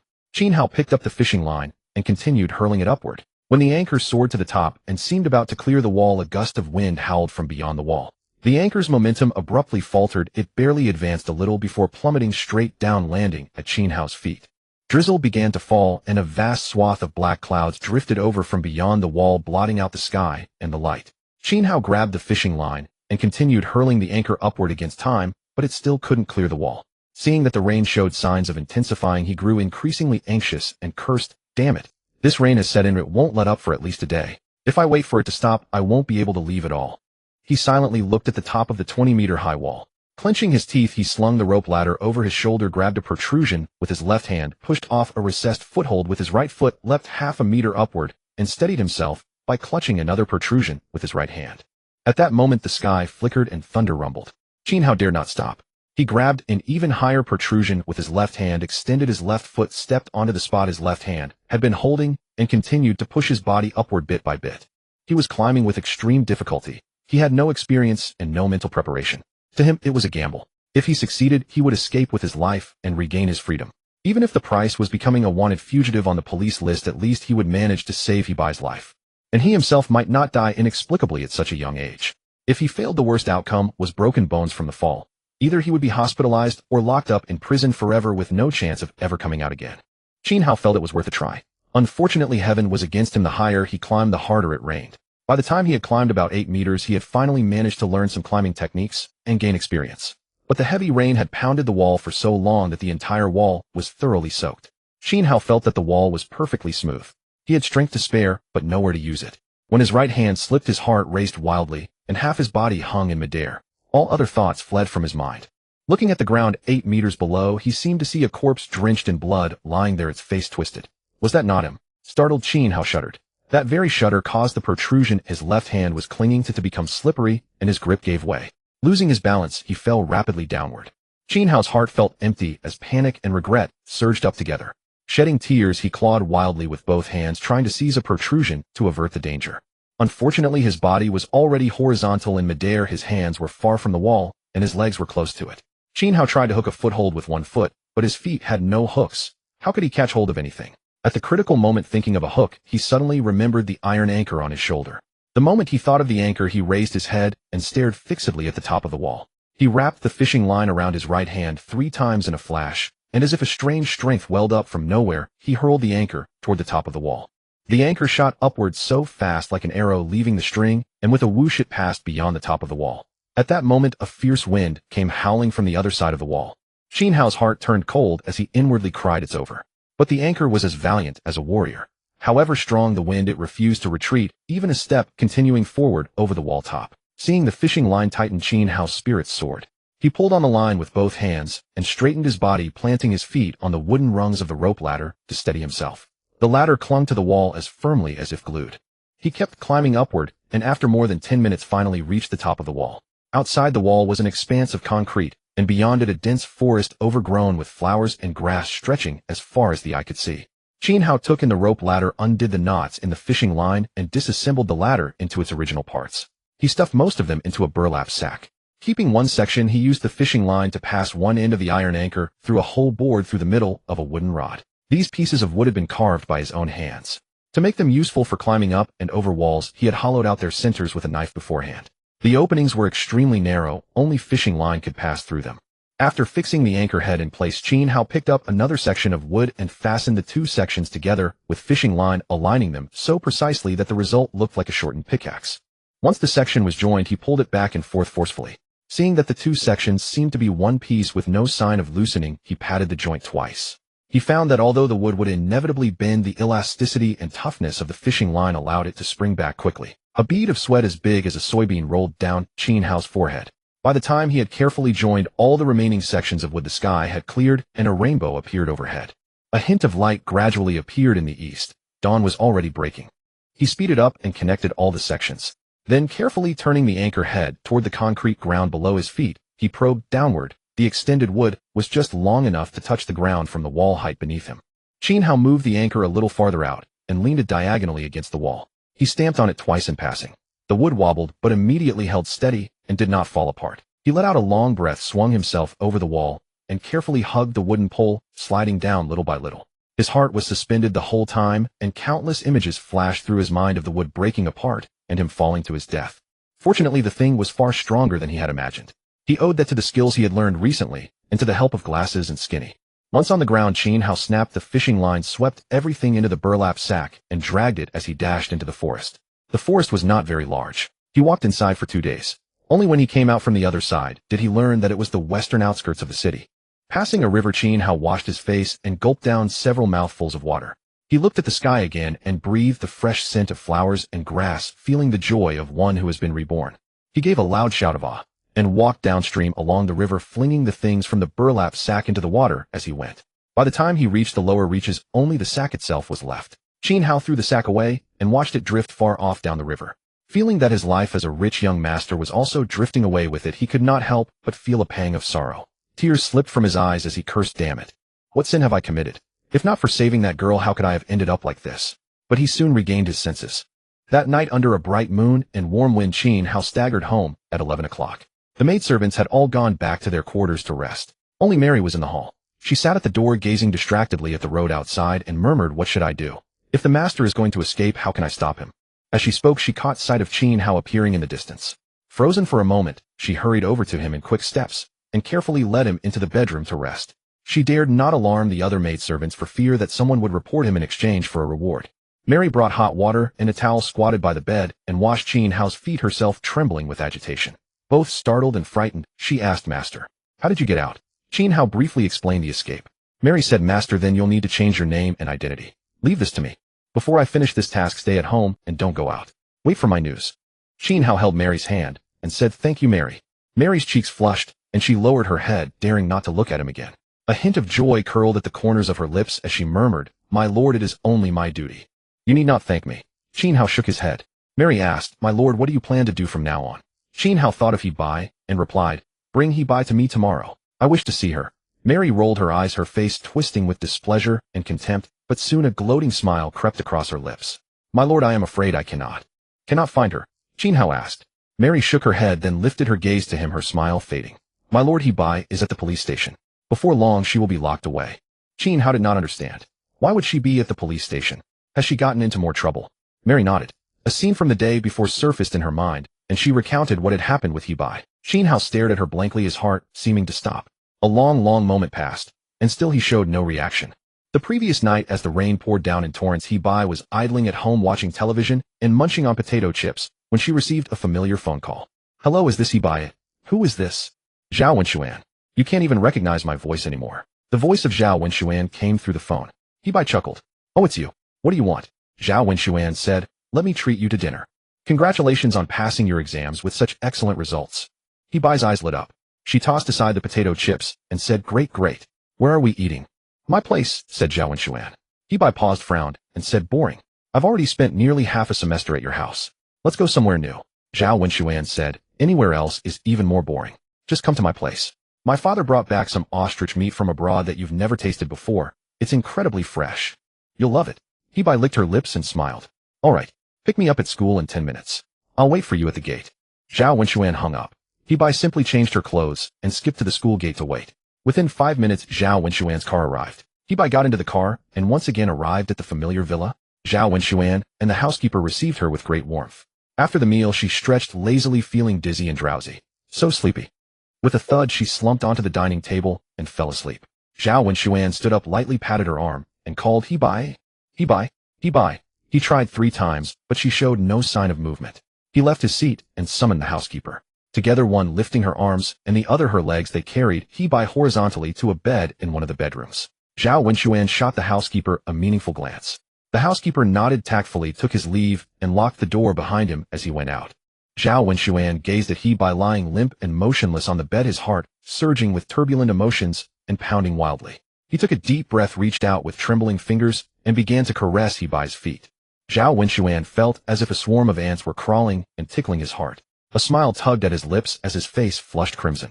Just then Qin turned over in her sleep, shifting from lying on her back to lying on her side. She barely opened her eyes, and through half-closed lids silently stared at Zhao Wenxuan without uttering a word. Zhao Wenxuan's hand froze on her calf. Qin followed his gaze to his hand, then looked down at her own state. Abruptly, as if an electric current shot through her entire body, she was suddenly wide awake. She kicked away Zhao Wenxuan's hand and demanded, what are you trying to do? Faint traces of fear glimmered in her eyes. Zhao Wenxuan inwardly cursed himself for having given her too little sleeping pill. A flicker of unease rose in his heart, and he opened his mouth to offer an excuse. You've had too much to drink. I merely brought you here to rest and let you sleep soundly. Qin said, did I really drink that much? Why don't I remember any of it? Zhao Wenxuan replied, you were drunk. Of course you don't remember. Qin pressed, then tell me, how did I get drunk? And what did I say to you before I passed out? Zhao Wenxuan thought for a moment and fabricated an answer off the top of his head.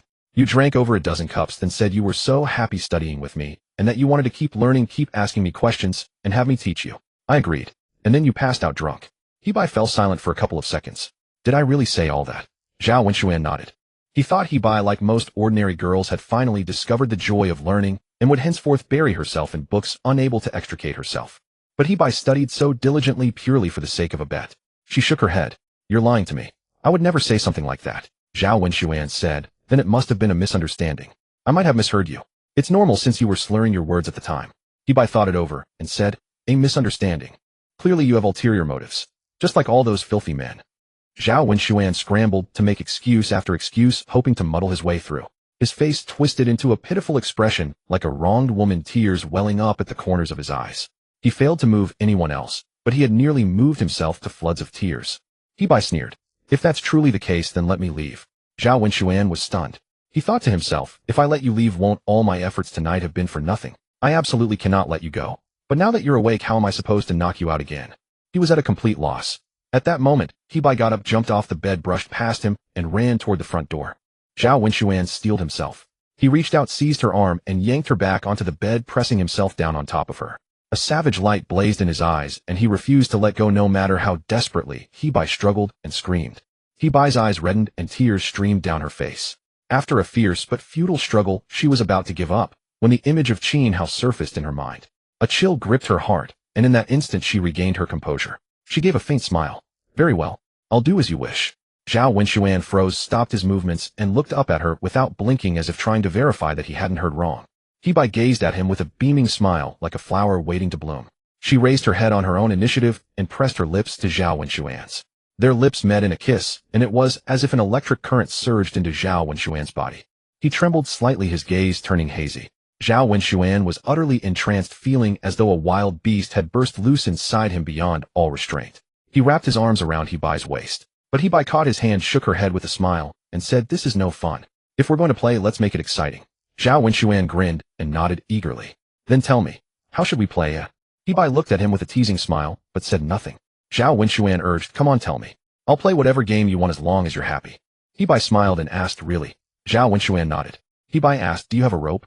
Zhao Wenxuan asked, "What do you need a rope for?" "Will you play jump rope with me?" Hebai smiled slightly, but did not answer. Zhao Wenxuan said, "The rope is in the drawer of the desk. It's the one used for the rope skipping exam. Is that okay?" Hebai nodded, turned over, and got out of bed and searched through a writing desk by the window. Zhao Wenxuan looked to her side and reminded, "You're looking in the wrong place. Not there, the drawer on the other side." Hebai looked to the other side of the writing desk where there were 3 entire rows. Zhao Wenxuan said, "The bottom layer." Hebai opened the drawer and sure enough there was a coil of thin rope inside. Exactly the style distributed uniformly by the school during the physical education exam, with an unremoved price tag still attached. Hebai took out the rope and turned back to flash him a gentle smile. Under the lamplight her face was as bright as fire, delicate and enchanting. Zhao Wenxuan was entranced, but seeing that she did not come over for a long time and kept rummaging through the drawer, he grew impatient and asked, "What else are you looking for?" Hebai said, "Scissors. I need to divide the rope into 4 pieces." Zhao Wenxuan said, "The scissors are in my school bag." Hebai opened a black leather school bag on the floor, and indeed there was a pair of blue scissors inside, the kind used for paper cutting in art class. Hebai burst out laughing. "It's too small. That won't work. I need a big one. Do you have one?" Zhao Wenxuan thought for a moment and said, "Look in the wardrobe. I remember there is one." Hebai opened the wardrobe beside the desk. It was filled with an array of designer clothes, Pierre Cardin, Lacoste, Playboy, and so on. She stared with wide eyes, her eyes shining, and couldn't help reaching out to touch each piece of clothing, as if doing so could make them hers. Zhao Wenxuan smiled and asked, "Like them?" Hebai nodded. Zhao Wenxuan said, "I'll give them all to you." Hebai glanced at him with a smile, then looked away and continued searching. In the wardrobe, clothes hung on top and pants were folded below. At the very back, however, there was a black iron box. She took the box out. It was about the size of 2 hands put together. The box was unlocked. Hebai gently opened it. Inside, brilliant colors shimmered. Countless jewels radiated dazzling light, as if vying for beauty and attracting her gaze. Rubies were as brilliant as volcanoes, sapphires as deep as the ocean, diamonds emitted a captivating light, and jade was as clear and translucent as the surface of a lake. The most exquisite item was a pair of scissors inside. They were as large as 2 palms, made entirely of gold. The blades had been sharpened, yet they bore no traces of blood. Hebai lightly cut her left index finger on the blade. A drop of blood flowed down along the edge, sliding all the way down, yet the golden scissors remained spotless. Hebai turned the scissors over and over, examining them from top to bottom, unable to let them go. Zhao Wenxuan said, "My dad bought them from a master abroad. They were my birthday gift last year.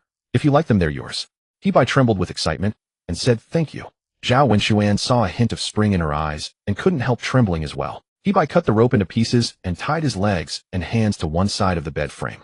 Zhao Wenxuan was now in a spread eagle position. He strained against the bed but couldn't move. Highly excited, his eyes showing an eager expression, he said, "Can we start now?" Hebai smiled and nodded, but a cold frost gradually appeared on her face. Zhao Wenxuan felt a chill in his heart for no reason. Just as he felt puzzled, he saw Hebai take out the golden scissors and snip twice in the air. Zhao Wenxuan seemed to see his own tongue and limbs being cut off by her. He was so frightened that his face turned pale, and in an instant, it was as if a bucket of cold water had been poured over him, dropping him from heaven to hell. His lips trembling, he said, "What are you doing? Stop it. Don't be rash." Hebai's smile became even more radiant. "Didn't I say so? This is how you make it exciting. The way you played just now was way too lame. Do you feel your heart racing now? Right. That's the feeling. Have you never been this excited before?" Zhao Wenxuan's heart was beating so fast it seemed to leap out of his chest. He shook his head and said, "No. I'm not excited at all. Untie me now. This game is too dangerous. I don't want to play anymore. Stop it now." Hebai said nothing, silently watching him, but the fierce light in her eyes grew heavier and heavier. Zhao Wenxuan said, "Hebai, I'm serious. This game really isn't fun at all. I don't want to play it anymore. Let's play a different game. Or how about this, untie me first, and I'll play with you again, okay?" Hebai said, "No. This game is only fun if we play it this way. If I untie you, how can I give you orders? This game is called Slave and Master. We've finally made it to the final step. It would be such a pity to stop now. Let's continue." Zhao Wenxuan felt a chill in his heart. "Wait. Whatever you want, I'll give it to you. Please, don't do anything stupid." Hebai shook her head and said no. Zhao Wenxuan struggled violently trying to break the ropes and free his hands, but He Bai had tied dead knots. His hands remained firmly bound to both sides of the bed frame, unable to move. Zhao Wenxuan was so anxious that his forehead was covered in cold sweat the size of soybeans. He cried out, "No, He Bai, I was wrong. I apologize to you. I know I've done wrong. I shouldn't have forced you. I won't ever dare again. I'll be a gentleman from now on. Please let me go." He Bai smiled and said, "You misunderstand. This has nothing to do with whether you're a gentleman. I'm not taking revenge on you. I'm really playing a game with you. I like watching other people suffer." Zhao Wenxuan cursed, "You lunatic." He Bai laughed loudly, picked a random spot on his body, closed the scissors, and with a puff, blood sprayed out. Zhao Wenxuan's vision went black. He let out a pig-slaughtering scream and then passed out. The butler outside heard the commotion and rushed in. Seeing Zhao Wenxuan lying on the bed unconscious, his pants soaked in blood, the butler staggered a step and nearly fell to the floor. After steadying himself, he quickly snatched the scissors, cut the ropes, picked up Zhao Wenxuan, and rushed him to the hospital. He Bai went home with a smile, as if nothing important had happened. The next day before dawn, the police knocked on her door. Molly said, "That's what happened, master. She will definitely go to prison.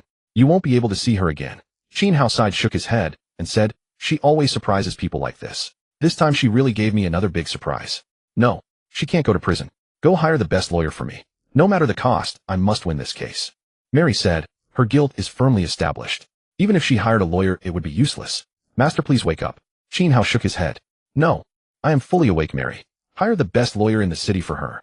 Even if the odds are slim, I must try. I cannot let all my efforts go to waste." Mary sighed, nodded, and rose to leave. The next day rain poured down in torrents. By 8 o'clock the world outside remained as gloomy as night. Without the lights on, the room was pitch black and nothing could be seen. Mary's mood mirrored the storm. Her heart raced, and all her pent-up resentment poured down like a torrential downpour, grating against her nerves. After getting up, she stood alone at the door, gazing at the rain-soaked world, and muttered, "Why? The master shares no blood relation with this He Bai, and the master doesn't even like her. Why does he insist on saving her? This isn't the first time he's helped her. What exactly is the relationship between them?" Mary could not understand it, nor could she make sense of it. She shook her head and let out a long, weary sigh.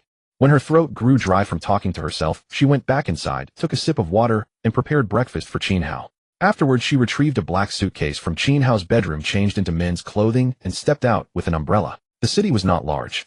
Its best lawyer was a man named Mike, who had an undefeated record in criminal litigation. Mary had spent 3 days learning the essentials of his background and address. Now, walking alone, she made her way to his office. She reached the city center. Behind a bar called Lance, just north of Central Park, she saw a small building. Nailed vertically to its exterior was a wooden sign bearing the words, "Mike Law Firm," from top to bottom. The entrance to the office was lined with luxury cars such as Rolls-Royces and Mercedes-Benz beside, which stood more than a dozen battered bicycles. Mary stepped through the doorway and climbed the stairs. The small building had no elevator, a relic of the last century. Its stair railings were made of wood and painted red, once striking in appearance, but age had stripped away most of the paint, leaving no trace of their former glory. The building had 4 floors in total. The first 3 were occupied by a kindergarten, a supermarket, and a bookstore, all woefully quiet. No one could be seen inside or outside the entrances save for a handful of staff members idly cracking melon seeds and chatting. Upon reaching the top floor, everything was completely different. Even before she reached the top of the stairs, a dense buzz of murmured conversations drifted down from above. When Mary arrived at the top floor, a vast open area appeared before her, roughly 100 square meters. Lawyers' credentials and photographs lined the walls, and beneath them rows of sofas were placed against the wall. About 30 or 40 people sat on the sofas, chatting idly with those around them, while the receptionist hurried back and forth between the water dispenser and the sofas, serving tea and water to the waiting clients. Whenever the telephone rang with a sharp jingle, she had no choice but to answer it, jotting down detailed information about prospective clients in the blank spaces of her notebook. At times, she even had to explain a rather specialized legal term again and again. When Mary arrived, the receptionist was too busy to notice her. But when the receptionist finally hung up, caught her breath, and paused, her gaze immediately landed on Mary. There were many clients in the crowd, including plenty of high society figures, yet Mary was the only one carrying an enormous black suitcase. The receptionist walked over to Mary with a smile, examining her from head to toe, and said, "You must be Miss Mary, right?" Mary nodded. The receptionist's eyes lit up as she bent slightly with a radiant smile and gestured invitingly. "This way, please. Mr. Mike is over here." Mary rose to her feet and was about to follow her when the others nearby converged, surrounding both her and the receptionist. Their eyes were filled with intense displeasure and hostility. "Did I hear that right? We all came here to see Lawyer Mike. Why is she the last to arrive but the first to meet him? That's not right. You should follow the rules and let her wait in line." "Exactly. I've been waiting in line all night long to ask Mr. Mike for help. From 11 o'clock last night all the way until now. I finally almost made it to my turn and I refuse to accept that anyone can enjoy special privileges. The receptionist forced a smile and explained, Miss Mary is lawyer Mike's own sister. They are family who haven't seen each other in a long time. Miss Mike has come to visit him, which is different from all of you. I hope you can understand. However, the crowd was not convinced. Their voices of discontent grew even louder. You're spinning lies without even thinking. Do you really think we believe such nonsense? What sister? Even if you said she was the lawyer's wife, she'd still have to wait in line. This is a law firm after all, a place of work. The only thing that matters here is the rules, not some family reunion. Besides, can her reunion be more urgent than our business? Can't she visit him after he finishes work at night? Exactly. You can't show favoritism. Just let her wait in line. If you set a precedent for her today, word will get out, and it won't reflect well on the lawyer's reputation.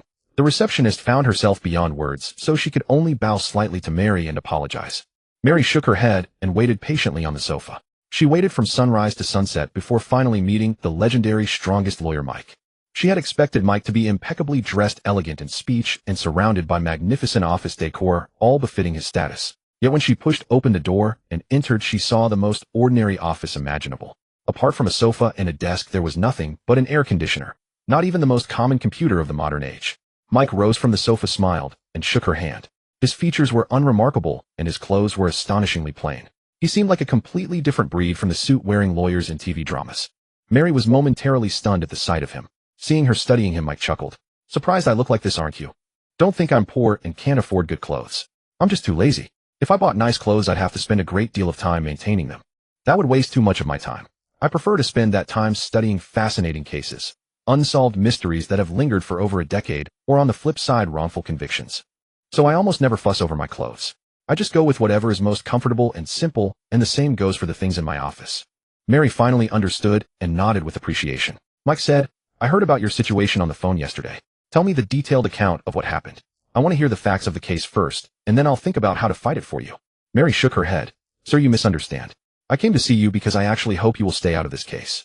Mike was startled, staring straight at her, his eyes filled with barely concealed surprise. Mary said, Sir, I hope you will cooperate with me. Even if you don't take on this case, I will still pay you a retainer. Mike shook his head and said, I haven't understood your meaning yet. If you didn't want to hire me, wouldn't you go to other lawyers? Why are you coming here saying these things to me? Don't you think this is strange? Mary also shook her head. Mike said, I see. You've already realized that someone else is about to hire me for this case. You want me not to accept that person's commission, which is why you're telling me this in advance. Mary nodded. Mike smiled and said, then you should go back. I won't accept such a commission from you. Mary asked why. Don't you want to make money? Mike shrugged and said, who would turn down money? However, making money must have principles. My principle is when you come to me for a lawsuit, the money is secondary. Whether the case is interesting is what matters. If you give me too ordinary a case, even if you beg me on your knees and pay me full attorney fees, I won't accept it. Mary said, but this case is very ordinary. Mike shook his head and smiled. I don't think so. If it were truly ordinary, why would you come to me? You came to me because you're uneasy, afraid I'll take the case and successfully help my client clear their name right. Mary said, as expected of a great lawyer who has never lost a case. You've seen through me. She stood up, placed the black box on Mike's desk, opened the clasp, and revealed an emerald-carved horse, setting it before him. This is a treasure from the last century, a collection piece of our master, its value beyond estimation. Countless people have offered to buy it from our master, but he refused them all. Now he asked me to give this horse to you. Consider it a gesture to become friends with lawyer Mike. Mike picked up the emerald horse, examining it from all angles, playing with it for a moment before placing it back on the desk. Indeed, a fine piece. If I gave this to another lawyer, they would certainly agree, but I'm different from them. I only care about the truth. I have no interest in whether this horse is particularly famous or not. Mary sighed and said, then can you really not agree?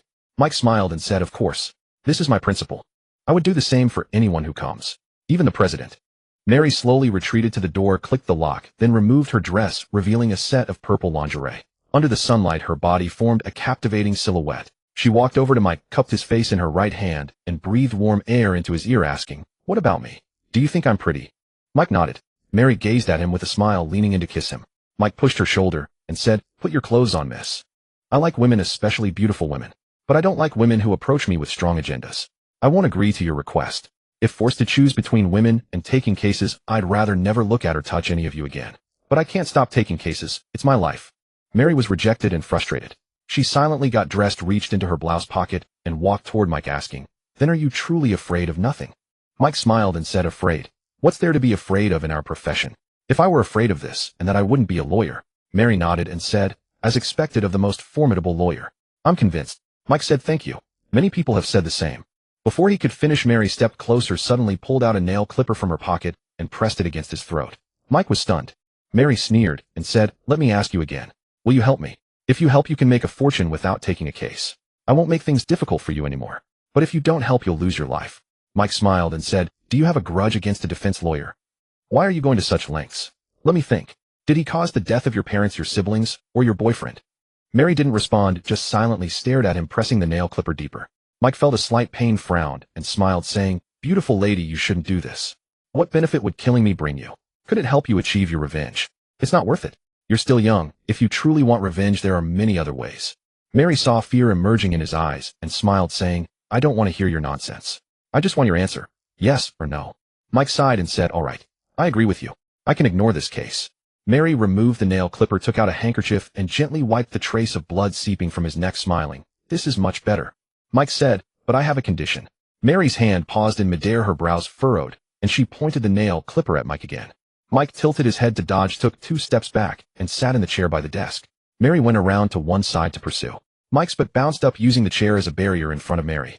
Mary stepped on the chair, jumped into the air, and stabbed the nail clipper toward Mike's face. Mike retreated 3 steps, his back pressed against the wall. Mary landed without stopping, dashed forward 4 steps, cutting off his escape routes on both sides. Mike raised both hands above his shoulders, smiling, and said, Hey, madam, stay calm.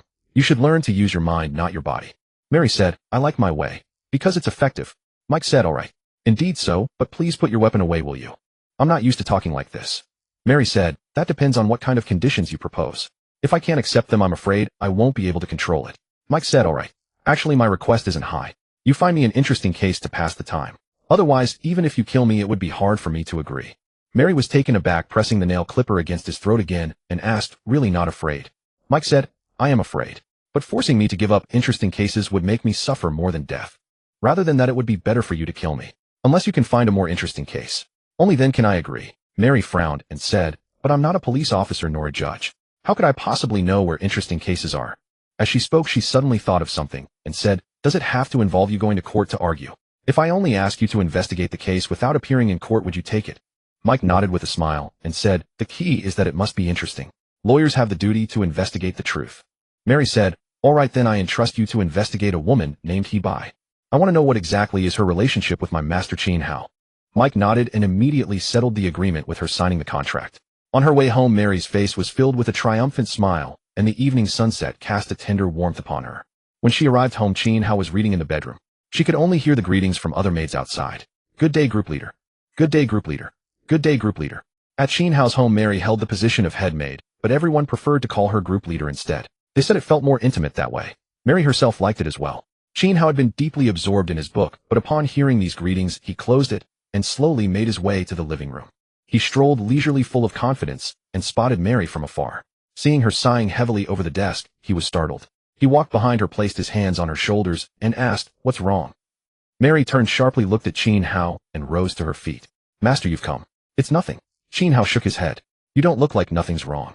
Was it because lawyer Mike's fee was too high and one horse couldn't persuade him? Mary shook her head. No. Qin Hao smiled. Then what else could be troubling you? He's ill. He refuses to take our case. Qin Hao nodded. That's hardly something to lose sleep over. People get sick, especially busy lawyers like him. Let's find another one.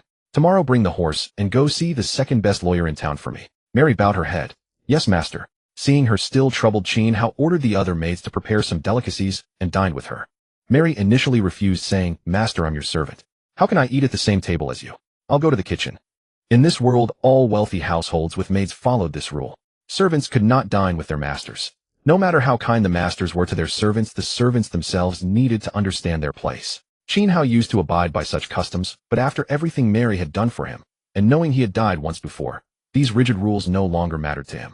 When he saw Mary rise with her bowl and chopsticks heading for the kitchen, he caught her skirt with his right hand and called out, come back. Mary trembled slightly, her heart racing with emotion, a blush spreading across her face. Master, Qin Hao said, sit back down. Don't worry about those formalities. In my heart, you're my best friend. Between friends, there should be no hierarchy. We are equals. But if the other servants see this, they'll surely gossip about you, master. Then let them gossip. Tonight I want to properly thank you. If you refuse, I'll be quite disappointed. Hearing the word refuse, Mary quickly moved to sit across from Qin Hao and said, Master Mary would never make you disappointed. I'll have dinner with you tonight. Qin Hao nodded with a smile, serving her some food. They ate together like an old married couple, showing none of the typical master-servant formality. Sunlight fell across his face, and his gentle gaze seemed to pierce straight into Mary's heart, captivating her completely.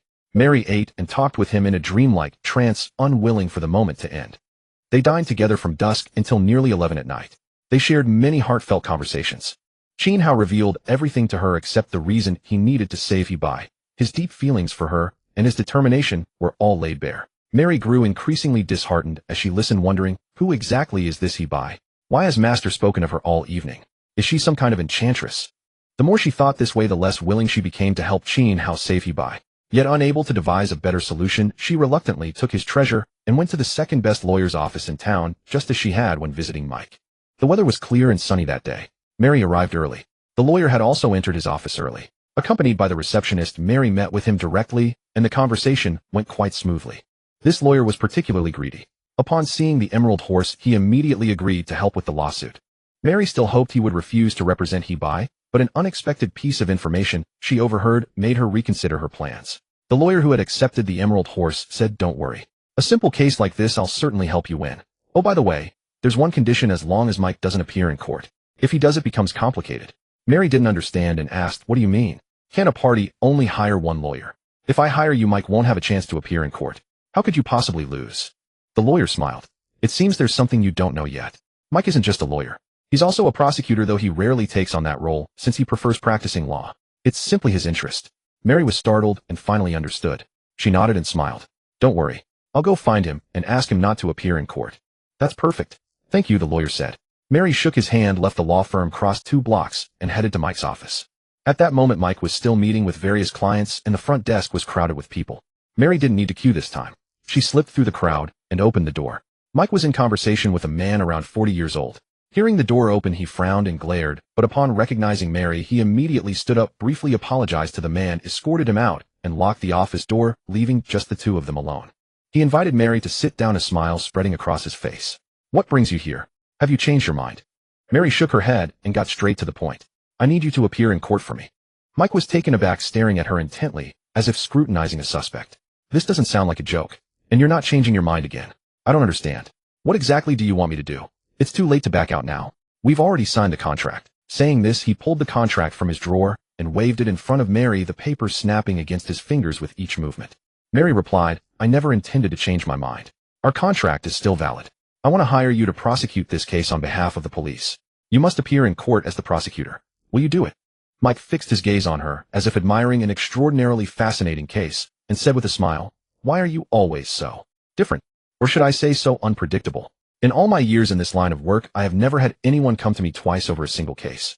You are the first. Will you agree to my request?" Mary asked. Mike smiled and replied, "If anyone else had made such a request, I would certainly not agree. You know, being a prosecutor is far more tedious. You simply go through the procedures and use the existing evidence to prove the defendant's guilt to the judge in court, and that's all. But if you are the one hiring me, I can agree. No problem. I'll take this case." Mary stood up, turned around, and walked away, saying, "Thank you." Mike watched her walk to the door and called out, "Have you had dinner?" Outside, dusk was already falling and half of the setting sun had sunk below the horizon. Sunlight cast a mature glow over Mike's handsome features. Mary halted, turned back to glance at him, and was momentarily stunned. Mike said, "If you haven't eaten, why don't we go out for dinner together? I'd also like to learn more about the case, the one where you asked me to investigate He-Bai." Mike stepped closer to Mary. The light slid from his face to his legs and finally settled on his back. Mary said, "I've already eaten. Goodbye." She exited the office. Mike stood frozen, silently watching her leave, not knowing what he was thinking. Mary returned home, finished the housework, and waited until Qin Hao came out of the bedroom after his reading. Then she stood before him and reported the day's outcome. "Master, everything is settled. There is no problem on the lawyer's side. This lawsuit is as good as won." Qin Hao nodded, took her hand, and said, "Mary, thank you. I truly don't know how to thank you. Once this matter is accomplished, let's go traveling. Where would you like to go?" Mary trembled with excitement, tears brimming in her eyes, and said, "I want to go to France." "Can we, Master?" Qin Hao chuckled. "Of course we can. It's not as if we're going to outer space." Mary broke into a radiant smile and said, "Thank you, Master." A rosy glow suffused her face. Qin Hao asked, "Have you checked the court date?" "What day is it?" Mary answered, "A month from now." "Rest assured, Master. It will be no problem at all. Even the second best lawyer in the city said there was no difficulty. The police's evidence is insufficient." Qin Hao nodded, turned to look at the setting sun outside the window, and his mind drifted back to He-Bai. Mary watched him staring blankly out the window, wondering what he was thinking about, and she too looked outside. In her heart she thought, Master cannot attend the trial in court. His identity is too sensitive right now. The police must be searching for him everywhere. In a month his wanted posters will probably be plastered all over the streets and alleys. In that case, when He-Bai's case is lost, Master will have no choice but to accept the fact that she is going to prison. Humph. That damned little wench brought Master so much misery, as she should have been locked up long ago. A month passed like flowing water. By that day peach blossoms had withered and yellow leaves were drifting from the trees. The autumn wind rustled and pedestrians put on coats. Qin Hao, however, still wore a short-sleeved shirt. Today was the day of He-Bai's trial, the crucial moment that decided whether she would go to prison. Qin Hao was in high spirits. He got up early, went to Mary's door, knocked, and shouted, "Mary, get up now. We absolutely cannot be late today." "Mary, are you up yet? It's getting late. Hurry up. It's already 8 o'clock. The hearing begins at 9. Mary came out of her room, nodded, grabbed a slice of bread, and left early for the courthouse without bothering with housework. When she entered the courthouse, there were still a few minutes before the hearing, but Mike and the lawyer had already arrived early. Mary met the two men separately, one on the balcony and one in the corridor, and exchanged a few words with each. Then He-Bai was escorted into the courtroom by the judge and the guard. Mary followed the audience in and sat down in the last row. The judge was the last to take his seat. He had the guard close the door, gave a light tap on the gavel, and said, "We now formally open the case of He-Bai's intentional injury of Zhao Wenxuan. All rise." Everyone stood up in unison. A solemn atmosphere immediately filled the small courtroom. During the opening stage, Mike spoke first. He talked volubly and sharply, his eyes gleaming as they fixed upon He-Bai, throwing questions this way and that. The audience listened with growing indignation, their faces red and eyes glaring. His performance was nearly perfect. Mary gave him a thumbs up. Mike smiled at the judge and said, "Your Honor, I have finished my questioning." Then he took his seat. The defense lawyer opposite him listened with sweat pouring down his face, his cheeks red as a persimmon. He pulled out a handkerchief to wipe the cold sweat from his brow, then stood before He-Bai, recalling Mike's earlier questions while trying to steer He-Bai toward different answers. Even when He-Bai's replies did not satisfy him, he did his utmost to explain her actions as self-defense, as the result of persecution, or as an act of last resort. Unfortunately, he had no real evidence, and Mike's preceding interrogation and conclusions had been flawless, practically without a single crack from beginning to end. There were likewise no logical loopholes or fatal weaknesses. The lawyer's countermeasures were in fact quite adept, deliberately dodging Mike's key points, but he had lost the initiative after all. All the listeners had been swayed by their preconceptions, and no matter how the lawyers subsequently resorted to honeyed rhetoric, he could not change their bias. The final verdict was naturally beyond suspense. He-Bai was sentenced to 10 years in prison and would be sent to prison on a later date for rehabilitation. The lawyer, downhearted, left the courtroom in dejection. Mike achieved a resounding victory. He found Mary in the elevator and said, "Today is a happy day. Are you free tonight?" Mary shook her head. Mike smiled and said, "Then would you mind having dinner with me? I'll treat you." Mary gave him a look, unable to divine his intention, and said, "Sorry. I never dine out with anyone." Mike saw her about to leave and longed to say, "Then I could go to your home instead." But the words stuck in his throat. He let out a sigh, turned, exited the elevator, and walked down the stairs alone. After leaving the courthouse, Mary took a taxi home.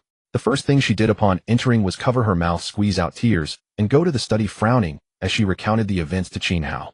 Qin Hao closed the book he had only read halfway and asked, "Why did this happen? Didn't you say Mike was sick and couldn't appear in court?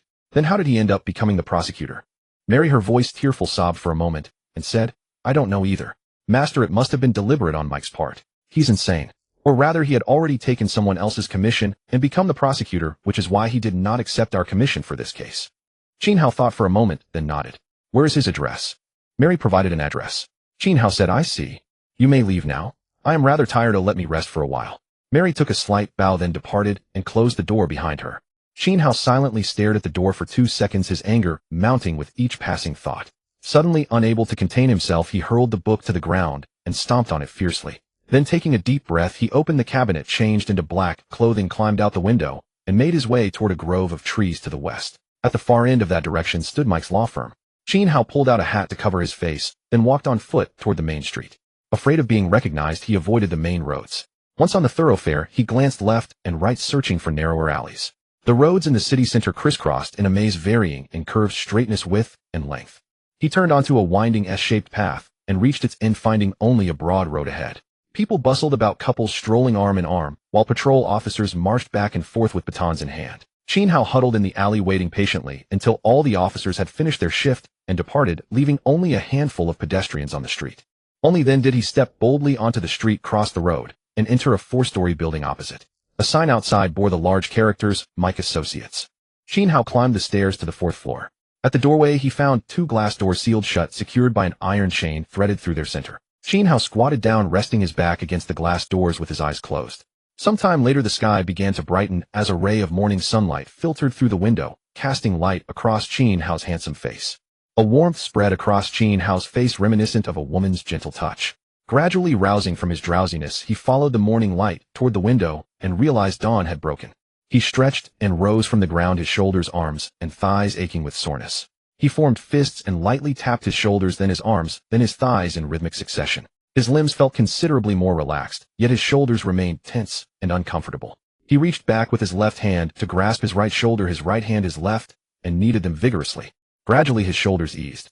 After a while the sound of footsteps echoed from the staircase below. Qin Hao scanned his surroundings, quickly rose to his feet, lowered his head, and pulled his hat down to cover half his face. After a short while a young receptionist in her 20s dressed in a black skirt uniform ascended from downstairs. Spotting Qin Hao from afar before reaching the top, she paused and asked, "Are you here to see Attorney Mike?" Qin Hao turned his head toward the interior of the glass doors, keeping his back to the receptionist, and nodded. "Yes." She smiled. "You certainly came early." She checked her watch. "It's not even 8 o'clock yet. Usually I'm the first one here at this hour."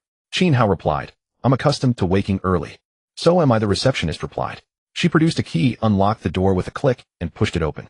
Qin Hao followed her inside, settled onto a sofa, and bowed his head even lower. The receptionist had arrived with a leather bag. Upon entering the work area, she set her bag firmly on the desk, retrieved a key, and opened a drawer. She took out a stack of documents, placed them on the table, and began marking them with a pen while conversing idly with Qin Hao. "How did you come to know Attorney Mike?" "As far as I know, those who hire Attorney Mike are all wealthy individuals, but your attire doesn't suggest that.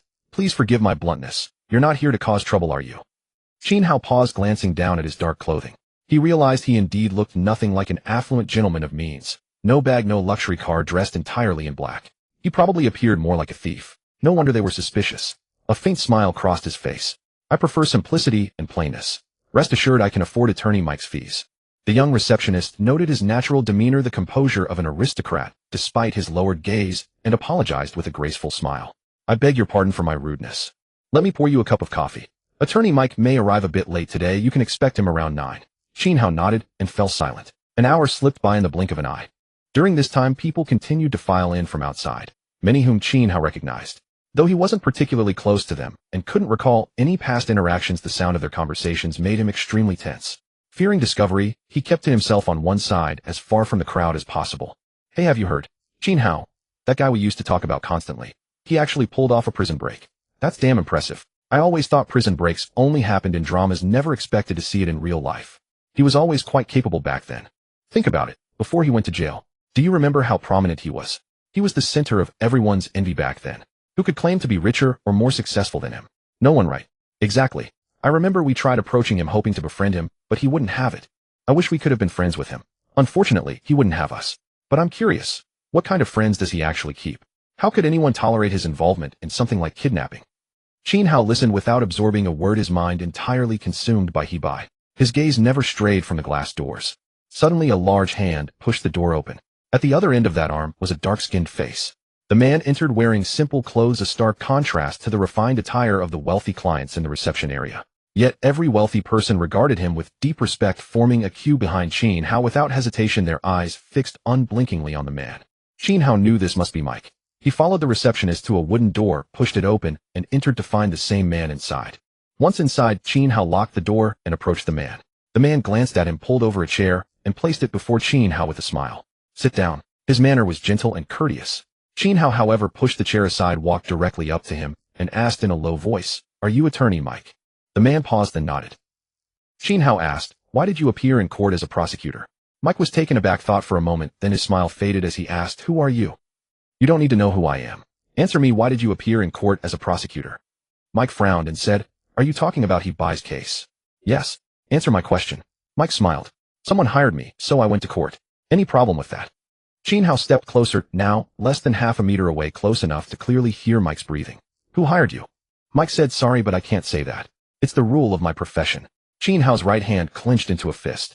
With a heavy thud, it slammed into Mike's face, knocking him back a full step. "Tell me, who hired you?" Mike stared at him, feeling a searing pain on his face, and asked, "Who are you? Why did you hit me?" Qin Hao said, "Tell me who hired you, and I won't hit you." Mike thought of Mary and said, "I'm not going to tell you. It's the rule of my line of work." Qin Hao raised his fist and waved it in front of him. "So you want another punch?" Mike said, "That punch just now is already enough for me to sue you for assault. If you don't want to go to prison, go ahead and try. I guarantee I'll get you locked up for a year or two." Qin Hao laughed, swung his fist, and struck the same spot on Mike's face. A tooth flew out of Mike's mouth, trailing a line of blood through the air in an arc. Mike wiped the blood from the corner of his mouth and shouted toward the door, "Xiao Song! Xiao Song!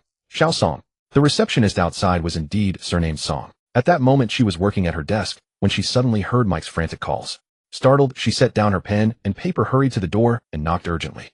"Boss! What's wrong? Open the door." Mike was about to speak again, but Qin Hao had already rushed in front of him, crouched down, and delivered another punch to the exact same spot on his face. Mike saw stars, his head spun, and he couldn't utter a word. He collapsed to the floor, shoving the chair half a meter away with a loud clatter. Xiao Song heard it clearly from outside, pounded on the door harder, and shouted anxiously, "Boss, what happened? Boss, say something. Boss." Qin Hao walked over to Mike, crouched down, grabbed his collar with both hands, and pulled him up. He asked in a low voice, "Tell me, who hired you?" Mike saw the fierce glint in Qin Hao's eyes and felt a chill run through his body. But when he thought of Mary's stunning beauty, he shook his head and forced a smile. "Even if you beat me to death, I won't tell you." Qin Hao saw the resolve in his expression, and his serious gaze sighed and sat him down in the chair. "How much money do you want?" he asked. "Name your price." Mike stared straight at him without a word, silently pondering how strange the whole situation was. At first he had taken it as a simple beating, but now that he had a clear look at Qin Hao's face, fragments of memory gradually surfaced in his mind, disjointed and hazy.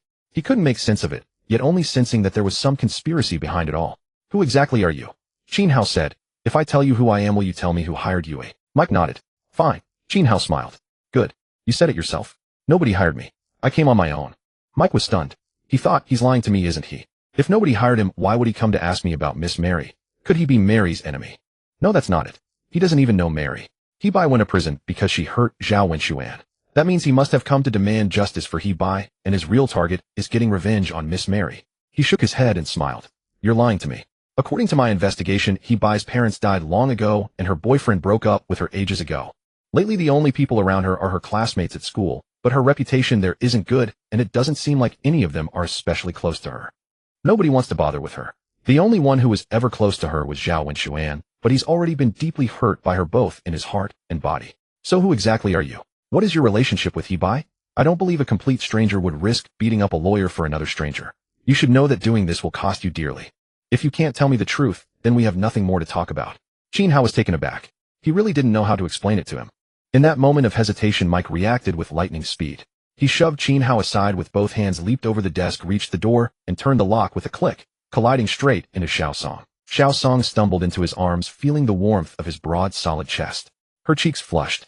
"Boss, are you okay?" Mike shook his head. He didn't dare look back or linger.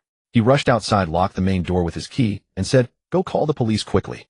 Xiao Song was stunned for a second, but seeing his frantic expression, she snapped back to her senses, ran to the landline on the reception desk, and picked up the phone. Qin Hao felt his body tilt to the side. He recovered his balance and went after Mike, but Mike had been too quick. Qin Hao slammed against the door, making it shudder violently. He was now trapped in the office. At that moment, the image of police officers opening the door and dragging him back to prison flashed through Qin Hao's mind. He rushed to the window, threw it open, leaned half his body out, and looked around. On the outside of the building there was nothing but a bare wall, not smooth yet utterly featureless. From top to bottom the entire wall was bare, no air conditioning units, no billboards. The advertisement Mike had hung outside was on another room entirely. Qin Hao estimated the height and considered climbing out, but he shook his head and went back inside, searching for something to aid his escape. The room, however, was nearly empty, nothing but a desk and chairs, not even a curtain. Gazing at the bare room, Qin Hao let out a sigh. Just then the door creaked open and 3 police officers stepped in. Mike stood behind them, pointing at Qin Hao and saying a few words. The 3 officers charged at him from 3 directions at once, subdued him, and escorted him to the police station. The 3 officers didn't recognize Qin Hao, but Captain Zhang, who had crossed paths with him once before, did. Qin Hao was held in the interrogation room. When Captain Zhang came in, he closed the door, sat down across from Qin Hao, and offered him a cigarette. "Want one?" Qin Hao shook his head and raised a hand to decline the cigarette. Captain Zhang put the cigarette back into the pack, smiling. "I never imagined we'd meet again. Mr. Qin, you really are full of surprises." Qin Hao couldn't fathom his thoughts, so he just looked at him in silence. Captain Zhang went on. "To be honest about the kidnapping last time, I've never been able to understand how you pulled it off. What were you thinking when you came up with such a brilliant plan? Because of you, our department has strengthened drone surveillance, and the crime-solving rate has been rising sharply lately. From that angle, you're a contributor. I should thank you properly, but since you're a criminal, I can't. Still, in my heart, I truly admire you. It was the same last time, and it is the same this time. How did you manage to escape from prison? Do you know? That prison hasn't seen a successful escape in over 50 years. But you got out in less than a year. You're incredibly resourceful.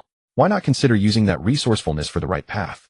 Qin Hao didn't understand what he was getting at and asked, if you have something to say, just say it. Stop beating around the bush. Captain Zhang gave him a thumbs up and smiled. Talking to a smart person is always a pleasure. Then I'll speak bluntly. Tell us how you escaped. It'll earn you a lighter sentence, and we can strengthen prison security to stop anyone else from copying your method. Qin Hao burst into laughter. Captain, if I don't tell you, I'll end up in prison. If I tell you, I'll still end up in prison, just a few years shorter. But once you know my method, one precautionary measure would make it almost impossible for me to get out again. By my calculation, I'd be at a real disadvantage. Captain Zhang said, you can stay silent. That's your right. I can't force you, but I think you're a smart man. If you think it over carefully, you'll still want to help me. It's not harmful to you in any way. Qin Hao thought for a moment, then shook his head. I don't think so. Captain Zhang shook his head too. Don't fool yourself. Think it over more carefully. Why do I feel so sure you'll help me? Qin Hao said, I think you overestimate my intelligence. I honestly don't understand why. Captain Zhang was taken aback and after a thoughtful pause asked, then let me ask you, why did you escape in the first place? Qin Hao said, that's not convenient for me to say. Captain Zhang stared at him in silence, looking him up and down, left and right. Qin Hao's expression remained calm and natural. He nodded. That means there's a hidden story. I don't know your reason, but it's definitely not about freedom. Because if freedom was your goal, you could have run abroad after getting out. There was no need to stir up trouble and come back. Right. Qin Hao, his heart hit by the truth, kept silent. Captain Zhang thought to himself, it seems my guess is right. He did it for something he cares about. He thought a bit more. So that means you came back because you couldn't bear to leave those inmates behind. Definitely not. He looked down at the floor, silent for 2 seconds. Could it be that because you found escaping so smooth this time, you intended to go back and help your fellow inmates escape together? Qin Hao gave him a faint smile. Captain Zhang smiled and shook his head, knowing that wasn't the answer. He thought again, and the image of Qin Hao beating up the lawyer Mike crossed his mind. Thinking of Mike brought to mind the cases associated with Mike. Thinking of the cases Mike accepted led him to the cases involving Qin Hao. Although continuing in this direction offered no breakthrough, like walking into a dead end with pitch darkness ahead. He stepped back a dozen paces to return to a previous fork where he noticed a woman standing on the other path. She was only 14 or 15, beautiful as a flower, her skin white as snow. It was Hebai. Captain Zhang turned into that alleyway where Hebai stood, and the reason for Qin Hao's beating of Mike immediately occurred to him. Following that thread, he realized that Hebai was already in prison. Taking it a step further, he recalled that Qin Hao's original imprisonment was also connected to Hebai. It suddenly clicked. He chuckled. So the answer is actually a person outside the prison. But now that person is in prison, which is why you want to come back. That person is Hebai? Am I right? Can you tell me what kind of relationship you have with Hebai? Is it really necessary to get yourself back into prison just to see her? Is she your girlfriend? Or a relative? As far as I know, neither. Qin Hao had intended to remain silent and stall, since after all the captain would eventually let him return to prison. However, Captain Zhang's words unsettled his mind. He only needed to glance at Captain Zhang to see how sharp this man was. If he kept refusing to cooperate once he was back in prison, there would be little chance of seeing Hebai again. She would very likely be transferred to another prison. Qin Hao sighed. Tell me the answer then. Why do you believe I'd have to help you? If you can convince me, I'll tell you. Seeing that Qin Hao was starting to relent, Captain Zhang smiled. All right. It's actually very simple. If you don't tell, the details of your escape will eventually leak out. And you're certainly aware that not everyone in prison has a conscience. Even if they've repented inside, that doesn't guarantee they'll turn over a new leaf after getting out. Besides, there are some vicious new criminals in there. If they learned your method and escaped too, and ended up accidentally killing someone, what then? The person they kill might even be your family or friends. So you can't afford such a responsibility. You certainly wouldn't want to read in the newspaper that one of your friends or relatives was killed accidentally, would you? Right? Qin Hao nodded. Captain Zhang said, so that's the reason. If you tell us how you escaped, we'll improve prison surveillance. That benefits all the innocent people outside. Qin Hao thought about it. All right, I'll talk. But I have one condition: after I'm in prison, give me the privilege to move around in the women's prison next door. DLA. Captain Zhang laughed. So you really do want to see Hebai? Why? You have no connection with her whatsoever. Her family background isn't good either. What are you after, caring so much about her? Qin Hao said. Do I have to say? Captain Zhang said. As long as you don't mean to harm her, then I'm not interested in finding out anyway. Compared to that, I care more about the prison break. Qin Hao said. Does that mean you've agreed? Captain Zhang replied. Yes, I have. Every remorseful prisoner must still be granted the right to visit their friends. Qin Hao said. Thank you. Captain Zhang extended his hand in an inviting gesture. and said, "Enough small talk. Let's get down to business." Qin Hao nodded, took a sip of water, and detailed his entire escape process, candidly recounting the difficulties and dangers he had encountered along the way. Captain Zhang listened transfixed, as though hearing the most captivating tale, his brows dancing with excitement and his eyes gleaming brightly. A day later, he made public the news that Qin Hao had assaulted Mike and was being remanded back to prison. The media swiftly turned the story into reports, publishing them in newspapers, while television news outlets followed with successive broadcasts. After Mary woke up, she could not find Qin Hao and grew uneasy.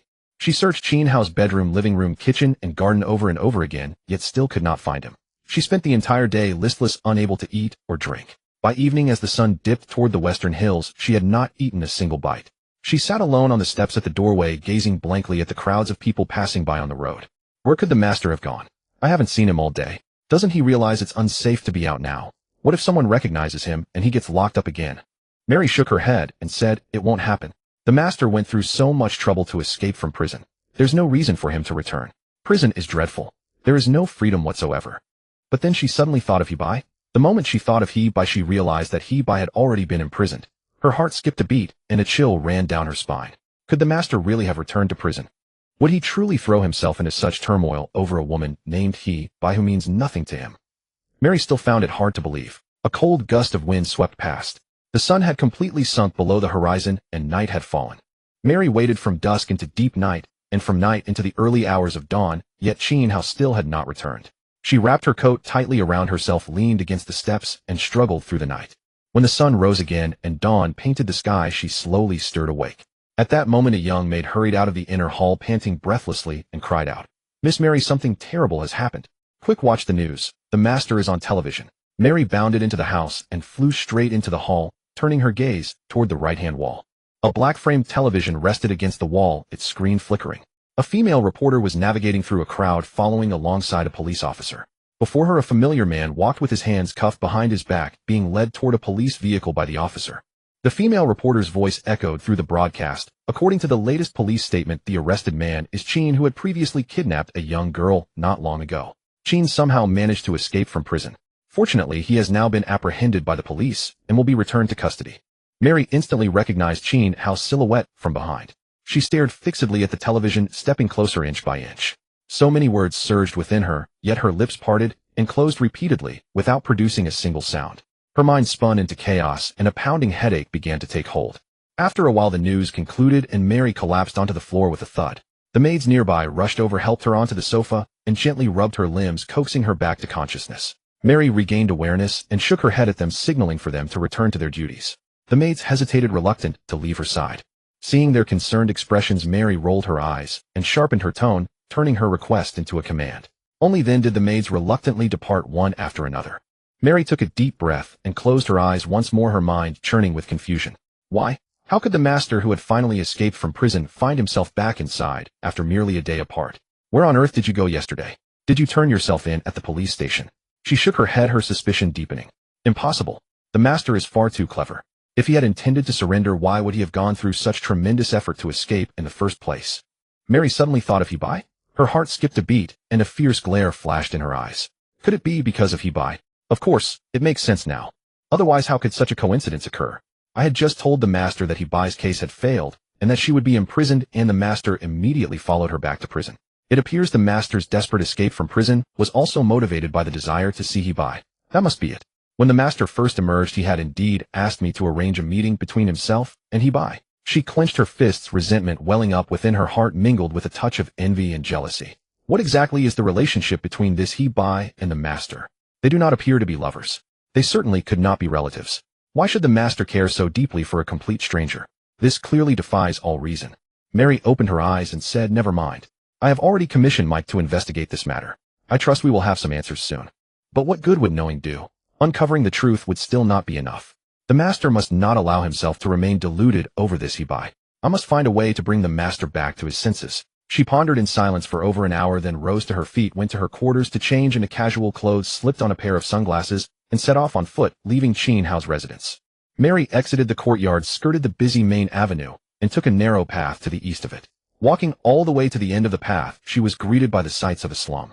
The houses here were dilapidated, the streets strewn with filth and garbage, and the air thick with a nauseating stench of decay. Dark-skinned boys brandishing wooden sticks chased and scuffled with one another everywhere. Their clothes were stained with grease, the colors faded, and mismatched sleeves and collars severely worn, making them look comical as they moved about. Mary pinched her nose and approached one of the boys, asking, "Do you know where Mr. Paul is?" Paul was a petty gang leader in this slum, infamous for theft and robbery. The reason he had never been apprehended by the police was simply that he had numerous subordinates, all too willing to take the blame on his behalf. Without any incriminating evidence, Paul had somehow gone unscathed in the slum for 8 long years. The boy replied, "I know. $5. He extended his right hand and waved it in front of Mary. Mary smiled and produced a banknote from her chest pocket, the denomination exactly $5. The boy snatched the banknote and held it up to the sunlight, inspecting it.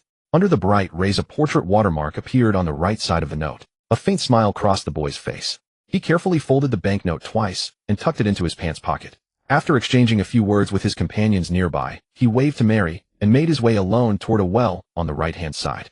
Mary followed closely behind. The boy reached the wellhead, tugged the rope twice, and an iron bucket rose steadily from the depths of the well to the surface. Mary cast him a glance, then looked at the iron bucket. "Where is Mr. Paul?" The boy pointed to the bucket. "Mr. Paul will not see anyone, but he will accept your commission. Should you have any questions, you may write them on a slip of paper and drop it into the iron bucket. Mr. Paul will see it. When the bucket rises again, he will return his reply." Mary asked, "How long shall I wait?" The boy replied, "A short while. 10 minutes. Mary nodded, withdrew a pen and paper from her bag, seated herself by the well, and with the paper resting on her knees, scribbled a few lines. She folded it twice and dropped it into the iron bucket. The boy slowly hauled the rope, lowering the bucket. Approximately 10 minutes later, when he drew it back up, the note was indeed unfolded, now bearing an additional line of small handwriting. Paul's reply. Mary read the reply twice with care, smiled, folded the note, and strode away with an air of satisfaction. Life inside the prison was no different from that without. Although Hebe had long been accustomed to the freedoms of the outside world, the moment she entered the prison, she could not endure the solitary confinement cell. After merely an hour, she was shouting and begging for release, confessing everything. After being sentenced upon entering the women's prison, she faced even stricter restrictions in every aspect. When it came time to sleep, the female inmate on the lower bunk kept her legs pressed straight upward against the underside of Hebe's bed board, as though performing an acrobatic feat of balancing porcelain vases, causing the bed to rock and creak relentlessly. Hebe tossed and swayed above, feeling as though she were in the midst of an earthquake, utterly unable to fall asleep. She endured until midnight, when finally the person below fell asleep, but only 3 hours remained before dawn. When the guards unlocked the cells and called the new inmates out for labor reform, the veteran prisoners were still resting upon their bunks. Hebe, sporting dark circles beneath her eyes, dared not voice any complaint. Half asleep, she stumbled into a farmhouse courtyard, gripped a shovel with both hands, and was about to begin work, when after only a short while she leaned on the shovel and dozed off. The guards roused her and directed her to continue her labor. Hebe protested, "I only slept 3 hours last night. I am far too sleepy." But no one took her words seriously. The other new inmates nearby covered their mouths, snickering to themselves. Having finished their own tasks, they offered no assistance, preferring instead to gather in groups, chatting and giggling. By the time Hebe groggily completed her work, the farmyard was already deserted. She hurried to the cafeteria, but it was already 1 in the afternoon. The trays holding rice and dishes had long since been cleared away, leaving nothing behind.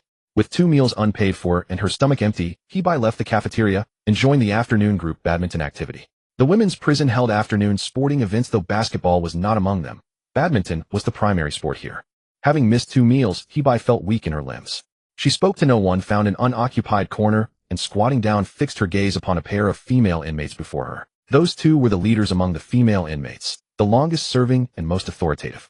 She felt it necessary to have a proper conversation with them, but could not find a suitable pretext or approach, so she watched and pondered in turn. Both women were deeply tanned, as though they had emerged from the slums, with thighs considerably thicker than Hebe's. Each time they smacked the shuttlecock toward the opposite side with a powerful stroke, a sharp gust of wind swept through the air. Of similar height, they played with varying tempo, sometimes fast, sometimes slow, now winning, now losing. A genuinely captivating match. After a fierce exchange, the 2 women stopped simultaneously, noticed Hebe, and with an unspoken understanding sat beside her together. While sipping water and resting, they began making conversation with her. The woman on the left remarked, "You're new, aren't you? Disgruntled, huh? If you disagree, you're always welcome to challenge us." Hebe gave a bitter smile, offering no verbal reply, but thought to herself, the strength those 2 displayed just now in playing badminton would be more than enough to wring me like a twisted rope. I dare not challenge either of them. The woman on the right glanced at her and laughed. "So soon to yield? That hardly seems like your style. I've heard you're quite formidable out there." The woman on the left chimed in, "Indeed, indeed. What you did to those men earned our respect. There is no good man in this world. They should be dealt with exactly as you did." Hebe was startled. She had never imagined her affairs had already reached these walls. Glancing between the two, her eyes widened, and she fell silent. The two inmates burst into laughter together. Hibai asked, "Then why did you bully me?" The woman on the left replied, "We were merely testing you, to see whether the rumors were true. It appears they are." The woman on the right nodded and added, "We saw that you bore your suffering without begging for mercy, enduring in silence. That is when we knew you possessed real capability." Hibai asked, "Then what is it you want?" The two women exchanged a glance across Hibai, both breaking into smiles. "Help us with something." Hibai frowned. "What matter? You require my help. You hold such status within this prison, is it not more convenient and easier for you to handle it yourselves, eh?"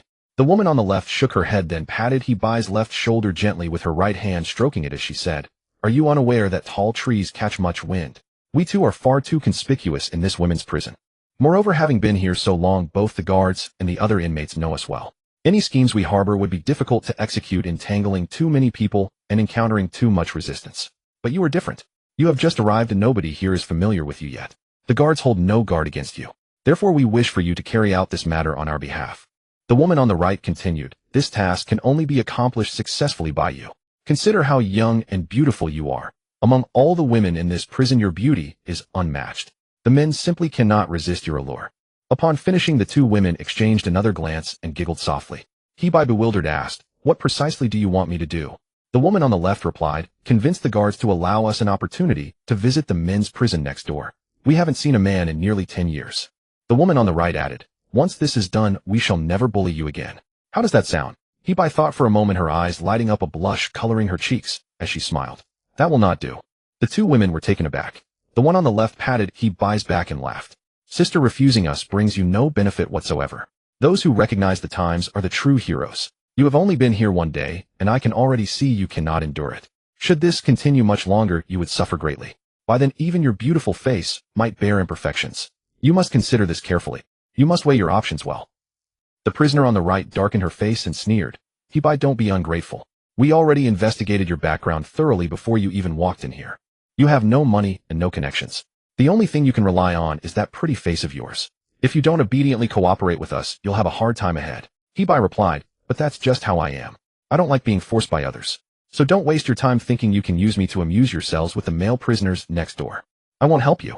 The two prisoners were stunned for a moment. The one on the right shot a fierce glare, reaching out her left hand to grab Hibai's hair and teach her a lesson. Hibai pushed herself off the ground with both hands, lightly leaping aside to dodge. The female prisoner's grasp swept past her back, catching nothing but air. The prisoner on the left snapped back to attention, stood up, and blocked her path. Hibai lifted her foot and stomped hard, crushing the 5 toes of her opponent's right foot.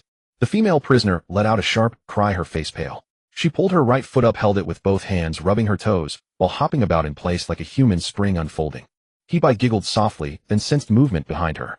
She took a long stride forward to dodge the other prisoner's lunge, about to dash toward the crowded activity area, when her stomach suddenly growled with hunger, and a wave of weakness surged over her like a tide. She took 2 more steps, then collapsed limply to the ground. The two prisoners cackled as they pounced on her, one grabbing her arms while the other yanked her hair and rained down punches and kicks.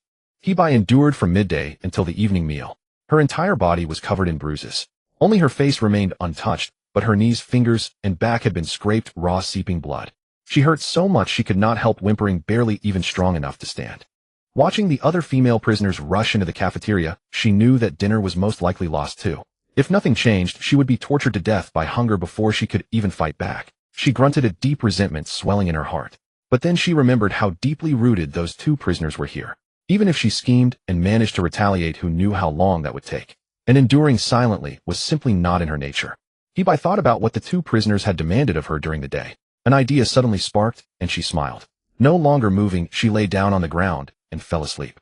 In the moonlight, she lay curled up on the ground, sound asleep, like some kind of spirit. The next day, under a female officer's call, she slowly awakened. Seeing the impatience and confusion in the officer's eyes, she recalled the plan she had hatched the night before and said, "Officer, I'd like to make a request. Could you take me to see the men's prison next door? I just want to take a look, that's all." The officer shot her a cold glare. "No." Hibai wrapped both arms around the officer's arm, stomping her feet and pouting. "Sister, please just say yes. I'm just curious what the men's prison is like. Maybe it's different from ours. I just want to peek. I swear I have no other intentions." The officer stared deep into her eyes, then turned and walked away. Hibai called out twice more, but got no response. She sighed and closed her eyes to rest. An hour later, the officer returned. Seeing Hibai, she pulled her aside. "I just asked my superior about it. You can go, but you must not leave my side. Understand? Hibai smiled and nodded. The officer left the cell block and headed to the cafeteria to discuss the matter with her colleagues. That night, Hibai went hungry again. Her stomach growled uselessly, and she curled up like a little worm, hugging herself on the bed on the verge of passing out from hunger when the cell door opened. The female officer unlocked the door and led her to the interrogation room, where she laid out strict rules once more. Hibai nodded endlessly in agreement. The officer slapped the table and rose. Fine. Good, it's settled then. Remember, no funny business. Otherwise I won't be able to answer for it. Hibai was about to answer when she suddenly heard a low growl from her stomach. Her face turned crimson and she bowed her head. The female officer saw that she took forever to respond, then heard the sound. Surprised, she thought for a moment and asked, "Was that your stomach?" Hibai nodded, too embarrassed to look at the officer. The female officer said, "Is the prison food that bad?" Hibai pointed at her hollow belly. "I haven't had a single bite of food in 2 days. Could you give me something to eat?" The officer was startled. "Why haven't you been eating?" Before she could finish her sentence, Hibai's head thudded onto the table as she fainted. Alarmed, the officer called a doctor, who gave her an injection and treated her. The doctor said she was suffering from extreme starvation, but nothing life-threatening. The officer sighed in relief and ordered the cook to roast a chicken, then placed it in front of her. The aromatic fragrance of chicken filled the air. Hibai slowly drifted awake. Her gaze landed on the roasted chicken. She blinked, pausing for half a second, unable to believe her own eyes. She reached out one index finger and gently touched the chicken's head. The tender smoothness of the skin seemed to glide straight through her fingertip and slide into her throat. She swallowed her saliva, tore off a strip of chicken meat, and placed it cautiously in her mouth, chewing as if still wary. Once she swallowed, she found it tender and flavorful with a pleasant chewiness, so she tore off another piece. This time she ate a little faster, and a faint smile appeared on her face as she swallowed the meat. Hibai ate faster and faster. In less than the time it takes to brew a cup of tea, she devoured the entire chicken, refusing to waste even the claws or the hindquarter, and swallowed every last piece of tender cartilage. At last, she let out a long, satisfied burp, rubbed her rounded belly, and smiled. "Sister, thank you. I'm full now. I agree to your conditions." They chatted a while longer and parted ways half an hour later. The next day dawned clear and cloudless, with a pale blue sky stretching to the horizon and not a breath of wind. Hibai rose early, washed up, and waited at the prison gate. The female officer arrived later than usual to open the gate. She placed handcuffs on Hibai's wrists and led her through an open field into a small grove of trees. Hibai asked, "Sister, you look a bit pale, and you came later than usual today. Is something wrong?" The officer replied, "Nothing serious. Just a bit of diarrhea." Hibai said, "Oh, then you should take plenty of medicine. A bellyache may not be a fatal illness, but when it hurts like death." The officer nodded. The two of them walked on, chatting as they went. After half an hour, a red iron gate appeared up ahead. The female guard opened the iron door, revealing a narrow alley ahead. The passage was approximately 2 meters wide, with walls on either side that were strikingly different from one another. The inner wall was constructed of modern reinforced concrete, not particularly tall, with a row of surveillance cameras mounted on top that panned left and right to monitor the interior. The wall on the right side was far more ancient, built from stacked bluestone bricks. Though not as sturdy as the inner wall, it stood impressively tall, reaching about 20 meters in height. This was precisely where Qin Hao had once broken out of prison. Hibai followed the female guard to the end of the alley, opened the iron door, and stepped inside. Beyond lay a small grove of trees. At the far end of the woods, much like the women's prison, there was an open clearing where over 100 male inmates were scattered about. Yet the activity they were engaged in was entirely beyond what one would expect in a women's prison. The male inmates were roughly divided into 2 groups. On the left, a short man wearing glasses led his companions, all mimicking his movements as they twisted their waists and bellies, shaking their thighs in synchronized belly dancing. On the right, a tall, gaunt man dominated his group. His body remained rigidly straight as his limbs moved with mechanical stiffness, lifting and lowering, bending and extending, as though he were some sort of automaton. Behind him, everyone else copied his movements, though none matched the thin man's skill or precision. Hibai watched with sparkling eyes, her feet tapping restlessly. She asked, "What are they doing?" "Dancing." The female guard nodded. Hibai said, "It looks rather entertaining. May I go take a look?" The female guard was about to refuse when suddenly a cold gust of wind swept through. Her expression darkened, and she clutched her stomach, crouching down. Hibai asked, "Sister, are you all right? I need to use the restroom." "Wait here for me," the female guard said before hurrying off toward the facilities. Hibai nodded, but after waiting a while, and seeing the guard still had not returned, she found herself increasingly drawn to the dancing inmates. After another wait with no sign of the guard, she could no longer restrain herself, and ran over, saying, "I want to learn. Could you teach me how to dance?" Her words carried genuine earnestness. The inmates in the clearing had never before seen a female prisoner enter this area. Coupled with Hibai's natural beauty, they had all already been lost and thought, their minds wandering. Hearing her request, the desire to perform and impress her surged within them like water breaking through a breached dam. Everyone rushed toward He-Bai, simultaneously surrounding her as they sang and danced, each striving to showcase his finest moves. As He-Bai stepped onto the open ground, the crowd followed her back, continuing their competitive display. Excited cheers rose and fell in waves. The atmosphere grew fervent and electric. After a fierce competition, a handsome young man emerged victorious. Under the pretense of teaching He-Bai to dance, he led her into a warehouse. He-Bai's heart raced with eager anticipation. But the young man's eyes flashed with cold malice as he drew a dagger from a pile of cotton and walked toward her. He-Bai froze, sensing something was wrong, and retreated toward the door, only to find it had been locked. "What are you doing?" she demanded. The man stepped closer and smiled. "Killing you." He-Bai recoiled a step. "Why would you kill me? I don't even know you." The man advanced another step. "Someone hired me to kill you." Seeing the killing intent flashing in his eyes, her heart pounded furiously. She desperately tried to recall who might be behind this, but as face after face surfaced in her mind, none of them seemed capable of such ruthless cruelty. She stood paralyzed with confusion, staring blankly as the man took another step closer. He suddenly shook his head and sighed. "What a pity. You're so beautiful, so young, and yet you are about to die." When he drew near once more, He-Bai suddenly hatched a plan. She beckoned him with a smile and said, "Then what are you waiting for? Stop dawdling. Do it." The man saw fear in her expression and had been resolute in his intent to kill her. But now He-Bai seemed to have transformed, as though she had become some noble martyr actively seeking death. Watching her close her eyes and stand utterly still like a statue, he hesitated. Stunned and unable to fathom her thoughts, he stopped in his tracks. "Won't you at least want to know who sent me? Would you tell me if I asked?" "You wouldn't. So what's the point?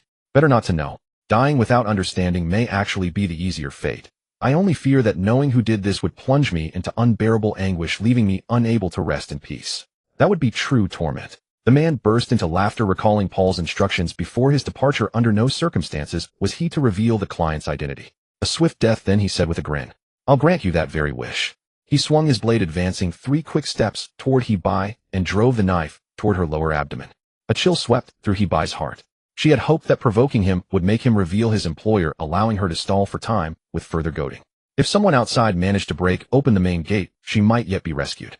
Instead, this man's behavior defied all logic, and he appeared utterly indifferent to her beauty. He-Bai let out a faint sigh, but at that moment a sharp cracking sound came from beside her. A shovel smashed through the glass window, reaching in from the outside. More shards of glass rained down onto the floor as half the shovel handle still attached broke through the opening.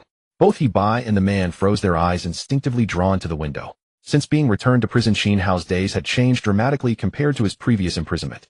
On his last day, he had frequently suffered bullying from the portly and burly inmates, enduring unbearable torment, with no hope of release in sight, his heart heavy with despair. This time, however, he no longer longed to escape.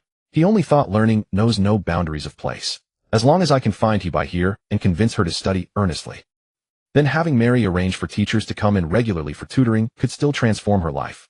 Once her life was no longer so dire, she would never become a television host and offend so many people, and naturally she would not die. I should also be able to unravel that mystery. Qin Hao therefore sought out the thin man and the bespectacled man for assistance. However, both ignored him completely, pretending not to know him, as though they had never crossed paths.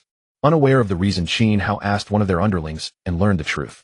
After he had successfully broken out of prison that day, all of them had seen the news reports inside the facility and held him in utter admiration. But upon reflection, most of them felt deep disappointment toward Qin Hao. Some even harbored anger. At that moment, the thin man and the bespectacled man sat where Qin Hao used to seek shade, gazing blankly at the azure sky beyond the prison walls, lost in thought. The thin man sighed, disappointment coloring his face. "The boss actually escaped without bringing me along. I so want to go out and feel the taste of freedom again. No matter how good it is here, it can't compare to the outside world. This place is only so big, and although we don't have to be bullied anymore, there's nothing we truly want. The food isn't as good as what's available outside. I haven't had KFC in over 10 years. I wonder if the taste has changed. I heard there's a new delicacy called pizza out there. Ew, I wonder what it tastes like. And there are women too. When I came in, I remember girls outside dressed very modestly. Their clothes were about the same as our prison uniforms. But the clothes that woman who came to visit the boss were something else entirely, truly remarkable. She looked like a princess. What has the outside world become? I really want to go out and see. Unfortunately, I got life imprisonment. I'll never have the chance." Sigh. Glasses picked up a stone and threw it at the tree trunk. With a sharp crack, it hit the tree, making the smaller branches tremble slightly and leaves sway. "The boss is really not a decent person. If he wanted to escape, why didn't he tell us? If he was afraid the news would leak and cause the plan to fail, he could have simply kept the rest of us in the dark. But we too are his closest brothers and most loyal men. This clearly shows he doesn't trust us. All my respect for him was wasted." The thin man said, "Don't be angry. Maybe the boss has some difficulties he can't mention. Glasses turned his head, eyes wide open, glaring at him. What difficulties can't he mention? I think he's afraid we'll betray him, or he simply doesn't trust us. The thin man replied, the boss isn't that kind of person. Glasses shot back. Then tell me, what kind of person is the boss? He's a good person. Otherwise he wouldn't have helped us escape the hardships of the past. Glasses let out a cold laugh and nodded. Right? He's a good person. He must look down on us. He's probably worried that once we get out we'll become a burden to him. That's why he didn't take us with him when he escaped. The boss is such a smooth talker. He's definitely someone important on the outside. So he deliberately left us behind because he didn't want us holding him back. That's what you're trying to say, right? The thin man shook his head. I didn't say that. I just think the boss must have his reasons for doing this. Don't jump to conclusions. Then what reasons do you think? The thin man thought for a moment. Maybe he's afraid we can't handle the outside world. I've been here for over 10 years now. The outside has changed too much. Even though we say we want to get out and our hearts yearn for freedom, maybe once we're really out there we won't be able to find it. We'd probably end up getting caught by the police again anyway. Rather than that, maybe it's better he doesn't tell us about the escape. That way we can give up hope of leaving. After all, our lives here in prison aren't bad currently. But if we were to go out once and then get caught again, things in the prison might change drastically. Without the boss, whether we can live as comfortably as we do now would be hard to say. The boss probably thought it this way. Glasses was about to snort angrily and ignore him, but his eyes caught a familiar figure walking over from the open area. The thin man noticed him staring fixedly at the open area and followed his gaze. Both he and Glasses froze simultaneously, exclaiming in surprise, the boss. Qin Hao waved at them with a smile. Hey, Skinny, Glasses, I'm back. This was Qin Hao's first encounter with them since returning, but Skinny and Glasses seemed to harbor resentment. They exchanged glances, ignored his greeting, and walked past him without a word, heading back to their cells. Qin Hao felt awkward after being rebuffed. However, he reasoned that this might actually work in his favor. No longer having to deal with Skinny and Glasses' issues would free him to focus entirely on persuading He-Bai to continue her studies within the prison. The next day, while Qin Hao was eating in the cafeteria, he overheard two people behind him discussing He-Bai. He slowed his eating and strained to listen carefully. Hey, I heard a young, attractive female inmate was transferred to the women's prison next door. Do you know her name? Yeah. Tell me about her. If you want to know, you'll need to pay. It's not cheap. No problem. I have money. I've been saving my wages from working odd jobs. I'll give it all to you. Deal. For real. That's tens of thousands. Just to know some girl's name. You can't even see her. What's the point of knowing? That's none of your business. I have my uses for it. Alright then. I heard her name is He-Bai. She's a stunning beauty. Only about 16 years old, fresh and tender. If we could get over to the women's prison next door, I doubt any of us could resist her looks. Qin Hao turned around to see a middle-aged man with scruffy facial hair, eyes wide with excitement. He had a mouth like a crab's that kept opening and closing, occasionally spraying droplets of saliva onto the face of the man across from him. The man sitting opposite showed no reaction at all. His handsome face remained as still as a mirror reflecting water. He was tall and lean, someone Qin Hao had never seen before, a complete stranger. The handsome man gave a slight nod, thanked the man with the large mouth, and got up to leave the cafeteria. The big-mouthed man stayed behind, continuing to eat. From a distance, Qin Hao watched the handsome man exit the cafeteria and merge directly into the crowd outside, remaining silent.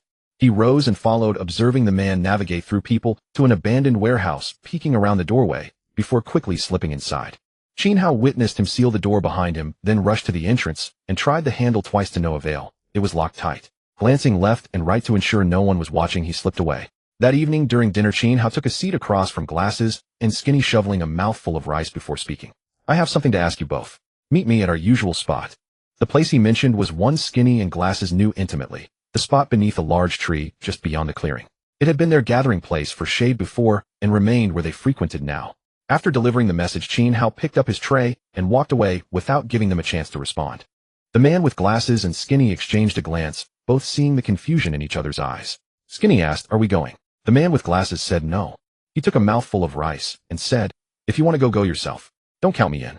Skinny said, "But we're in this together. If you don't go and I go, that doesn't seem right." The man with Glasses said, "Then don't go either. Problem solved, isn't it?" Skinny said, "But Qin Hao is our boss after all. Everything we have now is because of him. We can't be so ungrateful. We should go after all. Let's hear what he has to say first. If it's something we can't accept, we'll draw a clear line with him then." The two nodded, finished dinner, and went together to the tree where Qin Hao had arranged to meet. Qin Hao was already waiting there. Seeing the two arrive as promised, he smiled and waved at them. The two nodded in response and sat down in front of Qin Hao. Qin Hao said, "I want to ask about someone. Yesterday, I saw a new face, probably a newcomer who came in recently. Can you tell me anything about him?" The man with Glasses and Skinny were stunned. As if by unspoken agreement, they looked at each other and remained silent for a long moment.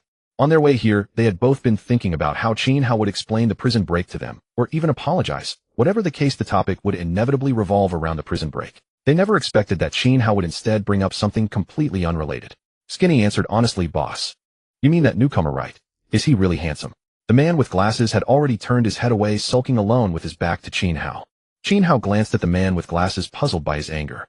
He turned to Skinny and said, yes. Tell me more about him. I'd like to know. Skinny shook his head and said, he's quite mysterious. He's only been here a short time, and we don't know why he was brought in. The only thing we know is that he seems to have stolen something and was sentenced to half a year here. Qin Hao nodded and said, then do you know about him going to that warehouse? Skinny said, I know. I saw it once. Afterward, curious, I asked him what he went in there to do, but he didn't tell me. Qin Hao said, then have you ever gone in to see what it looks like inside? Skinny shook his head. We don't have the key. Only that newcomer has a way to get in. He can pick locks. I saw him stick a wire into the lock cylinder, twist it a few times, and it opened. But no matter what, we could never open it. Qin Hao thought for a moment and said, then can you get your hands on his wire pick? Skinny shrugged and sighed. I once thought about doing exactly that out of curiosity. No way. After he uses the wire, he pulls it out of shape. Qin Hao said, then can you do me a favor? Catch that kid, tickle his armpits, and force him to take me in once. Think you can handle it? Skinny patted his chest and laughed. That's easy. Leave it to me. When he finished, he took the man with glasses and walked away. Qin Hao watched their retreating figures. Somehow a sense of unease rose in his heart. He also went to find an old inmate in the prison who had been bullied early on and offered him 30,000 yuan in exchange for a shovel. That man bore no grudge against Qin Hao, nor was he serving life imprisonment. Moreover, after a few more months he could get out, and he would need money for many things ahead. Exchanging a shovel for 30,000 yuan. If he didn't make this deal, there wouldn't be another chance. The next day, he finished his labor early, quietly buried a shovel in the ground, and waited until midnight when the prison guards got off work before digging it up and handing it to Qin Hao in the small grove. Qin Hao wrote him a check, signed his name, and after the man left, carefully buried the shovel in front of a tree. After a while, Skinny came back dejectedly to report, boss, that kid is too tough to crack. He won't budge no matter what. Qin Hao nodded and sent him away. Looking up at the moon veiled by dark clouds, his expression gradually turned grave. 3 days later, He Bai came here for a visit. Qin Hao noticed her from afar long before, but he didn't join the dancing. He simply observed He Bai and the young inmate until he watched the young inmate lead He Bai into the warehouse for a dance tutoring session. His heart leaped. He knew something was terribly wrong. He rushed to open the door, but it was locked fast and wouldn't open no matter what. He looked up and saw an iron-barred window at a height of 2 meters. Immediately, he ran back to the grove, dug out the shovel, ignored the astonished stares of the crowd, and with a loud crash smashed open the window and climbed in. Just in time to see the young man holding a knife and closing in on He Bai. He Bai's body had been cold, her palms and the backs of her hands sweating, so nervous she had nearly lost her senses. Suddenly catching sight of Qin Hao, her spirits lifted as if her courage had grown stronger. She called out, "Uncle." She ducked her head and dived under the knife-wielding man's right armpit, attempting to save herself. How could the knife-wielding man, seeing through her intention, let her succeed? He sidestepped with his right foot, using his body to block He Bai's path, and thrust the dagger forward at the same time. Qin Hao rushed up to rescue her, raising the shovel high and swinging it down straight at the back of the man's head. Hearing the sharp and urgent sound of wind behind his ear, the man knew that if that blow truly landed, he too would not escape death, so he could only sidestep 2 paces to the left to avoid it. A loud bang. The shovel smashed down 2 or 3 inches from his left shoulder, landing on a wooden rack filled with cotton. The rack swayed slightly, with chips flew and cotton fibers drifted in the air like spiders weaving into a web. Qin Hao's strike missed. He withdrew the shovel and thrust it toward the knife-wielding man's back. This move came like lightning, even more ferocious than the previous attack. The man had just steadied himself and reached out his left hand to grab He Bai when unexpectedly Qin Hao launched an even more deadly attack at him. He could only sidestep 2 paces to the right to dodge again. Qin Hao's attack missed again. The shovel swept past the man's left shoulder and extended straight toward He Bai's face, nearly stabbing her. He Bai swallowed in fear, her hair standing on end and her whole body trembling. In her heart, she repeated 1,000 times that she should run, but at this critical moment her legs were both sore and numb. She tried several times, but could not move, as if her legs had been filled with lead and glued to the ground. And yet, having suddenly faced this kind of danger several times within the time it takes to drink a cup of tea, a flicker of excitement welled up deep inside her. She blinked at Qin Hao and gradually became spellbound by him. At that moment, Qin Hao quickly leaped in front of He Bai, turning his back to her. Holding the shovel tightly in both hands, he shielded her and asked, "Who sent you? Why do you want to kill a woman?" The knife-wielding man smiled without answering and stabbed at Qin Hao's chest. Qin Hao swung the shovel in a horizontal sweep. The knife-wielding man ducked to avoid the shovel, rolled on the ground, and closed in on Qin Hao, raising the knife to stab again. Qin Hao could not dodge in time. He hurriedly tried to step back, but suddenly thought, He Bai is right behind me. If I dodge, won't she be hit by the knife? So he had no choice but to abruptly pull the shovel back and smack it toward the knife-wielding man's waist.